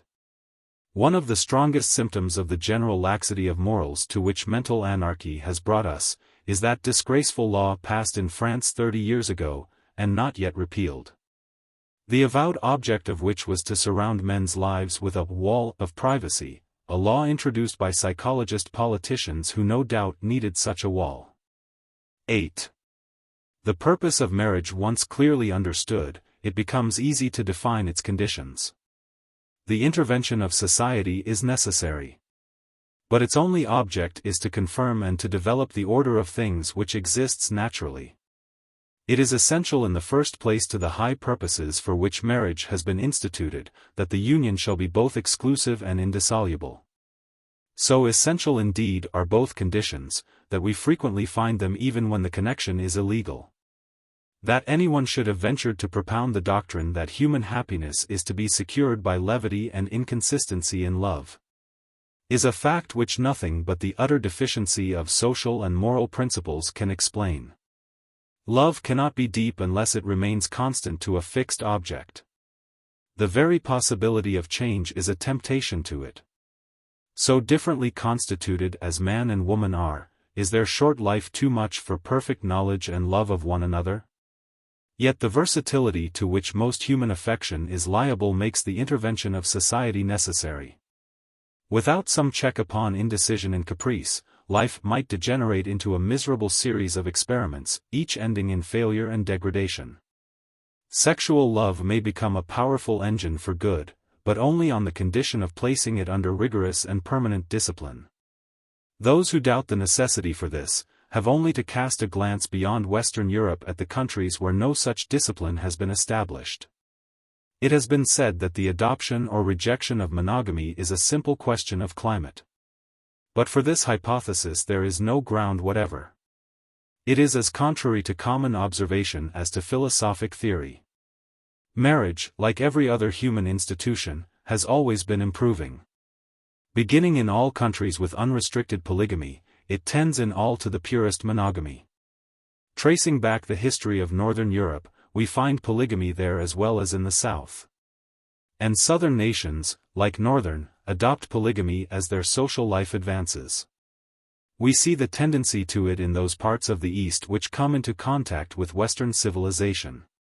Monogamy, then, is one of the most precious gifts which the Middle Ages have bequeathed to Western Europe.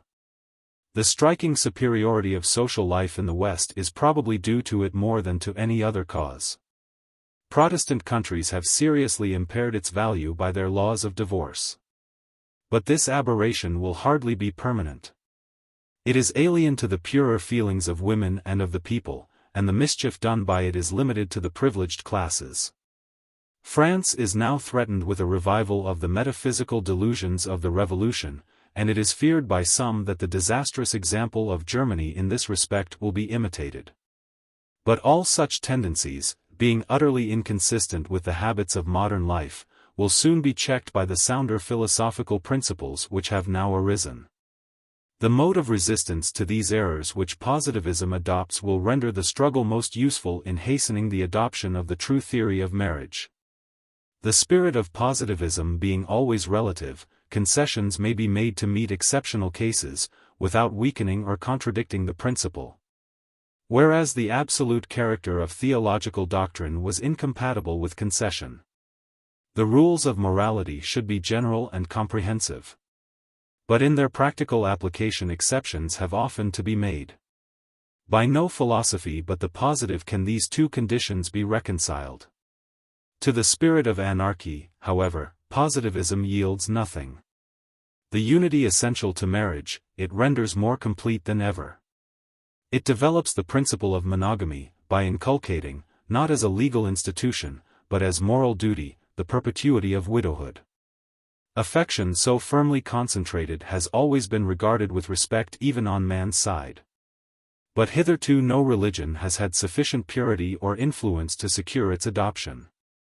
Positivism, however, from the completeness of its synthesis, and from the fact that its rules are invariably based on the laws of nature, will gain such influence. And we find little difficulty in inducing all natures of delicate feeling to accept this additional obligation. It follows from the very principle which to the positivist is the object of all marriage, the raising and purifying of the heart. Unity of the tie which is already recognized as necessary in life, is not less so in death. Constancy in widowhood was once common among women. And if its moral beauty is less appreciated now, it is because all systematic morality has been forgotten. But it is none the less, as careful study of human nature will show, a most precious source of moral good, and one which is not beyond the reach of nobler natures, even in their youth. Voluntary widowhood, while it offers all the advantages which chastity can confer on the intellectual and physical as well as on the moral nature, is yet free from the moral dangers of celibacy. Constant adoration of one whom death has implanted more visibly and deeply on the memory, leads all high natures, and especially philosophers, to give themselves more unreservedly to the service of humanity. And thus their public life is animated by the ennobling influence of their innermost feelings. Alike from a sense of their own truest happiness and from devotion to public duty, they will be led to this result. Deep as is the satisfaction in this prolongation of the sacredness of marriage, it may be carried by those who recognize its value yet further. As the death of one did not destroy the bond, so neither should the death of both. Let, then, those whom death could not divide be laid in the same grave together. A promise of this solemn act of perpetuation might be given beforehand, when the organs of public opinion judged it merited. A man would find a new motive for public exertion, if it were felt to be a pledge that the memory of her whom he loved should be forever coupled with his own. We have a few instances where this union of memories has taken place spontaneously, as in the case of Laura and Petrarch, and of Dante and Beatrice. Yet these instances are so exceptional, that they hardly help us to realize the full value of the institution proposed. There is no reason for limiting it to cases of extraordinary genius. In the more healthy state of society to which we are tending, where private and public life will be far more closely connected than they have been hitherto, this recompense of service may be given to all who have deserved it, by those who have come within their circle of influence. Such, then, are the consolations which positivist sympathy can give.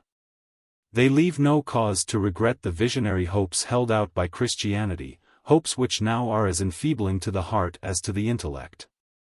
Here, as in all other respects, the moral superiority of positivism is shown, for the comfort which it gives to the bereaved implies a strengthening of the tie. Christian consolation, of which so much has been said, rather encourages a second union. By so doing it seriously impairs the value of the institution. For a division of affection arises, which indeed seems hardly compatible with the vague utopia of a future life. The institutions of perpetual widowhood and of union in the tomb have found no place in any previous system, though both were wanting to make monogamy complete. Here, as elsewhere, the best reply which the new philosophy can give to ignorant prejudice or malignant calumny, is to take new steps forward in the moral advancement of man. Thus the theory of marriage, as set forward by the positivist, becomes totally independent of any physical motive. It is regarded by him as the most powerful instrument of moral education, and therefore as the basis of public or individual welfare. It is no overstrained enthusiasm which leads us to elevate the moral purity of marriage. We do so from rigorous examination of the facts of human nature. All the best results, whether personal or social, of marriage may follow, when the union, though more impassioned, is as chaste as that of brother and sister. The sexual instinct has no doubt something to do in most cases with the first formation of the passion, but it is not necessary in all cases to gratify the instinct. Abstinence, in cases where there is real ground for it on both sides, will but serve to strengthen mutual affection. We have examined the position of woman as a wife, without supposing her to be a mother. We shall find that maternity, while it extends her sphere of moral influence, does not alter its nature. As a mother, no less than as a wife, her position will be improved by positivism. She will have, almost exclusively, the direction of household education.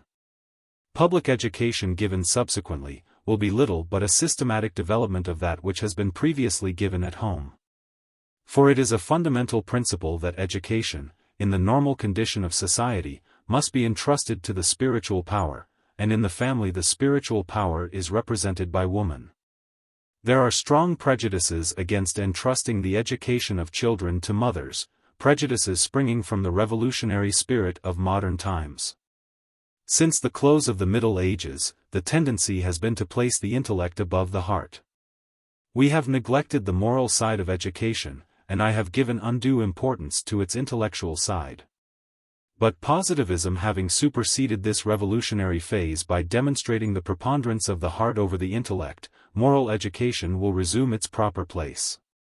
Certainly the present mode of instruction is not adopted for woman's teaching. But their influence over the education of the future will be even greater than it was in the Middle Ages.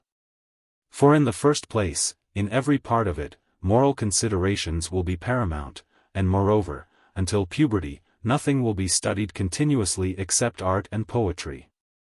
The knights of old times were usually brought up in this way under feminine guidance, and on them most assuredly it had no enervating influence. The training can hardly be supposed less adapted to a pacific than to a warlike state of society. For instruction, theoretical and practical, as distinguished from education, masters are no doubt necessary. But moral education will be left entirely to women, until the time arrives for systematic teaching of moral science in the years immediately preceding majority. Here the philosopher is necessary. But the chief duties of the philosopher lie with adults. His aim being to recall them, individually or collectively, to principles impressed on them in childhood, and to enforce the right application of these principles to special cases as they may arise. That part of education which has the greatest influence on life, what may be called the spontaneous training of the feelings, belongs entirely to the mother. Hence it is, as I have already observed, of the greatest importance to allow the pupil to remain with his family, and to do away with the monastic seclusion of our public schools. The peculiar fitness of women for inculcating these elementary principles of morality is a truth which every true philosopher will fully recognize. Women, having stronger sympathies than men, must be better able to call out sympathies in others. Men of good sense have always felt it more important to train the heart than the head. And this is the view adopted by positive philosophy. There is a danger of exaggerating the importance of system and of forgetting the conditions on which its utility depends. But the positivist is preserved from this danger by the peculiar reality of his philosophy. In morals, even more than in other subjects, we can only systematize what has existed previously without system. The feelings must first be stimulated to free and direct action, before we attempt to bring them under philosophic discipline. And this process, which begins with birth, and lasts during the whole period of physical growth, should be left for women to superintend. So specially are they adapted for it, that failing the mother, a female friend, if well chosen, and if she can make herself sufficiently a member of the family, will in most cases do better than the father himself. The importance of the subject can only be appreciated by minds dominated, as women's minds are, by feeling. Women can see, what men can seldom see, that most actions, and certainly the actions of youth and childhood, ought not to be judged in themselves so much as by the tendencies which they show or by the habits to which they lead. Viewed with reference to their influence on character, no actions are indifferent. The simplest events in a child's life may serve as an occasion for enforcing the fundamental principle by which the early as well as later stages of positivist education should be directed: the strengthening of social feeling, the weakening of self-love. In fact, actions of an unimportant kind are precisely those in which it is easiest to appreciate the feelings which prompted them, since the mind of the observer, not being occupied with the consequences of such actions, is more free to examine their source. Moreover, it is only by teaching the child to do right in small things that he can be trained for the hard inward struggle that lies before him in life. The struggle to bring the selfish instincts more and more completely under the control of his higher sympathies. In these respects the best tutor, however sympathetic his nature, will be always far inferior to a good mother. A mother may often not be able to explain the reason of the principle on which she acts, but the wisdom of her plans will generally show itself in the end. Without formal teaching, she will take every opportunity of showing her children, as no other instructor could show them, the joy that springs from generous feelings, and the misery of yielding to selfishness. From the relation of mother we return by a natural transition to woman's position as a wife.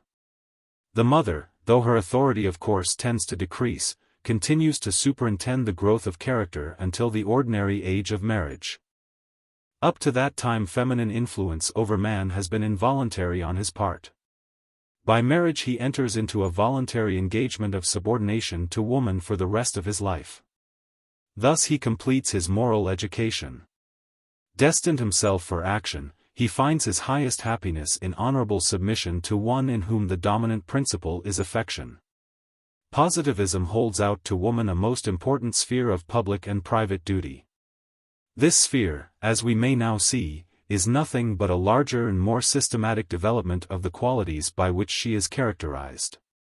Her mission is so uniform in its nature and so clearly defined, that there seems hardly room for much uncertainty as to her proper social position. It is a striking instance of the rule which applies universally to all human effort. Namely, that the order of things instituted by man ought to be simply a consolidation and improvement of the natural order. In all ages of transition, as in our own, there have been false and sophistical views of the social position of woman. But we find it to be a natural law that woman should pass the greater part of her life in the family, and this law has never been affected to any important extent. It has always been accepted instinctively, though the sophistical arguments against it have never yet been adequately refuted. The institution of the family has survived the subtle attacks of Greek metaphysics, which then were in all the vigor of their youth, and which were acting on minds that had no systematic principles to oppose to them. Therefore, profound as the intellectual anarchy of the present day may be, we need not be seriously alarmed when we see that nothing worse comes of it than shallow plagiarisms from ancient utopias, against which the vigorous satire of Aristophanes was quite enough to rouse general indignation. True, there is a more complete absence of social principles now, than when the world was passing from polytheism to monotheism. But our intellectual powers are more developed than they were then, and in moral culture our superiority is even greater. Women in those times were too degraded to offer even the opposition of their silence to the pedants who professed to be taking up their cause. The only resistance offered was of a purely intellectual kind. But happily in modern times the women of the West have been free, and have consequently been able to manifest such unmistakable aversion for these ideas, and for the want of moral discipline which gives rise to them, that, though still unrefuted philosophically, their mischievous effects have been neutralized. Nothing but women's antipathy has prevented the practical outrages which seem logically to follow from these subversive principles. Among our privileged classes the danger is aggravated by indolence. Moreover, the possession of wealth has a bad influence on women's moral nature. Yet even here the evil is not really very deep or widely spread. Men have never been seriously perverted, and women still less so, by flattery of their bad propensities. The really formidable temptations are those which act upon our better instincts, and give them a wrong direction. Schemes which are utterly offensive to female delicacy will never really be adopted, even by the wealthier classes, who are less averse to them than others. The repugnance shown to them by the people, with whom the mischief that they would cause would be irreparable, is far more decided. The life which working people led makes it very clear to both sexes what the proper position of each should be. Thus it will be in the very class where the preservation of the institution of the family is of the greatest importance, that positivists will find the least difficulty in establishing their theory of the social position of women, as consequent on the sphere of public and private duty which has been here assigned to them. Looking at the relation of this theory to other parts of the positive system, we shall see that it follows from the great principle which dominates every other social problem: the principle of separating spiritual and temporal power. That woman's life should be concentrated in her family, and that even there her influence should be that of persuasion rather than that of command, is but an extension of the principle which excludes the spiritual power from political administration. Women, as the purest and most spontaneous of the moral forces of society, are bound to fulfill with rigorous exactness all the conditions which the exercise of moral force demands. Effectually to perform their mission of controlling and guiding our affections, they must abstain altogether from the practical pursuits of the stronger sex. Such abstinence, even when the arrangements of society may leave it optional, is still more desirable in their case than in the case of philosophers. Active life, incompatible as it is with the clearness and breadth of philosophic speculation, is even more injurious to delicacy of feeling, which is women's highest claim to our respect and the true secret of their influence. The philosophic spirit is incompatible with a position of practical authority, because such a position occupies the mind with questions of detail. But to purity of feeling it is even more dangerous, because it strengthens the instincts of power and of gain. And for women it would be harder to avoid the danger of such a position than for men. Abounding as they do in sympathy, they are generally deficient in energy, and are therefore less able to withstand corrupting influences. The more we examine this important subject, the clearer it becomes that the present condition of women does not hamper them in their true work. That, on the contrary, it is well calculated to develop and even improve their highest qualities. The natural arrangements of society in this as in other respects are far less faulty than certain blind declaimers would have us believe. But for the existence of strong material forces, moral force would soon deteriorate, because its distinctive purpose would be gone. Philosophers and proletaries would soon lose their intellectual and moral superiority by the acquisition of power. On women its effect would be still more disastrous. From instances in the upper classes of society, where wealth gives them independence, and sometimes unfortunately even power, we see but too clearly what the consequences would be. And this is why we have to look to the poorer classes for the highest type of womanly perfection. With the people sympathy is better cultivated, and has a greater influence upon life. Wealth has more to do with the moral degradation of women among the privileged classes than even idleness and dissipation. Progress, in this respect as in every other, is only a more complete development of the pre-existing order. Equality in the position of the two sexes is contrary to their nature, and no tendency to it has at any time been exhibited. All history assures us that with the growth of society the peculiar features of each sex have become not less but more distinct. By Catholic feudalism the social condition of women in Western Europe was raised to a far higher level. But it took away from them the priestly functions which they had held under polytheism. A religion in which the priesthood was more occupied with art than with science.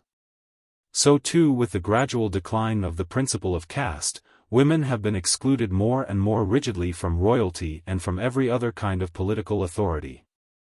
Again, there is a visible tendency towards the removal of women from all industrial occupations, even from those which might seem best suited to them.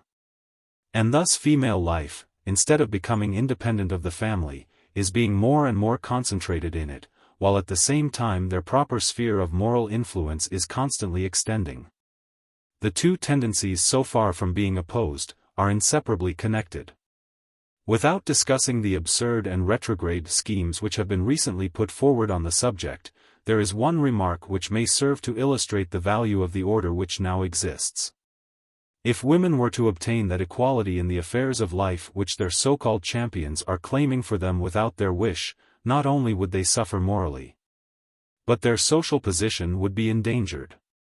They would be subject in almost every occupation to a degree of competition which they would not be able to sustain. Moreover, by rivalry in the pursuits of life, mutual affection between the sexes would be corrupted at its source. Leaving these subversive dreams, we find a natural principle which, by determining the practical obligations of the active to the sympathetic sex, averts this danger. It is a principle which no philosophy but positivism has been sufficiently real and practical to bring forward systematically for general acceptance. It is no new invention, however, but a universal tendency, confirmed by careful study of the whole past history of man. The principle is, that man should provide for woman. It is a natural law of the human race, a law connected with the essentially domestic character of female life. We find it in the rudest forms of social life. And with every step in the progress of society its adoption becomes more extensive and complete. A still larger application of this fundamental principle will meet all the material difficulties under which women are now laboring. All social relations, and especially the question of wages, will be affected by it. The tendency to it is spontaneous. But it also follows from the high position which positivism has assigned to woman as the sympathetic element in the spiritual power. The intellectual class, in the same way, has to be supported by the practical class, in order to have its whole time available for the special duties imposed upon it. But in the case of women, the obligation of the other sex is still more sacred, because the sphere of duty in which protection for them is required, is the home. The obligation to provide for the intellectual class affects society as a whole, but the maintenance of women is, with few exceptions, a personal obligation. Each individual should consider himself bound to maintain the woman he has chosen to be his partner in life. There are cases, however, in which men should be considered collectively responsible for the support of the other sex. Women who are without husband or parents should have their maintenance guaranteed by society. And this not merely from compassion for their dependent position, but with the view of enabling them to render public service of the greatest moral value. The direction, then, of progress in the social condition of woman is this: to render her life more and more domestic, to diminish as far as possible the burden of outdoor labor. And so to fit her more completely for her special office of educating our moral nature. Among the privileged classes it is already a recognized rule that women should be spared all laborious exertion. It is the one point in the relations of the sexes in which the working classes would do well to imitate the habits of their employers. In every other respect the people of Western Europe have a higher sense of their duties to women than the upper classes. Indeed, there are few of them who would not be ashamed of the barbarity of subjecting women to their present burdensome occupations. If the present state of our industrial system allowed of its abolition. But it is chiefly among the higher and wealthier classes that we find those degrading and very often fraudulent bargains, connected with unscrupulous interference of parents in the question of marriage, which are so humiliating to one sex and so corrupting to the other. Among the working classes the practice of giving dowries is almost extinct. And as women's true mission becomes more recognized, and as choice in marriage becomes less restricted, this relic of barbarism, with all its debasing results, will rapidly die out. With this view, the application of our theory should be carried one step further. Women should not be allowed to inherit. If inheritance be allowed, the prohibition of dowries would be evaded in a very obvious manner by discounting the reversionary interest. Since women are to be exempt from the labor of production, capital, that is to say, the instruments of labor produced by each generation for the benefit of the next, should revert to men. This view of inheritance, so far from making men a privileged class, places them under heavy responsibilities. It is not from women that any serious opposition to it will proceed. Wise education will show them its value to themselves personally, as a safeguard against unworthy suitors. But, important as the rule is, it should not be legally enforced until it has become established on its own merits as a general custom, which everyone has felt to conduce to the healthy organization of the family as here described. Coming now to the subject of female education, we have only to make a further application of the theory which has guided us hitherto. Since the vocation assigned by our theory to women is that of educating others, it is clear that the educational system which we have proposed in the last chapter for the working classes applies to them as well as to the other sex with very slight alterations. Unencumbered as it is with specialties, it will be found, even in its more scientific parts, as suitable to the sympathetic element of the moderating power, as to the synergic element. We have spoken of the necessity of diffusing sound historical views among the working classes, and the same necessity applies to women. For social sympathy can never be perfectly developed, without a sense of the continuity of the past, as well as of the solidarity of the present. Since, then, both sexes alike need historical instruction as a basis for the systematization of moral truth, both should alike pass through the scientific training which prepares the way for social studies, and which moreover has as intrinsic a value for women as for men. Again, since the first or spontaneous stage of education is entirely to be left to women, it is most desirable that they should themselves have passed through the second or systematic stage. The only department with which they need not concern themselves, is what is called professional education. But this, as I have before observed, is not susceptible of regular organization. Professional skill can only be acquired by careful practice and experience, resting upon a sound basis of theory. In all other respects women, philosophers, and working men will receive the same education. But while I would place the sexes on a level in this respect, I do not take the view of my eminent predecessor Condorcet, that they should be taught together. On moral grounds, which of course are the most important consideration, it is obvious that such a plan would be equally prejudicial to both. In the church, in the club, in the salon, they may associate freely at every period of life. But at school such intercourse would be premature. It would check the natural development of character, not to say that it would obviously have an unsettling influence upon study. Until the feelings on both sides are sufficiently matured, it is of the greatest importance that the relations of the two sexes should not be too intimate, and that they should be superintended by the watchful eye of their mothers. As, however, the subjects of study are to be the same for both, the necessity of separating the sexes does not imply that there should be special teachers for women. Not to speak of the increased expenditure that would thus be incurred, it would inevitably lower the standard of female education. It would always be presumed that their teachers were men of inferior attainments. To ensure that the instruction given is the same for both sexes, the instructors must be the same, and must give their lectures alternately to each sex. These conditions are perfectly compatible with the scheme described in the last chapter. It was there mentioned that each philosopher would be expected to give one, or, in some cases, 2 lectures every week. Now supposing this were doubled, it would still come far short of the intolerable burdens which are imposed upon teachers in the present day. Moreover, as the positivist educator will pass successively through the 7 stages of scientific instruction, he will be able so to regulate his work as to avoid wearisome repetition of the same lectures in each year.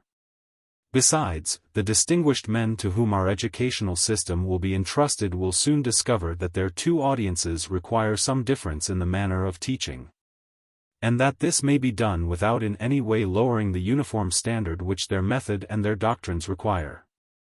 But independently of the importance to female education of this identity of teachers, it will react beneficially on the intellectual and moral character of the philosopher who teaches. It will preclude him from entering into useless details, and will keep him involuntarily to the broad principles of his subject.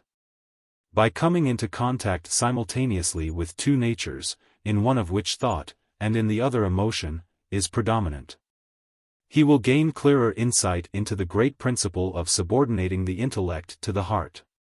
The obligation of teaching both sexes will complete that universality of mind which is to be required of the new school of philosophers. To treat with equal ability of all the various orders of scientific conceptions, and to interest 2 audiences of so different a character, is a task which will demand the highest personal qualifications. However, as the number required by the conditions is not excessive, it will not be impossible to find men fit for the purpose, as soon as the proper means are taken to procure their services, and to guarantee their material subsistence. It must be borne in mind, too, that the corporation of teachers is not to be recruited from any one nation for itself, but from the whole of Western Europe. So that the positivist educator will change his residence, when required, even more frequently than the priests of the Middle Ages. Putting these considerations together, we shall find that positivist education for both sexes may be organized on a sufficient scale for the whole of Western Europe, with less than the useless, or worse than useless, expenditure incurred by the clergy of the Anglican Church. This would give each functionary an adequate maintenance, though none of them would be degraded by wealth. A body of 20,000 philosophers would be enough now, and probably would always suffice, for the spiritual wants of the 5 Western nations. This would imply the establishment of the septennial system of instruction in 2,000 stations. The influence of women and of working men will never become so systematic as to enable them to dispense with philosophic assistance altogether. But in proportion as they become more effectually incorporated as elements of the spiritual power, the necessity of enlarging the purely speculative class will diminish. Under theological systems it has been far too numerous. The privilege of living in comfort without productive labor will be ultimately so rare and so dearly earned, that no rational ground of objection to it will be left. It will be generally felt that the cost of maintaining these philosophic teachers, like that of maintaining women, is no real burden to the productive classes. On the contrary, that it conduces to their highest interest, by ensuring the performance of intellectual and moral functions which are the noblest characteristics of humanity. It appears, then, that the primary principle laid down at the beginning of this chapter enables us to solve all the problems that offer themselves on the subject of woman. Her function in society is determined by the constitution of her nature. She is spontaneously the organ of feeling, on which the unity of human nature entirely depends. And she constitutes the purest and most natural element of the moderating power, which, while avowing its own subordination to the material forces of society, purposes to direct them to higher uses. As mother and as wife, it is her office to conduct the moral education of humanity. In order the more perfectly to fulfill this mission, her life must be connected even more closely than it has been with the family. At the same time she must participate, to the full extent that is possible, in the general system of instruction. A few remarks on the privileges which the fulfillment of this vocation will bring, will complete this part of my subject. Women's mission is a striking illustration of the truth that happiness consists in doing the work for which we are naturally fitted. That mission is always the same. It is summed up in one word: love. But love is a work in which there can never be too many workers, it grows by cooperation, it has nothing to fear from competition. Women are charged with the education of sympathy, the source of human unity, and their highest happiness is reached when they have the full consciousness of their vocation, and are free to follow it. It is the admirable feature of their social mission, that it invites them to cultivate qualities which are natural to them, to call into exercise emotions which all allow to be the most pleasurable. All that is required for them in a better organization of society are certain improvements in their external condition. They must be relieved from outdoor labor. And other means must be taken to prevent their moral influence from being impaired. Both objects are contemplated in the material, intellectual, and moral ameliorations which positivism is destined to effect in female life.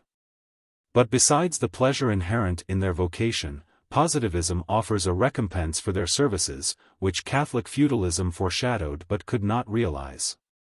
As men become more and more grateful for the blessing of their moral influence, they will give expression to this feeling in a systematic form. In a word, the new doctrine will institute the worship of woman, publicly and privately, in a far more perfect way than has ever before been possible. It is the first permanent step towards the worship of humanity, which, as the concluding chapter of this introductory work will show, is the central principle of positivism, viewed either as a philosophy or as a polity. Our ancestors in chivalrous times made noble efforts in this direction, which, except by women, are now no longer appreciated. But these efforts, however admirable, were inadequate. Partly owing to the military spirit of society in those times, partly because their religious doctrines had not a sufficiently social character. Nevertheless, they have left memories which will not perish. The refinement of life in Western Europe is in great part due to them, although much of it is already effaced by the anarchy of the present time. Chivalry, if we are to believe the negative philosophers of the last century, can never revive, because the religious beliefs with which it was connected have become obsolete. But the connection was never very profound, and there is no reason whatever for its continuance. Far too much has been made of it by recent apologists for Catholicism, who, while laying great stress on the sanction which theology gave to chivalry, have failed to appreciate the sympathies to which this admirable institution is really due. The real source of chivalry lies most unquestionably in the feudal spirit. Theological sanction for it was afterward sought for, as the only systematic basis that offered itself at that time. But the truth is that theology and chivalry were hardly compatible. Theology fixed men's thoughts upon a visionary future, chivalry concentrated his energies upon the world around him. The knight of the Middle Ages had always to choose between his God and his lady, and could therefore never attain that concentrated unity of purpose, without which the full result of his mission, so generously undertaken, could never be realized. Placed as we are now, near the close of the revolutionary period, we are beginning to see that chivalry is not destined to extinction. That, on the contrary, when modern life has assumed its normal character, its influence will be greater than ever, because it will operate on a more pacific society, and will be based on a more practical religion. For chivalry satisfies an essential want of society, a want which becomes more urgent as civilization advances. It institutes a voluntary combination of the strong for the protection of the weak. The period of transition from the offensive military system of Rome to the defensive system of feudalism was naturally the time of its first appearance, and it received the sanction of the religion then dominant. But society is now entering upon a period of permanent peace. And when this, the most striking political feature of modern times, has become firmly established, the influence of chivalry will be greater than ever. Its procedure will be different, because the modes of oppression are happily not now what they were formerly. The instruments of material force are now not arms, but riches. It is no longer the person that is attacked, but his means of subsistence. The advantages of the change are obvious, the danger is less serious, and protection from it is easier and more effectual. But it will always remain most desirable that protectors should come forward, and that they should form an organized association. The destructive instinct will always show itself in various ways, wherever there are the means of indulging it. And therefore, as an adjunct to the spiritual organization, positivism will encourage a systematic manifestation of chivalrous feeling among the leaders of industry. Those among them who feel animated with the noble spirit of the heroes of the Middle Ages, will devote not their sword, but their wealth, their time, and, if need be, their whole energies to the defense of the oppressed in all classes. The objects of their generosity will principally be found, as in the Middle Ages, among the classes specially exposed to material suffering, that is to say, among women, philosophers, and working men. It would be strange indeed for a system like positivism, the main object of which is to strengthen the social spirit, not to appropriate the institution which is the noblest product of that spirit. So far, then, the restoration of chivalry is merely a reconstruction of the medieval institution in a shape adapted to the altered state of ideas and feelings. In modern as in medieval times, devotion of the strong to the weak follows as a natural consequence from the subordination of politics to morals. Now, as then, the spiritual power will be nobly seconded by members of the governing class in the attempt to bring that class to a stricter sense of social duty. But besides this, feudal chivalry had a deeper and more special purpose in reference to women. And in this respect the superiority of positivism is even more complete and obvious. Feudalism introduced for the first time the worship of woman.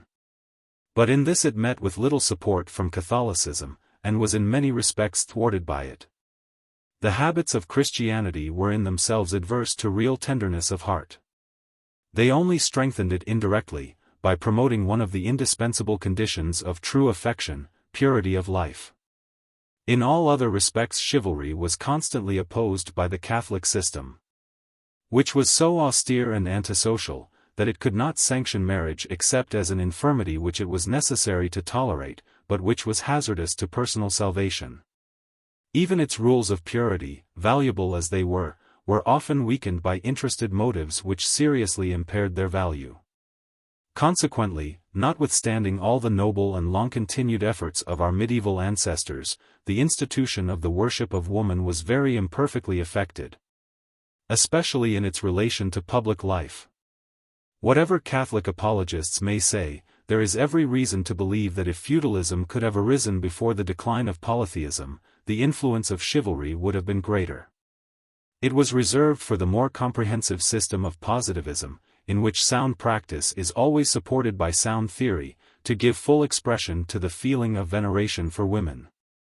In the new religion, tenderness of heart is looked upon as the first of woman's attributes. But purity is not neglected.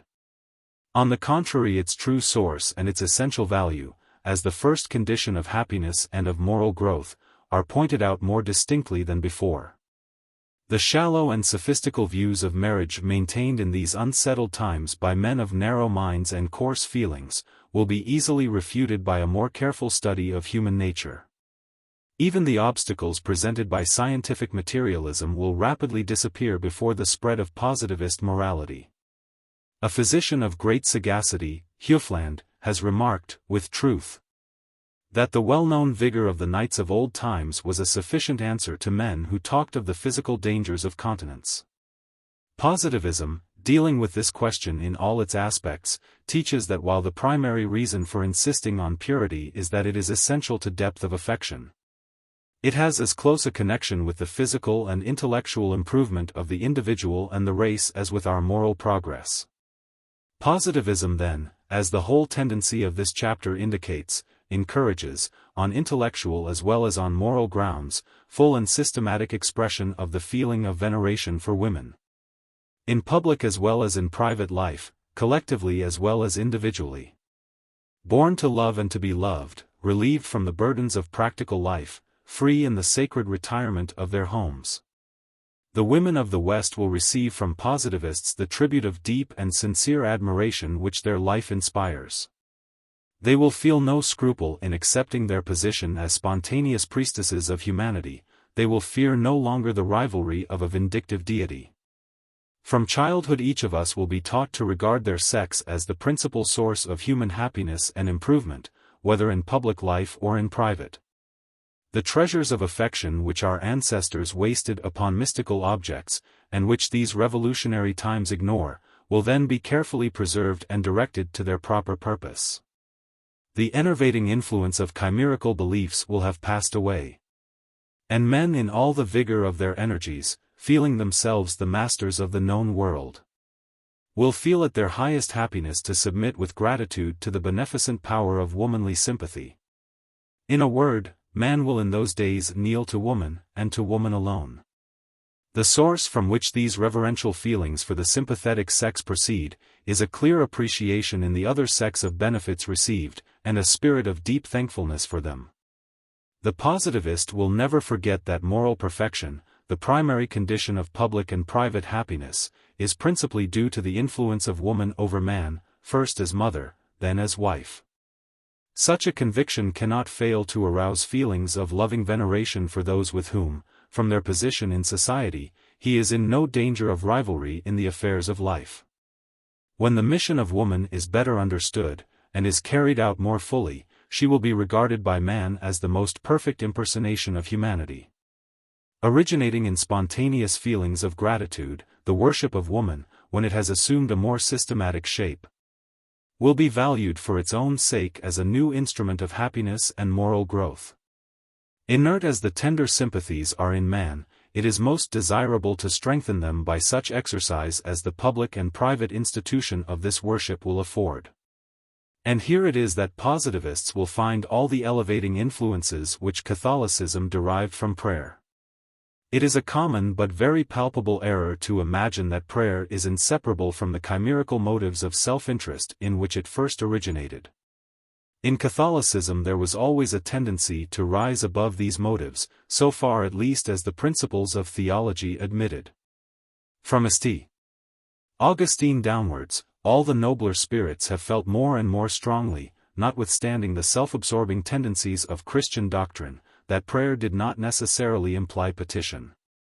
When sounder views of human nature have become prevalent, the value of this important function will be more clearly appreciated. And it will ultimately become of greater importance than ever, because founded on a truer principle. In the normal state of humanity, the moral efficacy of prayer will no longer be impaired by thoughts of personal recompense.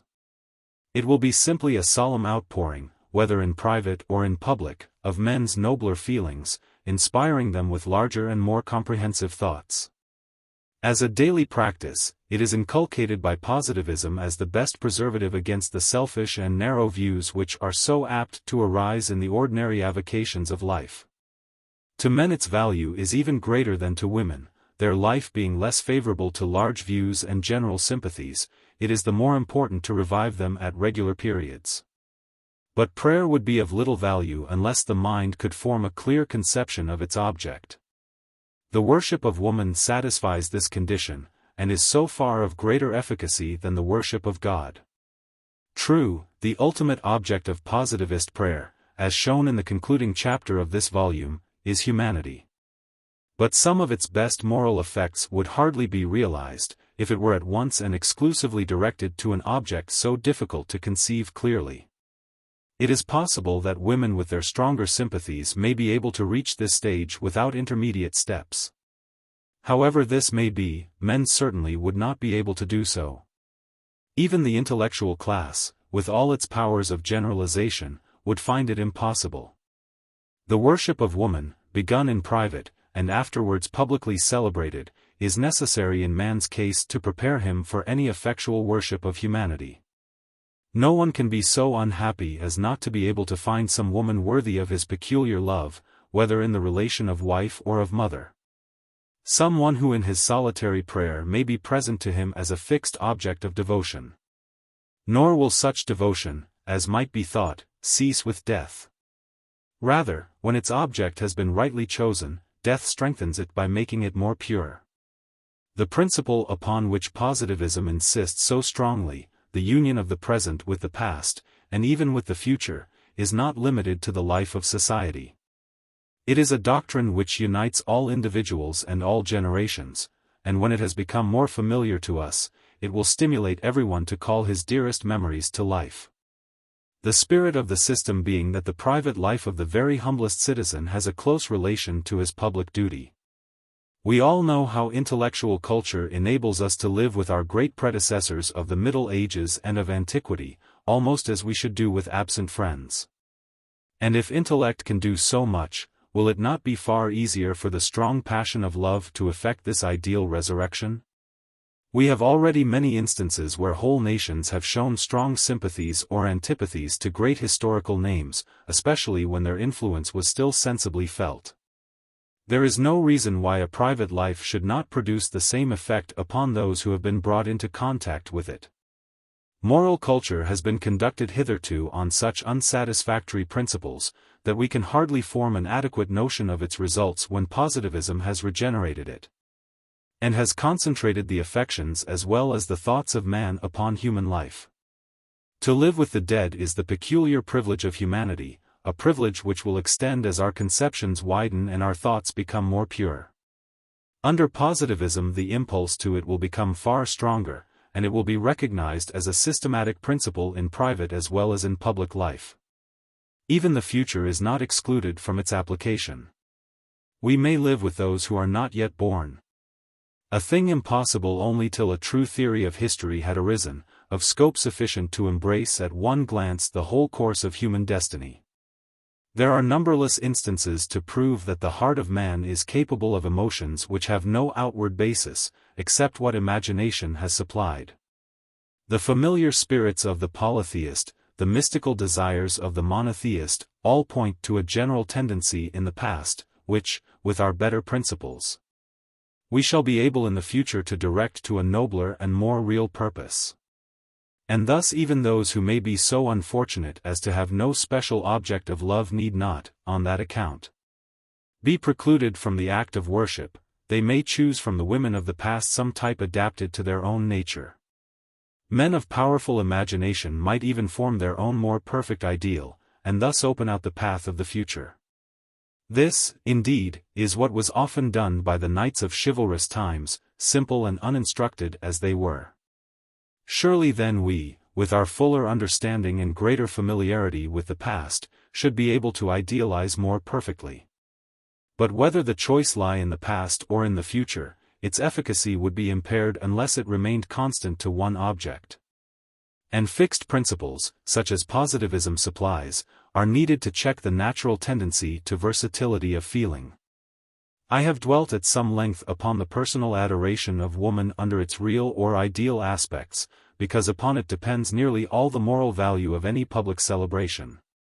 Public assemblage in the temples of humanity may strengthen and stimulate feelings of devotion, but cannot originate them. Unless each worshipper has felt in his own person deep and reverential love for those to whom our highest affections are due, a public service in honor of women would be nothing but a repetition of unmeaning formulas. But those whose daily custom it has been to give expression to such feelings in secret, will gain, by assembling together, all the benefit of more intense and more exalted sympathy. In my last letter to her who is forever mine, I said, amidst the heaviest anxieties which love can bring, I have never ceased to feel that the one thing essential to happiness is that the heart shall be always nobly occupied. 9 And now that we are separated by death, daily experience confirms this truth, which is moreover in exact accordance with the positive theory of human nature. Without personal experience of love no public celebration of it can be sincere. In its public celebration the superiority of the new religion is even more manifest than in the private worship. A system in which the social spirit is uniformly preponderant, is peculiarly adapted to render homage for the social services of the sympathetic sex. When the knights of the Middle Ages met together, they might give vent to their personal feelings, and express to one another the reverence which each felt for his own mistress. But farther than this they could not go. And such personal feelings will never cease to be necessary. Still the principal object of public celebration is to express gratitude on the part of the people for the social blessings conferred by woman. As the organ of that element in our nature on which its unity depends, and as the original source of moral power. In the Middle Ages such considerations were impossible, for want of a rational theory embracing the whole circle of social relations. Indeed, the received faith was incompatible with any such conception, since God in that faith occupied the place really due to humanity. There are women whose career has been altogether exceptional. And these, like the rest, meet with their due tribute of praise in the positive system. The chief motive, doubtless, for public and private veneration is the mission of sympathy, which is woman's peculiar vocation. But there have been remarkable instances of women whose life has been one of speculation, or even, what is in most cases still more foreign to their nature, of political activity. They have rendered real service to humanity, and they should receive the honor that is due to them. Theology, from its absolute character, could not make such concessions. They would have weakened the efficiency of its most important social rules. Consequently, Catholicism was compelled, though at first with sincere regret, to leave some of the noblest women without commemoration.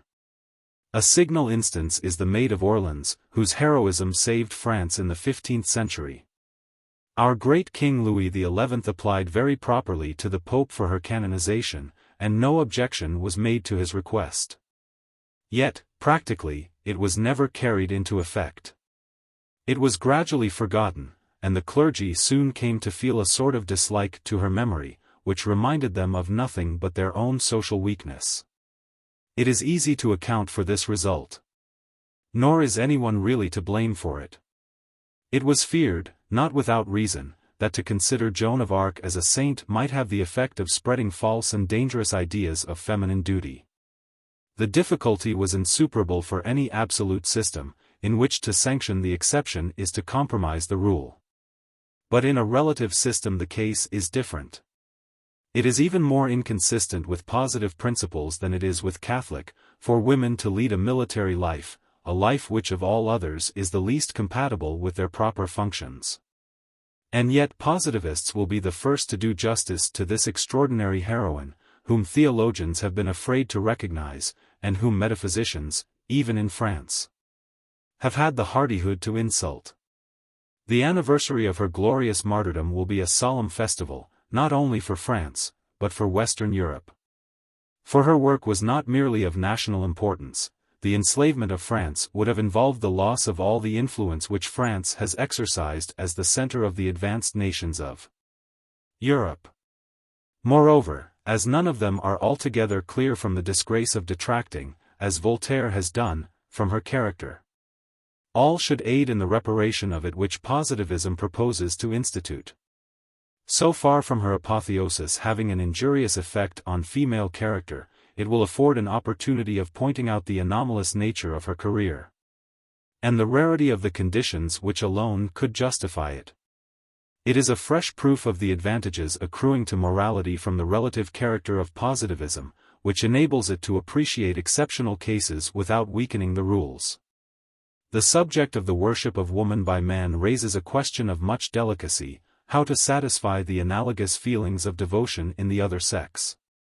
We have seen its necessity for men as an intermediate step towards the worship of humanity, and women, stronger though their sympathies are, stand, it may be, in need of similar preparation. Yet certainly the direction taken should be somewhat different. What is wanted is that each sex should strengthen the moral qualities in which it is naturally deficient. Energy is a characteristic feature of humanity as well as sympathy, as is well shown by the double meaning of the word heart. In man sympathy is the weaker element, and it requires constant exercise. This he gains by expression of his feelings of reverence for woman. In woman, on the other hand, the defective quality is energy. So that, should any special preparation for the worship of humanity be needed, it should be such as to strengthen courage rather than sympathy. But my sex renders me incompetent to enter farther into the secret wants of woman's heart. Theory indicates a blank hitherto unnoticed, but does not enable me to fill it. It is a problem for women themselves to solve, and I had reserved it for my noble colleague, for whose premature death I would fain hope that my own grief may one day be shared by all. Throughout this chapter one have been keenly sensible of the philosophic loss resulting from our objective separation. True, I have been able to show that positivism is a matter of the deepest concern to women, since it incorporates them in the progressive movement of modern times. I have proved that the part allotted to them in this movement is one which satisfies their highest aspirations for the family or for society. And yet I can hardly hope for much support from them until some woman shall come forward to interpret what I have said into language more adapted to their nature and habits of thought. Till then it will always be taken for granted that they are incapable even of understanding the new philosophy, notwithstanding all the natural affinities for it which I have shown that they possess. All these difficulties had been entirely removed by the noble and loving friend to whom I dedicate the treatise to which this work is introductory. The dedication is unusual in form, and some may think it overstrained. But my own fear is rather, now that 5 years have passed, that my words were too weak for the deep gratitude which I now feel for her elevating influence. Without it the moral aspects of positivism would have lain very long latent.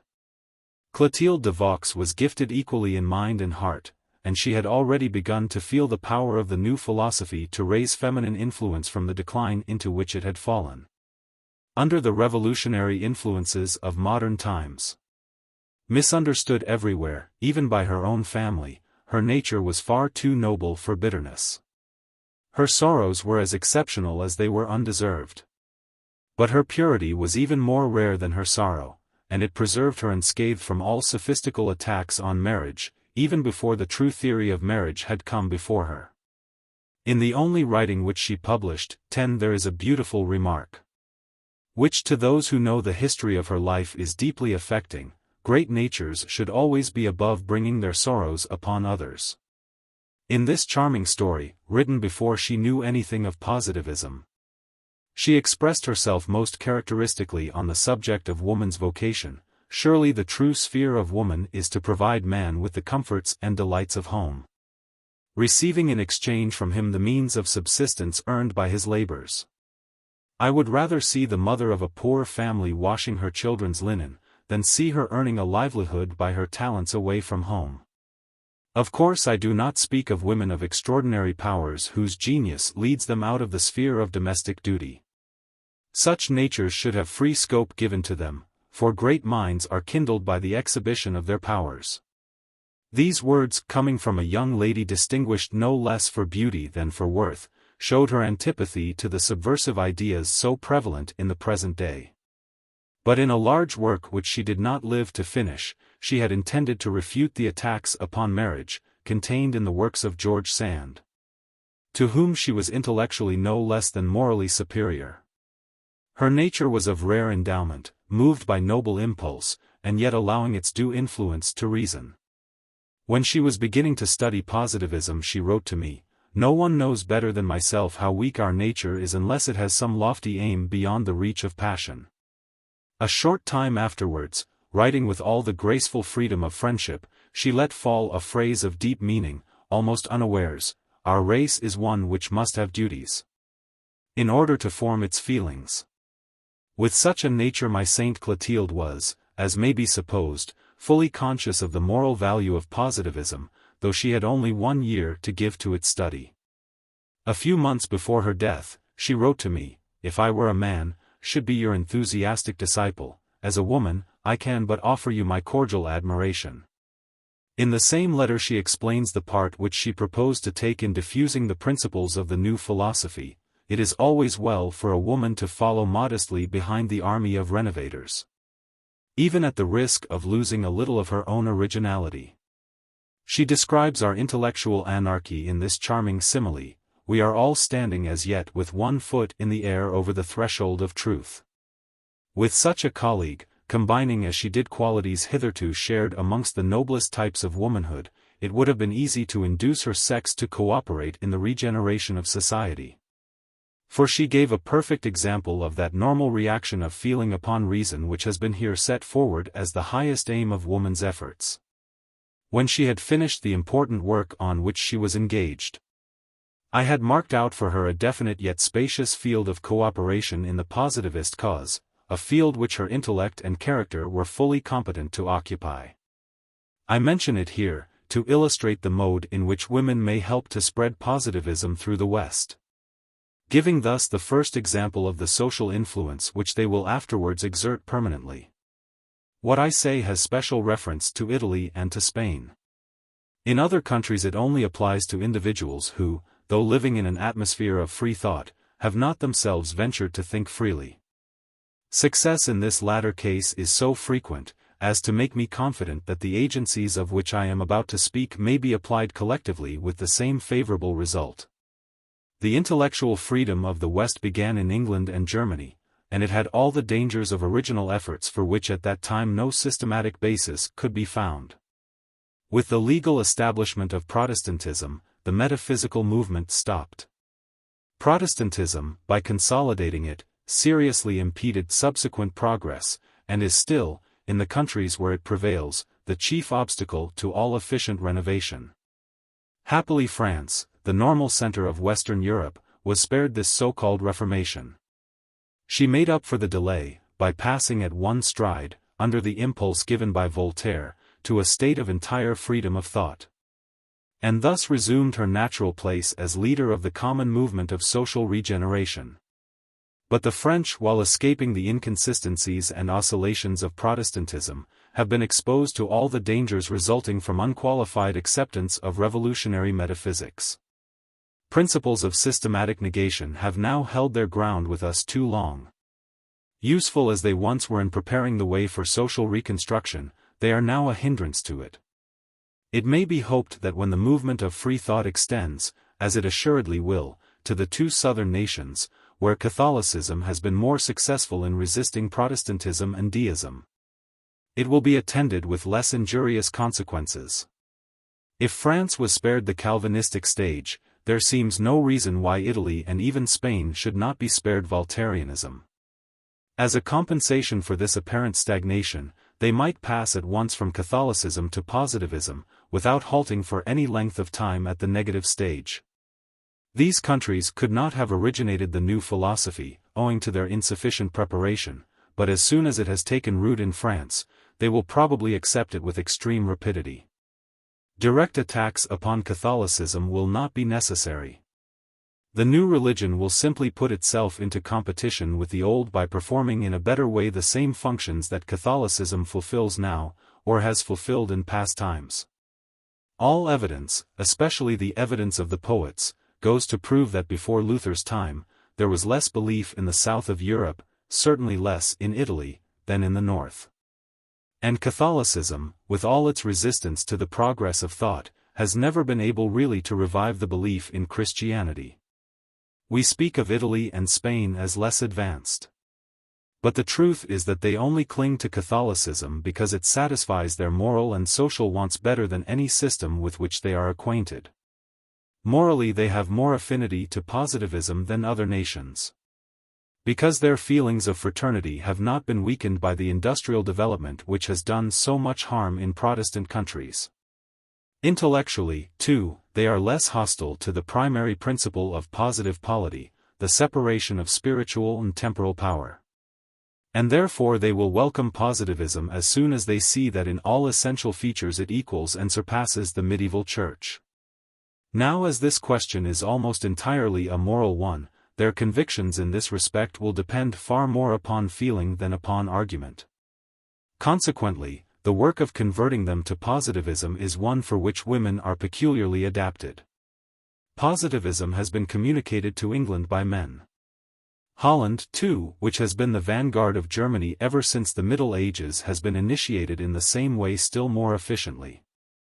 But its introduction in Italy and Spain will depend upon the women of those countries, and the appeal to them must come, not from a Frenchman, but from a Frenchwoman, for heart must speak to heart.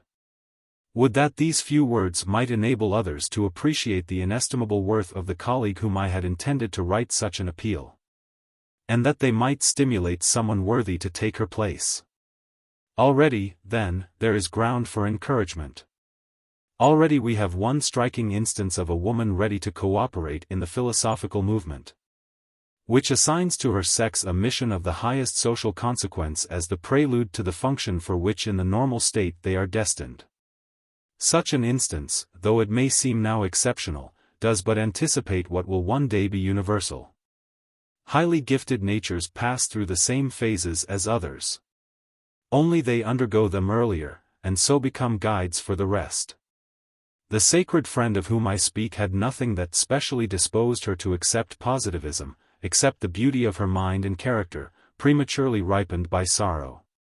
Had she been an untaught working woman, it would perhaps have been still easier for her to grasp the general spirit of the new philosophy and its social purpose. The result of this chapter is to show the affinity of the systematic element of the modifying power, as represented by philosophers, with women who form its sympathetic element. An affinity not less close than that with the people, who constitute its synergic element. The organization of moral force is based on the alliance of philosophers with the people. But the adhesion of women is necessary to its completion. With the union of all three, the regeneration of society begins, and the revolution is brought to a close. But more than this, their union is at once an inauguration of the final order of society. Each of these three elements will be acting as it will be called upon to act in the normal state, and will be occupying its permanent position relatively to the temporal power. The philosophic class whose work it is to combine the action of the other two classes, will find valuable assistance from women in every family, as well as powerful cooperation from the people in every city. The result will be a union of all who are precluded from political administration, instituted for the purpose of judging all practical measures by the fixed rules of universal morality. Exceptional cases will arise when moral influence is insufficient. In these it will be necessary for the people to interfere actively. But philosophers and women are dispensed from such interference. Direct action would be most injurious to their powers of sympathy or of thought. They can only preserve these powers by keeping clear of all positions of political authority. But while the moral force resulting from the combined action of women and of the people, will be more efficient than that of the Middle Ages, the systematic organs of that force will find their work one of great difficulty. High powers of intellect are required and a heart worthy of such intellect.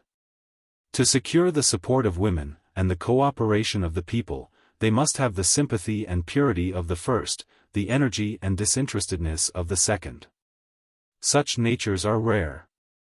Yet without them the new spiritual power cannot obtain that ascendancy over society to which positivism aspires. And with all the agencies, physical or moral, which can be brought to bear, we shall have to acknowledge that the exceeding imperfections of human nature form an eternal obstacle to the object for which positivism strives, the victory of social sympathy over self-love. Chapter 5. The Relation of Positivism to Art. The essential principles and the social purpose of the only philosophy by which the revolution can be brought to a close, are now before us. We have seen too that energetic support from the people and cordial sympathy from women are necessary to bring this philosophic movement to a practical result. One further condition yet remains. The view here taken of human life as regenerated by this combination of efforts, would be incomplete if it did not include an additional element, with which positivism, as I have now to show, is no less competent to deal. We have spoken already of the place which reason occupies in our nature, its function being to subordinate itself to feeling for the better guidance of the active powers. But in the normal state of our nature it has also another function, that of regulating and stimulating imagination, without yielding passive obedience to it.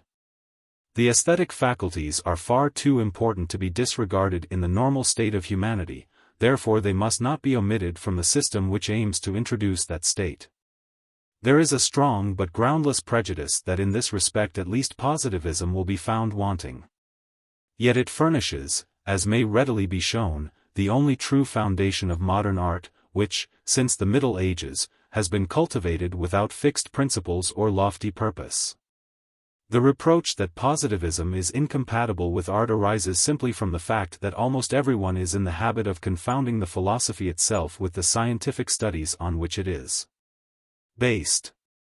The charge only applies to the positive spirit in its preliminary phase of disconnected specialties, a phase which scientific men of the present day are making such mischievous efforts to prolong.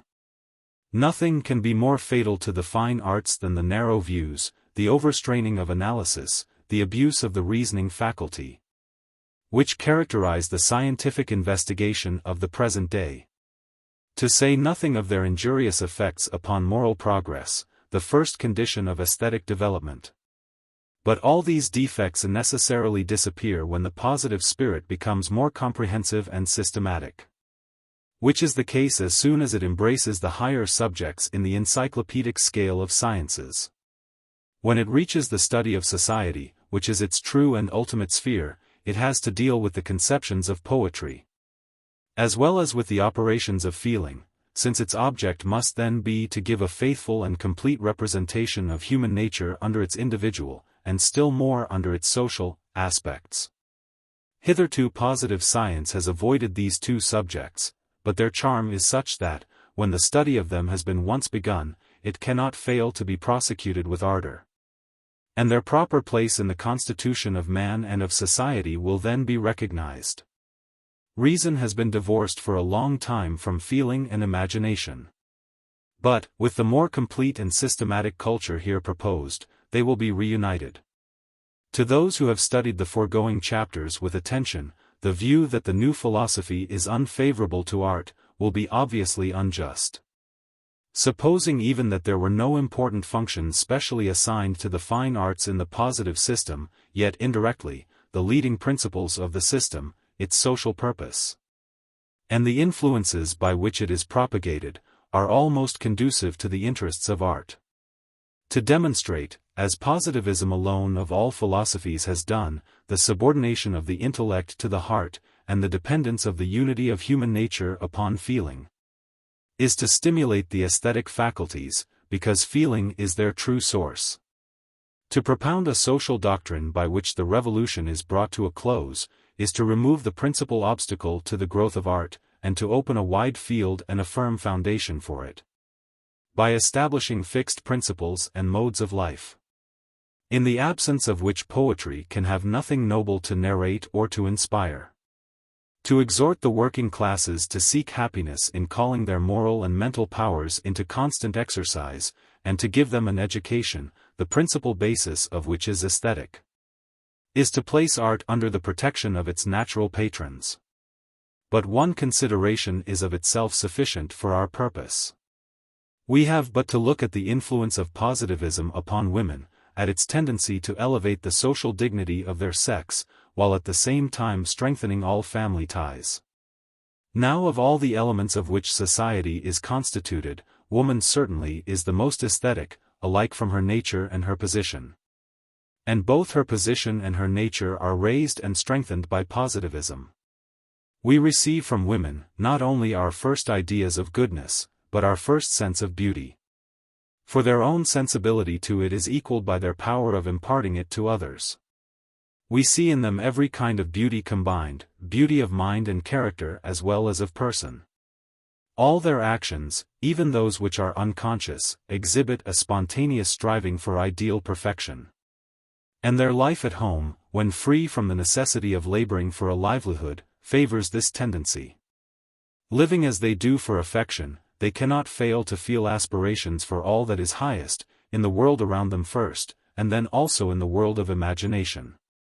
A doctrine, then, which regards women as the originators of moral influence in society, and which places the groundwork of education under their charge, cannot be suspected of being unfavorable to art. Leaving these prejudices, we may now examine the mode in which the incorporation of art into the modern social system will be promoted by positivism. In the first place, systematic principles of art will be laid down, and its proper function clearly defined. The result of this will be to call out new and powerful means of expression, and also new organs. I may observe that the position which art will occupy in the present movement of social regeneration is already an inauguration of its final function, as we saw in the analogous cases of the position of women and of the working classes. But before touching on this question, it will be well to rectify a prevalent misconception on the subject, one of the many consequences of our mental and moral anarchy. I refer to the exaggeration of the influence of art, an error which, if uncorrected, would vitiate all our views with regard to it. All poets of real genius, from Homer to Corneille, have always considered their work to be that of beautifying human life, and so far, of elevating it. Government of human life they had never supposed to fall within their province. Indeed, no sane man would lay it down as a proposition that imagination should control the other mental faculties. It would imply that the normal condition of the intellect was insanity, insanity being definable as that state of mind in which subjective inspirations are stronger than objective judgments. It is a static law of our nature, which has never been permanently suspended, that the faculties of representation and expression should be subordinate to those of conception and coordination. Even in cerebral disturbances the law holds good. The relation with the external world is perverted, but the original correlation of the internal mental functions remains unaffected. The foolish vanity of the later poets of antiquity led some of them into errors much resembling those which now prevail on this point. Still, in polytheistic society artists were at no time looked upon as the leading class, notwithstanding the aesthetic character of Greek and Roman religion. If proofs were necessary, Homer's poems, especially the Odyssey, would show how secondary the influence of the fine arts was upon society, even when the priesthood had ceased to control them. Plato's Utopia, written when polytheism was in its decline, represented a state in which the interference of poets was systematically prevented. Medieval monotheism was still less disposed to overrate the importance of art, though its true value was recognized more generally than it had ever been before. But with the decline of Catholicism, germs of errors showed themselves, from which even the extraordinary genius of Dante was not free. The revolutionary influences of the last 5 centuries have developed these errors into the delirium of self-conceit exhibited by the poets and literary men of our time. Theology having arrived at its extreme limits before any true conception of the positive state could arise, the negative condition of the Western Republic became aggravated to an unheard-of extent. Rules and institutions, which had formerly controlled the most headstrong ambition, fell rapidly into discredit. And as the principles of social order disappeared, artists and especially poets, the leading class among them, stimulated by the applause which they received from their uninstructed audience, fell into the error of seeking political influence. Incompatible as all mere criticism must be with true poetry, modern art since the 14th century has participated more and more actively in the destruction of the old system. Until, however, negativism had received its distinct shape and character from the revolutions of the 16th and 17th centuries. The influence of art for destructive purposes was secondary to that exercised by metaphysicians and legists. But in the 18th century, when negativism began to be propagated boldly in a systematic form, the case was changed, and literary ambition asserted itself more strongly. The speculative thinkers who had hitherto formed the vanguard of the destructive movement, were replaced by mere littérateurs, men whose talents were of a poetical rather than philosophical kind, but who had, intellectually speaking, no real vocation. When the crisis of the revolution came, this heterogeneous class took the lead in the movement, and naturally stepped into all political offices. A state of things which will continue until there is a more direct and general movement of reorganization. This is the historical explanation, and at the same time the refutation, of the subversive scheme so prevalent in our time, of which the object is to establish a sort of aristocracy of literary pedants. Such daydreams of unbridled self-conceit find favor only with the metaphysical minds who cannot sanction exceptional cases without making them into an absolute rule. If philosophers are to be excluded from political authority, there is still greater reason for excluding poets. The mental and moral versatility which makes them so apt in reflecting the thoughts and feelings of those around them, utterly unfits them for being our guides. Their natural defects are such as nothing but rigorous and systematic education can correct. They are, therefore, certain to be peculiarly prominent in times like these when deep convictions of any kind are so rare. Their real vocation is to assist the spiritual power as accessory members. And this involves their renouncing all ideas of government, even more strictly than philosophers themselves. Philosophers, though not themselves engaging in politics, are called upon to lay down the principles of political action, but the poet has very little to do with either. His special function is to idealize and to stimulate, and to do this well, he must concentrate his energies exclusively upon it. It is a large and noble field, amply sufficient to absorb men who have a real vocation for it. Accordingly, in the great artist of former times we see comparatively few traces of this extravagant ambition. It comes before us in a time when, owing to the absence of regular habits of life and fixed convictions, art of the highest order is impossible. The poets of our time either have not realized or have mistaken their vocation. When society is again brought under the influence of a universal doctrine, real poetry will again become possible. And such men as those we have been speaking of will turn their energies in a different direction. Till then they will continue to waste their efforts or to ruin their character in worthless political agitation. A state of things in which mediocrity shines and real genius is left in the background. In the normal state of human nature, imagination is subordinate to reason as reason is to feeling. Any prolonged inversion of this natural order is both morally and intellectually dangerous. The reign of imagination would be still more disastrous than the reign of reason, only that it is even more incompatible with the practical conditions of human life. But chimerical as it is, the mere pursuit of it may do much individual harm by substituting artificial excitement, and in too many cases affectation of feeling, in the place of deep and spontaneous emotion. Viewed politically, nothing can be worse than this undue preponderance of aesthetic considerations caused by the uncontrolled ambition of artists and litterateurs. The true object of art, which is to charm and elevate human life, is gradually lost sight of. By being held out as the aim and object of existence, it degrades the artist and the public equally, and is therefore certain to degenerate. It loses all its higher tendencies, and is reduced either to a sensuous pleasure, or to a mere display of technical skill. Admiration for the arts, which, when kept in its proper place, has done so much for modern life, may become a deeply corrupting influence, if it becomes the paramount consideration. It is notorious what an atrocious custom prevailed in Italy for several centuries, simply for the sake of improving men's voices.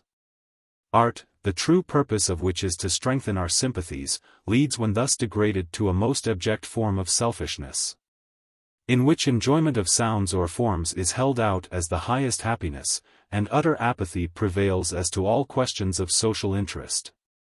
So dangerous is it intellectually, and still more so morally, for individuals, and above all, for societies to allow aesthetic considerations to become unduly preponderant, even when they spring from a genuine impulse.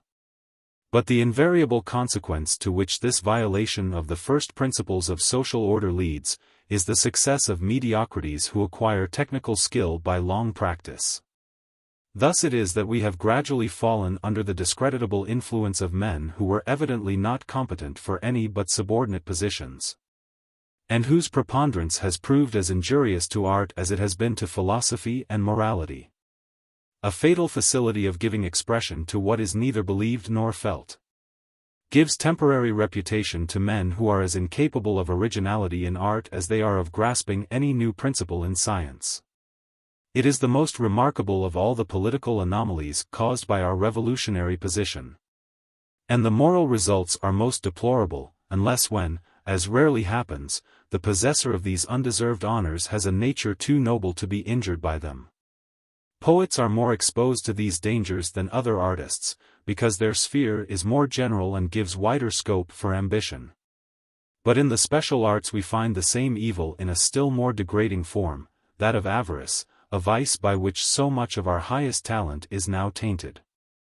Another signal proof of the childish vanity and uncontrolled ambition of the class is that those who are merely interpreters of other men's productions claim the same title as those who have produced original works. Such are the results of the extravagant pretensions which artists and literary men have gradually developed during the last 5 centuries. I have dwelt upon them because they constitute at present serious impediments to all sound views of the nature and purposes of art. My strictures will not be thought too severe by really aesthetic natures, who know from personal experience how fatal the present system is to all talent of a high order. Whatever the outcry of those personally interested, it is certain that in the true interest of art the suppression of mediocrity is at least as important as the encouragement of talent. True taste always implies distaste. The very fact that the object is to foster in us the sense of perfection, implies that all true connoisseurs will feel a thorough dislike for feeble work. Happily there is this privilege in all masterpieces, that the admiration aroused by them endures in its full strength for all time. So that the plea which is often put forward of keeping up the public taste by novelties which in reality injure it, falls to the ground. To mention my own experience, I may say that for 13 years I have been induced alike from principle and from inclination, to restrict my reading almost entirely to the great Occidental poets. Without feeling the smallest curiosity for the works of the day which are brought out in such mischievous abundance. Guarding ourselves, then, against errors of this kind, we may now proceed to consider the aesthetic character of positivism. In the first place, it furnishes us with a satisfactory theory of art. A subject which has never been systematically explained, all previous attempts to do so, whatever their value, having viewed the subject incompletely. The theory here offered is based on the subjective principle of the new philosophy, on its objective dogma, and on its social purpose, as set forward in the 2 first chapters of this work. Art may be defined as an ideal representation of fact, and its object is to cultivate our sense of perfection. Its sphere therefore is coextensive with that of science. Both deal in their own way with the world of fact, the one explains it, the other beautifies it. The contemplations of the artist and of the man of science follow the same encyclopedic law. They begin with the simple objects of the external world, they gradually rise to the complicated facts of human nature. I pointed out in the 2nd chapter that the scientific scale, the scale, that is, of the true, coincided with that of the good. We now see that it coincides with that of the beautiful. Thus between these 3 great creations of humanity, philosophy, polity, and poetry, there is the most perfect harmony. The first elements of beauty, that is to say, order and magnitude, are visible in the inorganic world, especially in the heavens. And they are there perceived with greater distinctness than where the phenomena are more complex and less uniform. The higher degrees of beauty will hardly be recognized by those who are insensible to this its simplest phase. But as in philosophy we only study the inorganic world as a preliminary to the study of man, so, but to a still greater extent, is it with poetry. In polity the tendency is similar but less apparent. Here we begin with material progress, we proceed to physical and subsequently to intellectual progress, but it is long before we arrive at the ultimate goal, moral progress. Poetry passes more rapidly over the 3 preliminary stages, and rises with less difficulty to the contemplation of moral beauty. Feeling, then, is essentially the sphere of poetry. And it supplies not the end only, but the means. Of all the phenomena which relate to man, human affections are the most modifiable, and therefore the most susceptible of idealization. Being more imperfect than any other, by virtue of their higher complexity, they allow greater scope for improvement. Now the act of expression, however imperfect, reacts powerfully upon these functions, which from their nature are always seeking some external vent. Everyone recognizes the influence of language upon thoughts, and surely it cannot be less upon feelings, since in them the need of expression is greater. Consequently all aesthetic study, even if purely imitative, may become a useful moral exercise, by calling sympathies and antipathies into healthy play. The effect is far greater when the representation, passing the limits of strict accuracy, is suitably idealized. This indeed is the characteristic mission of art. Its function is to construct types of the noblest kind, by the contemplation of which our feelings and thoughts may be elevated. That the portraiture should be exaggerated follows from the definition of art, it should surpass realities so as to stimulate us to amend them. Great as the influence is of these poetic emotions on individuals, they are far more efficacious when brought to bear upon public life, not only from the greater importance of the subject matter, but because each individual impression is rendered more intense by combination. Thus positivism explains and confirms the view ordinarily taken of poetry, by placing it midway between philosophy and polity, issuing from the first, and preparing the way for the second. Even feeling itself, the highest principle of our existence, accepts the objective dogma of philosophy, that humanity is subject to the order of the external world. And imagination on still stronger grounds must accept the same law.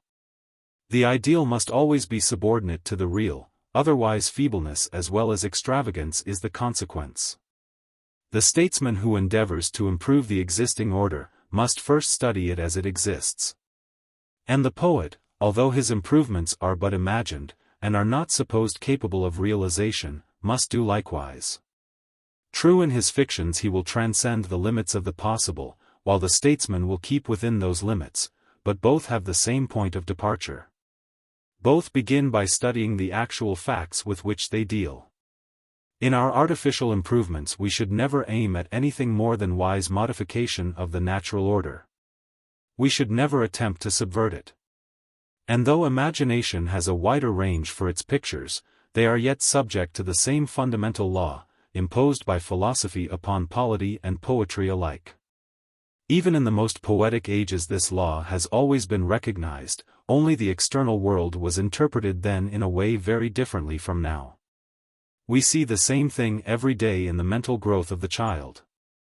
As his notions of fact change, his fictions are modified in conformity with these changes. But while poetry depends upon philosophy for the principles on which its types are constructed, it influences polity by the direction which it gives to those types. In every operation that man undertakes, he must imagine before he executes, as he must observe before he imagines. He can never produce a result which he has not conceived first in his own mind. In the simplest application of mechanics or geometry he finds it necessary to form a mental type, which is always more perfect than the reality which it precedes and prepares. Now none but those who confound poetry with verse-making can fail to see that this conception of a type is the same thing as aesthetic imagination, under its simplest and most general aspect. Its application to social phenomena, which constitute the chief sphere both of art and of science, is very imperfectly understood as yet, and can hardly be said to have begun, owing to the want of any true theory of society. The real object of so applying it is, that it should regulate the formation of social utopias, subordinating them to the laws of social development as revealed by history. Utopias are to the art of social life what geometrical and mechanical types are to their respective arts. In these their necessity is universally recognized. And surely the necessity cannot be less in problems of such far greater intricacy. Accordingly we see that, notwithstanding the empirical condition in which political art has hitherto existed, every great change has been ushered in, 1 or 2 centuries beforehand, by an utopia bearing some analogy to it. It was the product of the aesthetic genius of humanity working under an imperfect sense of its conditions and requirements. Positivism, far from laying an interdict on utopias, tends rather to facilitate their employment and their influence, as a normal element in society. Only, as in the case of all other products of imagination, they must always remain subordinated to the actual laws of social existence. And thus by giving a systematic sanction to this the poetry, as it may be called, of politics, most of the dangers which now surround it will disappear. Its present extravagances arise simply from the absence of some philosophical principle to control it, and therefore there is no reason for regarding them with great severity. The whole of this theory may be summed up in the double meaning of the word so admirably chosen to designate our aesthetic functions. The word art is a remarkable instance of the popular instinct from which language proceeds, and which is far more enlightened than educated persons are apt to suppose. It indicates, however vaguely, a sense of the true position of poetry, midway between philosophy and polity, but with a closer relation to the latter. True, in the case of the technical arts the improvements proposed are practically realized, while those of the fine arts remain imaginary. Poetry, however, does produce one result of an indirect but most essential kind: it does actually modify our moral nature. If we include oratory, which is only poetry in a simpler phase, though often worthless enough, we find its influence exerted in a most difficult and critical task. That of arousing or calming our passions.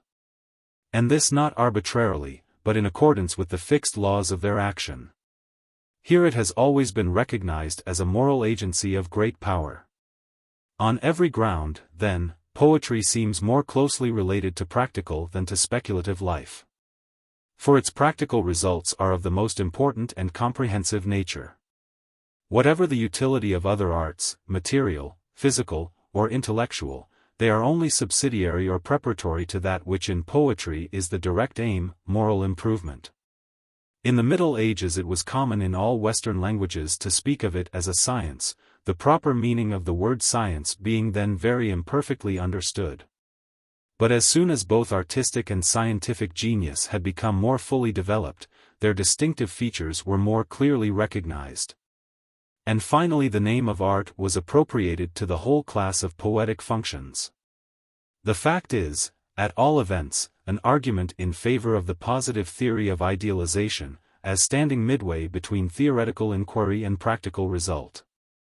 Evidently, then, it is in art that the unity of human natures finds its most complete and most natural representation. For art is in direct relation with the three orders of phenomena by which human nature is characterized: feelings, thoughts, and actions. It originates in feeling. The proof of this is even more obvious than in the case of philosophy and polity. It has its basis in thought, and its end is action. Hence its power of exerting an influence for good alike on every phase of our existence, whether personal or social. Hence too its peculiar attribute of giving equal pleasure to all ranks and ages. Art invites the thinker to leave his abstractions for the study of real life. It elevates the practical man into a region of thought where self-love has no place. By its intermediate position it promotes the mutual reaction of affection and reason. It stimulates feeling in those who are too much engrossed with intellectual questions. It strengthens the contemplative faculty in natures where sympathy predominates. It has been said of art that its province is to hold a mirror to nature. The saying is usually applied to social life where its truth is most apparent. But it is no less true of every aspect of our existence, for under every aspect it may be a source of art, and may be represented and modified by it. Turning to biology for the cause of this sociological relation, we find it in the relation of the muscular and nervous systems. Our motions, involuntary at first, and then voluntary, indicate internal impressions, moral impressions more especially, and as they proceed from them, so they react upon them. Here we find the first germ of a true theory of art. Throughout the animal kingdom language is simply gesticulation of a more or less expressive kind. And with man aesthetic development begins in the same spontaneous way. With this primary principle we may now complete our statical theory of art, by indicating in it three distinct degrees or phases. The fine arts have been divided into imitative and inventive. But this distinction has no real foundation. Art always imitates, and always idealizes. True, as the real is in every case the source of the ideal, art begins at first with simple imitation. In the childhood, whether of men or of the race, as also with the lower animals, servile imitation, and that of the most insignificant actions, is the only symptom of aesthetic capacity. No representation, however, has at present any claim to the title of art, although from motives of puerile vanity the name is often given to it, except so far as it is made more beautiful. That is to say, more perfect. The representation thus becomes in reality more faithful, because the principal features are brought prominently forward, instead of being obscured by a mass of unmeaning detail. This it is which constitutes idealization, and from the time of the great masterpieces of antiquity, it has become more and more the characteristic feature of aesthetic productions. But in recognizing the superiority of idealization as the second stage of art, we must not forget the necessity of its first stage, imitation. Without it neither the origin or the nature of art could be correctly understood. In addition to the creative process, which is the chief characteristic of art, there is a third function which, though not absolutely necessary in its imitative stage, becomes in its ideal stage. I mean the function of expression strictly so called, without which the product of imagination could not be communicated to others. Language, whether it be the language of sound or form, is the last stage of the aesthetic operation, and it does not always bear a due proportion to the inventive faculty. When it is too defective, the sublimest creations may be ranked lower than they deserve, owing to the failure of the poet to communicate his thought completely. Great powers of style may, on the other hand, confer unmerited reputation, which however does not endure. An instance of this is the preference that was given for so long a time to Racine over Corneille. So long as art is confined to imitation, no special language is required. Imitation is itself the substitute for language. But as soon as the representation has become idealized by heightening some features and suppressing or altering others, it corresponds to something which exists only in the mind of the composer. And its communication to the world requires additional labor devoted exclusively to expression. In this final process so necessary to the complete success of his work, the poet molds his signs upon his inward type, just as he began at first by adapting them to external facts. So far there is some truth in Grétry's principle that song is derived from speech by the intermediate stage of declamation. The same principle has been applied to all the special arts. It might also be applied to poetry, oratory being the link between verse and prose. These views, however, are somewhat modified by the historical spirit of positive philosophy. We must invert Grétry's relation of cause and effect, at least when we are considering those primitive times, when art and language first arose together. The origin of all our faculties of expression is invariably aesthetic, for we do not express till after we have felt strongly. Feeling had, in primitive times at all events, far more to do with these faculties than thought, being a far stronger stimulant to external demonstration. Even in the most highly wrought languages, where, in consequence of social requirements, reason has to a great extent encroached upon emotion, we see evidence of this truth. There is a musical element in the most ordinary conversation. Listening carefully to a lecture on the most abstruse mathematical problem, we shall hear intonations which proceed obviously from the heart rather than the head, and which are indications of character even in the most unimpassioned speaker. Biology at once explains this law, by teaching that the stimulus to the muscles used in expression, whether vocal or gesticulatory, comes principally from the affective region of the brain. The speaker region being too inert to produce muscular contraction for which there is no absolute necessity. Accordingly, sociology regards every language as containing in its primitive elements all that is spontaneous and universal in the aesthetic development of humanity. Enough, that is, to satisfy the general need of communicating emotion. In this common field the special arts commence, and they ultimately widen it. But the operation is the same in its nature, whether carried on by popular instinct or by individuals. The final result is always more dependent on feeling than on reason, even in times like these, when the intellect has risen in revolt against the heart. Song, therefore, comes before speech. Painting before writing, because the first things we express are those which move our feelings most. Subsequently the necessities of social life oblige us to employ more frequently, and ultimately to develop, those elements in painting or in song, which relate to our practical wants and to our speculative faculties so far as they are required for supplying them. These forming the topics of ordinary communication. Thus the emotion from which the sign had originally proceeded becomes gradually effaced. The practical object is alone thought of, and expression becomes more rapid and less emphatic. The process goes on until at last the sign is supposed to have originated in arbitrary convention. Though, if this were the case, its universal and spontaneous adoption would be inexplicable. Such, then, is the sociological theory of language, on which I shall afterwards dwell more fully. I connect it with the whole class of aesthetic functions, from which in the lower animals it is not distinguished. For no animal idealizes its song or gesture so far as to rise to anything that can properly be called art. To complete our examination of the philosophy of art, statically viewed, we have now only to speak of the order in which the various arts should be classified. Placed as art is, midway between theory and practice, it is classified on the same principle, the principle, that is of decreasing generality, which I have long ago shown to be applicable to all positive classifications of whatever kind.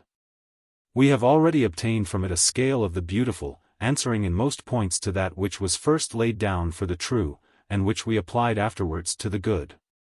By following it in the present instance, we shall be enabled to range the arts in the order of their conception and succession, as was done in my treatise on positive philosophy for the various branches of science and industry. The arts, then, should be classified by the decreasing generality and the increasing intensity, which involves also increasing technicality, of their modes of expression. In its highest term the aesthetic scale connects itself with the scientific scale, and in its lowest with the industrial scale. This is in conformity with the position assigned to art intermediate between philosophy and practical life. Art never becomes disconnected from human interests. But as it becomes less general and more technical, its relation with our higher attributes becomes less intimate, and it is more dependent on inorganic nature. So that at last the kind of beauty depicted by it is merely material. On these principles of classification we must give the first place to poetry properly so called, as being the most general and least technical of the arts, and as being the basis on which all the rest depend. The impressions which it produces are less intense than those of the rest, but its sphere is evidently wider, since it embraces every side of our existence, whether individual, domestic, or social. Poetry, like the special arts, has a closer relation with actions and impulses than with thoughts. Yet the most abstract conceptions are not excluded from its sphere. For not merely can it improve the language in which they are expressed, but it may add to their intrinsic beauty. It is, on the whole, the most popular of all the arts, both on account of its wider scope, and also because, its instruments of expression being taken directly from ordinary language, it is more generally intelligible than any other.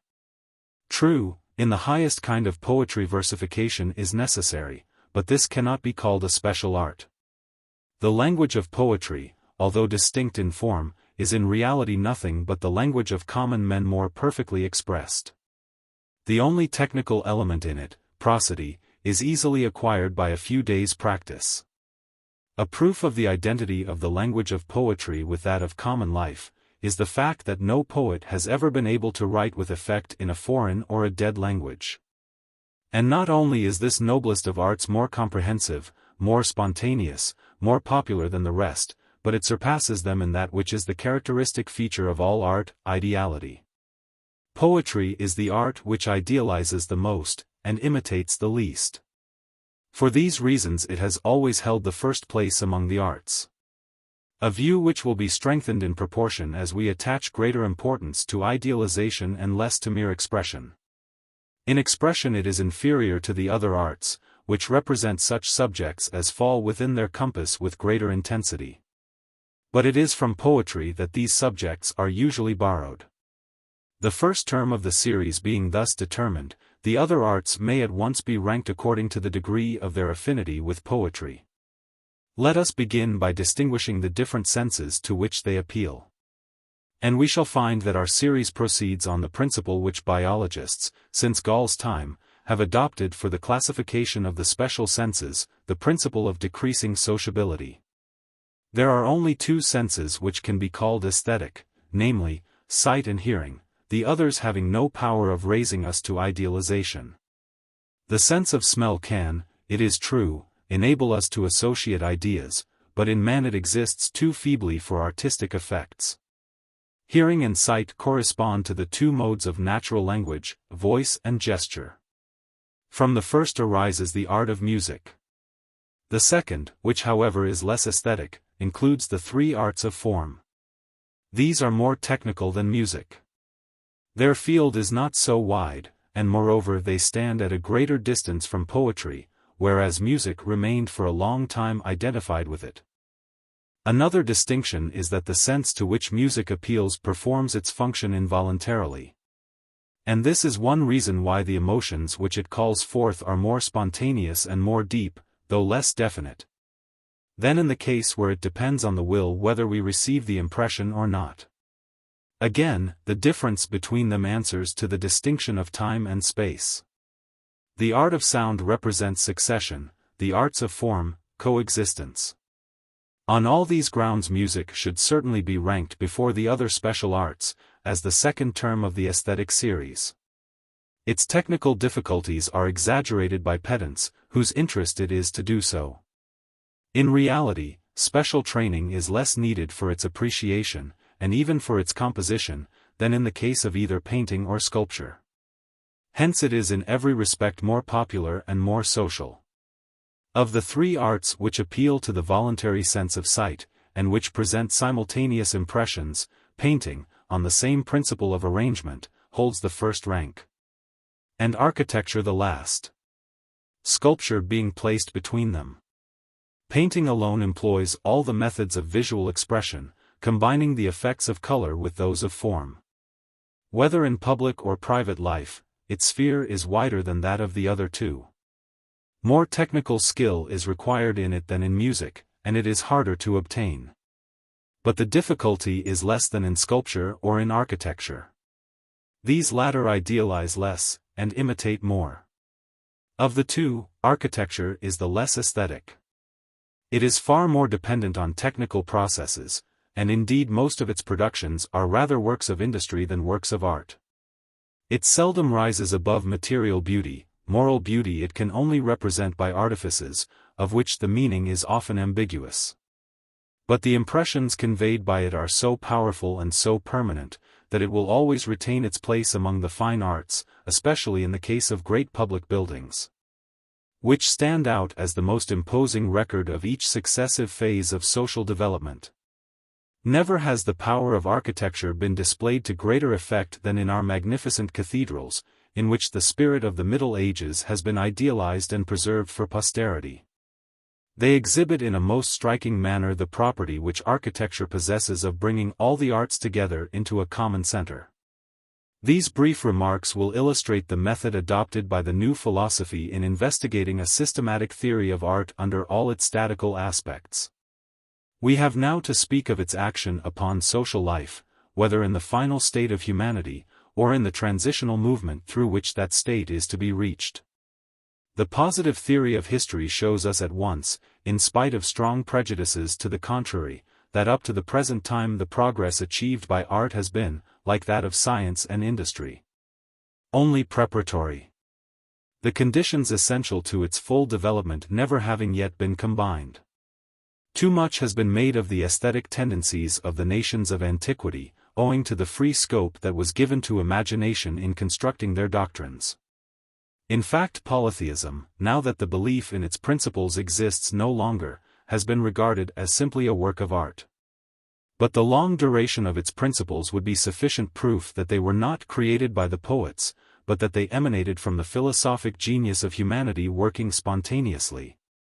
As explained in my theory of human development, in the only way that was then possible. All that art did for polytheism was to perform its proper function of clothing it in a more poetic form. It is quite true that the peculiar character of polytheistic philosophy gave greater scope for the development of art than has been afforded by any subsequent system. It is to this portion of the theological period that we must attribute the first steps of aesthetic development, whether in society or in the individual. Yet art was never really incorporated into the ancient order. Its free growth was impossible so long as it remained under the control of theocracy, which made use of it as an instrument, but which, from the stationary character of its dogmas, shackled its operations. Moreover, the social life of antiquity was highly unfavorable to art. The sphere of personal feelings and domestic affections was hardly open to it. Public life in ancient times had certainly more vigorous and more permanent features, and here there was a wider field. Yet even in such a case as that of Homer, we feel that he would hardly have spent his extraordinary powers upon descriptions of military life, had there been nobler subjects for his genius. The only grand aspect, viewed socially, that war could offer, the system of incorporation instituted by Rome after a succession of conquests, could not then be foreseen. When that period arrived, ancient history was drawing to a close, and the only poetical tribute to this nobler policy was contained in a few beautiful lines of Virgil's Aeneid, ending with the remarkable expression, Pacisque imponere morum. 11. Medieval society, notwithstanding irrational prejudices to the contrary, would have been far more favorable to the fine arts, could it have continued longer. I do not speak, indeed, of its dogmas, which were so incompatible with art, as to lead to the strange inconsistency of giving a factitious sanction to paganism in the midst of Christianity. By holding personal and chimerical objects before us as the end of life, monotheism discouraged all poetry, except so far as it related to our individual existence. This, however, was idealized by the mystics, whose beautiful compositions penetrated into our inmost emotions, and wanted nothing but greater perfection of form. All that Catholicism effected for art in other respects was to secure a better position for it. As soon as the priesthood became strong enough to counteract the intellectual and moral defects of Christian doctrine. But the social life of the Middle Ages was far more aesthetic than that of antiquity. War was still the prevailing occupation. But by assuming a defensive character, it had become far more moral, and therefore more poetic. Woman had acquired a due measure of freedom. And the free development of home affections were thus no longer restricted. There was a consciousness of personal dignity hitherto unknown, and yet quite compatible with social devotion, which elevated individual life in all its aspects. All these qualities were summed up in the noble institution of chivalry, which gave a strong stimulus to art throughout Western Europe and diffused it more largely than in any former period. This movement was in reality, though the fact is not recognized as it should be, the source of modern art.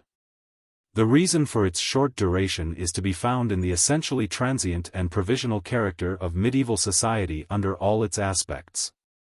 By the time that its language and habits had become sufficiently stable for the aesthetic spirit to produce works of permanent value, Catholic feudalism was already undermined by the growing force of the negative movement.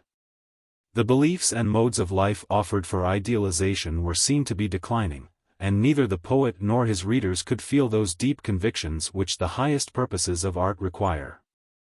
During the decline of chivalry, art received indirectly an additional impulse from the movement of social decomposition which has been going on rapidly for the last 5 centuries.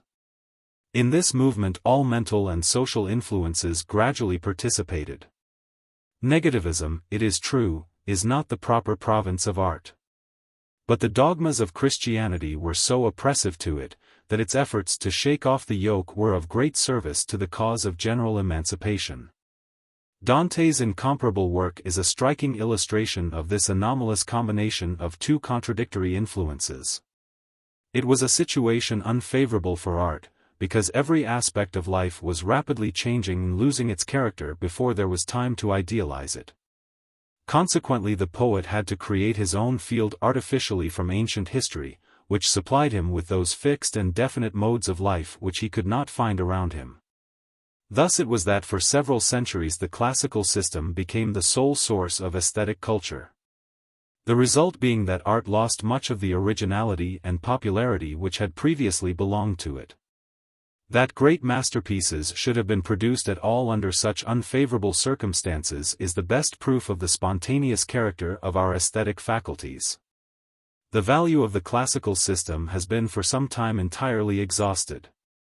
And now that the negative movement has reached its extreme limits, there only remained one service, a service of great temporary importance, for art to render, the idealization of doubt itself. Such a phase of course admitted of but short duration. The best examples of it are the works of Byron and Goethe, the principal value of which has been that they have initiated Protestant countries into the unrestricted freedom of thought which emanated originally from French philosophy. Thus history shows that the aesthetic development of humanity has been the result of spontaneous tendencies rather than of systematic guidance. The mental conditions most favorable to it have never been fulfilled simultaneously with its social conditions. At the present time both are alike wanting. Yet there is no evidence that our aesthetic faculties are on the decline. Not only has the growth of art proceeded in spite of every obstacle, but it has become more thoroughly incorporated into the life of ordinary men. In ancient times it was cultivated only by a small class. So little was it recognized as a component part of social organization, that it did not even enter into men's imaginary visions of a future existence. But in the Middle Ages the simplest minds were encouraged to cultivate the sense of beauty as one of the purest delights of human life.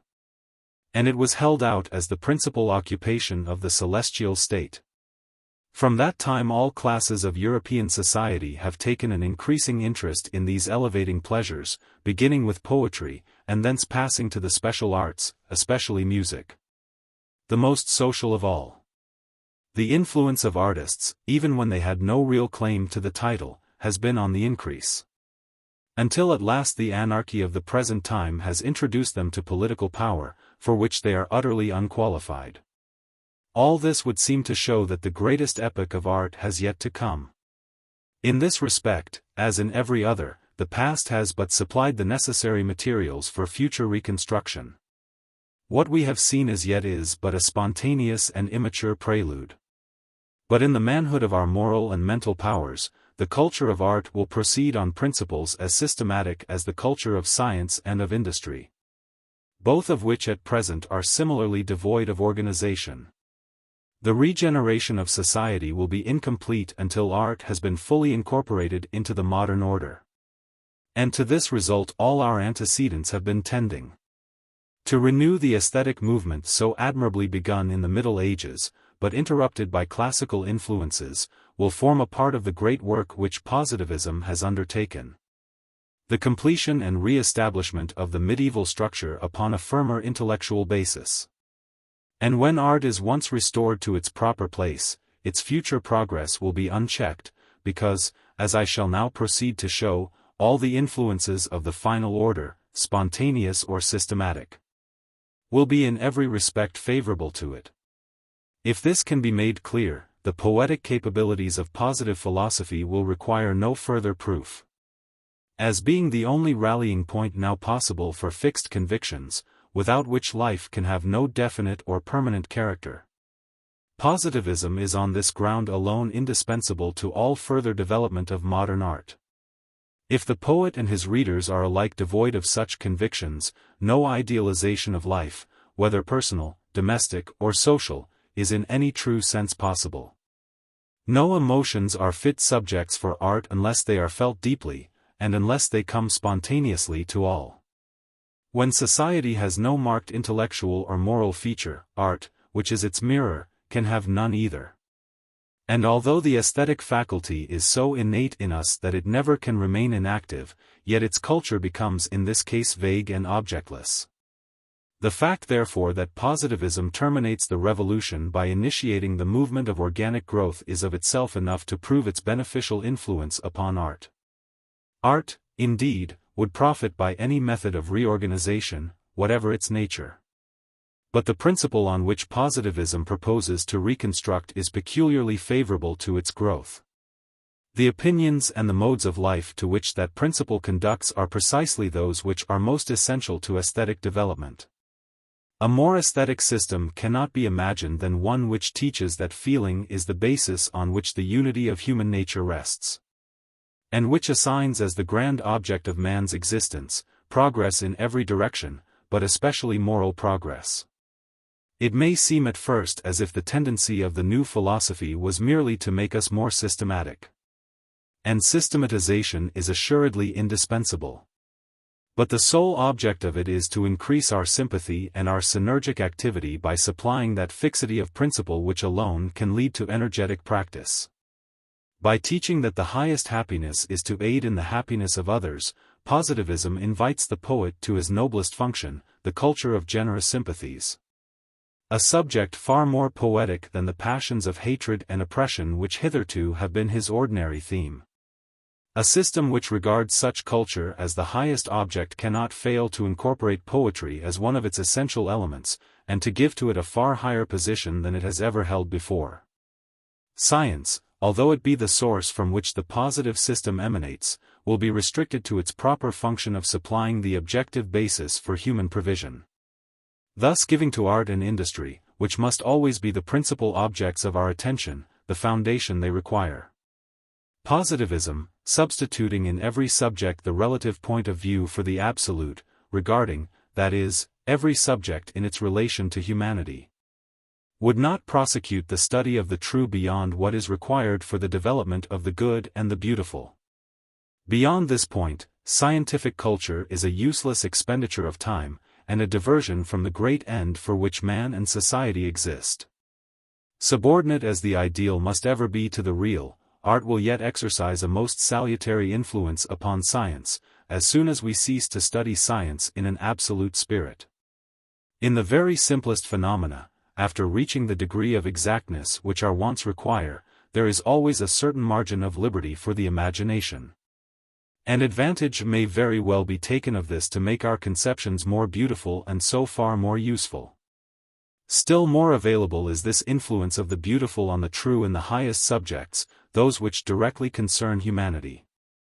Minute accuracy being here more difficult and at the same time less important, more room is left for aesthetic considerations.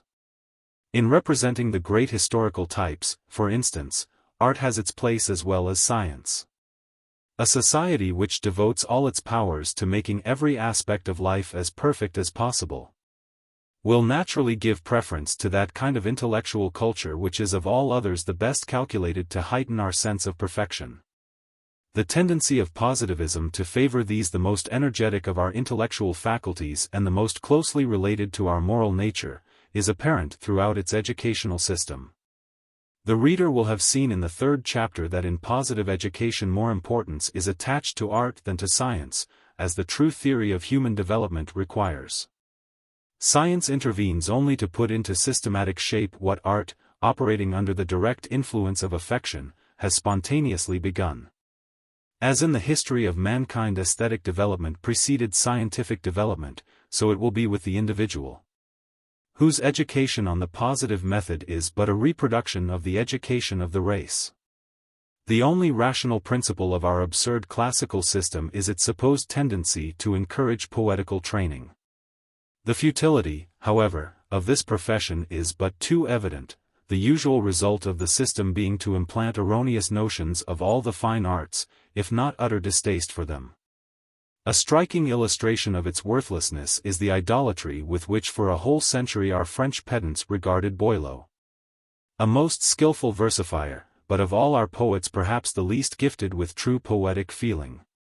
Positivist education will effect what classical education has attempted so imperfectly. It will familiarize the humblest working man or woman from childhood with all the beauties of the best poets, not those of his own nation merely, but of all the West. To secure the genuineness and efficiency of aesthetic development, attention must first be given to the poets who depict our own modern society. Afterwards, as I have said, the young positivist will be advised to complete his poetical course, by studying the poets who have idealized antiquity. But his education will not be limited to poetry, it will embrace the special arts of sound and form, by which the principal effects of poetry are reproduced with greater intensity. Thus the contemplation and meditation suggested by art, besides their own intrinsic charm, will prepare the way for the exercise of similar faculties in science. For with the individual, as with the species, the combination of images will assist the combination of signs, signs in their origin being images which have lost their vividness. As the sphere of art includes every subject of human interest, we shall become familiarized, during the aesthetic period of education, with the principal conceptions that are afterwards to be brought before us systematically in the scientific period. Especially will this be true of historical studies. By the time that the pupil enters upon them, he will be already familiar with poetic descriptions of the various social phases, and of the men who played a leading part in them. And if art is of such importance in the education of the young, it is no less important in the afterwork of education. The work of recalling men or classes of men to those high feelings and principles which, in the daily business of life, are so apt to be forgotten. In the solemnities, private or public, appointed for this purpose, positivism will rely far more on impressions such as poetry can inspire, than on scientific explanations. Indeed, the preponderance of art over science will be still greater than in education properly so called. The scientific basis of human conduct having been already laid down, it will not be necessary to do more than refer to it. The philosophic priesthood will in this case be less occupied with new conceptions, than with the enforcement of truth already known, which demands aesthetic rather than scientific talent. A vague presentiment of the proper function of art in regulating public festivals was shown empirically by the revolutionists. But all their attempts in this direction proved notorious failures. A signal proof that politicians should not usurp the office of spiritual guides. The intention of a festival is to give public expression to deep and genuine feeling. Spontaneousness therefore is its first condition. Hence it is a matter with which political rulers are incompetent to deal. And even the spiritual power should only act as the systematic organ of impulses which already exist. Since the decline of Catholicism we have had no festivals worthy of the name. Nor can we have them until positivism has become generally accepted. All that governments could do at present is to exhibit unmeaning and undignified shows before discordant crowds, who are themselves the only spectacles worth beholding. Indeed, the usurpation of this function by government is in many cases as tyrannical as it is irrational. Arbitrary formulas are often imposed, which answer to no pre-existing feeling whatever. Evidently the direction of festivals is a function which more than any other belongs exclusively to the spiritual power. Since it is the spiritual power which regulates the tendencies of which these festivals are the manifestation. Here its work is essentially aesthetic. A festival even in private, and still more in public life, is or should be a work of art. Its purpose being to express certain feelings by voice or gesture, and to idealize them. It is the most aesthetic of all functions, since it involves usually a complete combination of the four special arts, under the presidence of the primary art, poetry. On this ground governments have in most cases been willing to waive their official authority in this matter, and to be largely guided by artistic counsel. Accepting even the advice of painters and sculptors in the default of poets of real merit. The aesthetic tendencies of positivism, with regard to institutions of this kind, are sufficiently evident in the worship of woman, spoken of in the preceding chapter. And in the worship of humanity, of which I shall speak more particularly afterwards. From these, indeed, most positivist festivals, private or public, will originate. But this subject has been already broached, and will be discussed in the next chapter with as much detail as the limits of this introductory work allow. While the social value of art is thus enhanced by the importance of the work assigned to it, new and extensive fields for its operations are opened out by positivism. Chief amongst these is history, regarded as a continuous whole, a domain at present almost untouched. Modern poets, finding little to inspire them in their own times, and driven back into ancient life by the classical system, have already idealized some of the past phases of humanity.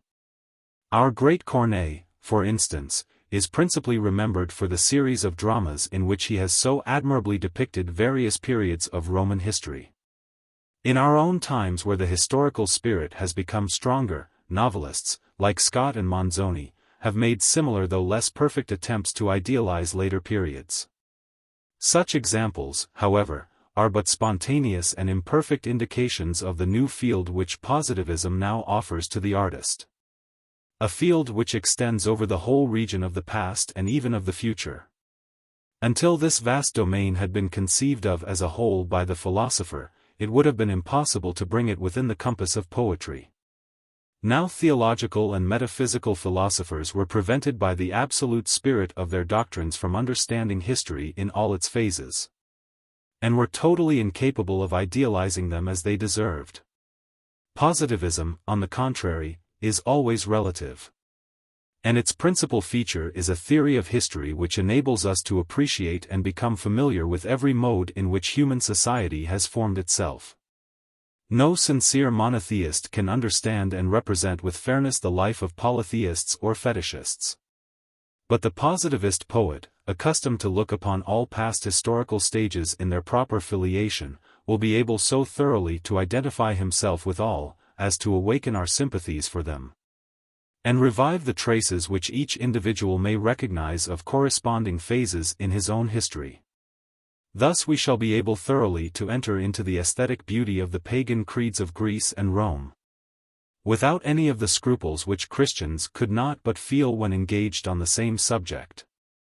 In the art of the future all phases of the past will be recalled to life with the same distinctness with which some of them have been already idealized by Homer and Corneille. And the value of this new source of inspiration is the greater that, at the same time that it is being opened out to the artist, the public is being prepared for its enjoyment. An almost exhaustless series of beautiful creations in epic or dramatic art may be produced, which, by rendering it more easy to comprehend and to glorify the past in all its phases, will form an essential element, on the one hand, of our educational system, and on the other, of the worship of humanity. Lastly, not only will the field for art become wider, but its organs will be men of a higher stamp.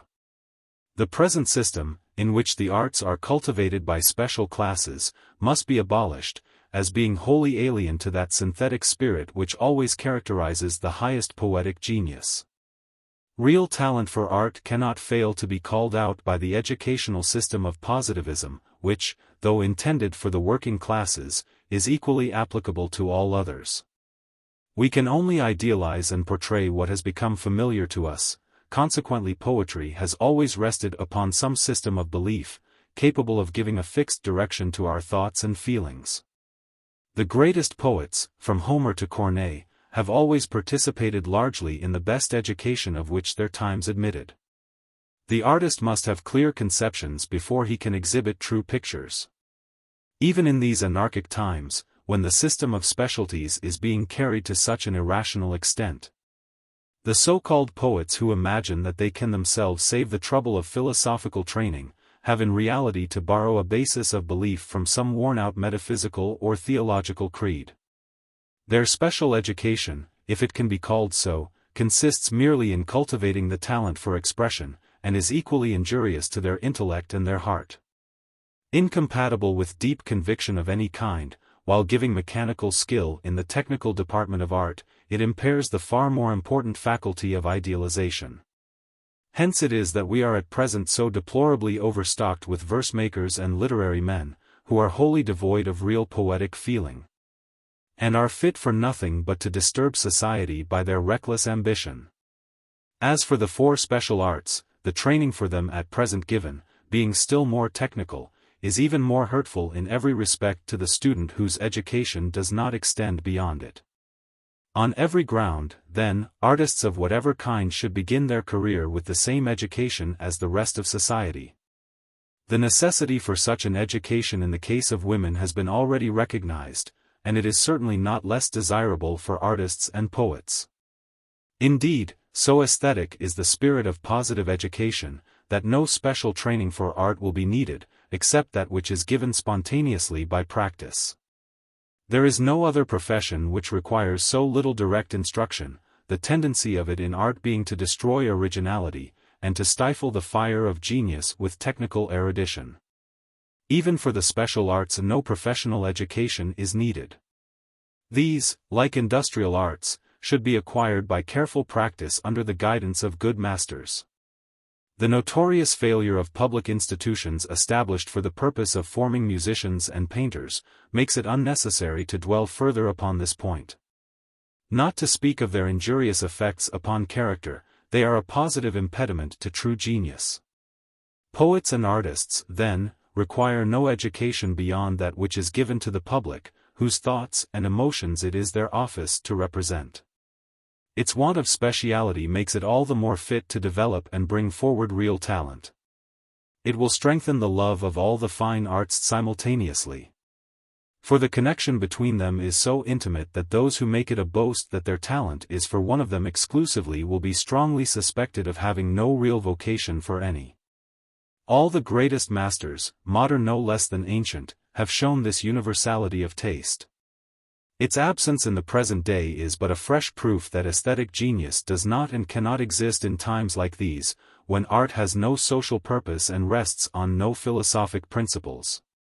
If even amateurs are expected to enjoy art in all its forms, is it likely that composers of real genius will restrict their admiration to their own special mode of idealization and expression?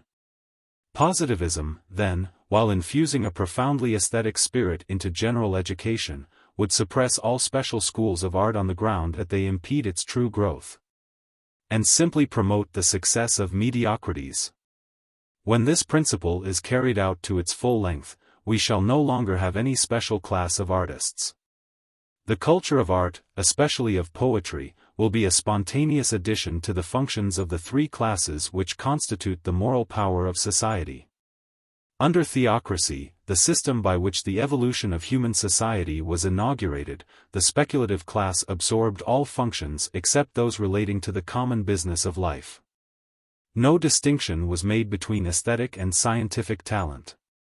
Their separation took place afterwards, and though it was indispensable to the full development of both, yet it forms no part of the permanent order of society, in which the only well-marked division is that between theory and practice. Ultimately all theoretic faculties will be again combined even more closely than in primitive times. So long as they are dispersed, their full influence on practical life cannot be realized. Only it was necessary that they should remain dispersed until each constituent element had attained a sufficient degree of development. For this preliminary growth the long period of time that has elapsed since the decline of theocracy was necessary. Art detached itself from the theoretical system before science, because its progress was more rapid, and from its nature it was more independent. The priesthood had lost its hold of art, as far back as the time of Homer, but it still continued to be the depositary of science, until it was superseded at first by philosophers strictly so called, afterwards by mathematicians and astronomers. So it was that art first, and subsequently science, yielded to the specializing system which, though normal for industry, is in their case abnormal. It stimulated the growth of our speculative faculties at the time of their escape from the yoke of theocracy, but now that the need for it no longer exists, it is the principal obstacle to the final order, towards which all their partial developments have been tending. To recombine these special elements on new principles is at present the primary condition of social regeneration. Looking at the two essential functions of the spiritual power, education and counsel, it is not difficult to see that what they require is a combination of poetic feeling with scientific insight. We look for a measure of both these qualities in the public. Therefore men who are devoid of either of them cannot be fit to be its spiritual guides. That they take the name of philosophers in preference to that of poets, is because their ordinary duties are more connected with science than with art, but they ought to be equally interested in both.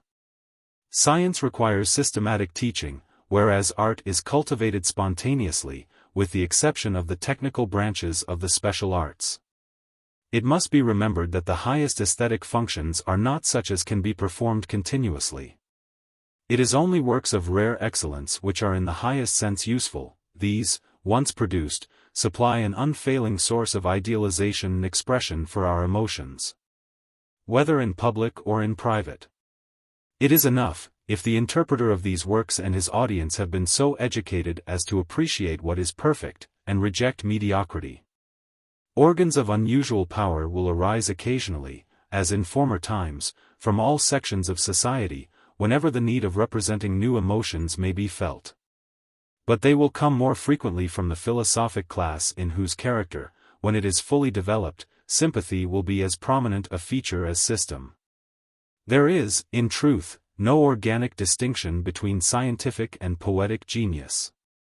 The difference lies merely in their combinations of thought, which are concrete and ideal in the one case, abstract and real in the other.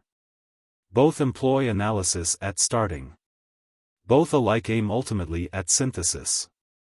The erroneous belief in their incompatibility proceeds merely from the absolute spirit of metaphysical philosophy, which so often leads us to mistake a transitory phase for the permanent order. If it is the fact, as appears, that they have never been actually combined in the same person, it is merely because the two functions cannot be called into action at the same moment. A state of society that calls for great philosophical efforts cannot be favorable to poetry, because it involves a new elaboration of first principles. And it is essential to art that these should have been already fixed. This is the reason why in history we find periods of aesthetic growth succeeding periods of great philosophical change, but never coexisting. If we look at instances of great minds who were never able to find their proper sphere, we see at once that had they risen at some other time, they might have cultivated either poetry or philosophy. As the case might be, with equal success. Diderot would no doubt have been a great poet in a time more favorable to art, and Goethe, under different political influences, might have been an eminent philosopher. All scientific discoverers in whom the inductive faculty has been more active than the deductive, have given manifest proof of poetic capacity. Whether the powers of invention take an abstract or a concrete direction, whether they are employed in discovering truth or in idealizing it, the cerebral function is always essentially the same. The difference is merely in the objects aimed at, and as these alternate according to the circumstances of the time, they cannot both be pursued simultaneously. The remarkably synthetic character of Buffon's genius may be looked on historically as an instance of fusion of the scientific and aesthetic spirit. Bossuet is even a more striking instance of a mind equally capable of the deepest philosophy and of the sublimest poetry. Had the circumstances of his life given him a more definite impulse in either direction? It is then not unreasonable to expect, notwithstanding the opinion usually maintained, that the philosophical class will furnish poets of the highest rank when the time calls for them. To pass from scientific thought to aesthetic thought will not be difficult for minds of the highest order. For in such minds there is always a natural inclination towards the work which is most urgently required by their age. To meet the technical conditions of the arts of sound and form, it will be necessary to provide a few special masters, who, in consideration of the importance of their services to general education, will be looked upon as accessory members of the new spiritual power. But even here the tendency to specialties will be materially restricted. This exceptional position will only be given to men of sufficient aesthetic power to appreciate all the fine arts.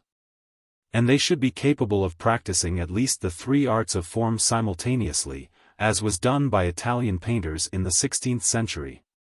As an ordinary rule, it is only by their appreciation and power of explaining ideal art in all its forms that our philosophers will exhibit their aesthetic faculty. They will not be actively engaged in aesthetic functions, except in the arrangement of public festivals. But when the circumstances of the time are such as to call for great epic or dramatic works, which implies the absence of any philosophical question of the first importance, the most powerful minds among them will become poets in the common sense of the word. As the work of coordination and that of idealization will for the future alternate with greater rapidity, we might conceive them, were man's life longer, performed by the same organ. But the shortness of life, and the necessity of youthful vigor for all great undertakings, excludes this hypothesis. I only mention it to illustrate the radical identity of two forms of mental activity which are often supposed incompatible. An additional proof of the aesthetic capacity of the moderating power in works of less difficulty, but admitting of greater frequency, will be furnished by its feminine element. In the special arts, or at least in the arts of form, but little can be expected of them, because these demand more technical knowledge than they can well acquire, and, moreover, the slow process of training would spoil the spontaneousness which is so admirable in them. But for all poetic composition which does not require intense or prolonged effort, women of genius are better qualified than men. This they should consider as their proper department intellectually, since their nature is not well adapted for the discovery of scientific truth. When women have become more systematically associated with the general movement of society under the influence of the new system of education, they will do much to elevate that class of poetry which relates to personal feelings and to domestic life. Women are already better judges of such poetry than men, and there is no reason why they should not excel them in composing it. For the power of appreciating and that of producing are in reality identical, the difference is in degree only, and it depends greatly upon culture. The only kind of composition which seems to me to be beyond their power is epic or dramatic poetry in which public life is depicted. But in all its other branches, poetry would seem their natural field of study. And one which, regarded always as an exceptional occupation, is quite in keeping with the social duties assigned to them. The affections of our home life cannot be better portrayed than by those in whom they are found in their purest form, and who, without training, combine talent and expression with the tendency to idealize. Under a more perfect organization, then, of the aesthetic world than prevails at present, the larger portion of poetical and perhaps also of musical productions will pass into the hands of the more loving sex. The advantage of this will be that the poetry of private life will then rise to that high standard of moral purity of which it so peculiarly admits, but which our coarser sex can never attain without struggles which injure its spontaneity. The simple grace of La Fontaine and the delicate sweetness of Petrarch will then be found united with deeper and purer sympathies, so as to raise lyrical poetry to a degree of perfection that has never yet been attained. The popular element of the spiritual power has not so well marked an aptitude for art, since the active nature of their occupations hardly admits of the same degree of intellectual life.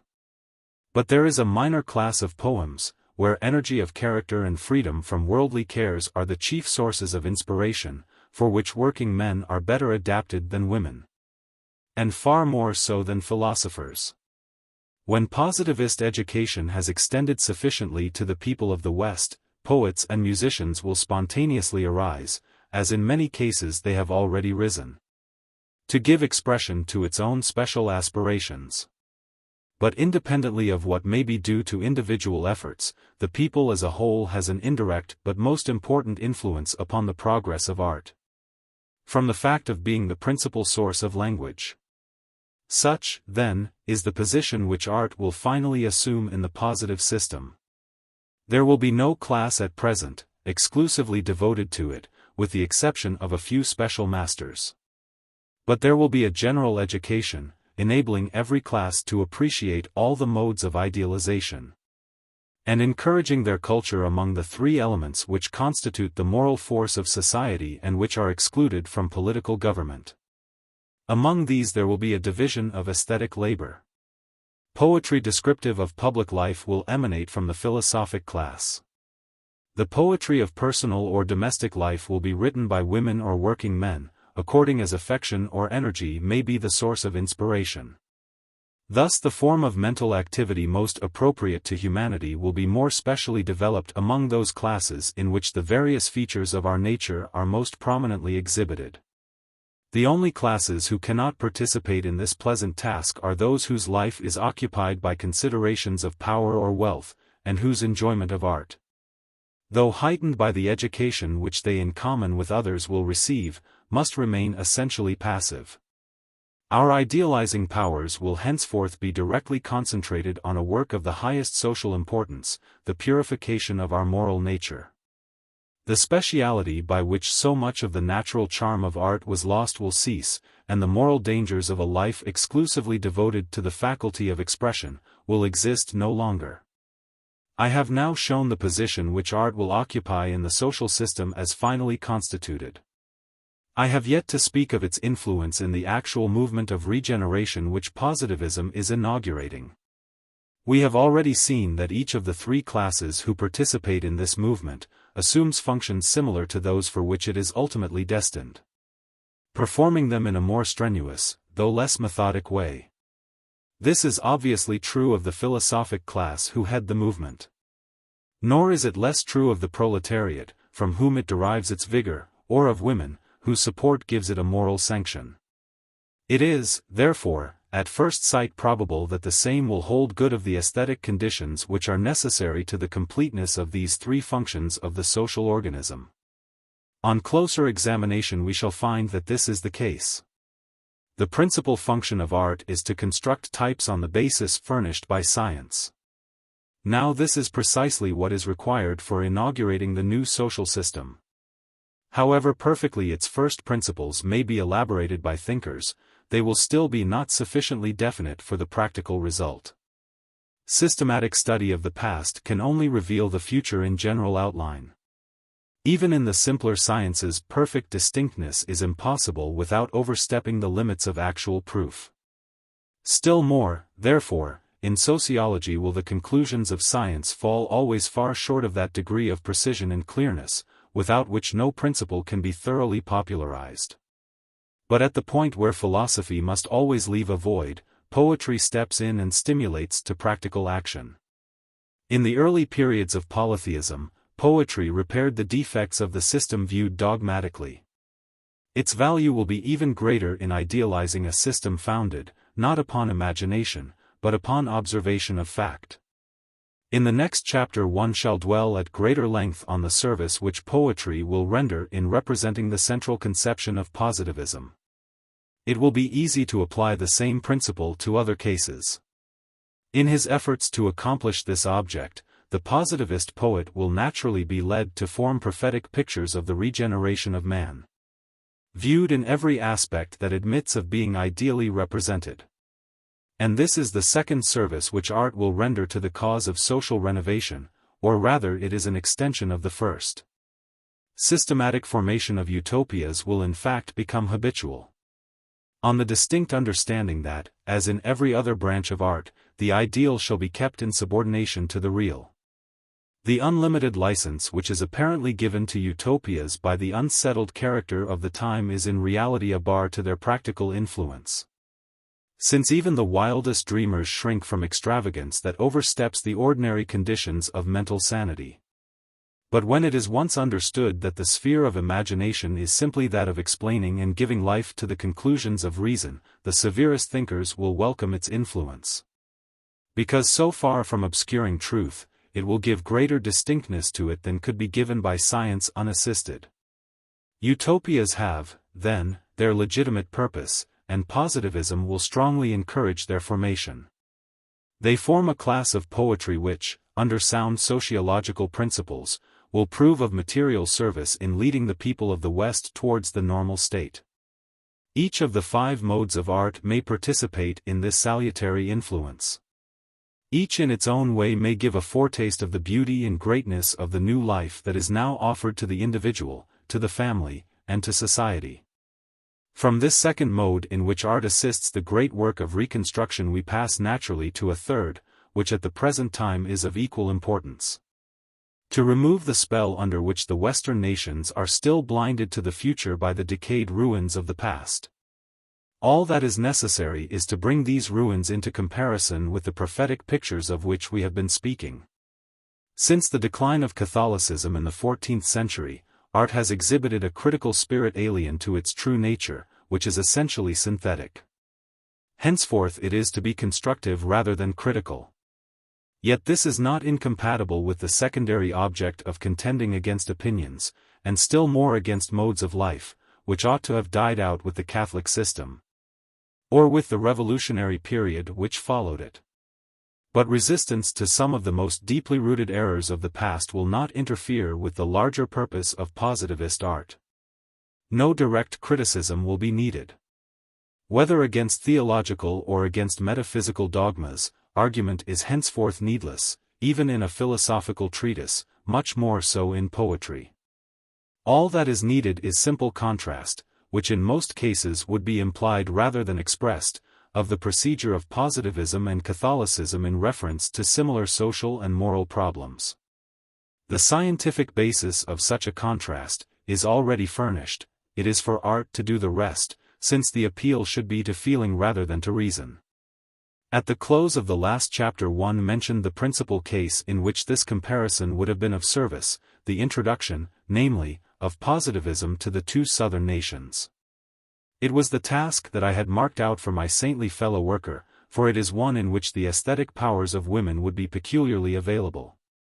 In this, the third of its temporary functions, positivist art approximates to its normal character. We have spoken of its idealization of the future, but here it will idealize the past also. Positivism cannot be accepted until it has rendered the fullest and most scrupulous justice to Catholicism.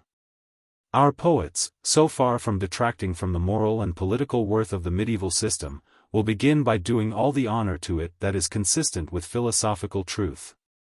As a prelude to the still higher beauty of the system which supersedes it. It will be the inauguration of their permanent office of restoring the past to life. For it is equally in the interest of systematic thought and of social sympathy that the relation of the past to the future should be deeply impressed upon all. But these 3 steps towards the incorporation of art into the final order, though not far distant, cannot be taken immediately. They presuppose a degree of intellectual preparation which is not yet reached either by the public or by its aesthetic teachers.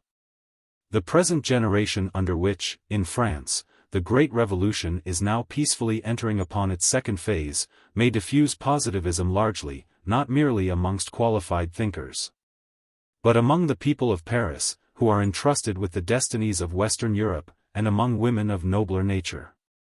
The next generation, growing up in the midst of this movement, may, before the expiration of a century from the date of the convention, complete spontaneously the moral and mental inauguration of the new system, by exhibiting the new aesthetic features which humanity in her regenerate condition will assume.